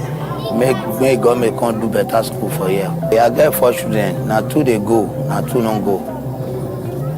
Why 2 they go, why 2 no they go? And school no dey now.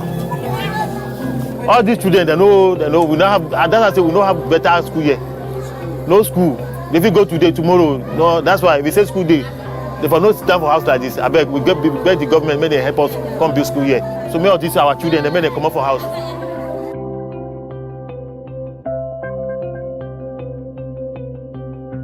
I swear before God, no school. Help us. Make we get something for here. Make government say take notes. They no do nothing. We leave Ogogoro community not with the answers. 1,000 plus children here risk a lack of education. We hope that they find answers. And this is Story from the Slum. I am Amaka Okoye.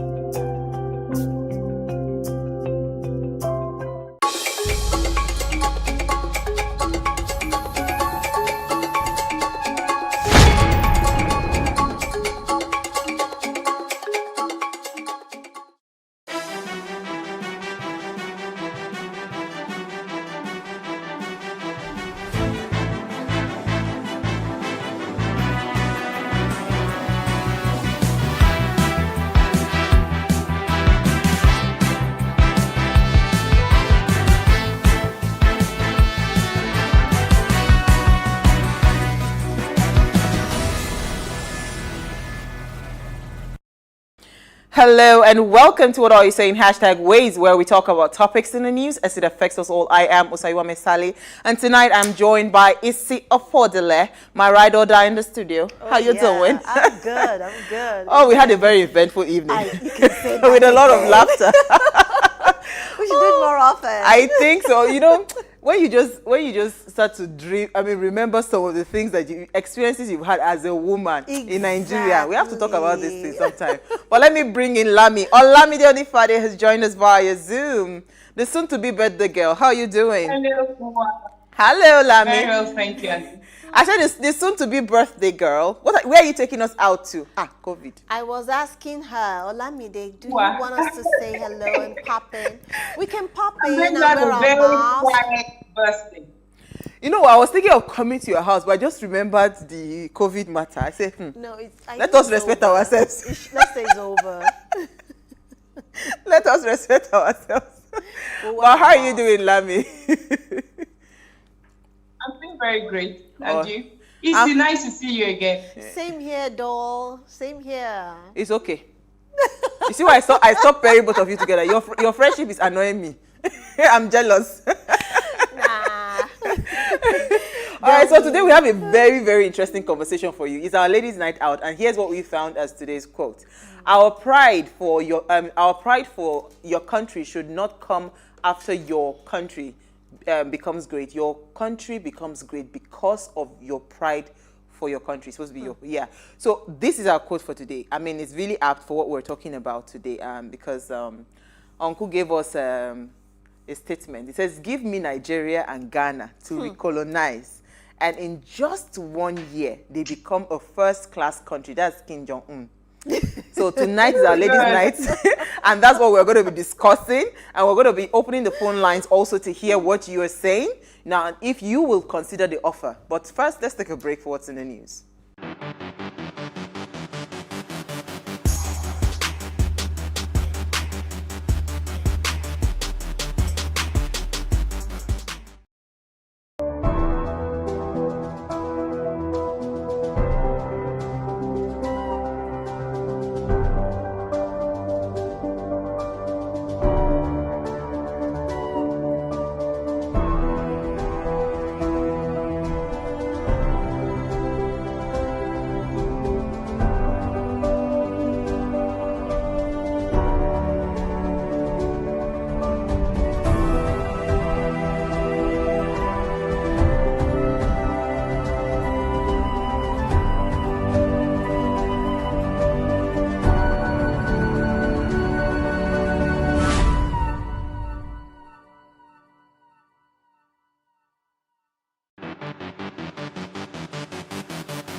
Thanks for staying with us. Now, today is International Customs Day, and this year's celebration is dedicated to the united efforts of customs to emerge from the coronavirus crisis and support people and businesses that by strengthening the global supply chain, reinforcing collaboration, harnessing technology, and putting people at the center of transformation process with the slogan, Customs Bolstering Recovery, Renewal, and Resilience for a Sustainable Supply Chain.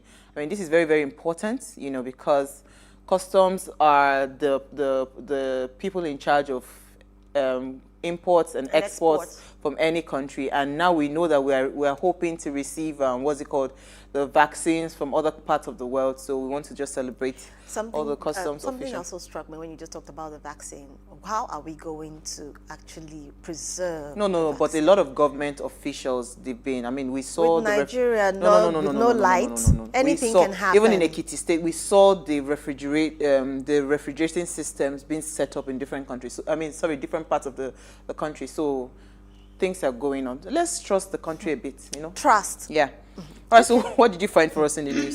Trust is a... Auntie, don't anything. Trust is a big word right now in Nigeria. What did you find for us in the news? And that's why we always have a problem trusting what the government says. And we want to, you know, cross-check and go back and take a look at it. And based on what we have already gone through before, or listened to the government. Each time the government comes in, they say, give us a chance, give us a chance. They always mess up in one way or the other. So trust is a huge one for us in Nigeria currently. And this is what actually got my attention with the news I actually found, which is, despite threats, Nigeria is safer than before. By Buhari, by Lai Mohammed. Yeah. Now, I don't believe that under Buhari's regime, Nigeria is safer. Yes, it might have been controlled, but could have been a lot better. The highways are not safe. People cannot travel from point A to point B without being scared of being ambushed by herdsmen or bandits, which is the normal word now. I think the most used word in Nigeria currently between 2015 and today is bandits, hoodlums, armed men, kidnappers. This is something that has gone on for far too long. During the period of the regime of the past president, Goodluck Jonathan, he, at least it was just in the north, not a situation where you're not able to travel from Kaduna to Abuja. Let me even chip in a little bit. And at that time, one second, and at that time, at least children were safe in school, aside from the Chibok girls. Not a situation whereby children are in school and they just go and, you know, pick them up. So for me, I think, if I want to add a bit, I think a lot of us that believed in the presidency of Buhari in 2015, especially with the event of the Chibok that just happened, we thought that he had military experience. Now, I lived in Kaduna all my life before, I know, marriage brought me down south and all of that. Welcome. So we lived through the Sharia crisis and all of those things. Then it was President Obasanjo that was in power. So because he had a military backing, we could see swift actions whenever there was anything called a riot, because riots were breaking out, religious wars were breaking out, you know, but not as the way it is now, it was seems more like civil unrest. But this it one lingers. is Can I come in? Yes, please come in, Lami. Okay, because before you tell me that the time is fast spent. Okay, for me, I would say that I really do not understand government officials, especially Alhaji Lai Mohammed, rating the government. I think it should be coming from us, not from them. We should be their mirror. So why are they assessing themselves? I would say the country has even become more unsafe in this regime because during Jonathan's period, it was just a bit to the south, down north. But now it is everywhere. At that time, we were battling with Boko Haram. But now we're battling with the headers, we're battling with bandits, we're battling with kidnappers and all that. So I really don't understand the yardstick for the assessment. Maybe it's not living in the country we are living. Okay, so my story, because we're actually running out of time. My story is actually tied to this. I will take my story, then Lami, you follow up with your story. Okay. So my story, of course, we saw the breaking news when we said finally, so somebody just decided to wake up. President Muhammadu Buhari has accepted the immediate resignation of the service chiefs and their retirement from service. The resignation and announcement of the new military leaders were communicated by Femi Adesina, the spokesman for the presidency. So we're saying to ourselves, those involved are Chief of Defense Staff, Chief of Army Staff, Tukur Buratai, Chief of Naval Staff, Air Admiral Ibok. So the list is long. Endless. So President Buhari thanked the outgoing service chiefs for what he calls their overwhelming achievements in our efforts at bringing enduring peace to our dear country, wishing them well in future endeavors. Like, for goodness sake, one of the new service chiefs that was appointed, I think he has a bit of, what's it called, to answer. I read his profile. Yes. They said that that's the Atehiru. The man, Atehiru, General Atehiru, he was relieved of operations in Lafia Dole and redeployed to the Nigerian Army headquarters, right, as Deputy Chief of Policy and Plans. The Nigerian press cited Defense Ministry sources that the change in the command was related to poor performance in the field and inability to catch Shakal at that time, which was 2017. So in 2 weeks prior to that, Boko Haram had killed about 13 people, injured 50 people in twin suicide bombings in Biu, and killed 50 people in twin suicide bombing at a mosque in Mubi, and attacks different forward operating base. You know, this is one of the new service chiefs that is being appointed by the president. So I'm just wondering, Lami, maybe you would help me. You know, are we truly really ready to fight insecurity in this country when you already know this person's CV? You know, they've already brought out the CV that the person has a lot of lapses, right? But you know what, let me come to Lami to follow up your story, then you can now continue from there. My quick take on that is that I think we're on a automatic cruise in this country. I'm not sure that the president is mentally aware of where we are at the moment. I'm not even sure he made those appointments. I'm not sure. And this I'm going to tie to my own story. And this story is about this. But the Igbos are now talking about marginalization, which I quite agree with them. I concur totally with this. At this point in time, considering what just happened between the Fulanis and the farmers in Igangan local government, Igangan in your state, the country is tensed. A lot of people are dissatisfied. There's a lot of tension going on. And boom, just from the blues, you divert us to the appointment of the replacement of the appointment of the service, and only to marginalize the Igbo, the Southeast, which is a very, very important, because I would say that they are the economic backbone of Nigeria, whether anybody likes to take it or not. But I would say the Southeastern extraction of Nigeria are very, very important to Nigeria. So I really do not understand why they will be excluded from this. Because already we know we are fractured. We're a fractured nation. Yeah. So this should not come in at this time.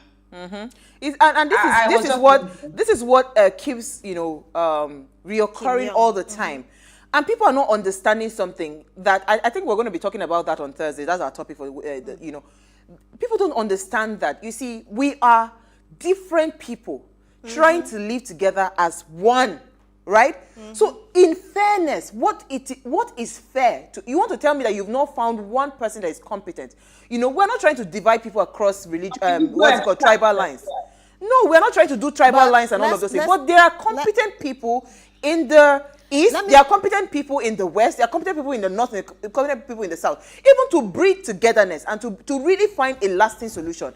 There's nothing wrong with you bringing those people all together to say, you know what, come together and serve the country. Let me play the devil's advocate here.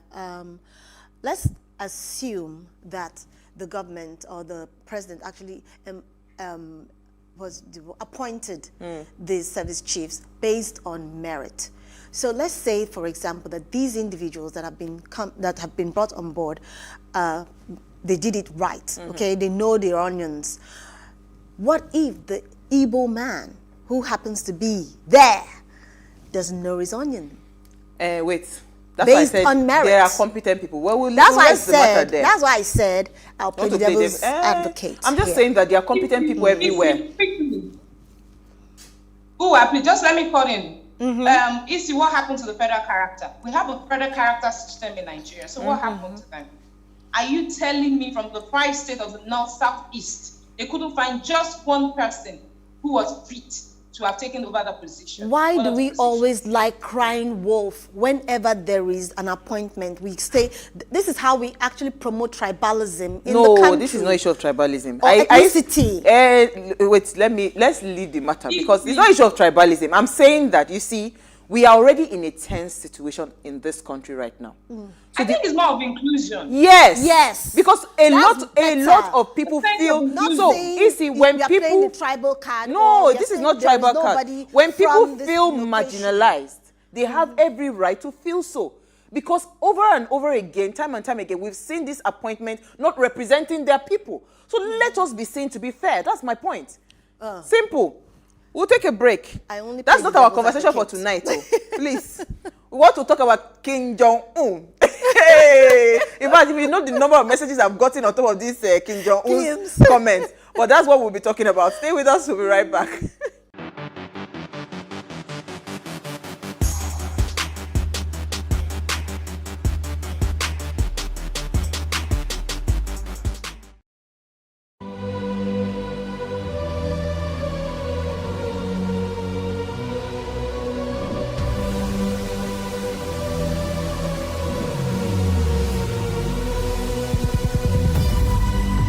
What we do not understand, we will stigmatize.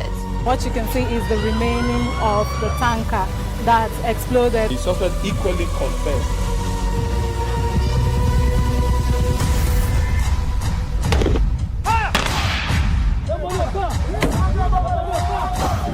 A 500 naira they collect am. If you no talk, dem go beat you. Na 2,500 I dey pay.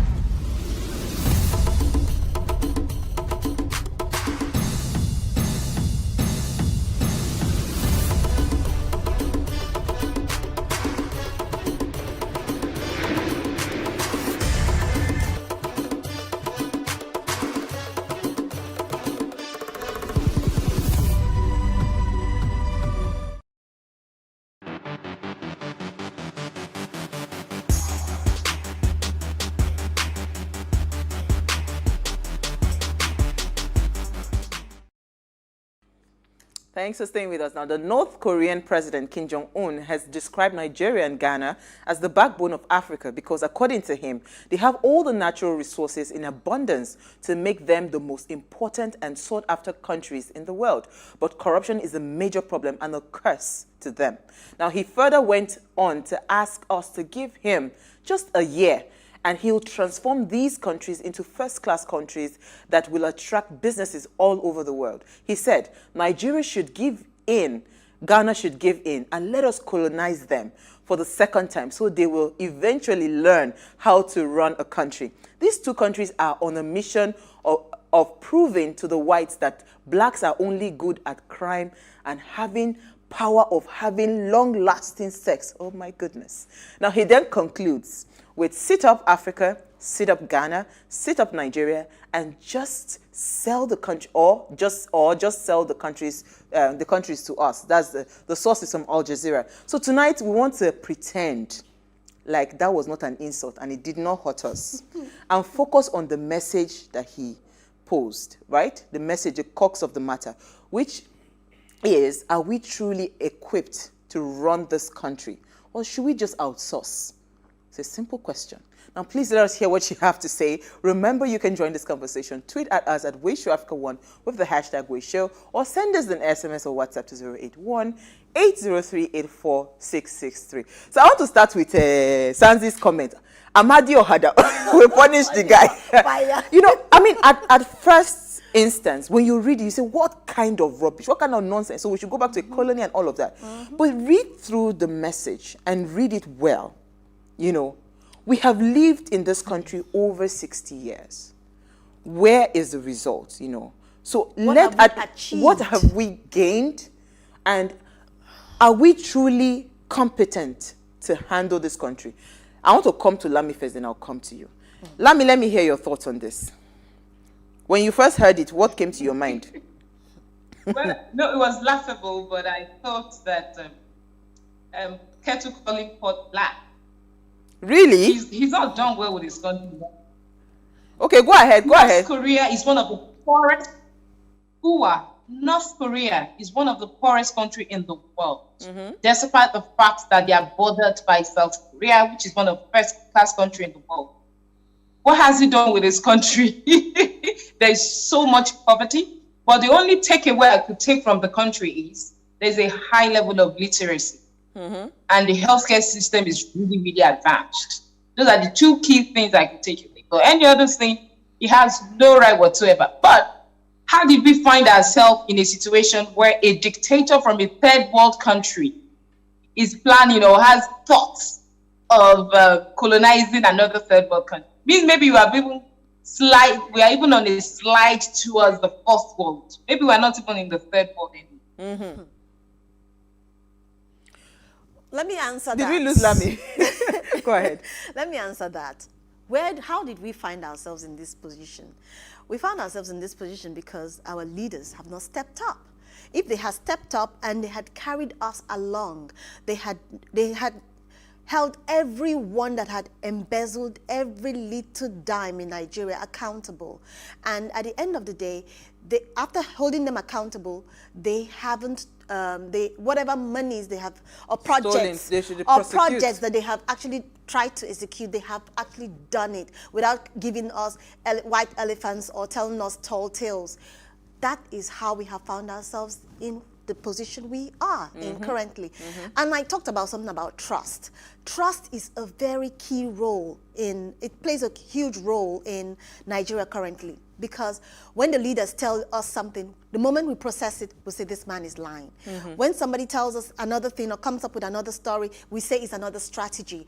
Look at what is happening with NIN. NIN everybody is saying, oh, Nigerian government always comes up with one thing after the other, one thing after the other, just to keep us busy. Are they doing this on purpose to make life more difficult for us? Absolutely. So there are so many ways or so many angles that you can look at it from, but holistically is the fact that our leaders have not stepped up leadership to the game. So when I my question, yeah, go ahead. I was going to say that. My question is why? Go ahead. Can I go on? Go on, Lami. My question: why is this vicious cycle of selfish and incompetent leaders? Why is it perpetuating itself up to this moment? Absolutely. So this is the reaction I was going to say, that a lot of people, when I put it up on my status, I got a lot of people responding to me. Someone says, sadly, this is Uju, she's in Canada. It says, sadly, this is what we need, right? Sadly, as sad as it sounds, this is what we need. Then somebody now asked the question that, yes, we seem incapable of making the best out of our resources. I mean, if this is true, even though he is a dictator, people don't, at this point in Nigeria, people do not even mind us going to a dictatorship kind of leadership for us to be able to get results, So you are asking about the vicious circle. Maybe it's because we have how do I put it? We have grown so docile as a people that anything goes. right? No, I won't say docile. No, we have grown so docile. Anything goes. We have so accepted mediocrity for so many years that at this point now, anything that seems like a ray of sunlight, we just accept it like that. Because if not, why do we keep going out all the time, every 4 years, to go and press a thumbprint for this same crop of leaders? Why? Look, the truth is this: if our leaders, they go outside the country, they see what's obtainable outside the country, but when they come back, they want to still continue with the mediocre way they used to. Because we have accepted it. They because said that is what they gain through. Listen, Issy, they said that the kind of leadership you get as a country is the kind of leadership that you deserve. I mean, let me help you. Look at what happened with NSAS. After the NSAS protest, they actually tried to fish out everybody that participated in NSAS protest. Look, if the government wants to fish you out, they'll fish you out. They know what to do. But the moment it is against them, they don't want to do it anymore. That's the problem we have in Nigeria. No accountability because they do not want to face the music. Let me come to Lami. Is Lami there? I think she's... So there's a glitch there. So Uti sent a message in when we were chatting about this topic. She says, if you are between the rock and a hard place, yes, I find it irritating, but we must acknowledge that his dictatorship is the answer. We are not set up for democracy in Nigeria. The way we are structured, we're not set up. Our bumbling leadership is filled with greedy, self-serving, right, illiterates. So this is what Uti was saying in the group. This is the constant message when you hear it. And that's exactly Let me read what another I said. comment from Benson. He says, your topic for today is really interesting and provocative. This has a lot to do with leadership. Sadly, where we are at the moment, the actions requires combination of strong visionary drive / implementation and to a large extent, brute enforcement of the law, no matter whose ox is God. With these two actions, 1 year is possible to begin the realignment. So we are going back to this question. Because for me, what I found interesting in the comment that he made was that, are you trying to tell me that you can wipe away all these years of degradation, poor infrastructure, no development, all under 1 year, based on the resources that we have in this country? I looked at it, and I looked at it, what's it called? Holistically. Looking at the resources that we have in this country, it is very possible. So why are we not having those kinds of transformation? Why are we not seeing those kind of transformation? That's the question I'm asking. But I think we have Lami back. Lami, are you back? I saw her just now. Okay. Lami? Okay, she's not there anymore. Okay. So we are not having that kind of how do I put it now? What was the last question? You just my thoughts just let me read the second question again. It says part of this issue / problem for the change that we crave are mathematics interpret as follows. The following, some of these are our audience, they are very the properties of a subset will always pose the general aggregate properties of the whole set. Maybe to bypass the apparent limitations, what King Jong-un said becomes validated. Christians believe that this was a critical base for Christ's coming. Uncle Benson, please resend this message and explain to us what you mean by this. I think he was trying to say that the Antichrist will come from the east or something. No. From the east or something. So Anita says the truth is that we are a country that have never progressed as we should. It seems around the world that our failure is on us. So it's understood for him to make such a statement. Our fault is that we have failed our country. I will still take it back again. That's a valid point by Anita. There is something that actually struck me when she talked or when she sent that message. In that message, what actually struck me was that we as Nigerians also have a huge role. That's what I said now. You were arguing with me. I said we get the leaders that we deserve. I think Lami is back. We get the leaders that we deserve. We have been the one accepting the same leaders. We go every 4 years time again. But also remember that, just like what's happening currently in Uganda, where the president has decided to take the law into his hands, not a situation whereby, I think in Africa, what we do is this.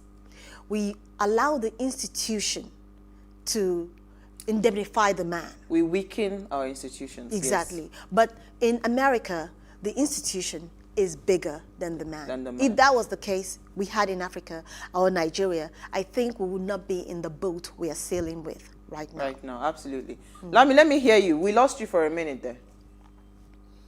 Okay, my thoughts. The last time I heard was if you're talking about institutions and all that, yeah. I think it's a strategy. The political elite perpetually do this, or they have their reasons for doing this. It's just to perpetually keep us in slavery. The kind of institutions we have in Africa, because if you look at it, this is not just a Nigerian problem. It's a problem that cuts across almost all the countries in Africa. So I think we need to sit down and look at it. Is it culture? Is it education? Is it the black race? What exactly is the problem? And I'll put it at the doorstep of colonialism. When the colonialists came, they practiced extractive institutions. They were taken away from the institutions. They weren't included in the institutions. If you look at first-class countries, first world countries rather, you will see that they practice inclusive institutions. Yeah. They are always adding more. They add more to the education. They make sure they have a conducive environment for innovation, for technology to advance by educating the populace. They don't give them money, but they give them an environment, an enabling environment to ensure that they thrive, to make sure that they are successful. But here, number one problem we have in Nigeria and in Africa is rule of law. There is no rule of law. There are no consequences for anything. So if the first set of leaders that took over in 1960 did some things and they got away with it, the next set of leaders came and nothing happened and they perpetuated it. And it will continue. We're all human beings. When there are no consequences for action, you will thrive in it. So this would continue. And I'm not sure that this can cease in our lifetime because it. No, we're losing Lami again. Okay. You know, but she's making a very valid point. And this is what we keep saying that, you know, so where do we start from, right? The question is, can Nigeria become a first-class country in a year? The answer is yes. It's possible. But where do we start from? It takes the willpower. And this is where I want to talk to young people, right? We're going into 2023. Everybody say, oh, they cannot wait for 2023 to come and all of that. I don't want us to see 2023 as a solution to this long-standing problem of corruption, because the corruption that we are having in this country is so deeply sunk. It's not something that, is just at the top. It is at all levels. It's across the cadre. I mean, so you go to a small company, somebody is trying to, cut corners and all of that. So it has really eaten deep. So I'm wondering now, are we ready to take the bull by the horn and say, you know what, I am ready to sacrifice my own convenience, my own happiness and everything for us to move for the greater good of the country? Nobody is thinking of the greater good of the country right now. Everybody is thinking what is beneficial to my pocket. Exactly. So if I'm doing something, I'm thinking, okay, what is the bigger picture for Nigeria? What's the bigger picture for my company? What's the bigger picture for this? But how many people right now can beat their chest to say, you know what, I'm thinking big picture. I'm not thinking what will enrich my pocket. We're going to take a break. Nobody. Yeah, we're going to take a break. Yes. When we return from the break, we'll open the phone lines and we'll hear what you're also saying from your end. Stay with us. We'll be right back.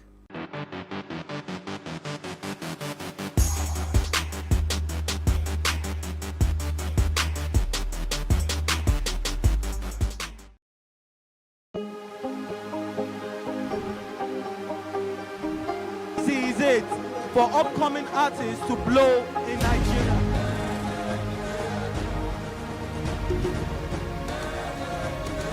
Welcome to Plus Trending. I am Bookie November, your host, saying thank you for joining us on today's episode. Welcome back. It's tea time on Plus TV Africa. Practice makes perfect. I'm not perfect yet, but I'm a lot better than I used to be. He's a king. He's entitled to marry 100 if he wants to.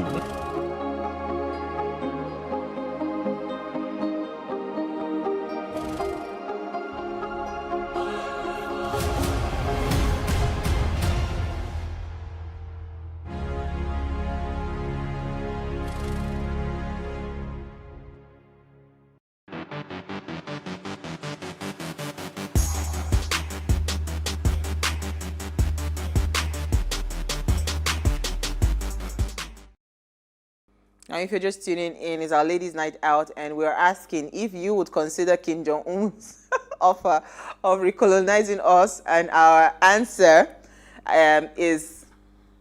What's your answer? Would you consider? It's like torn between the devil and the blue sea right now. I don't want to be colonized, because with that means that my rights and my freedom is taken away. All right, so we're also asking that if our answer is no, what should we be doing, or what can we do to move our country to a first-class country? That's the question. So our phone lines are open right now, and please let also hear what you have to say. You can join the conversation. Tweet at us at WadeShowAfrica1 with the hashtag WadeShow, or send us an SMS or WhatsApp to 081-803-84663. So Isi, you have a comment with you. Okay. The comment is actually a question, and this person didn't really put his or her name. It says, the question we need to ask ourselves is, why Nigeria, of all countries in the world, a country well endowed with human capital and material resources, but no development? Now, this is a key role. This is a huge role. It plays a huge role in what we are doing today. Yes, we are complaining that there is no development, but to an extent, there is development, because based on where we are coming from, a lot has changed. No, let's call a spade a spade. You can't do that. You see, you just rubbed me wrongly. You know what I said? You can't do that. Look. You can't do that, Isi. If you do that, that is also this is what I'm saying, that is the mediocre kind of acceptance that we are accepting. There is development. No. But you should consider could have been better. It could have been You spoiled it when you said compared to where we are coming from. The question is, the resources that we have available to us, right? And we've seen the direct implication on the kinds of infrastructure we should be having in a country. That's the question. It's not where we are coming from. Because if we do that, it means we're accepting mediocrity. What we already have. I agree with you. But the key thing is also, we should always look back at our history before we look forward. I won't accept that. Let me hear you. Okay. For the most part, I didn't hear your conversation. Go ahead, Lami. Run it again. The question is... Isi is saying that if we consider where we are coming from, right? We would know that for where we are, there's some level of development. And I'm saying no. You should consider the resources you have available at your disposal. Is the development commensurate with the resources you have at your disposal? That should be the question. Because this thing she said right now is the same thing that we are accepting mediocrity in this country. And say, thank God, you compare for where they come, this is even a better, this is what we do all the time. I'm not saying it like that. I'm saying it based on, we are talking about development right from 1960, where we are coming from. That's what I'm looking at. Not a situation whereby what we have currently going. What we have currently going is, look, you people should not eat me here. What I'm simply saying is, look, whether we like it or not, there has been some level of development. Okay, no problem. I That's accept what I'm it. saying. Let me take Lami. I strongly disagree with you. Fight. Let's go. I'm of the opinion that we are even regressing. Because I remember when my parents used to talk about the quality of education they received. And what the quality of education we have now. I remember when we were younger, the quality of the roads were better. The security was better. Food was more available, was more affordable. Healthcare system. Don't forget the population has increased astronomically, and the infrastructure we have is not commensurate with it. So what progress have we made? Thank you. There's no progress. Hold on, Lami, 1 second. Let me take a call. Let me take a call. Can you take a call, please? Thank you for calling, Rosalind from Kaduna. Let's hear what you have to say. Please, your other lady there said, that where we are coming from, if we compare it, that we are in a better place. I believe what she has just said is very wrong. Because no road, if you see traveling these days is so difficult, the killing has increased in Nigeria, and we don't really know where we are. And we live every day by day, because nobody knows what will happen tomorrow. So that statement she just made, I think she's just encouraging what is not happening in Nigeria. Thank you. Thank you, Rosalind, for your call. Thank you. You see, I remember when we were young, we did a day trip from Lagos road trip rather to Jos, Yankari Game Reserve. Where was that? I can't remember where was that. Uwa, can you remember where Yankari Game Reserve? Jos, yes, it's in Jos. It's in Jos. That was what we went to. Can you take your children on a road trip to the north? I don't know. Yeah, go ahead. No, you see, this is the point. See, now, listen, Lami, what you just said. Growing up, right? Our family road trip. I mean, travel from everywhere. So, what I'm saying that the way you spoiled the conversation, you shouldn't. And this is the thing we keep saying, right? Nigeria, we will not progress until we are brutally honest with ourselves. And we tell ourselves the truth. We are below standard for where we're supposed to be. We are nowhere near the standard. There can never be a solution. Look, there can be a solution. I'm sorry I'm sounding like a pessimist, but I do not see a solution in sight. Because we are lumped up together with different ideologies and orientation. Religion is a big issue. So Yankari Game Reserve is in Bauchi. Yeah, so go ahead, sorry. Do you think one leader is just going to spring up from somewhere and have the magic wand? It happened in Ghana. It happened in Ghana. Go back to regionalization. For me, let every region develop at their own pace. We are not a nation. We are a country. What we are facing in this state right now, this is the 60 years or 50 years of the government on governance in Kogi State now.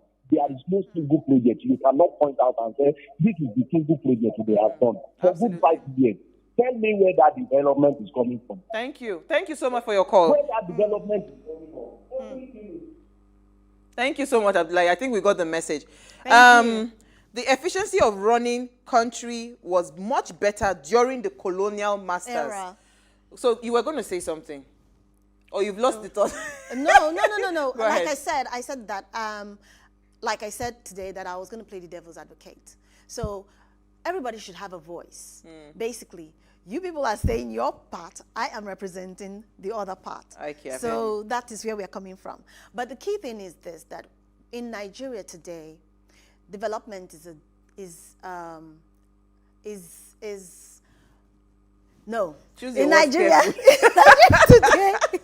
Nigeria today, development has grown to an extent. But let me take a call again. Hold on. You are putting yourself in more trouble. Unsuka, I think somebody's calling from Unsuka. Thank you so much for calling. Let's hear what you have to say, please. Emmanuel from Unsuka. Yeah, good evening. Thank you for calling. Let's hear what you have to say. Yeah, I'm very interested for what we are discussing this evening. Go ahead. What I want to say is, there is no development now comparing before. Okay. So what I want to shift in from what my people have said is that when you look at the quality of our naira now, and you check the quality of our naira then, you can agree with me that even dollars cannot be compared with our money. Igbo man, don't bring money matter inside. Now look at the rate that our money is. So there is no development now. We don't have any development. These people that are leading us are not leading us to anywhere. Exactly. So how I wish that our fathers will come back and... My sister out. Look. Nigeria would do better. So what do you always have room for better improvement? Definitely. Lami, I want to ask you, what do you think we should be able to do right now? Because we're running out of, options, right? If we are saying recolonization is not an option, what can we do to move forward as a country? Because we are retrogressing. Let's go back to regional government. Look at the United Kingdom. It's made up of 4 countries: Northern Ireland, Wales, Scotland, and Britain. England. They all have their parliaments. They all have their system of education. They all have everything, and they are coexisting as one country. But they are still divisible. You cannot call an Englishman a Scottishman. Exactly. You cannot call a Scottishman a Welshman. They will tell you they all have their identity because they don't speak the same language. So why would they come and lump us together? We We don't speak the same language. Our orientation are different. I think every region should go back. We should go back to regional leadership. We should all develop at our own pace. Okay, Lami, sorry, today we have a lot of calls. We didn't know this topic is hot. From Rivers State, I believe. Thank you so much for calling. Let's hear what you have to say. Can you turn down the volume of your television set, please?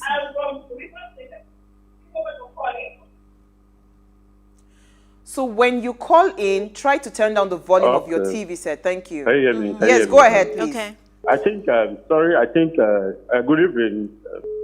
Good evening. Thank you. Let's hear what you have to say, please. Okay, I think the young lady on the glasses, I just want to ask if she's really a Nigerian.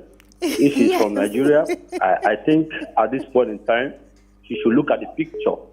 I only have one question for her. The question is, if you got married to a politician's husband in Nigeria, and you have a village where your husband comes from, will you be able to get to that village and go out by 7:30 to the local market to get something for yourself without security?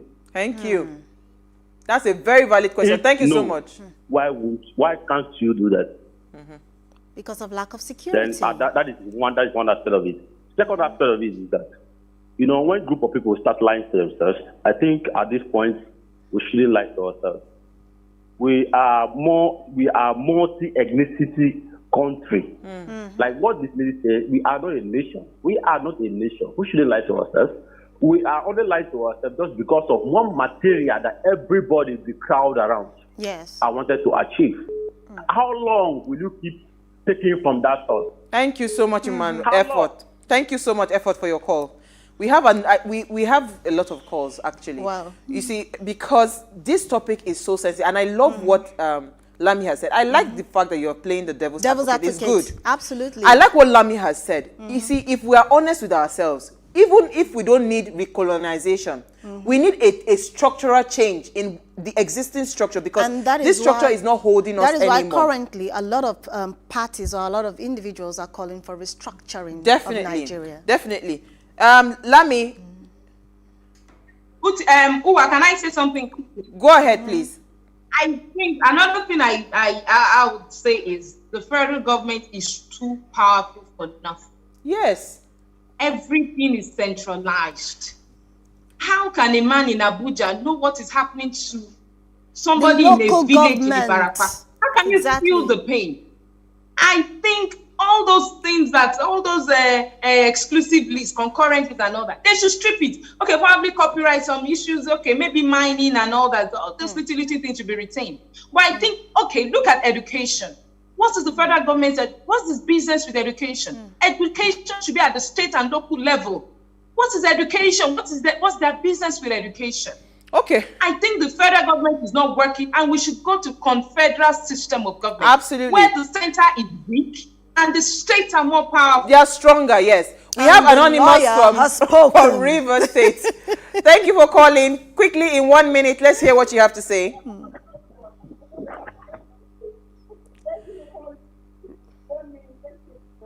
Hello? Go ahead, please.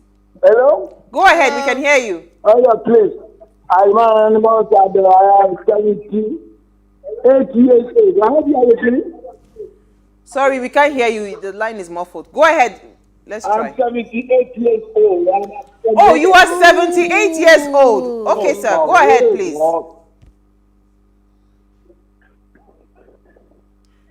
Yes.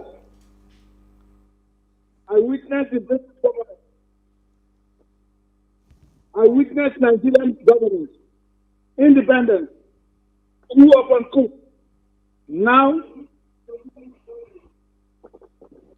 oh, we are losing you. We're so sorry. We have to put that. Today, present today, I would like us to think back for Nigeria to be better, to go to North Korea and ask to sign agreement with them for only 1 year. We have to sign agreement with them for only 1 year. And they should go back. Okay, I think he's agreeing with, if they sign an agreement, but nobody will want to invest so much and just give you just 1 year. And give it back to you even. Nobody will want to do that. Yes. So I don't know. We might continue the part 2 on Thursday because we've run out of time. Okay. So it says we need men and women of vision and action, not social media only. Exactly. It says, I am inspired by Aisha Yusufu. That's what this person is saying. It didn't put their name as well. Let us get final thoughts. Let me start with you first, Isi. Okay.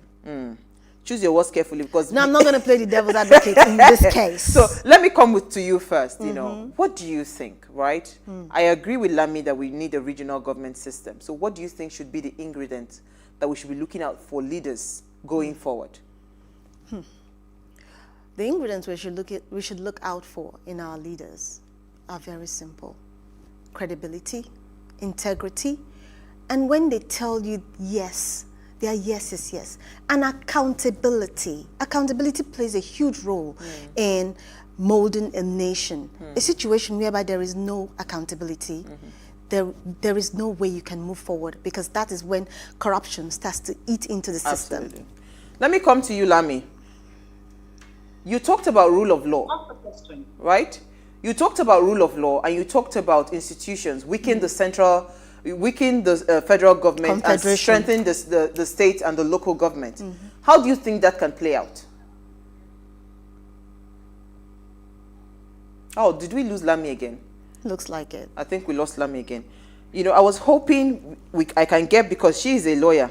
Yes. So to get a perspective, how can we put up that structure, right? Do we need to go and start knocking on the National Assembly window till they answer us? Those are the kind of questions we should be asking. So I suppose just saying 2023 is coming and let's just go and put our thumbprint. If you put in your thumbprint, let me tell you something. What has been happening prior to when I did not have brain? I just got brain, When you like a particular candidate of a party, maybe representing the federal or the state government, like the governor and the president, there's every likelihood you vote that you just thumbprint up and the party go down, all the way down. Exactly. Without checking for the candidate that is going to represent your interests exactly at the federal level and at the state assembly level. Exactly. So I think we need to enlighten ourselves again.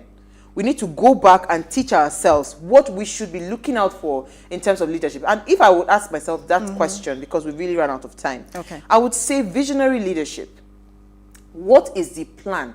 You, that you say you want to come for presidency, what is your vision for Nigeria?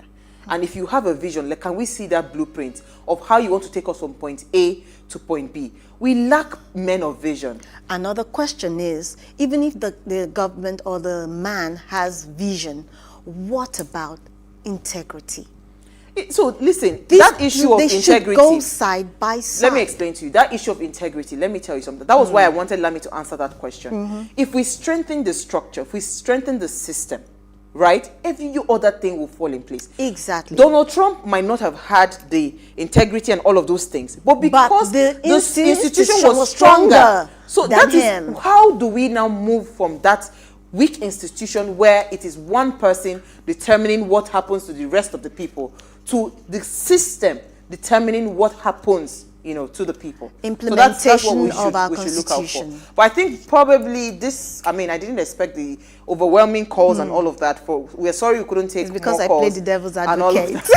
No, not really. It's actually a topic that is very, very thought-provoking.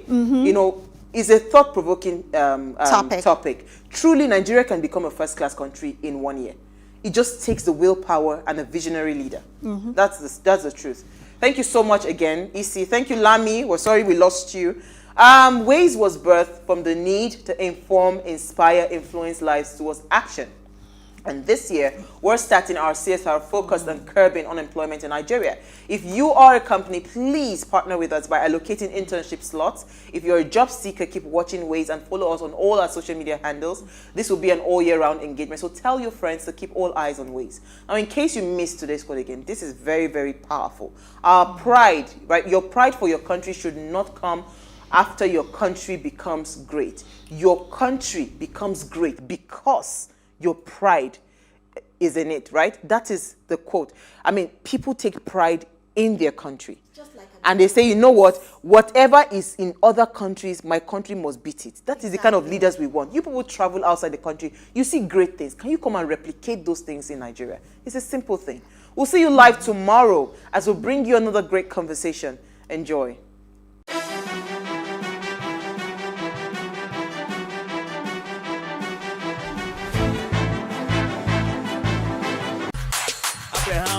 Jacob, you are one family. There's no doing all this sport in Nigeria. See how your body just dripping diamond. Been hearing it happens maybe sometimes. I won't say it's right. However, in a situation where that happens, there's different sides to it. You know, if the man, for instance, has a good relationship with the kids, depending on their age also.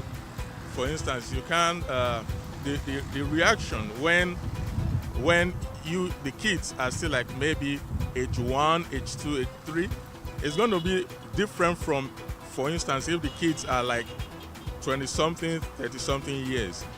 In that case, life goes on. If the children are grown-ups and they still feel, oh, even if you are not their biological father, but they still feel that, oh, you are the father we know, then the relationship can continue. It's strange as it is, as it sounds, and whatever around it, everything for me is strange. You understand? I mean, it could be a fiction. It could be, I don't know, is there any reality in what you're saying, or is something that you watch on, is it African Magic now? Is it just a joke or just a play or something? Well, it depends on who the father of the child is. If he's a bad man, definitely anything can happen. Do you understand? But if he's a good person, you know, it's a very bad thing to do. There are some grounds where you can do that. Very terrible Yoruba demon. I will turn the person, and from there I will know how detailed they go, and I will trace to know the place the person come from. I will make sure that I verify, not that to chase it. The person is not a cow, is not a goat. Rather, I will train the person and I will verify to know the taproot where the person come from. That's what I can do. Yes. I will give it to them because I'm not the one that get the picking. Oh, by God's grace, that one cannot happen with me. No, he will go and find his father.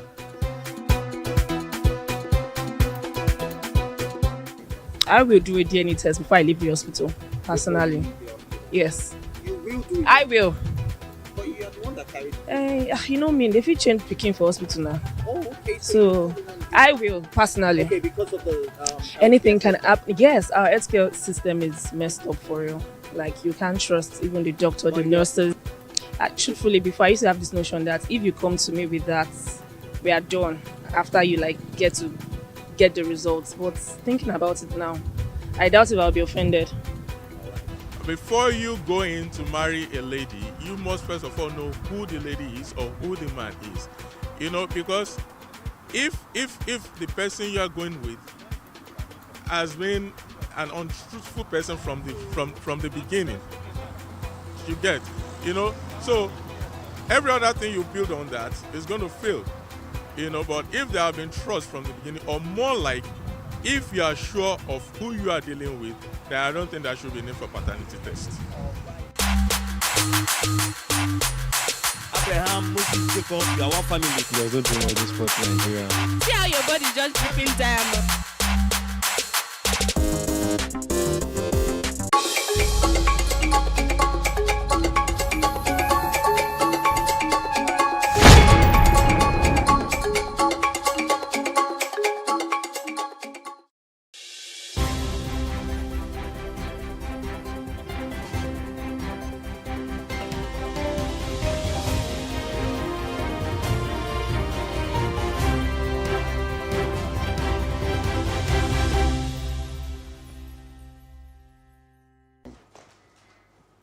Good morning and thanks for joining us on The Breakfast on Plus TV Africa.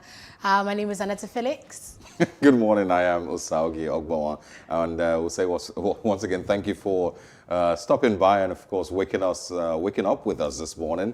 It is The Breakfast on Plus TV Africa, and we have a lot to discuss this morning, a lot that we will be sharing with you as always, middle of the week, and of course we're counting down till the end of the month of January. This was a pretty fast January. Yes, it was. It's not the regular. Very fast. Yes. Well, I'm not sure what happened. Maybe it was just a lot of things happened at the same time. Exactly. We got so overwhelmed. We probably did. And we lost track of time, I guess. How are you today? I feel great. I feel good. I only got about 2 hours of sleep, so I might be a little grumpy this morning. I was out a little late last night, and I had not late actually, but I had some of these energy drinks. One of them, and it kept me up till like 2:30 a.m. Wow. Real struggle to get to bed. But anyway, we have a lot that we'll be talking about this morning. We, of course, always will start with going through the stories making headlines across the country. How many of them that we can share with you this morning, and which are the very big ones. And just right after that, we were talking about what happened today many years ago. I'm going to be sharing something that happened in 2002, a major disaster here in Nigeria. Yes, that disaster shook not just Lagos, it shook much of Nigeria. It was a big issue at that time. I would also go back in time to uncover the story of a Dracula. I mean, that was supposed to be a myth, but this was a man who was basically drinking human blood. It was such a horrific story. Well, we'll get into the details on Today in History. Absolutely. And of course, talking about the major stories we are discussing this morning, Sunday Igboho's house was apparently burnt by arsonists, and it has created more and more of these conversations. Yesterday, if you remember, we shared with you about the meeting the Southwest governors had with Miyetti Allah. Yes. And so it seems like a conversation that will continue. Why was his house burnt? Will these people be arrested? What does this mean really with regards to the agreement that the Southwest governors have had with the Miyetti Allah? And what role really is he playing, that would make him be affected in this way? So it's a conversation that I believe that will be very interesting to have this morning with our guests. Yes, and another story we'll be addressing is the controversial issue. People, stakeholders have been clamoring for this for years. They eventually have it now, and that's the sacking of the service chiefs. New ones have been appointed, and there's so much issue about that as well, the ethnicity. Some people asking, why was no one from the Southwest appointed? Can you just please everybody, really? So we'll talk about that with our guests on the show, as well as something on business and the economy. Yes, of course, and you can't really stop people from asking these questions. What you really need to do is, do the best, to ensure that they deliver, so that there's less of those questions about ethnicity and tribe and religion and all of that.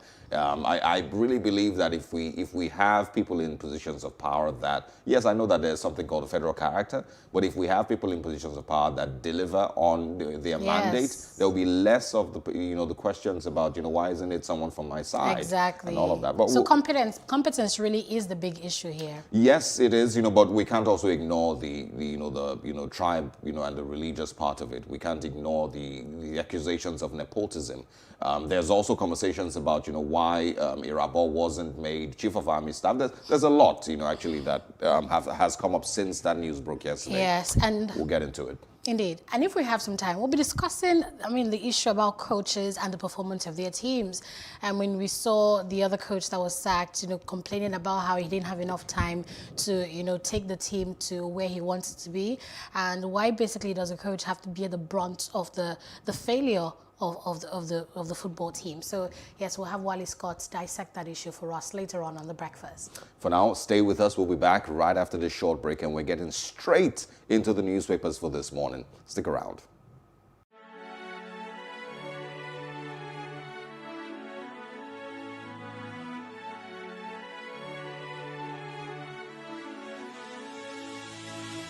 It is engagement we need to have. Those who suffer miscarriages are never taken into account. Members of the National Assembly are also influence peddlers.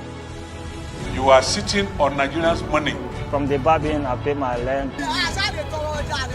On and about send my children to school. A consultative engagement. No any tangible notification before they ban us. It's one thing for people to be at your back and the heat of the moment, and another thing for them to still be with you when push comes to shove. I will do everything to take Lagos out of the national grid.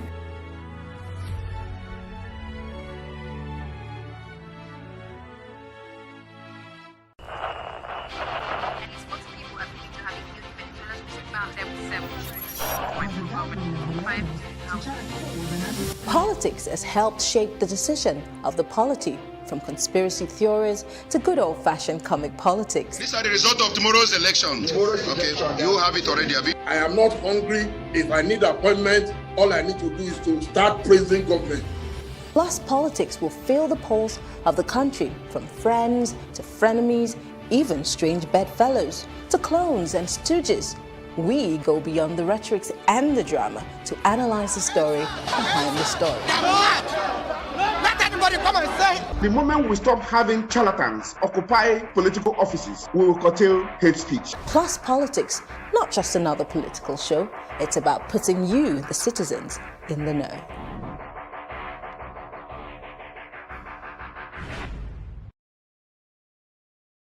Women are shamed for having CS. I think all of this mentality needs to stop.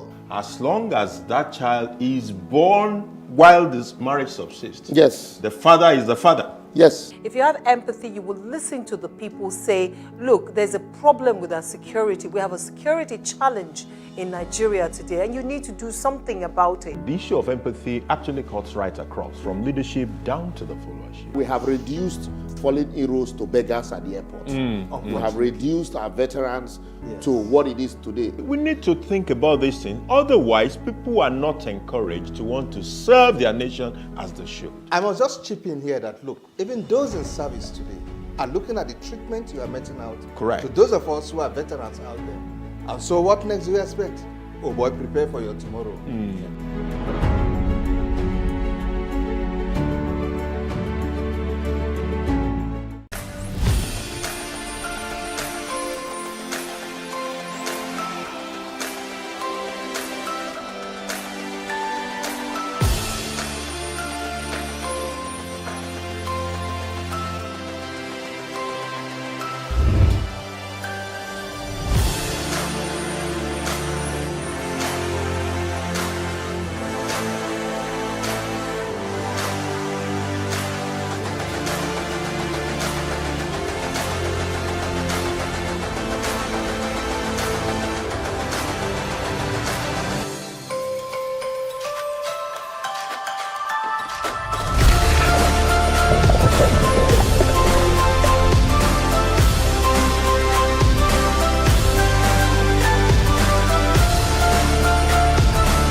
What we do not understand, we will stigmatize.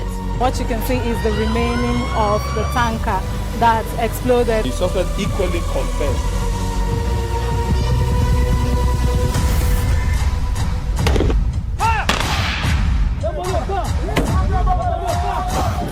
A 500 naira they collect them. If you don't talk, they go beat you. Now 2,500 they pay.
Welcome back once again to The Breakfast. We're going straight into the major stories making headlines this morning across the nation.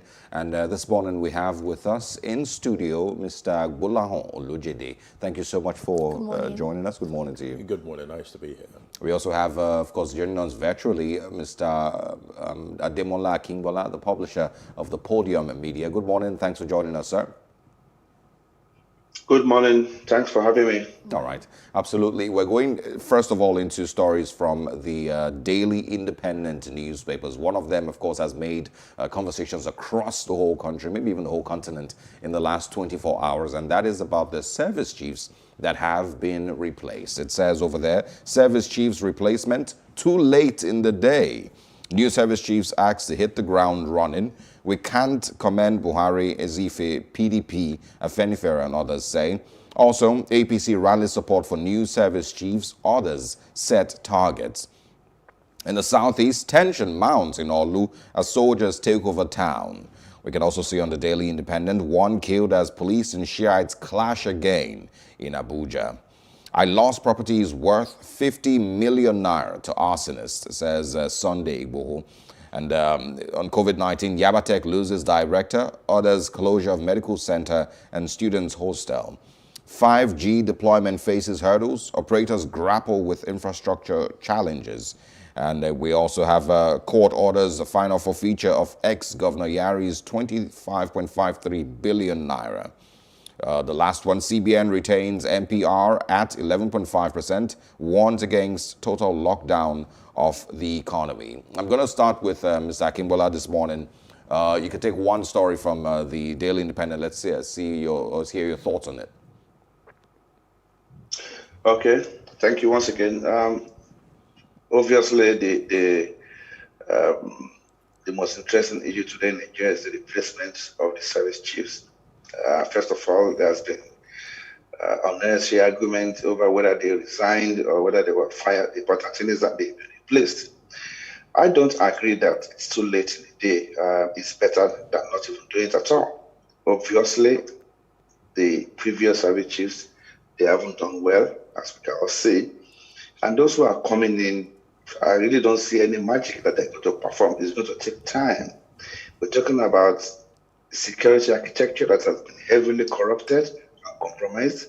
We're talking about low morale among the forces. We're talking about even funding issues. So it's going to take them some time. So we shouldn't expect any miracle from them. Okay, but quite frankly, this is long overdue. We've been calling for it, and we can only hope that this new set of service chiefs will do better than their predecessors. So I don't agree that it's late. It's better we get it right, and let's see what will happen in the next 1 year. But I can assure you it's going to be very tough and very challenging. I'm not expecting any magic from them. The killings, the kidnappings are not going to suddenly because we have new service chiefs. It takes some time, and we need to see exactly the direction of the new strategic policy in terms of defense for the country. And of course, finally, there's the issue of even the body language of the overall leadership of Nigeria. Okay, if President Buhari continues to be weak and ineffective as he has been, then there's little or no magic that the service chiefs are going to perform. So it's a welcome development, but I'm not expecting any miracle. All right. All right, Mr. Olujede, you could also speak on that briefly, or we just move to talking about Sunday Igboho's house that was burnt, and how this affects the whole conversation and, seeking peace in the Southwest. For the security chiefs, I think it's better late than never. Like Demola said, there are two sides to this. There is the bigger problem, which is systemic. So the main security issues are systemic. And the fact that you change these guys does not necessarily take away those systemic issues. However, when you put new people in position, they come with new ideas. They understand the system. They know the problems in that system. And they also want to show some bit of performance. If you remember when the guys that are going now came in, they met a force that was in full swing towards the end of GEJ's admin. The guys were really, chasing out those insurgents.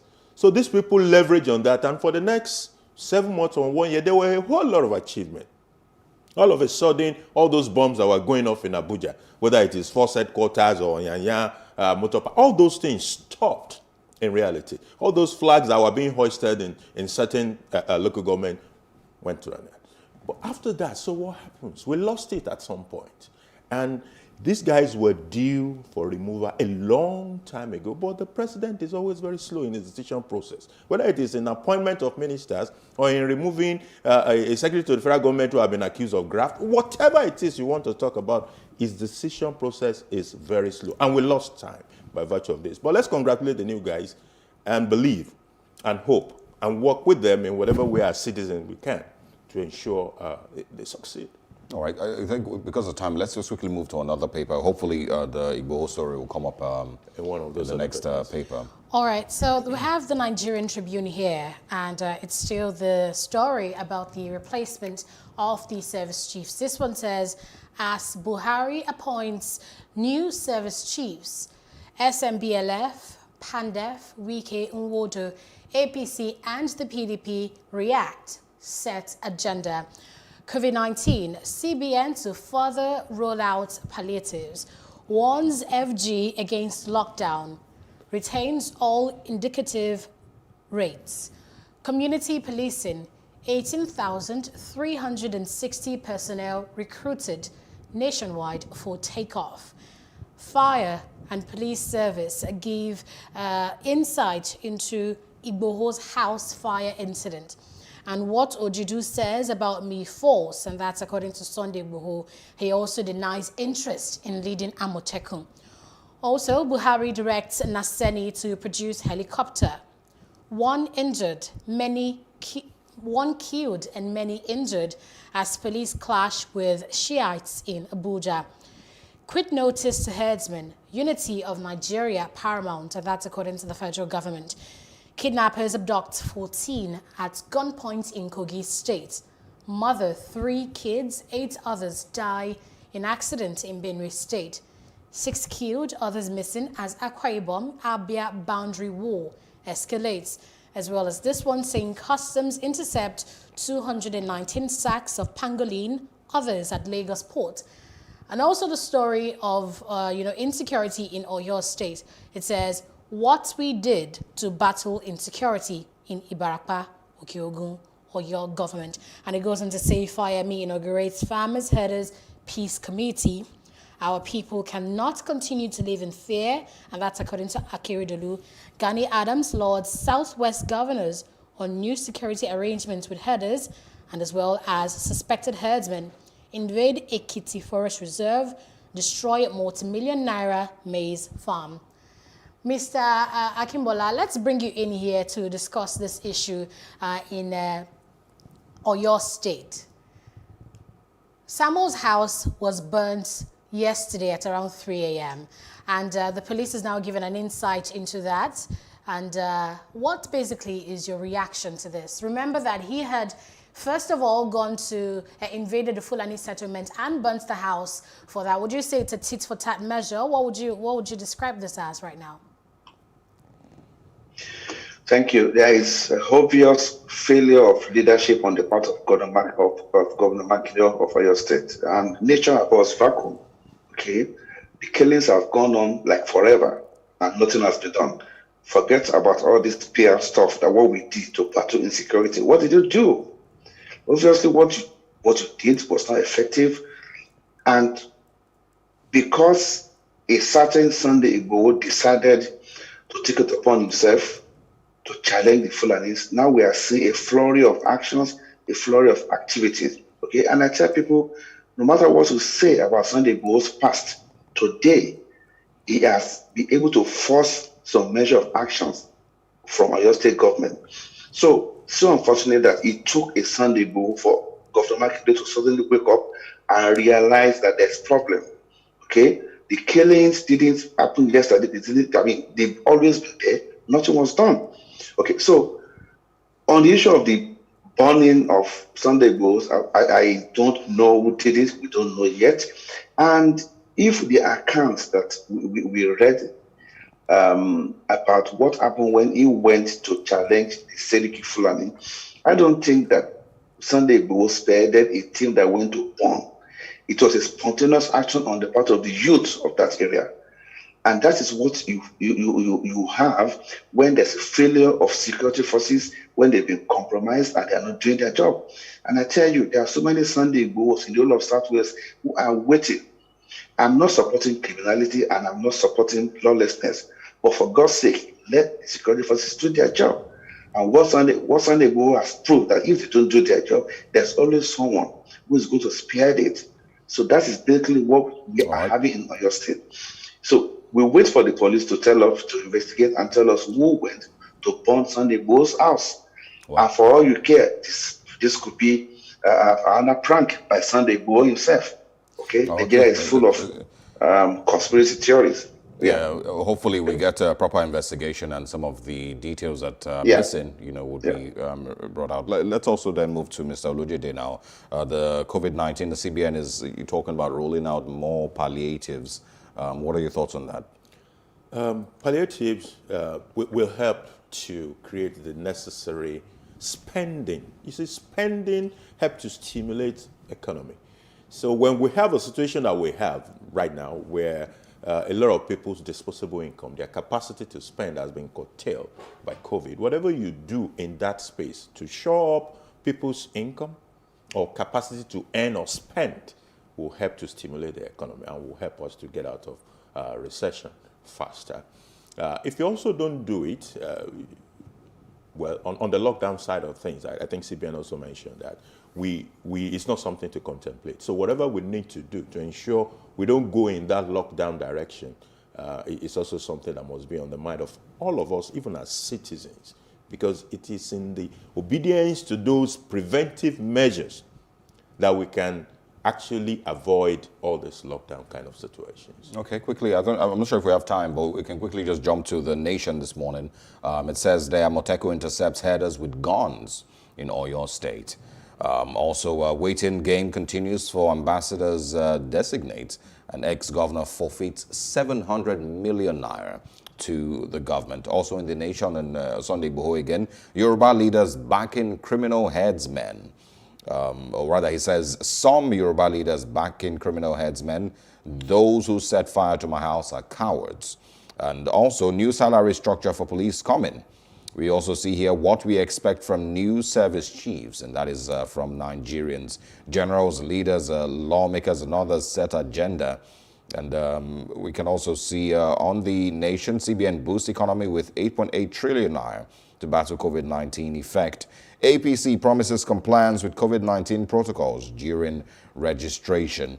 Now, Mr. Akimbola, I'm going to start with you. As let's get you into speak on Amotekun, and of course, more and more headers with guns. What are your reactions to that? And of course, in what ways do you think that they can continue to become, the answer to the challenge with regards insecurity in the Southwest?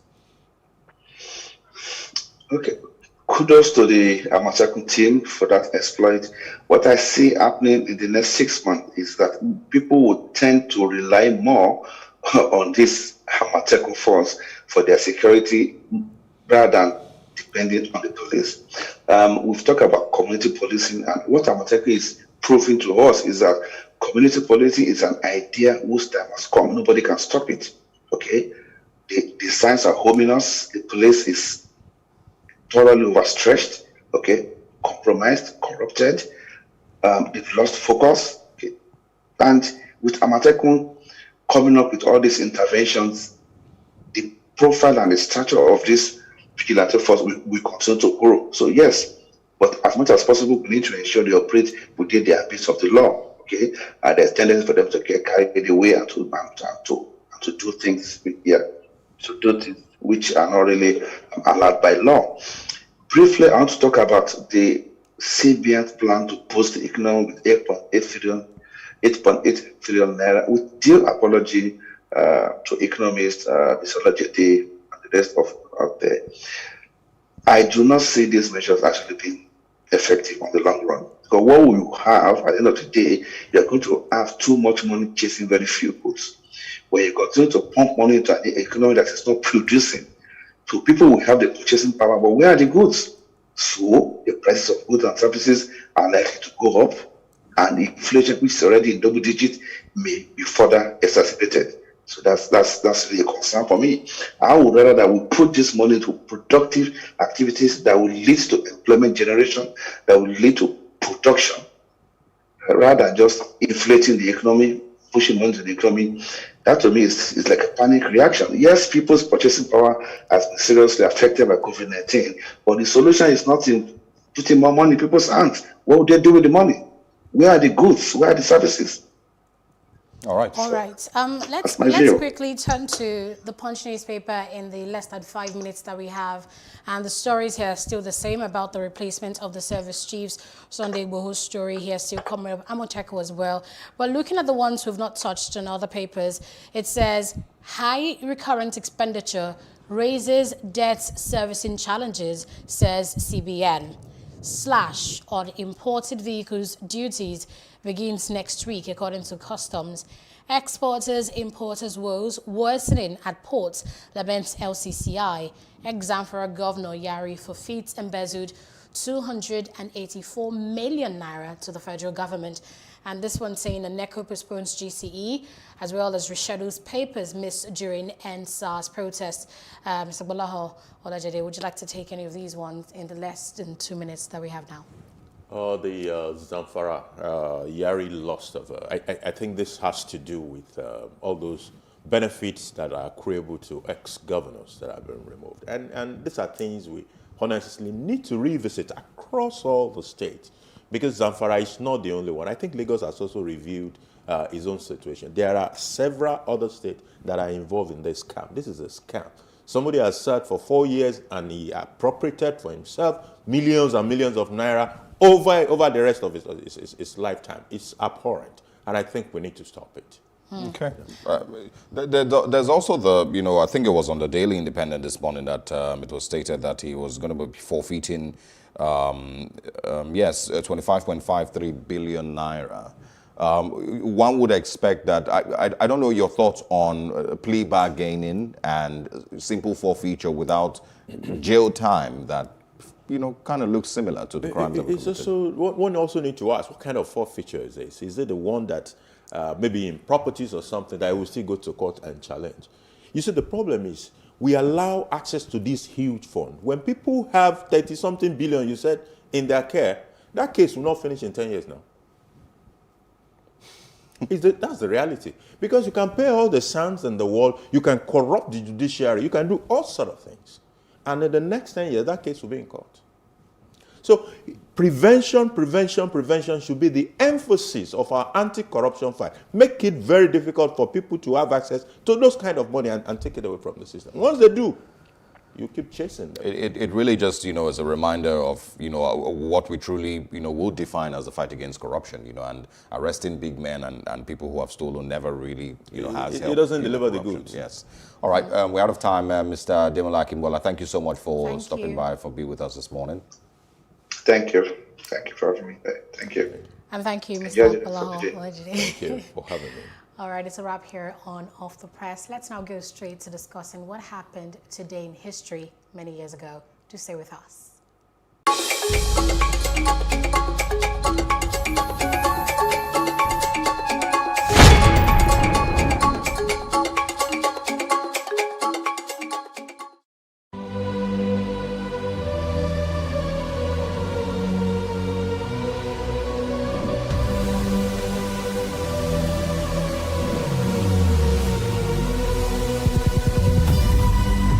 What we do not understand, we will stigmatize. What you can see is the remaining of the tanker that exploded. The suspect equally confessed.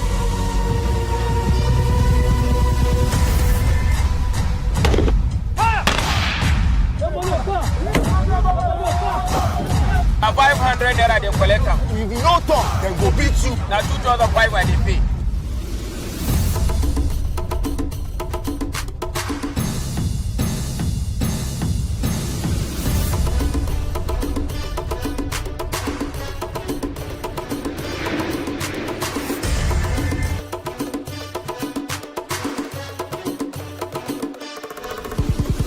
of Nigeria. I'm angry at this government which seems to be letting us down. I'm angry at us as a people. In the process of struggling to free myself from his hand, he tore my pants and he raped me. Yes, I commit offense truly. Young girl, do you know where you are going? I say, I'm going to America. I say, oh. Now so that they talk, you are going to Libya, which America?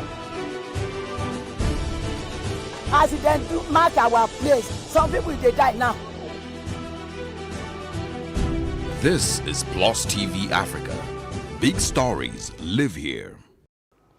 Welcome back, and now it's now time to talk about the things that happened many, many years ago today in history, the 27th of January, and I'm going back to the year 2002 in what is on record to be one of Nigeria's worst disasters. It is a morning that, well, actually an evening that shook Nigeria entirely after, of course, it was popularly known as the Ikeja Cantonment bomb blast. It happened today in 2002, and it started with a fire in a market that was right next to a military storage facility in Ikeja right there. Much later in the evening, sometime around 6 p.m., that was when the fire then extended to the storage facility and the explosion started.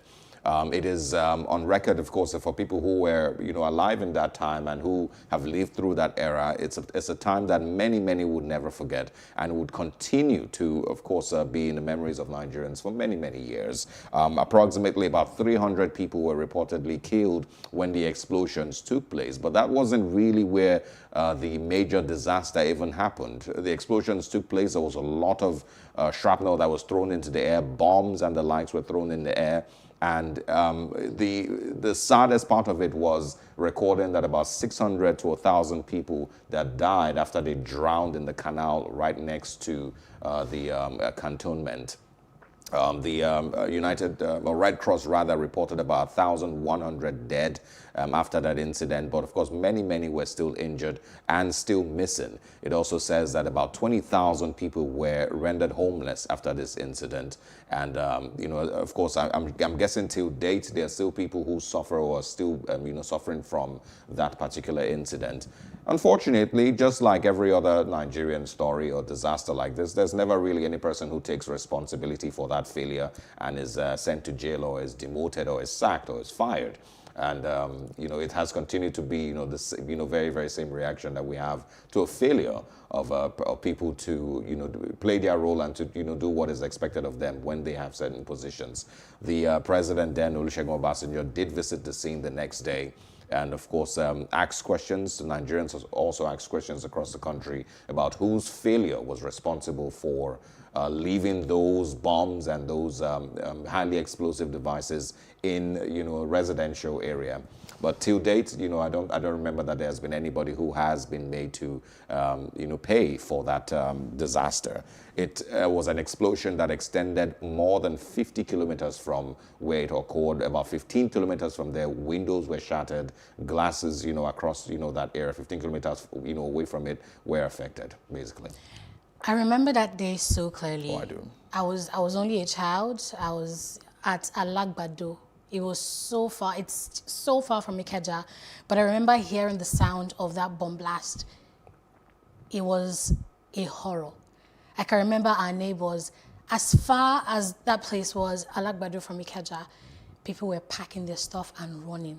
Everyone, I think a lot of people felt it was maybe a war that had started or a terrorist attack, or there was panic. Nobody was sure, and that is why it is extremely sad seeing that a lot of the people that died, these numbers that we're talking about, 1,100 and even more that were still missing.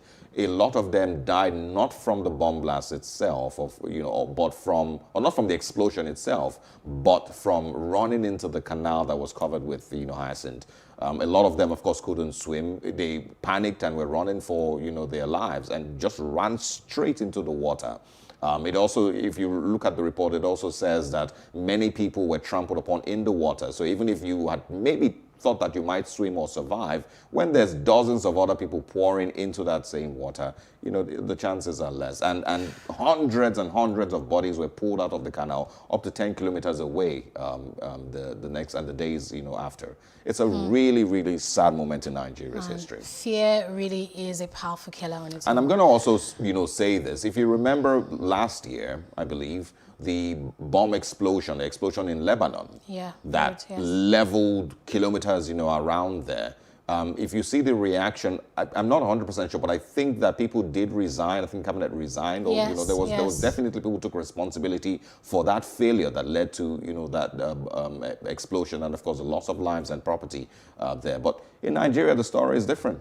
So sad. And what's even more saddening is that 15 years after that bomb blast, that was in 2017, people came out victims, people who had lost their families, lost people who were missing. They came out to say that the government promised them compensation, gave them 250,000 naira and said this was just a relief package. They were going to compensate them properly. But they never heard anything from the government. It's just so sad that nobody took responsibility, and the appropriate compensation, which should be the least that could be done for those families, you know, were never done. Sad. So sad. Another sad story, in 1978, January 27th, it was a story of 4 murders. This guy, Richard Chase, who came to be known as the Dracula Killer, killed 4 people this day. What he does basically is just...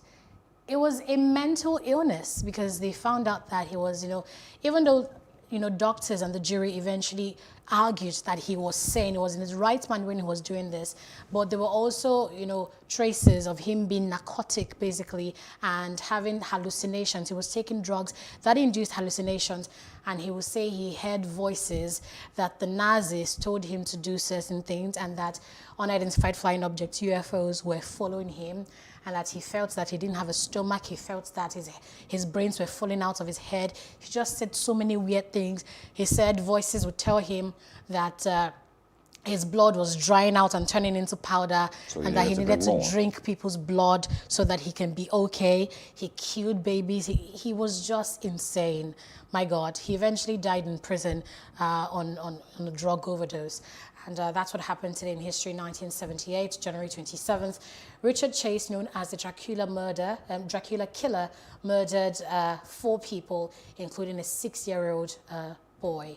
It is weird, you know, that, and I don't know if we have gotten to that stage where, you know, people can plead mental illness in Nigerian courts yet. I don't think we're there yet. I don't think that, you know, that plea goes anywhere, you know, where people can say, oh, you know, or you know, defense lawyers can say my client, you know, is isn't. But Richard didn't get off on that claim. He didn't get off on that claim. And you know, I also remember a few years ago when I read the novel or the collection. Dracula. No, not Dracula. Dracula, Jesus Christ. Not Dracula now, the Vampire Chronicles by Anne Rice. It's a collection of books, about 6 or 7 of them. The Tale of the Body Thief, The Vampire Lestat, Armand, there's so many of them.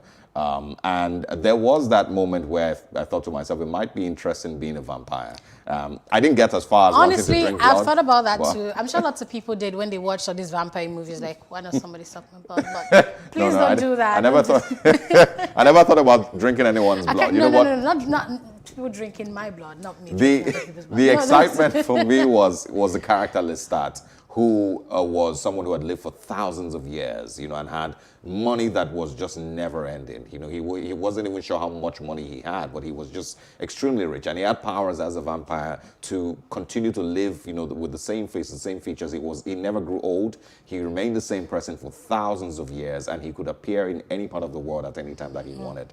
And that's what I felt like I should have. All right. So, but anyway, Richard Chase's case was very unique, because even till now, the FBI still uses his case as a model to understand and study disorganized murders, because his murders were very disorganized. He would go there, he would, you know, it's not like those serial killers who would be very meticulous. They would make sure that nobody catches them. You know, people that can be very, very, you know, meticulous about planning. Yes.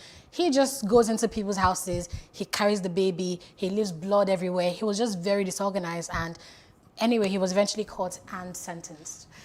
Ooh, that's it today. 1978 and 2002, two very sad stories. But anyway, it happened today in history. I will always like to say, do what you can to make history, so Not that we in can a talk negative about way, you. Obviously, don't drink anyone's blood. So we can talk about you sometime on the program in the future.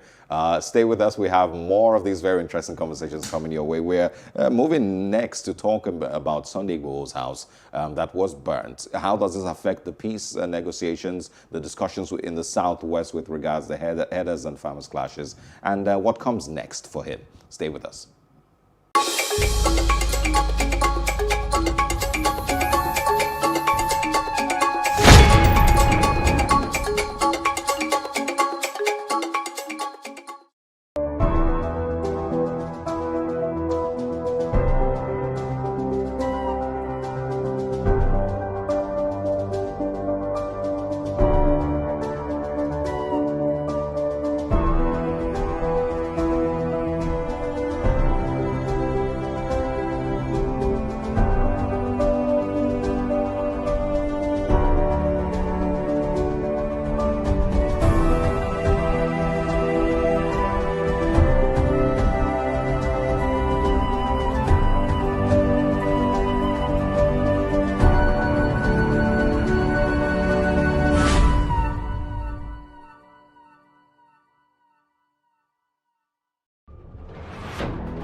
A lot of the jobs that exist today will not exist in the next 10 years. When I see people today shouting, we're not too young to run, we are ready to run. Ready to run to where? The people of excellence are, to a certain extent, being held ransom by idiots and bandits. Once you are in government, you believe everything you do is right. And once you are in opposition, everything the government does is wrong. And so it's time for us to take over power.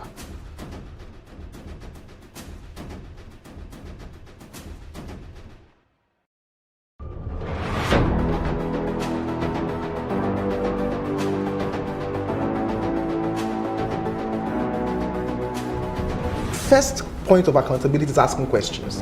Hello and welcome to Plus Sports and Plus TV Africa. I am Udoka Njoko. Hi everyone, welcome to Plus Training.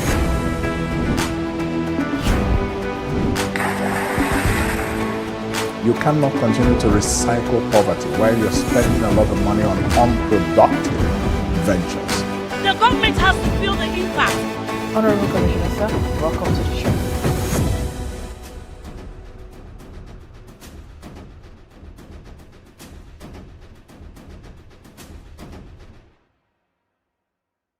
Praise God, from whom all blessings flow. Welcome to your favorite program, The Moment of Truth, brought to you by the Citadel Global Community Church. Our God is a God of salvation, far above all principality and power, and might and dominion, that regardless of what happens in this season, you will escape. Say to your neighbor, there is no peace for the wicked. The special anti-robbery squad who are now killing innocent citizens instead of dealing with robbers. Your axe will catch up with you. Finally, my brethren, be strong in the Lord and in the power of his might. Moment of Truth with Pastor Tunde Bakare. Sundays, 7 p.m. on Plus TV Africa. Nigeria, by extension, Africa, is faced with a lot of challenges. The growing youth population with little engagement, that is a ticking time bomb. We are a blessed people with diverse culture and highly cerebral minds who have a lot to say. And yes, we are talking. It is important we drive the right conversation that informs, inspires, influences thought and action. If we say there's beauty in our diversity, then let us embrace our diverse culture. We must continue to courageously be the voice of transformation as we are the hope for the future. Yesterday's conversations shape today. What are you saying to shape your tomorrow? We know you have a lot to say, and we are here to hear you.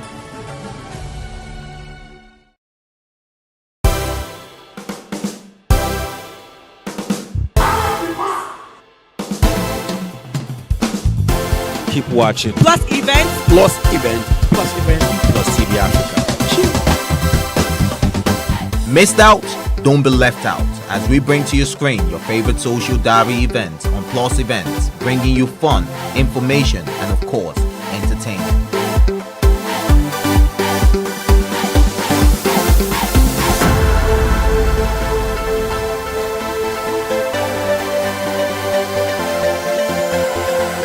Hello everyone and welcome to the latest event show on the planet.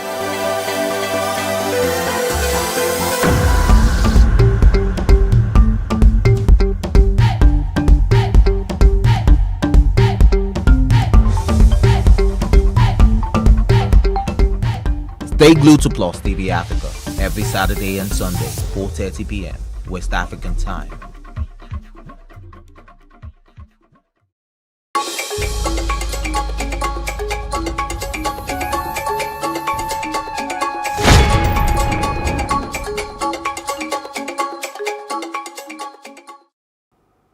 Welcome back to The Breakfast. For those who are just joining us, you've missed out on a little bit, but there's still a lot of very big conversations to be had this morning here on Plus TV Africa. A few hours ago, actually, of course, there was news of the burning of Sunday Igboho's house. And this is, of course, after we've had conversations on his stance with regards headers in Oyo State and in the Southwest. The Southwest governors and the Miyetti Allah had a meeting also yesterday and came to certain conclusions with regards, grazing grazing in the Southwest, underage grazing also, and headsmen in the Southwest also. We would be once again joined by Mr. Gbolahan Olojede to share his thoughts on this, story and see what this really means. So welcome once again, Mr. Olojede. Oh, thanks for having me. All right. So earlier we had spoken about the idea of this being a reprisal attack after the incidents that took place last Friday. So let's first of all get your thoughts on that. The possibilities that this may have occurred as a reprisal from Friday's incidents. It's not impossible, but it's also too predictive. And that casts some doubts on whether it's actually a pure reprisal or it has some other complexities to it. We're talking of a house in Ibadan. Ibadan is not in Kano. It's not in Goso. It's here in Ibadan, And so for us to say, okay, because there were attacks on Fulanis, so Fulanis ganged up and went to that same Igboho house in Ibadan and burn it down, it's not sounding really straightforward like that. I think there are some complexities around that. So let's be able to see what the police will come up with on that investigation. That will be my first thought. It's also important to note that Igboho himself is a fairly complex character. He is an enforcer who has also been involved with politics in a way. So there are several legs to his own play as a person, and you cannot even be too sure where the legs are out or where those things are coming from. So if you are an enforcer, it means you have rival enforcers. Enforcers are sexy names for political thugs. You've been involved with politicians, so there are also politics at play. You see politicians have been juggling over what is going on, who wants to take the shine, or we've been doing this, we've been doing that. So there are the political side to it. Then there is the core matter itself, which is the invaders in the Southwest, and which he has done something good, something that, triggered the kind of reaction we are now beginning to see all of a sudden, as if they were not aware that all these things were happening before. So it's difficult to say exactly. It could be a reprisal. It could be. It could also not be. It could be more complex. Okay. Mr. Ademola Akimbola mentioned earlier on of the press that you can't really trust the character of Sunday Igboho, and even people have said that he might have been the one who did that. We have no claim, we have no evidence to that, but these are just speculations. People are saying he could have been responsible for that. And it won't be the first time if he was responsible indeed. But he's come out to deny that. He said he's also said denied being sponsored by any politician. But we see now that he's been tipped to head Amotekun. Governors disclosed to the cable newspapers that they were going to appoint him as head of Amotekun, but he's saying he has no interest in it. It all just seems very complex. Do you think this has any political undertone? There are political intrigues in all of this. And like I said, himself has served several gods in the political space, for that matter. Sunday, I think, in my opinion, has done, if you believe in the spirituals, has done what he has been spiritually led to do. He woke up the sleeping governors. They were sleeping, they were napping. And he has woken them up by his own action. And now we are beginning to see meetings, we are beginning to see, because see, his approach, as crude as it may be, is what brought all these things to the fore. At the same time, we must recognize that that approach is crude. There's a headline in the papers today that says, killer headers invades Ekiti Forest. So when you chase out criminals from Ondo Forest or from Ibarapa Forest, do you bother where they go to next? So we won't be solving that problem by his kind of action. We need a more strategic, coordinated approach. Otherwise, you chase some Fulanis 500 meters into the bush, they sit there, and then they look for the neighboring, and they say, what have you done? Absolutely ineffective. But here we are today talking about those serious matters. And the reason is because Igboho triggered it. So the aspect of the incident on Friday, it is also expected that there would be investigations. I don't know how much faith you have in the Nigerian police force, and their ability to investigate and bring those people to book, because a crime was committed, regardless of what the emotions are. A crime was committed. I do not have that confidence that we will get to the bottom of how that crime was committed. What will eventually happen is that you will see politicians fall over one another to rebuild Igboho's house. That is how it's going to end up. So at the end of the day, what the Yorubas will say, Ile Oba Tojo Ewa Lo Bukun, if the house of the monarch gets burnt, he will only get a more beautiful house at the end of the day. Because of what he represents, politicians will rebuild that place for him, and it will be a much better structure than what it is today. So as to the investigation, I don't even think that that the police will bother to unravel, as it were, what happened. I don't think so. The good thing is no life was lost in that fire. He mentioned that everybody was able to run away. And even in the media, I have been searching for, proof. I mean, we're going to show you pictures of the fire. They're right on your screen. But that's just the mini parlor. How about the rest of the house? I don't know how. As I said, it just seems very, very tricky. But he's come out to say that they couldn't have done that alone. Fulani herdsmen couldn't have done that alone. They did that, with the support of his own people. And that the house is worth 50 million naira. So you might just have a point, talking about how politicians might be falling over to this. But former Aviation Minister Fani Kayode mentioned that the government needs to be very careful the way they handle this Igboho issue. What do you think about this? There is absolutely no doubt about that. Igboho has a followership. They know him. Politicians know him. There is none of them who doesn't know Igboho. That is the reality of the matter. He has been an enforcer for a couple of decades. So if somebody has done what he did, there is already a lot of positive sentiment going for him. If he contests an election today in that locality, he will win. That is the extent of the kind of sentiment that he has going for him. So when you have someone like that, you have to be careful of creating an Nnamdi Kanu kind of situation out of him. So Fani Kayode is saying the fact we should be careful how this is handled. And it should be handled with the overall important objective in mind. What is that?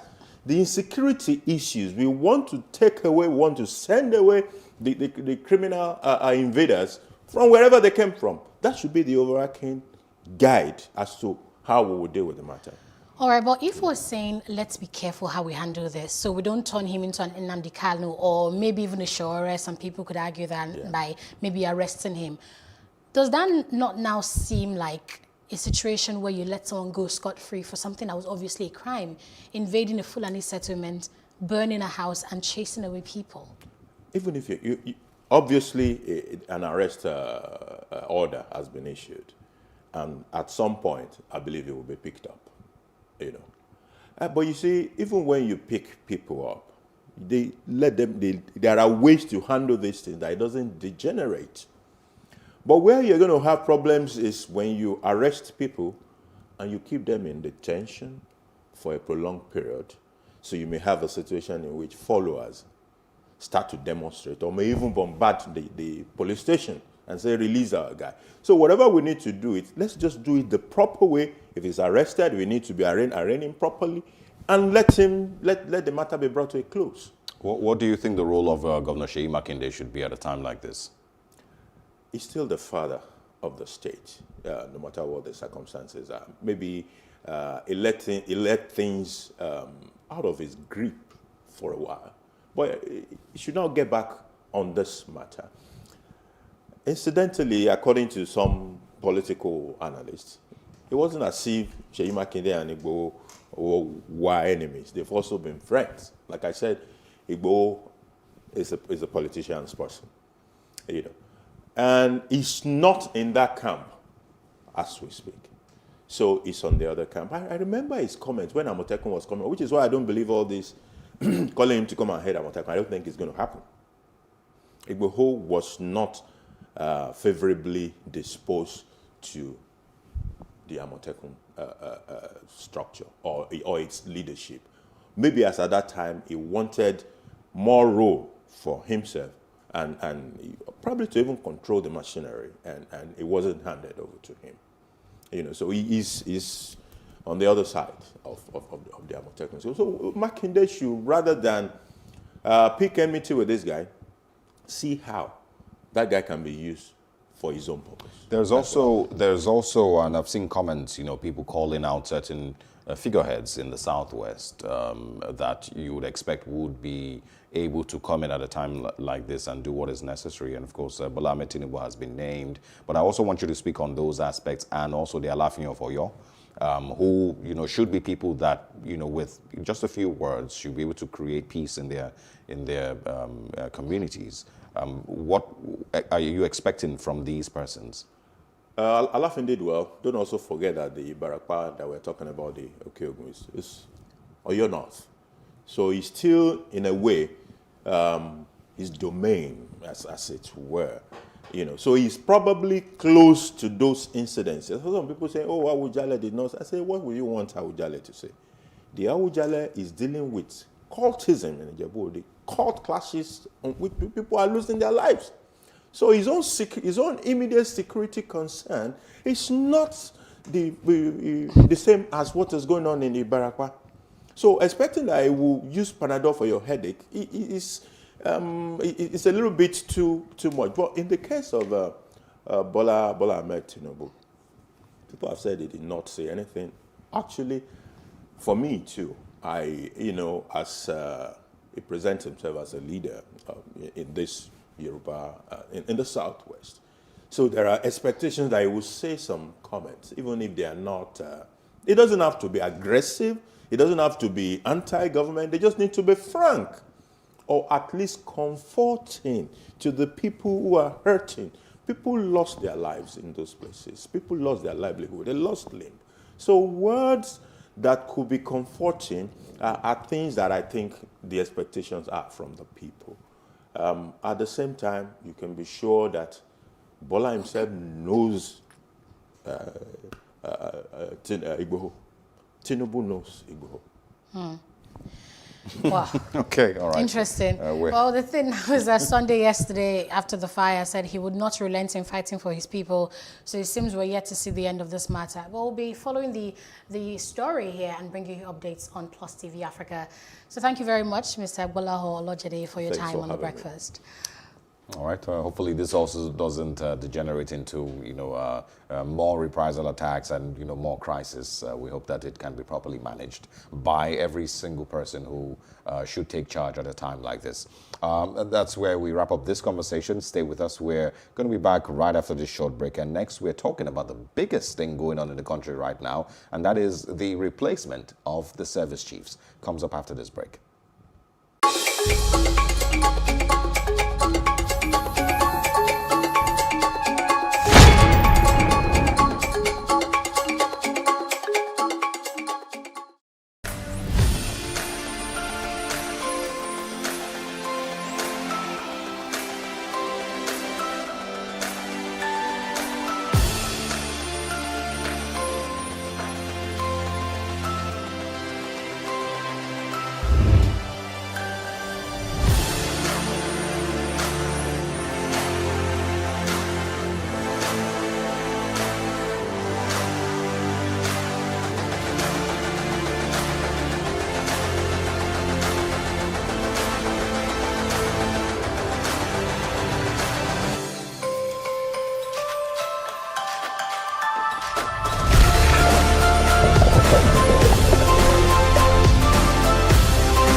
What we do not understand, we will stigmatize.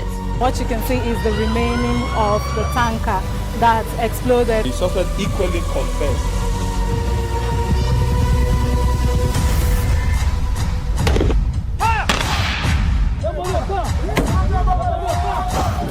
A 500 naira they collect am. If you no talk, dem go beat you. Na 2,500 they pay.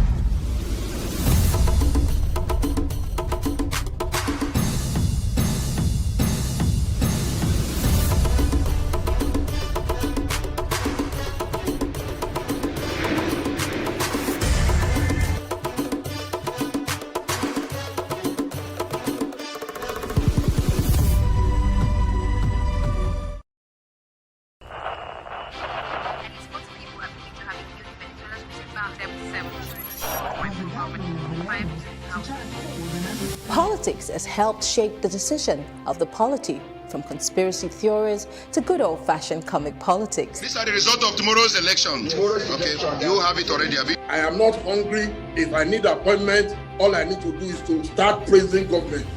Plus, politics will fill the polls of the country, from friends to frenemies, even strange bedfellows, to clones and stooges. We go beyond the rhetorics and the drama to analyze the story behind the story. Let everybody come and say. The moment we stop having charlatans occupy political offices, we will curtail hate speech. Plus Politics, not just another political show. It's about putting you, the citizens, in the know.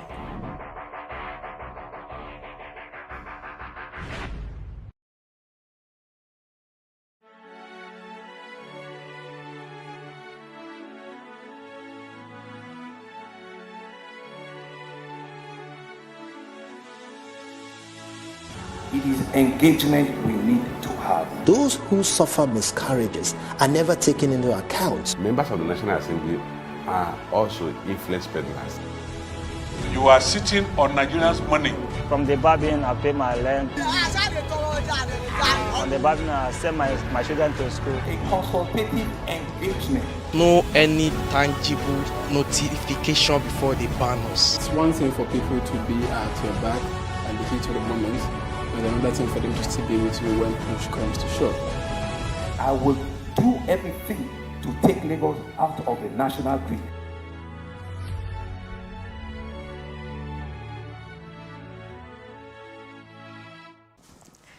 You're welcome back to The Breakfast. The conversation now is about the sacking of the service chiefs. President Muhammadu Buhari has appointed new service chiefs, and they are Chief of Defense Staff, Major General Lucky E.O. Irabo, Chief of Army Staff, Major General I. Atahiru, Chief of Naval Staff, Rear Admiral A.Z. Gambo, and Chief of Air Staff, Air Vice Marshal I.O. Amao.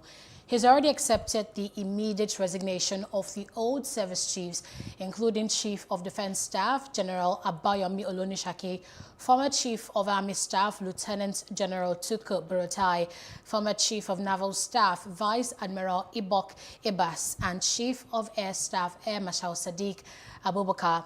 Recall that there has been calls for the federal government to sack the service chiefs over the worsening insecurity in the country. And joining us now to discuss this is security expert, Mr. Tony Ofoyeto. Good morning and thanks for joining us. Good morning. How are you today? I'm fine. Thanks for joining us this morning. Now, so many stakeholders were calling for the resignation of these service chiefs and for the president to appoint new ones, seeing how, insecurity has worsened and, their retirement age. Now the president has done this. So would you say kudos to him for that? Well, I think the main thing is that he has changed it. It's long overdue. As long overdue. I would only play with the president of the responsibility to him. Expectations of Nigeria as men due. But the good thing is that he has done it. And I think that is something I want to appreciate him for doing that. If he didn't do it, there's nothing we can do. But at least let's also give him today for doing it. Even though it's long overdue. But I think this is my own lessons with with the theory but people that he has done. And also the people that are there. So the best of my own knowledge as a security professional are civilians and soldiers. There are people that have come in the profession. These are people we also expect to bring in new ideas, new strategy, new approach, new vigor, and redo the whole security apparatus that is disposal. I know very well that some of them are seasoned in even international training. Like the chief of Naval Staff, for example, you will see that it's an underwater warfare specialist that has been trained in and out of the country. Atahiru also was a one-time attack commander. I think the Sociography I told you before. We only had issues with the former chief of the army staff, basically because he was giving possibilities to produce Shakal. And I think, once some of these things come on board like that, we always have issues like that. But how do you have this thing too? I think, I'm impressed with the personnel that have been appointed to handle the mantle of leadership in the security apparatus. I would also expect that Mr. President will develop a political will to help them. Because the change of the service chief is not a one-off solution. It's just one of the multiple solutions when it comes to combating terrorism. But we ask that the service chief, the former service chief, is changed because we felt that we are getting to the peak and the initial return was beginning to set in. And we felt that bringing in new people will bring in new strategy. Knowing very well that the former service chief, their situations were well understood already by the terrorists. They know they can predict them, they know what they want people to do. And that has happened severally too. They've had a series of ambushments and the like. And all right, hold on, Mr. Ofoyeto. People identify the weaknesses, why the medium the service chief couldn't achieve to the expectations of the average Nigerian. I expect that the current service chief will look at those loopholes and look at identify those vulnerabilities, do a proper risk analysis, and the findings will not become the whole solution and the security strategy. All right, Ms. Afoita, kindly hold on. Kindly hold on. We're also having a little struggle getting full clarity from your end. Hopefully, we will be able to pull through with this conversation and get everything that you're saying. But I want us to slow down a little bit. Let's go back to one of the details that has been a little confusing for many Nigerians, and that is the perspective where it is said that they resigned. The president, in his statement on social media said he has accepted the resignation of these service chiefs. So I want you to quickly speak on that. Some clarity into... I didn't get you, please. Can you come again, please? I'm asking about the perspective of the service chiefs who reportedly resigned. I want you to help us clarify that. Did they resign or were they sacked? And how important is it, for either of these two narratives? Well, for me as a person, whether they resigned or they were sacked is inconsequential. As far as I am concerned, I'm not even interested in those narratives. The main thing is that Mr. President has released them of their office, so to speak, and whether they were sacked, whether they resigned and all this stuff, the main thing is they start to meritoriously. And so far, to the best of my own knowledge, there is nothing to change there. For now. So they have done their best, they have done. It's not easy to fight war. So I give them that stability. Their whole life has been in the line for about 5 years now, having attained that mantle of leadership. That is without prejudice to the years they have stayed in service. Some of them are staying up to 37 years and the like. So I think the least we can do as Nigerians is to salute them. Not to say whether they were staff or whether they resigned and the like. They are just for all their knowledge.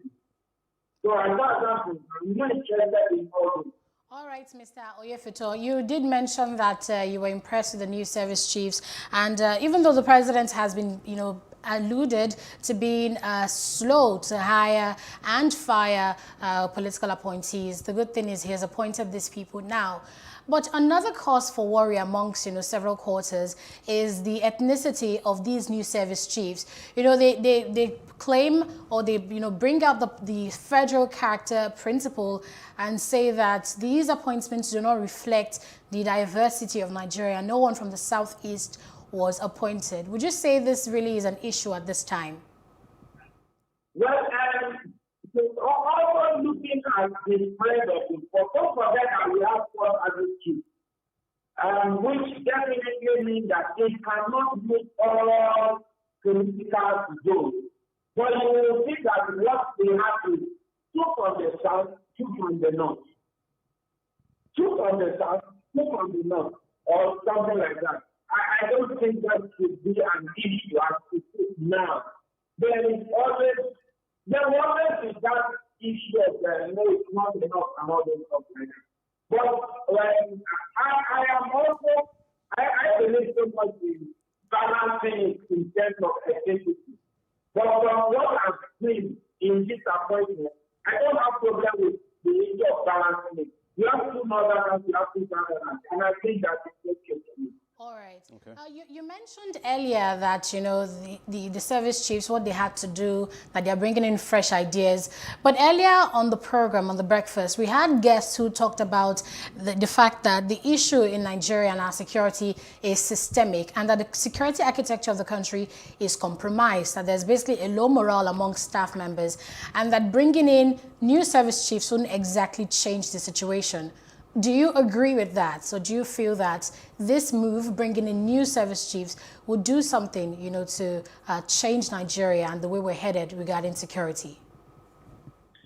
Well, from antecedent, if you look at when service chiefs are changed, you will observe that in the first 6 months, go and look at our antecedent, the first 6 months is always the result in the next 6 months. Why? Because their own approach comes in, their own new strategy comes in and the like. I did mention that it is not a one-off solution, and it is a problem that has that preceded the service chief. And for having said so, the job is basically on the table of Mr. President. Mr. President is ready to support their deputy. But if Mr. President plays politics with them, it will still be the same result. And that is what we are talking about. It is not enough to say to change the service.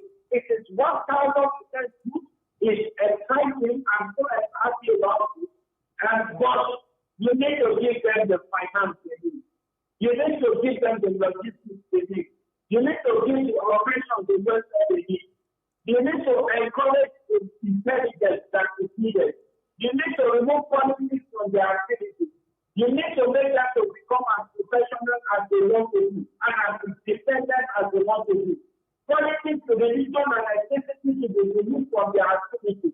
There will be zero interference in security operations. Now, we follow this, they will succeed. But if their decisions and their recommendations come to the table of Mr. President, and Mr. President is looking at it from ethnicity, or is looking at it from religious perspective, or is saying that there is not enough funds and the terrorists are having upper hand, they will not perform nicely. Okay. And we have to be very objective about that. They are coming and I'm sure that they are determined to make sure that Nigerians are happy. But Mr. President is the person that takes the final decision. So we hope on him to ensure that he gives them every support that they need. I'm not talking of the propaganda support. I'm not talking of media support. I'm talking of actual support. Mr. Ofoyeton, in the past, we've had these conversations about changing the service chiefs is not the answer. And some of the things that you've mentioned, if we continue to lack them and lack the political will, then nothing really would change. The things that you are talking about now that the president needs to ensure that he provides for these new service chiefs, I don't know if you would agree that they weren't made available for the previous service chiefs. And so why do you think it will be different now? Well, I think I may not be able to answer for Mr. President some of these things. But, at times when we talk like this, we give advice so that those that are the helmet success will also be able to advise Mr. President rightly. At times, it will not even be the president, it may just be those that are advisors, his lieutenants, that are not giving him the right advice, that are not telling him what to do rightly. You don't expect him to monitor all radio or TV programs and the like. So at times, it could also be himself. So it's a double thing.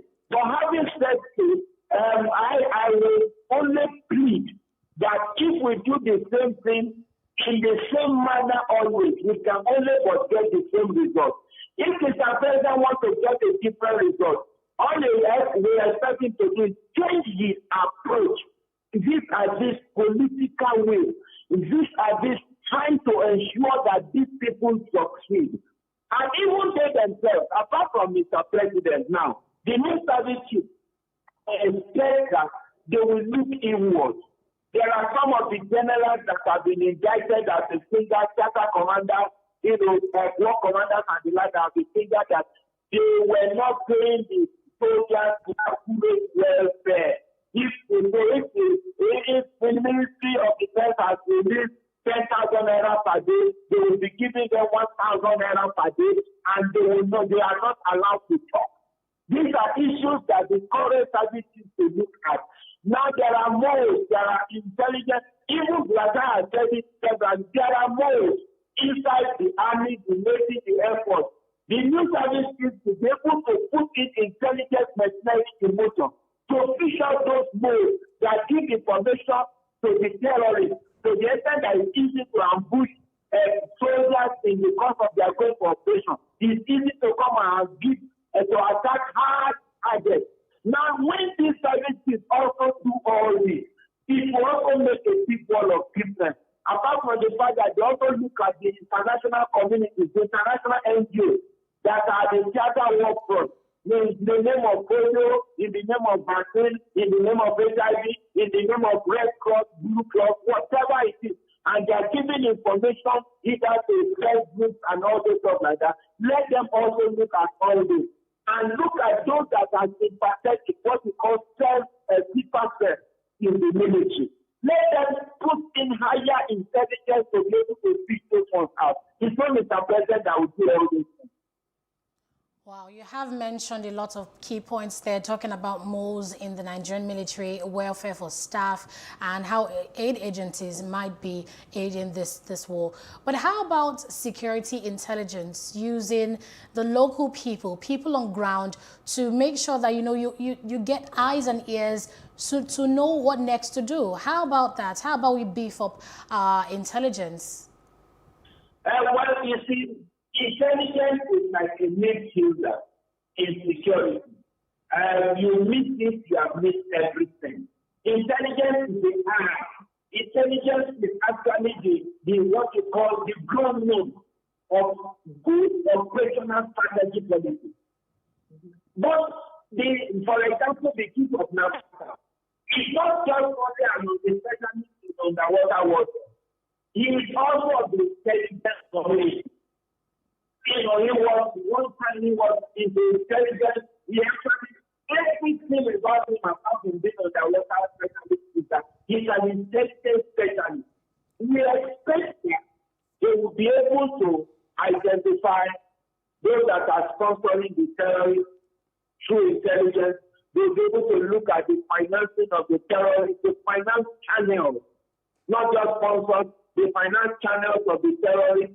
They should be able to identify the places through intelligence of training and recruitment, the models of training and recruitment of the terrorists. They should be able to, through intelligence, identify those that are in government, out of government, that are giving information in and out of government through intelligence.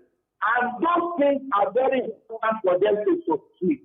That means that they will need a lot of funds too. So if you ask me, from everything I know about intelligence, I know that they will need a lot of funds to be able to execute intelligence. But I also think that they should be able to work symbiotically with other security agencies like the CSS, the NSCDC, the Customs, the Immigration. Now, it's a holistic approach when it comes to this national security. I'm not in doubt as to their competence. I am only afraid if Mr. President will give them the required 100% support. But I expect it from him. All right. Tony Foyeton, thank you so much for your thoughts and for spending time with us this morning. We, of course, wish all these new service chiefs the best, and we hope that we can actually see results in the shortest possible time. Thanks once again. Thank you. Thank you. It's a pleasure. Thanks for having me. Have a wonderful day. You too. Absolutely. Listening to Mr. Oyefuto talk about this, we got lots of ideas about how to boost our counterinsurgency fight. It then goes on to show that it seems we all know what we're supposed to do. Because when we bring experts here to analyze key issues in politics, security, and the rest, we all have the answers, so it seems. So why aren't we then implementing these things? So when you say we invite experts, yes, we invite security experts, but I don't know if we can compare them with someone as high as a lieutenant general, who really has war experience or who has and actually knows what to do. Exactly, and at the same time, I would like to believe that the service chiefs themselves have spent time, in front of battle. They understand the peculiarities of what, it really is like over there. But you also do have a point with the fact that I'm sure that the presidency has advisors around him who understand what is needed and what is necessary and what level of support that these new service chiefs require. I'm sure that the presidency also knows that without the necessary details, that must come into place to support these service chiefs, then we basically may as well have put any gate man, in that position. We may have put a banker, as Chief of Army Staff staff. We might as well put a doctor, chief of naval staff, and expect, a magic. It's not going to happen. What I'm really concerned about is if we would agree that level of support, the corruption, that also exists in the military and in our security agencies, the lack of political will, the lack of support financially, the lack of support with intelligence, the lack of support with other security agencies in the country, if those things are not there from the presidency to these people, and they haven't been there until these ones were sacked, why would they be there now? Why would the new service chiefs now suddenly make the presidency decide that maybe we should support this one's different? I don't know, and I don't see that would change. Yes. I don't see, if we've always, for the longest time, been talking about, oh, these guys need to go. They don't seem to be working. And in the same breath, been saying the presidency needs to show more political will, needs to step in more and support these guys who are in these positions. And nothing changed all that way. I don't see why it would change now. It seems then that the bulk stops on the president's desk. And it always will. He's the commander-in-chief of the armed forces. Yes. So we just hope that for this new service chiefs, they get all the support they need. So we can, when the presidency eventually comes up to say that we have defeated Boko Haram, every Nigerian can know in their hearts that that is true. That's what we'll call it a wrap here on this segment on talking about the service chiefs and their replacement. We'll now be talking about the Monetary Policy Committee meeting and what they've decided after this break with our guest who's on standby. Do stay with us.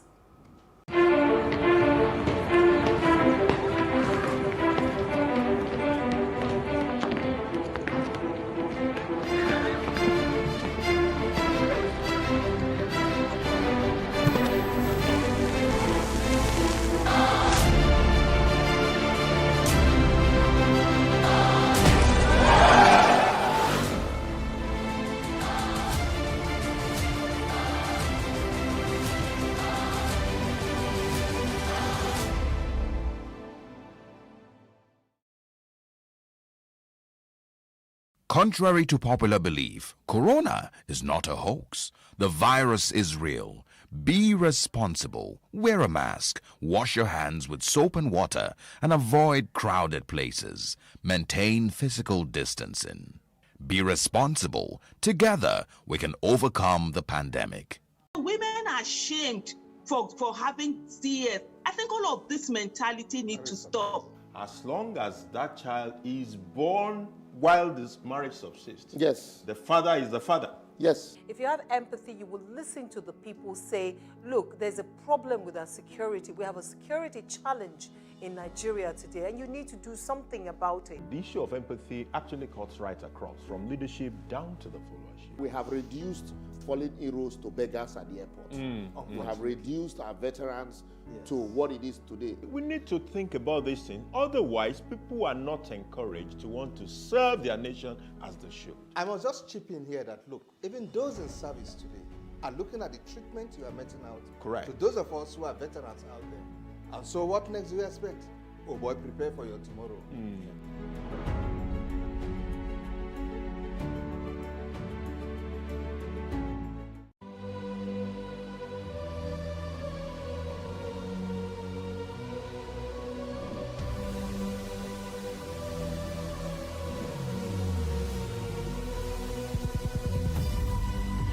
What we do not understand, we will stigmatize. What you can see is the remaining of the tanker that exploded. He suffered equally confessed.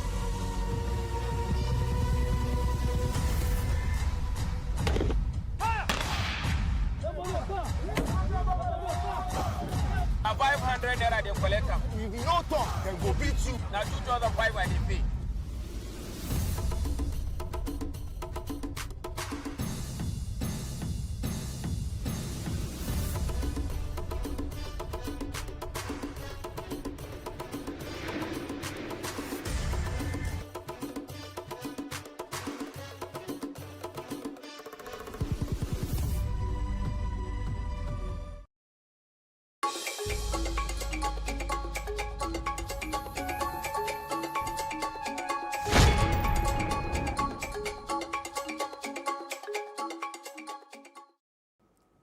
Welcome back to The Breakfast. And just before we, of course, say goodbye this morning, we still have a little bit to talk about. And this is comment with regards the central bank governor, Governor Emefiele, yesterday in a meeting with the the MPC, actually, Monetary Policy Committee yesterday, and their decisions to leave the lending rate at 11.5%. It was an extensive meeting, and some of those decisions were taken. We've invited this morning Mr. Mukhtar Mohammed, an economist, to quickly share with us his thoughts on this and how this affects our economy in the bigger picture. And, of course, hopefully getting out of this recession. Good morning, Mr. Mohammed. Good morning. I can't hear you clearly. I hear faintly, but I think you're talking about what are the impacts of this monetary policy committee we just introduced on Nigeria. you. We just introduced you, but you can go ahead and start with that. The possible impact that this would have on the Nigeria's economy. I'm still struggling to hear you. Oh, we will have to see if we can fix that. Can you hear us clearly at all in any way? Yeah, I can hear you clearly, but there's no volume. Okay. All right, we would get that sorted, but if you can hear me, I want you to speak on the decision to leave the lending rate at 11.5%. Do you agree that that was a great decision by the CBN, and what effect do you think that would have? Yes, I think if they took the decision during their last MPC meeting of the year, of last year, the end of the year, and if you look at that by the data that we have gotten from the National Bureau of Statistics, then you think that there was no need to change it because it seems to be working for them, especially in the area of the lending rate, in the area of intervention into critical sector of the economy.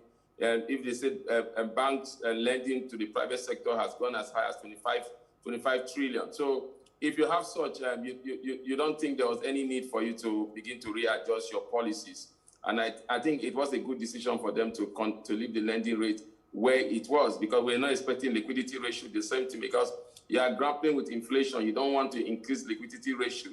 You don't want to decrease the liquidity ratio, therefore align a lot of funds into the economy. That will also add to the inflation challenges that they were already battling with. So I think what they've done is to look at the policy they have taken towards the end of the year last year and see the impact it will make, at least from now to the first quarter of the year. I don't expect there will be any drastic change in the CBN lending rate, liquidity ratio, and others. So I don't think there will be anything. You will need to see those impacts, especially as it regards inflation, as it regards FX rate between the exchange rate between the Naira and the dollar, and also its impact on the ordinary people on the street.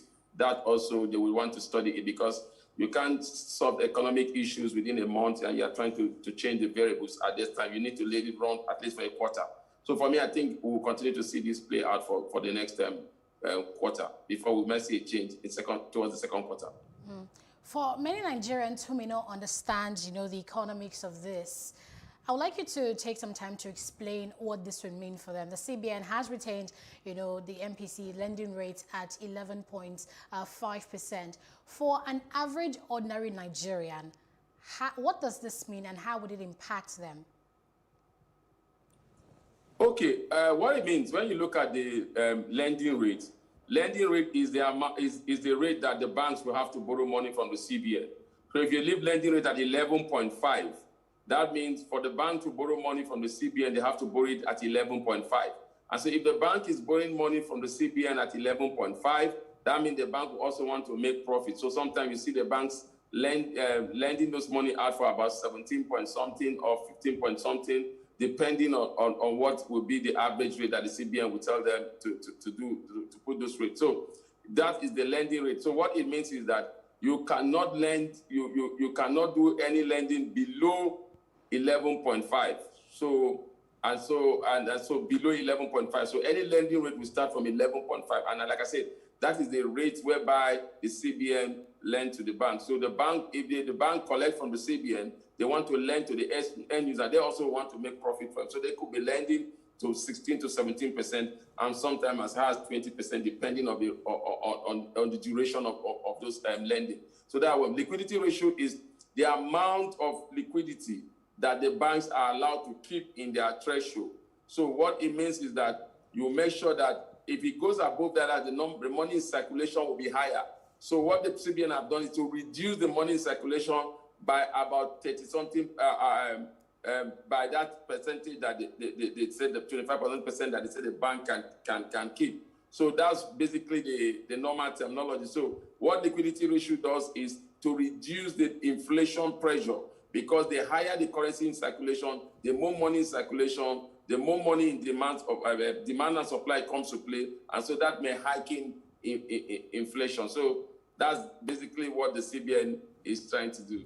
Okay, let's also get you to speak on the factors, if there's anything at all, because there's obviously benefits to having a lower lending rate, benefits to the economy, benefits to small and medium enterprises and to the banks themselves. So what possible factors may arise that may push the CBN to reduce the lending rate even further? Look, the benefit is ordinarily in a research economy, you try to reduce lending because you want to spend your way out of recession. But when you are struggling with inflation, then it becomes a major challenge. So you try to reduce inflation too, because during recession, inflation becomes a monster. So you need to deal with that. So ordinarily, lending rate is supposed to come down because you want to get more money into the system so that people, especially consumers, can have money to begin to patronize companies that are listed. So in turn, jobs are not lost. You don't have so much loss of job, then it will affect the bottom line of the company. But when you are grappling with inflation and then you are grappling with exchange rate volatility, it's always difficult. So you either you leave those rates as they are, or you try to work on, try to do some other things that might end up causing inflation. So for me, I think what it means is that lending is still high. For FX is still also still high also. So basically, that's all the CBN can do for now, because we are grappling with inflation almost 18%. So, and then you are also looking at lending exchange rate volatility of official rate at 392, and then the parallel market at 470. So it's a major challenge. So they couldn't do anything about that. And what that means is that we are still where we are. So the cost of goods and services will still be high. And in terms of investment in fixed income streams, will still be low, because government is trying to spend their way out of recession and trying to make sure that there's not so much money in circulation. And the other way is for the private sector to invest their way out of recession instead of keeping money in the bank. So the government is looking for investors to come in, so they are not making fixed income, non-risky investments return high, so that most will not create so much liquidity in the system. So that will also help in bringing down inflation and also help also in curtailing job losses. So it's a multi-policy decision. But like I always say, these decisions will not act well once the physical side are not doing what they are supposed to do, which is to make sure they put policies in place that will have a major impact through this monetary policy decision that are taken. All right. The CBN Governor Godwin Emefiele announced yesterday that this was a unanimous decision to retain this lending rate. But how might it affect imports and exports, and maybe impact on borrowing? I think I didn't get your question. I don't know if you can come again. Can you hear me? Yes, I can hear you now. Yeah, I'm asking you how you feel, the retention of this lending rate would affect imports and exports in the country. And some experts believe retaining this would encourage borrowing. Would you say this is a true picture? Yes, it will encourage borrowing, especially when the lending rate is still 11.5, like what we have towards the end of last year. And due to the fact that if the CBN have said the money from the bank to the private sector is about 25 trillion, that shows that the banks are able to do a lot of borrowing to the economy, especially in a recessed economy like what we are going through now. So it still remains same. And so what it means is that same of same. Everything will remain. If we are grappling with inflation, like I said, inflation will still be there.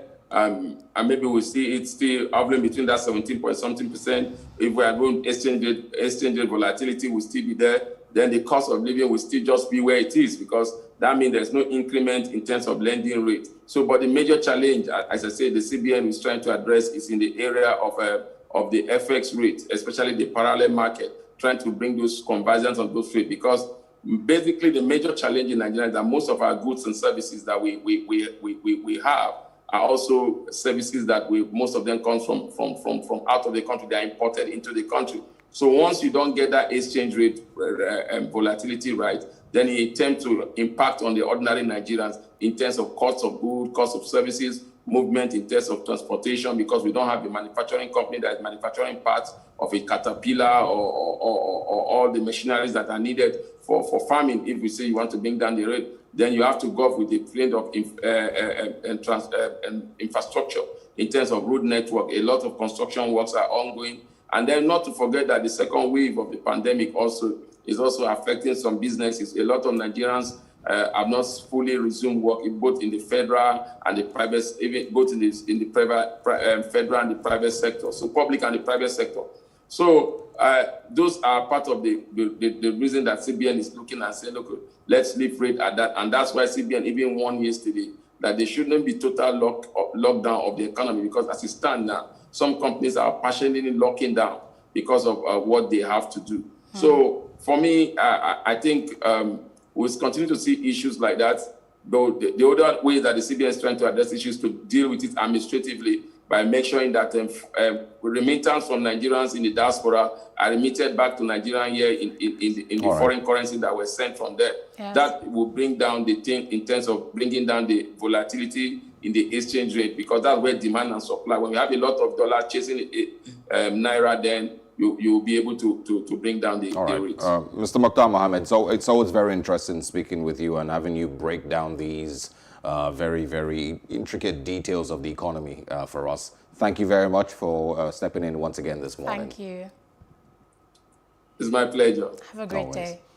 The only other detail here is the woman selling rice at the junction doesn't care about MPC.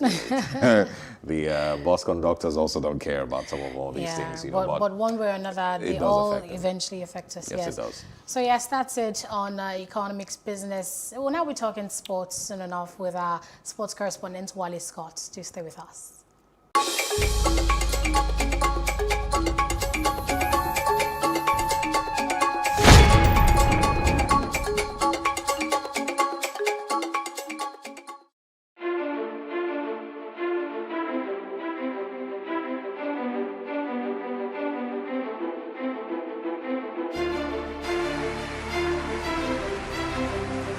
This Medan has been directed to empower 1,000 persons with disabilities in each state in the next 12 months. We now start hearing the shoot of gun. Whatever I've done. Every public policy has winners and losers, and some will not be very happy with you, while others, usually the silent majority, will be quite happy.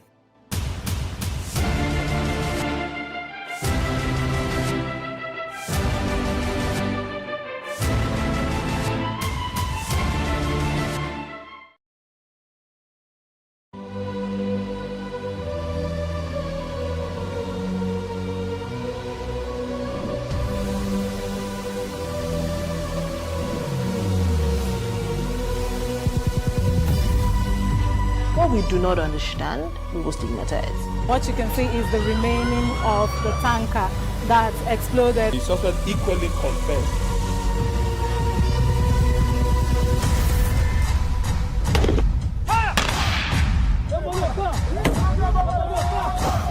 Now 500 naira they collect them. If you no talk, then go beat you. Now 2,500 they pay.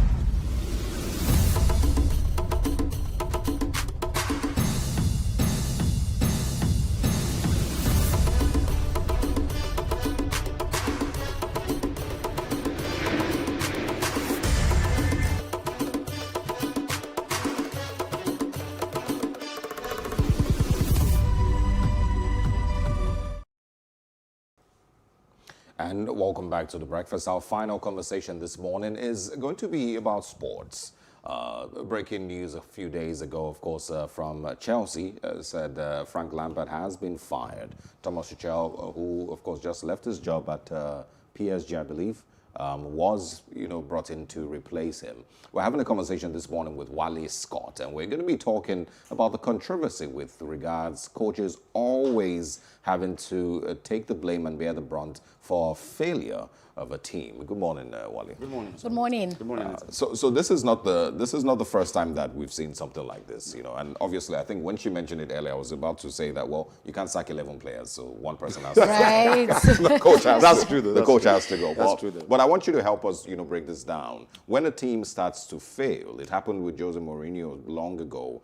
For some reason, Chelsea just wasn't winning any games. The whole team was falling apart. He, of course, got the axe, and it's happened consecutively with other Chelsea With coaches. Jose Mourinho, though, word on the streets, call it gossip if you want, was that Ivanovic led a rebellion against Jose Mourinho. Yeah. So they refused to play for him. That was the Would it be the same thing with Lampard? I don't think so. Really, Lampard, in my opinion, did very well. I'm not a big Chelsea fan, though, but I think he did very well. He brought in some fantastic players, Kaya Havertz, he brought in Timo Werner, he brought in Ben Chilwell. Fantastic players, where they're coming from. But they came to Chelsea and they are not just stepping up their game. Now the question will be, will that be Lampard's fault? I don't think so. Look at Thomas Tuchel. He actually was employed by Al Khalifa family. They are from Dubai, they are United Arab Emirates. And he said, come and win us the Champions League. And the guy was winning the French Championnat League like every day, but he wasn't winning the Champions League. He actually managed to get to the finals last season against Bayern Munich, lost 1-0 against Bayern, and unfortunately, the goal scored by Bayern against Paris Saint-Germain was a player Paris Saint-Germain said he didn't want anymore and sold him to Bayern Munich, a young boy, and he actually scored against them in the final of the Champions League. So the guy was like, we brought you here and give you so much money to actually win the Champions League. If you can't win it, leave. And you ask yourself the question, and the manager did not win the Champions League. The player hasn't got. They didn't win the I'm asking myself the question, yes, uneasy lies the head. However, if the players don't step up their game, don't play to their optimal, don't do their best on the field of play, why blame the coach? Yes, I was going to ask you that really. Why is it that so few athletes take responsibility for their own performance on the field? When the team scores, the players get the credit, but when they lose, the coaches get the brunt. Osaroge said it all. He has just summarized the whole thing when the program started. You can't sack 11 players, actually. I wish you could, but you can't. And the coach actually gets to bear the brunt. But I think it's unfair. I think that if players don't step up their game, don't play well, don't do their best on the field of play. Isn't it part of the responsibilities of a coach to bring out the best in a player? If for any reason you have one or two players that are very key in your 11-man squad that are not giving their best abilities, is it a failure of the coach to be able to bring out the best in them and ensure that the whole team is working to its optimum? You see, it's more convenient to say the coach can bring out the best in you. Do you want to bring out the best in yourself? You have to work on yourself first. The coach can only tell you you can do better, you can run faster, you can play on the right wing, you can play on the left wing. That's all he can do, and try and psych you up. Now, why do you think an average team has a whole squad in their managerial distance? The manager is there. They have a physiotherapist. They have a psychologist. Some of the things that the coach can do is, psychologist, work on this guy. He can do better. He can only do as far as that. Well, see, if you are a parent, you can only advise your child as you are going to school now in Ife or Ibadan, whatever, behave yourself. That's the best you can do. All right. In this Lampard case, he took to Instagram just yesterday, complaining about this, saying he didn't get enough time to, push the team to succeed. Do you think so? That is the most important thing that you have just said all week. Arsenal kept faith with Mikel Arteta. Arsenal is doing quite well right now. Manchester United kept faith with Ole Gunnar Solskjaer. They are in the 5th round of the FA Cup. They are on top of the Premier League right now as we speak. And unlike weeks ago when they were saying, Ole go, Ole must go. They kept faith with him. Alex Ferguson, the most successful English Premier League manager, not Man U manager, English Premier League manager, had 5 years of failure. He didn't win anything in 5 years. But they kept faith with him. So you feel you feel Lampard should have been extended that I think he should have been grace. more patient with him. Yes. Yeah, but I think you must also agree that we've moved from a phase in football where a manager can be given 3 years or 4 years to continue trying until he gets it right. The Liverpool manager was lucky, I believe, that he was able to get as far as he possibly could. Yes, because a reasonable board will understand that if you spend so much money, will not translate to success immediately. Let's get that clear. All right. It took Klopp a while to actually build that in. However, Abramovich, who owns Chelsea, has said many years ago that he is not Chelsea for him is not an investment. He's not an investor in Chelsea. He's a fan of the club.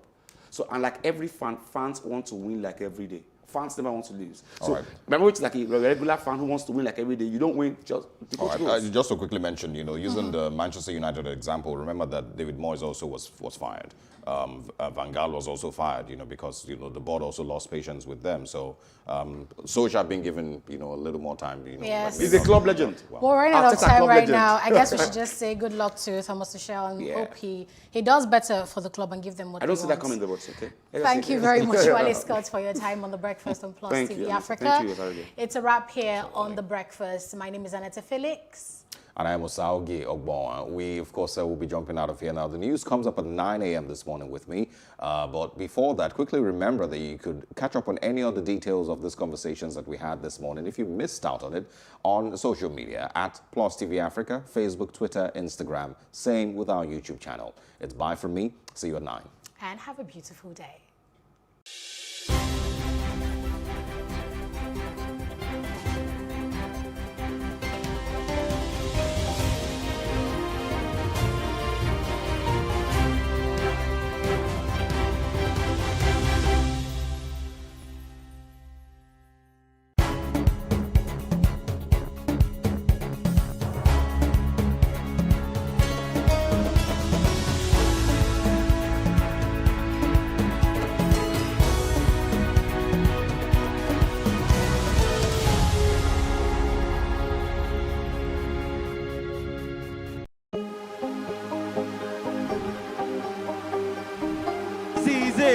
For upcoming artists to blow in Nigeria.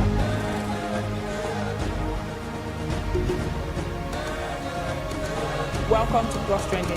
I am Buki November, your host, saying thank you for joining us on today's episode. Welcome back. It's tea time on Plus TV Africa. Practice makes perfect. I'm not perfect yet, but I'm a lot better than I used to be. He's a king. He's entitled to marry 100 if he wants to.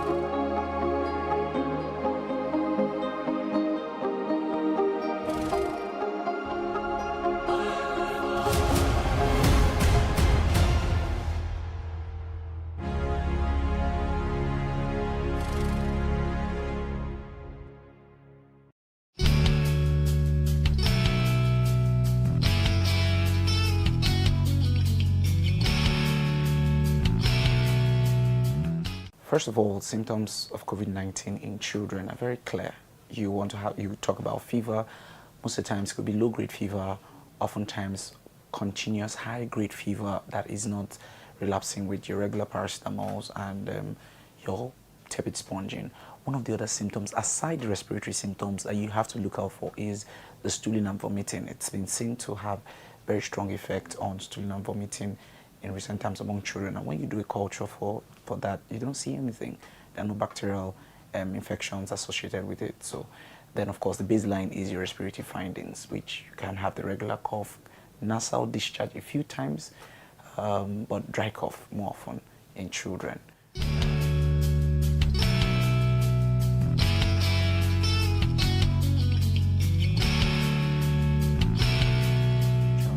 You want to watch out for temperature changes. You want to watch out for, loss of appetite and some catarrh for a long time, what we know as nasal discharge.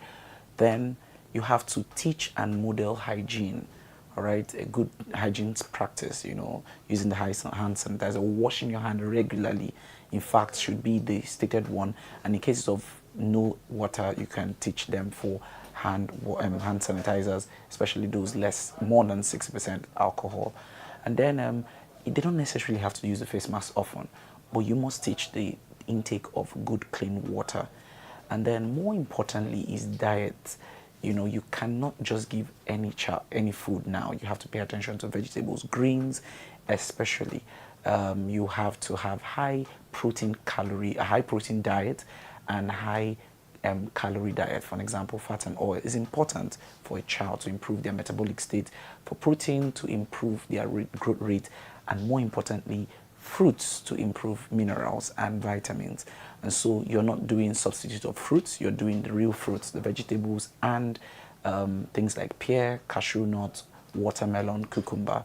Very important for them right now. Pawpaw has been seen to be very effective, especially for vitamin E, and you know it contains the tocopherols, vitamin E and Co, which is very important for their immunity. So you're focusing on building their immunity, and you're focusing on them having a good diet. So a summary of what parents should do in preventing COVID-19 amongst your children is: 1, teaching and modeling good health or hygiene practices. You don't just teach it, let them watch you and let them be conversant with it. Secondly, you must monitor their health. Don't take anything for granted. Once you notice fever for more than 24 hours, you want to report to the hospital and be sure that that fever is not stepping its bound. The third and very important thing, you want to see that this child is eating appropriately, and appropriately not giving junks. You want to see that they're eating the right protein, high protein diet, a good calorie, which is fat and oil, and lastly, vegetables, of course, fruits and vegetables, so that they can build their immunity. Don't necessarily do fruit substitute. Some people want to do multivitamin. Those are placebos. They're good, but it cannot take the place of the right diet per time, greens and vegetables. Women are shamed for having CS. I think all of this mentality needs to stop. As long as that child is born while this marriage subsists, yes, the father is the father. Yes. If you have empathy, you will listen to the people say, look, there's a problem with our security. We have a security challenge in Nigeria today, and you need to do something about it. The issue of empathy actually cuts right across, from leadership down to the followership. We have reduced fallen heroes to beggars at the airport. We have reduced our veterans to what it is today. We need to think about this thing. Otherwise, people are not encouraged to want to serve their nation as they should. I must just chip in here that, look, even those in service today are looking at the treatment you are meting out. Correct. To those of us who are veterans out there. And so what next do you expect? Oh boy, prepare for your tomorrow.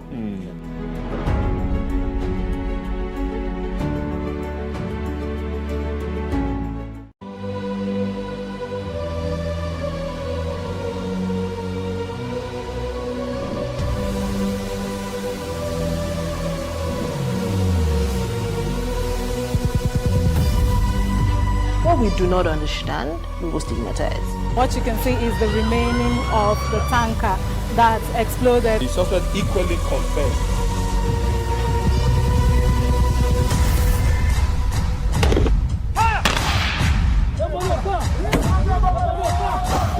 Now 500 naira they collect them. If you no talk, then go beat you. Now 2,500 they pay.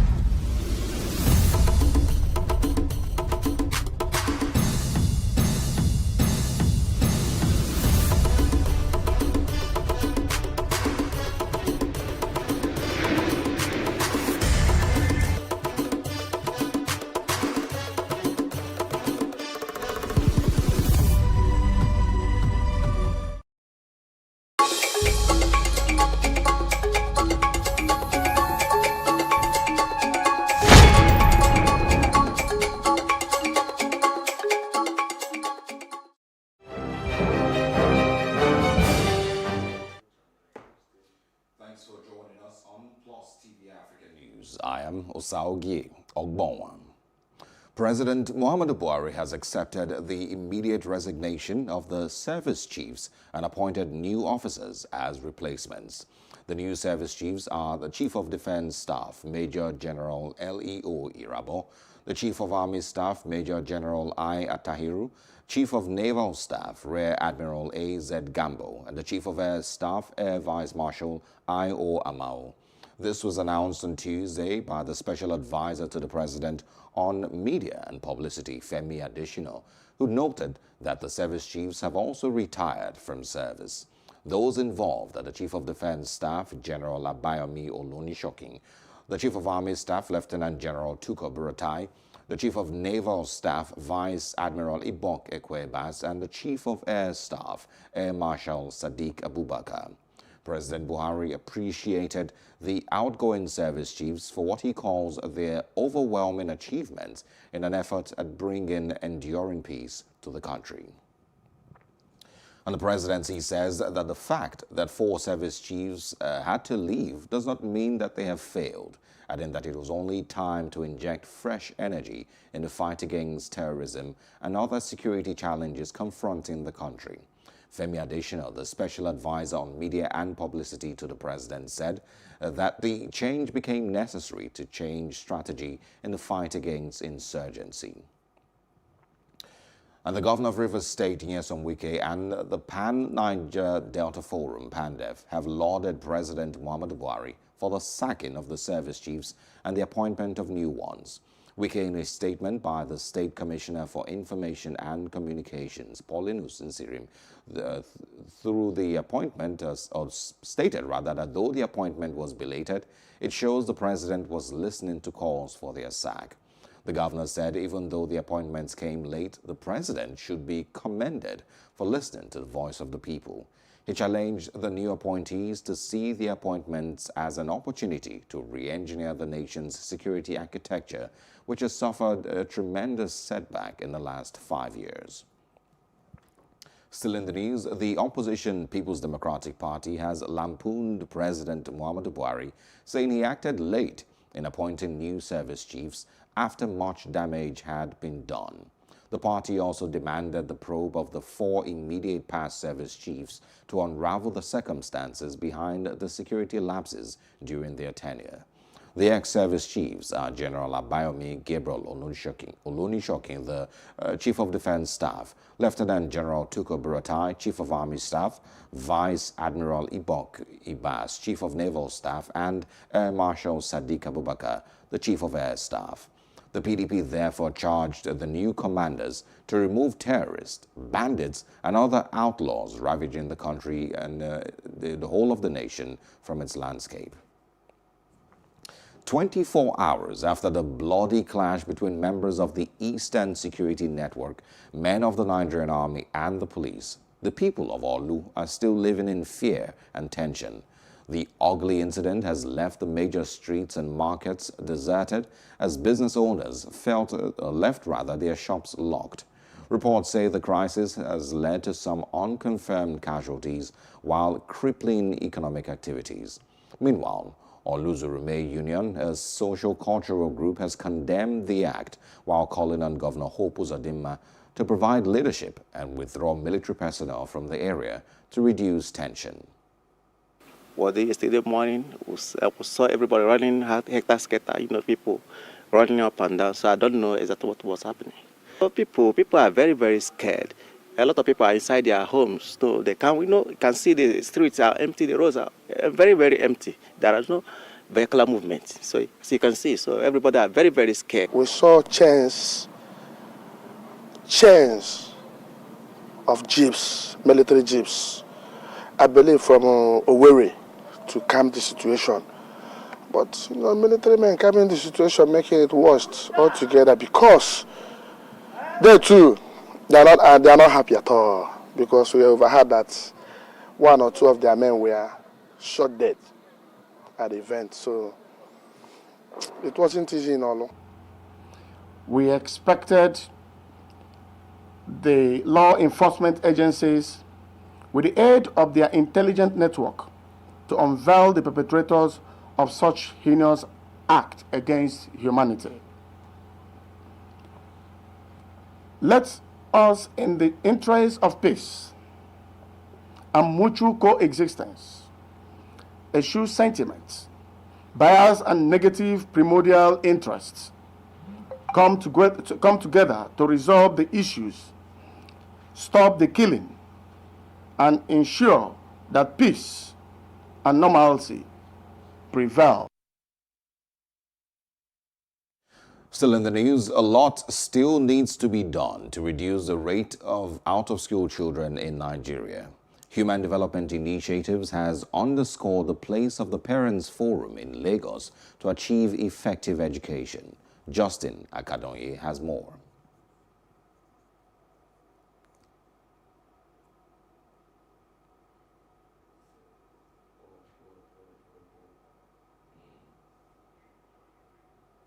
We'll, of course, bring you that report by Justin Akadonye in later bulletins. Still in the news, telecommunications companies have been licensed to register people who do not have national identity numbers so as to reduce the large crowds at the offices of the National Identity Management Commission.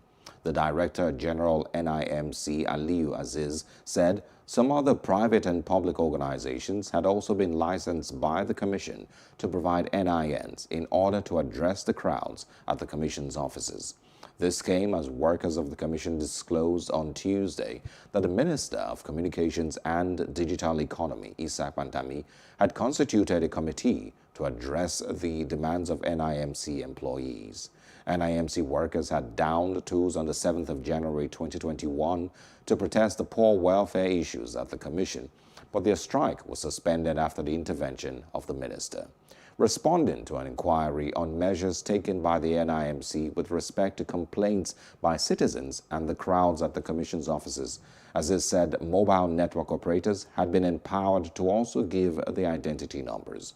On the 15th of December 2020, the federal government declared that after December 30th, 2020, all SIMs that were not registered with valid NINs on the network of telecommunications companies would be blocked. It later extended the December 30, 2020 deadline following widespread opposition against the earlier announcement and gave a 3-week extension for subscribers with NIN from December 30, 2020 to January 19, 2021.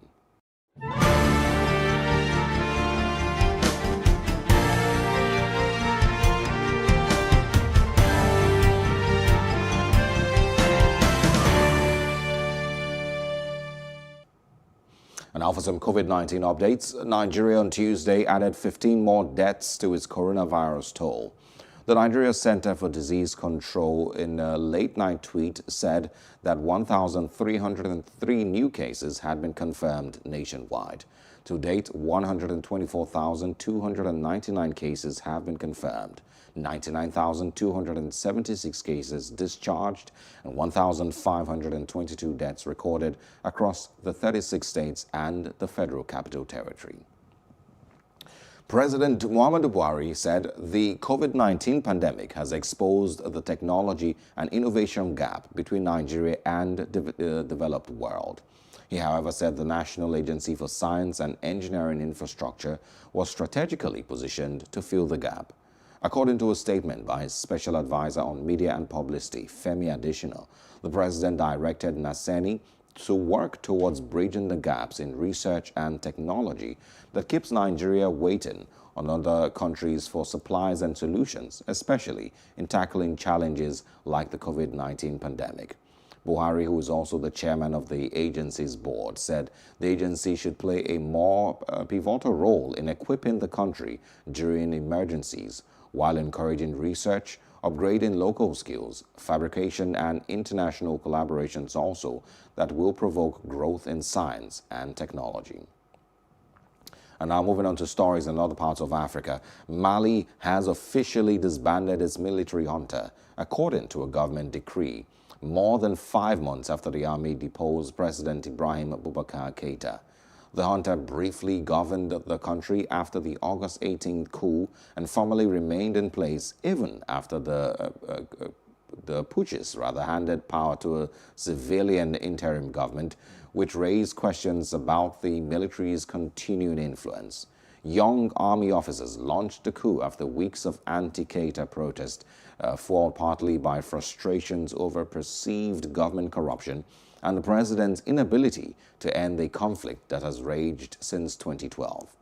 Under the threat of international sanctions, the officers handed power between September and October to a caretaker government, which is meant to rule for 18 months before staging elections. But some have raised doubts about the government's ability to stick to its timetable so soon after the coup and amid conflicts. Uganda's opposition leader, Bobi Wine, has accused security forces of humiliating him, his family and staff as he was freed from house arrest in place since a disputed January 14th election that he lost to long-serving President Yoweri Museveni. Soldiers and police left the 38-year-old pop star's large compound in northern suburb of the capital, Kampala, in compliance with a court order and under pressure from the United States and other Western countries. Soldiers and police may have now left the home of Ugandan opposition leader Bobi Wine, but helicopters still hover overhead. And the singer and politician says it still feels like the authorities are trying to restrict him. I was born free, and I'm free, only that I'm everywhere in chains. As you saw, while the court ordered the police to vacate our premises, we still have police and military helicopters hovering over us. That does not stop us. We are not going to let them to identify us as unfree. We are free, and anything that is trying to take away our freedom will be resisted. Security forces were surrounding Wine's home after he returned from voting in the January 14th election and only left following international pressure and a court order. To free themselves. Wine alleges that soldiers touched his wife's breasts, his gardener was assaulted, food ran out, and there was no milk for an 18-month-old niece trapped with them. The army denied his wife was assaulted but has not responded to the allegation about the gardener. The police said food was delivered to the compound every day. It has been an experience of isolation, of torture, of humiliation, having our compound turned into a military garrison. Uganda's President Yoweri Museveni has long been a Western ally, receiving copious aid and sending troops to fight Islamist militants. But foreign governments are increasingly frustrated over his crackdowns on foes and reluctance to cede power. He was declared the winner of January's election with 59% of the vote. Wine, who the Electoral Commission said received 35%, has alleged fraud. With the vote behind him and fraud protests failing to gain significant traction, 76-year-old Museveni appears to be calculating that he can mollify pressure from Western allies to free his rival without significant risk to his power base.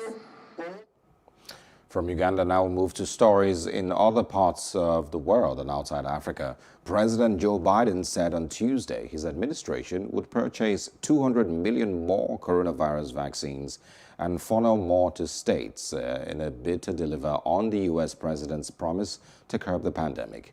He told reporters that this will increase the total vaccine order by 50%, adding that the amount would be enough to vaccinate 300 million Americans and beat this pandemic. Starting next week, that's an increase of 1.4 million doses per week. And you all know, if I may note parenthetically, you all know that the vaccines are distributed to states based on population. They're based on population. These two steps are going to help increase our prospects of hitting or exceeding, God willing, the ambitious goal of 100 million shots in 100 days. But I also want to be clear, 100 million shots in 100 days is not the end point. It's just the start. We're not stopping there. The end goal is to beat COVID-19. And still in the U.S., the United States Senate on Tuesday rejected a Republican effort to stop former President Donald Trump's upcoming impeachment trial on a charge that he incited the deadly January 6 assault on the U.S. Capitol. Republican Senator Rand Paul on Tuesday forced a vote on whether the trial is unconstitutional because Trump is no longer president. Paul presented the point of order after lawmakers were sworn in as jurors for trial proceedings that are expected to begin on the 9th of February. Article 2, Section 4 of the Constitution says, "The President, Vice President, and all civil officers of the United States shall be removed from office on impeachment for and conviction of treason, bribery, or other high crimes and misdemeanors." Article 1, Section 3, Clause 6 states, When the President of the United States is tried, the Chief Justice shall preside. As of noon last Wednesday, Donald Trump holds none of the positions listed in the Constitution. He is a private citizen. The presiding officer is not the Chief Justice, nor does he claim to be. His presence and the Chief Justice's absence demonstrate that this is not a trial of the President, but of a private citizen.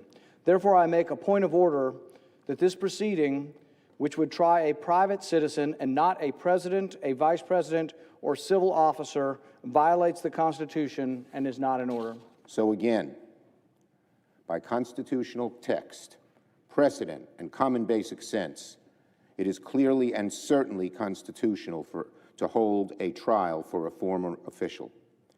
Former President Trump committed, in the view of many, including myself, the gravest offense ever committed by a president of the United States.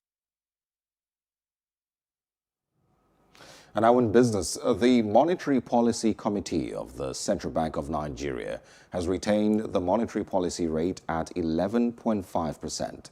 The CBN Governor, Godwin Emefiele, announced this after the committee's two-day meeting in Abuja.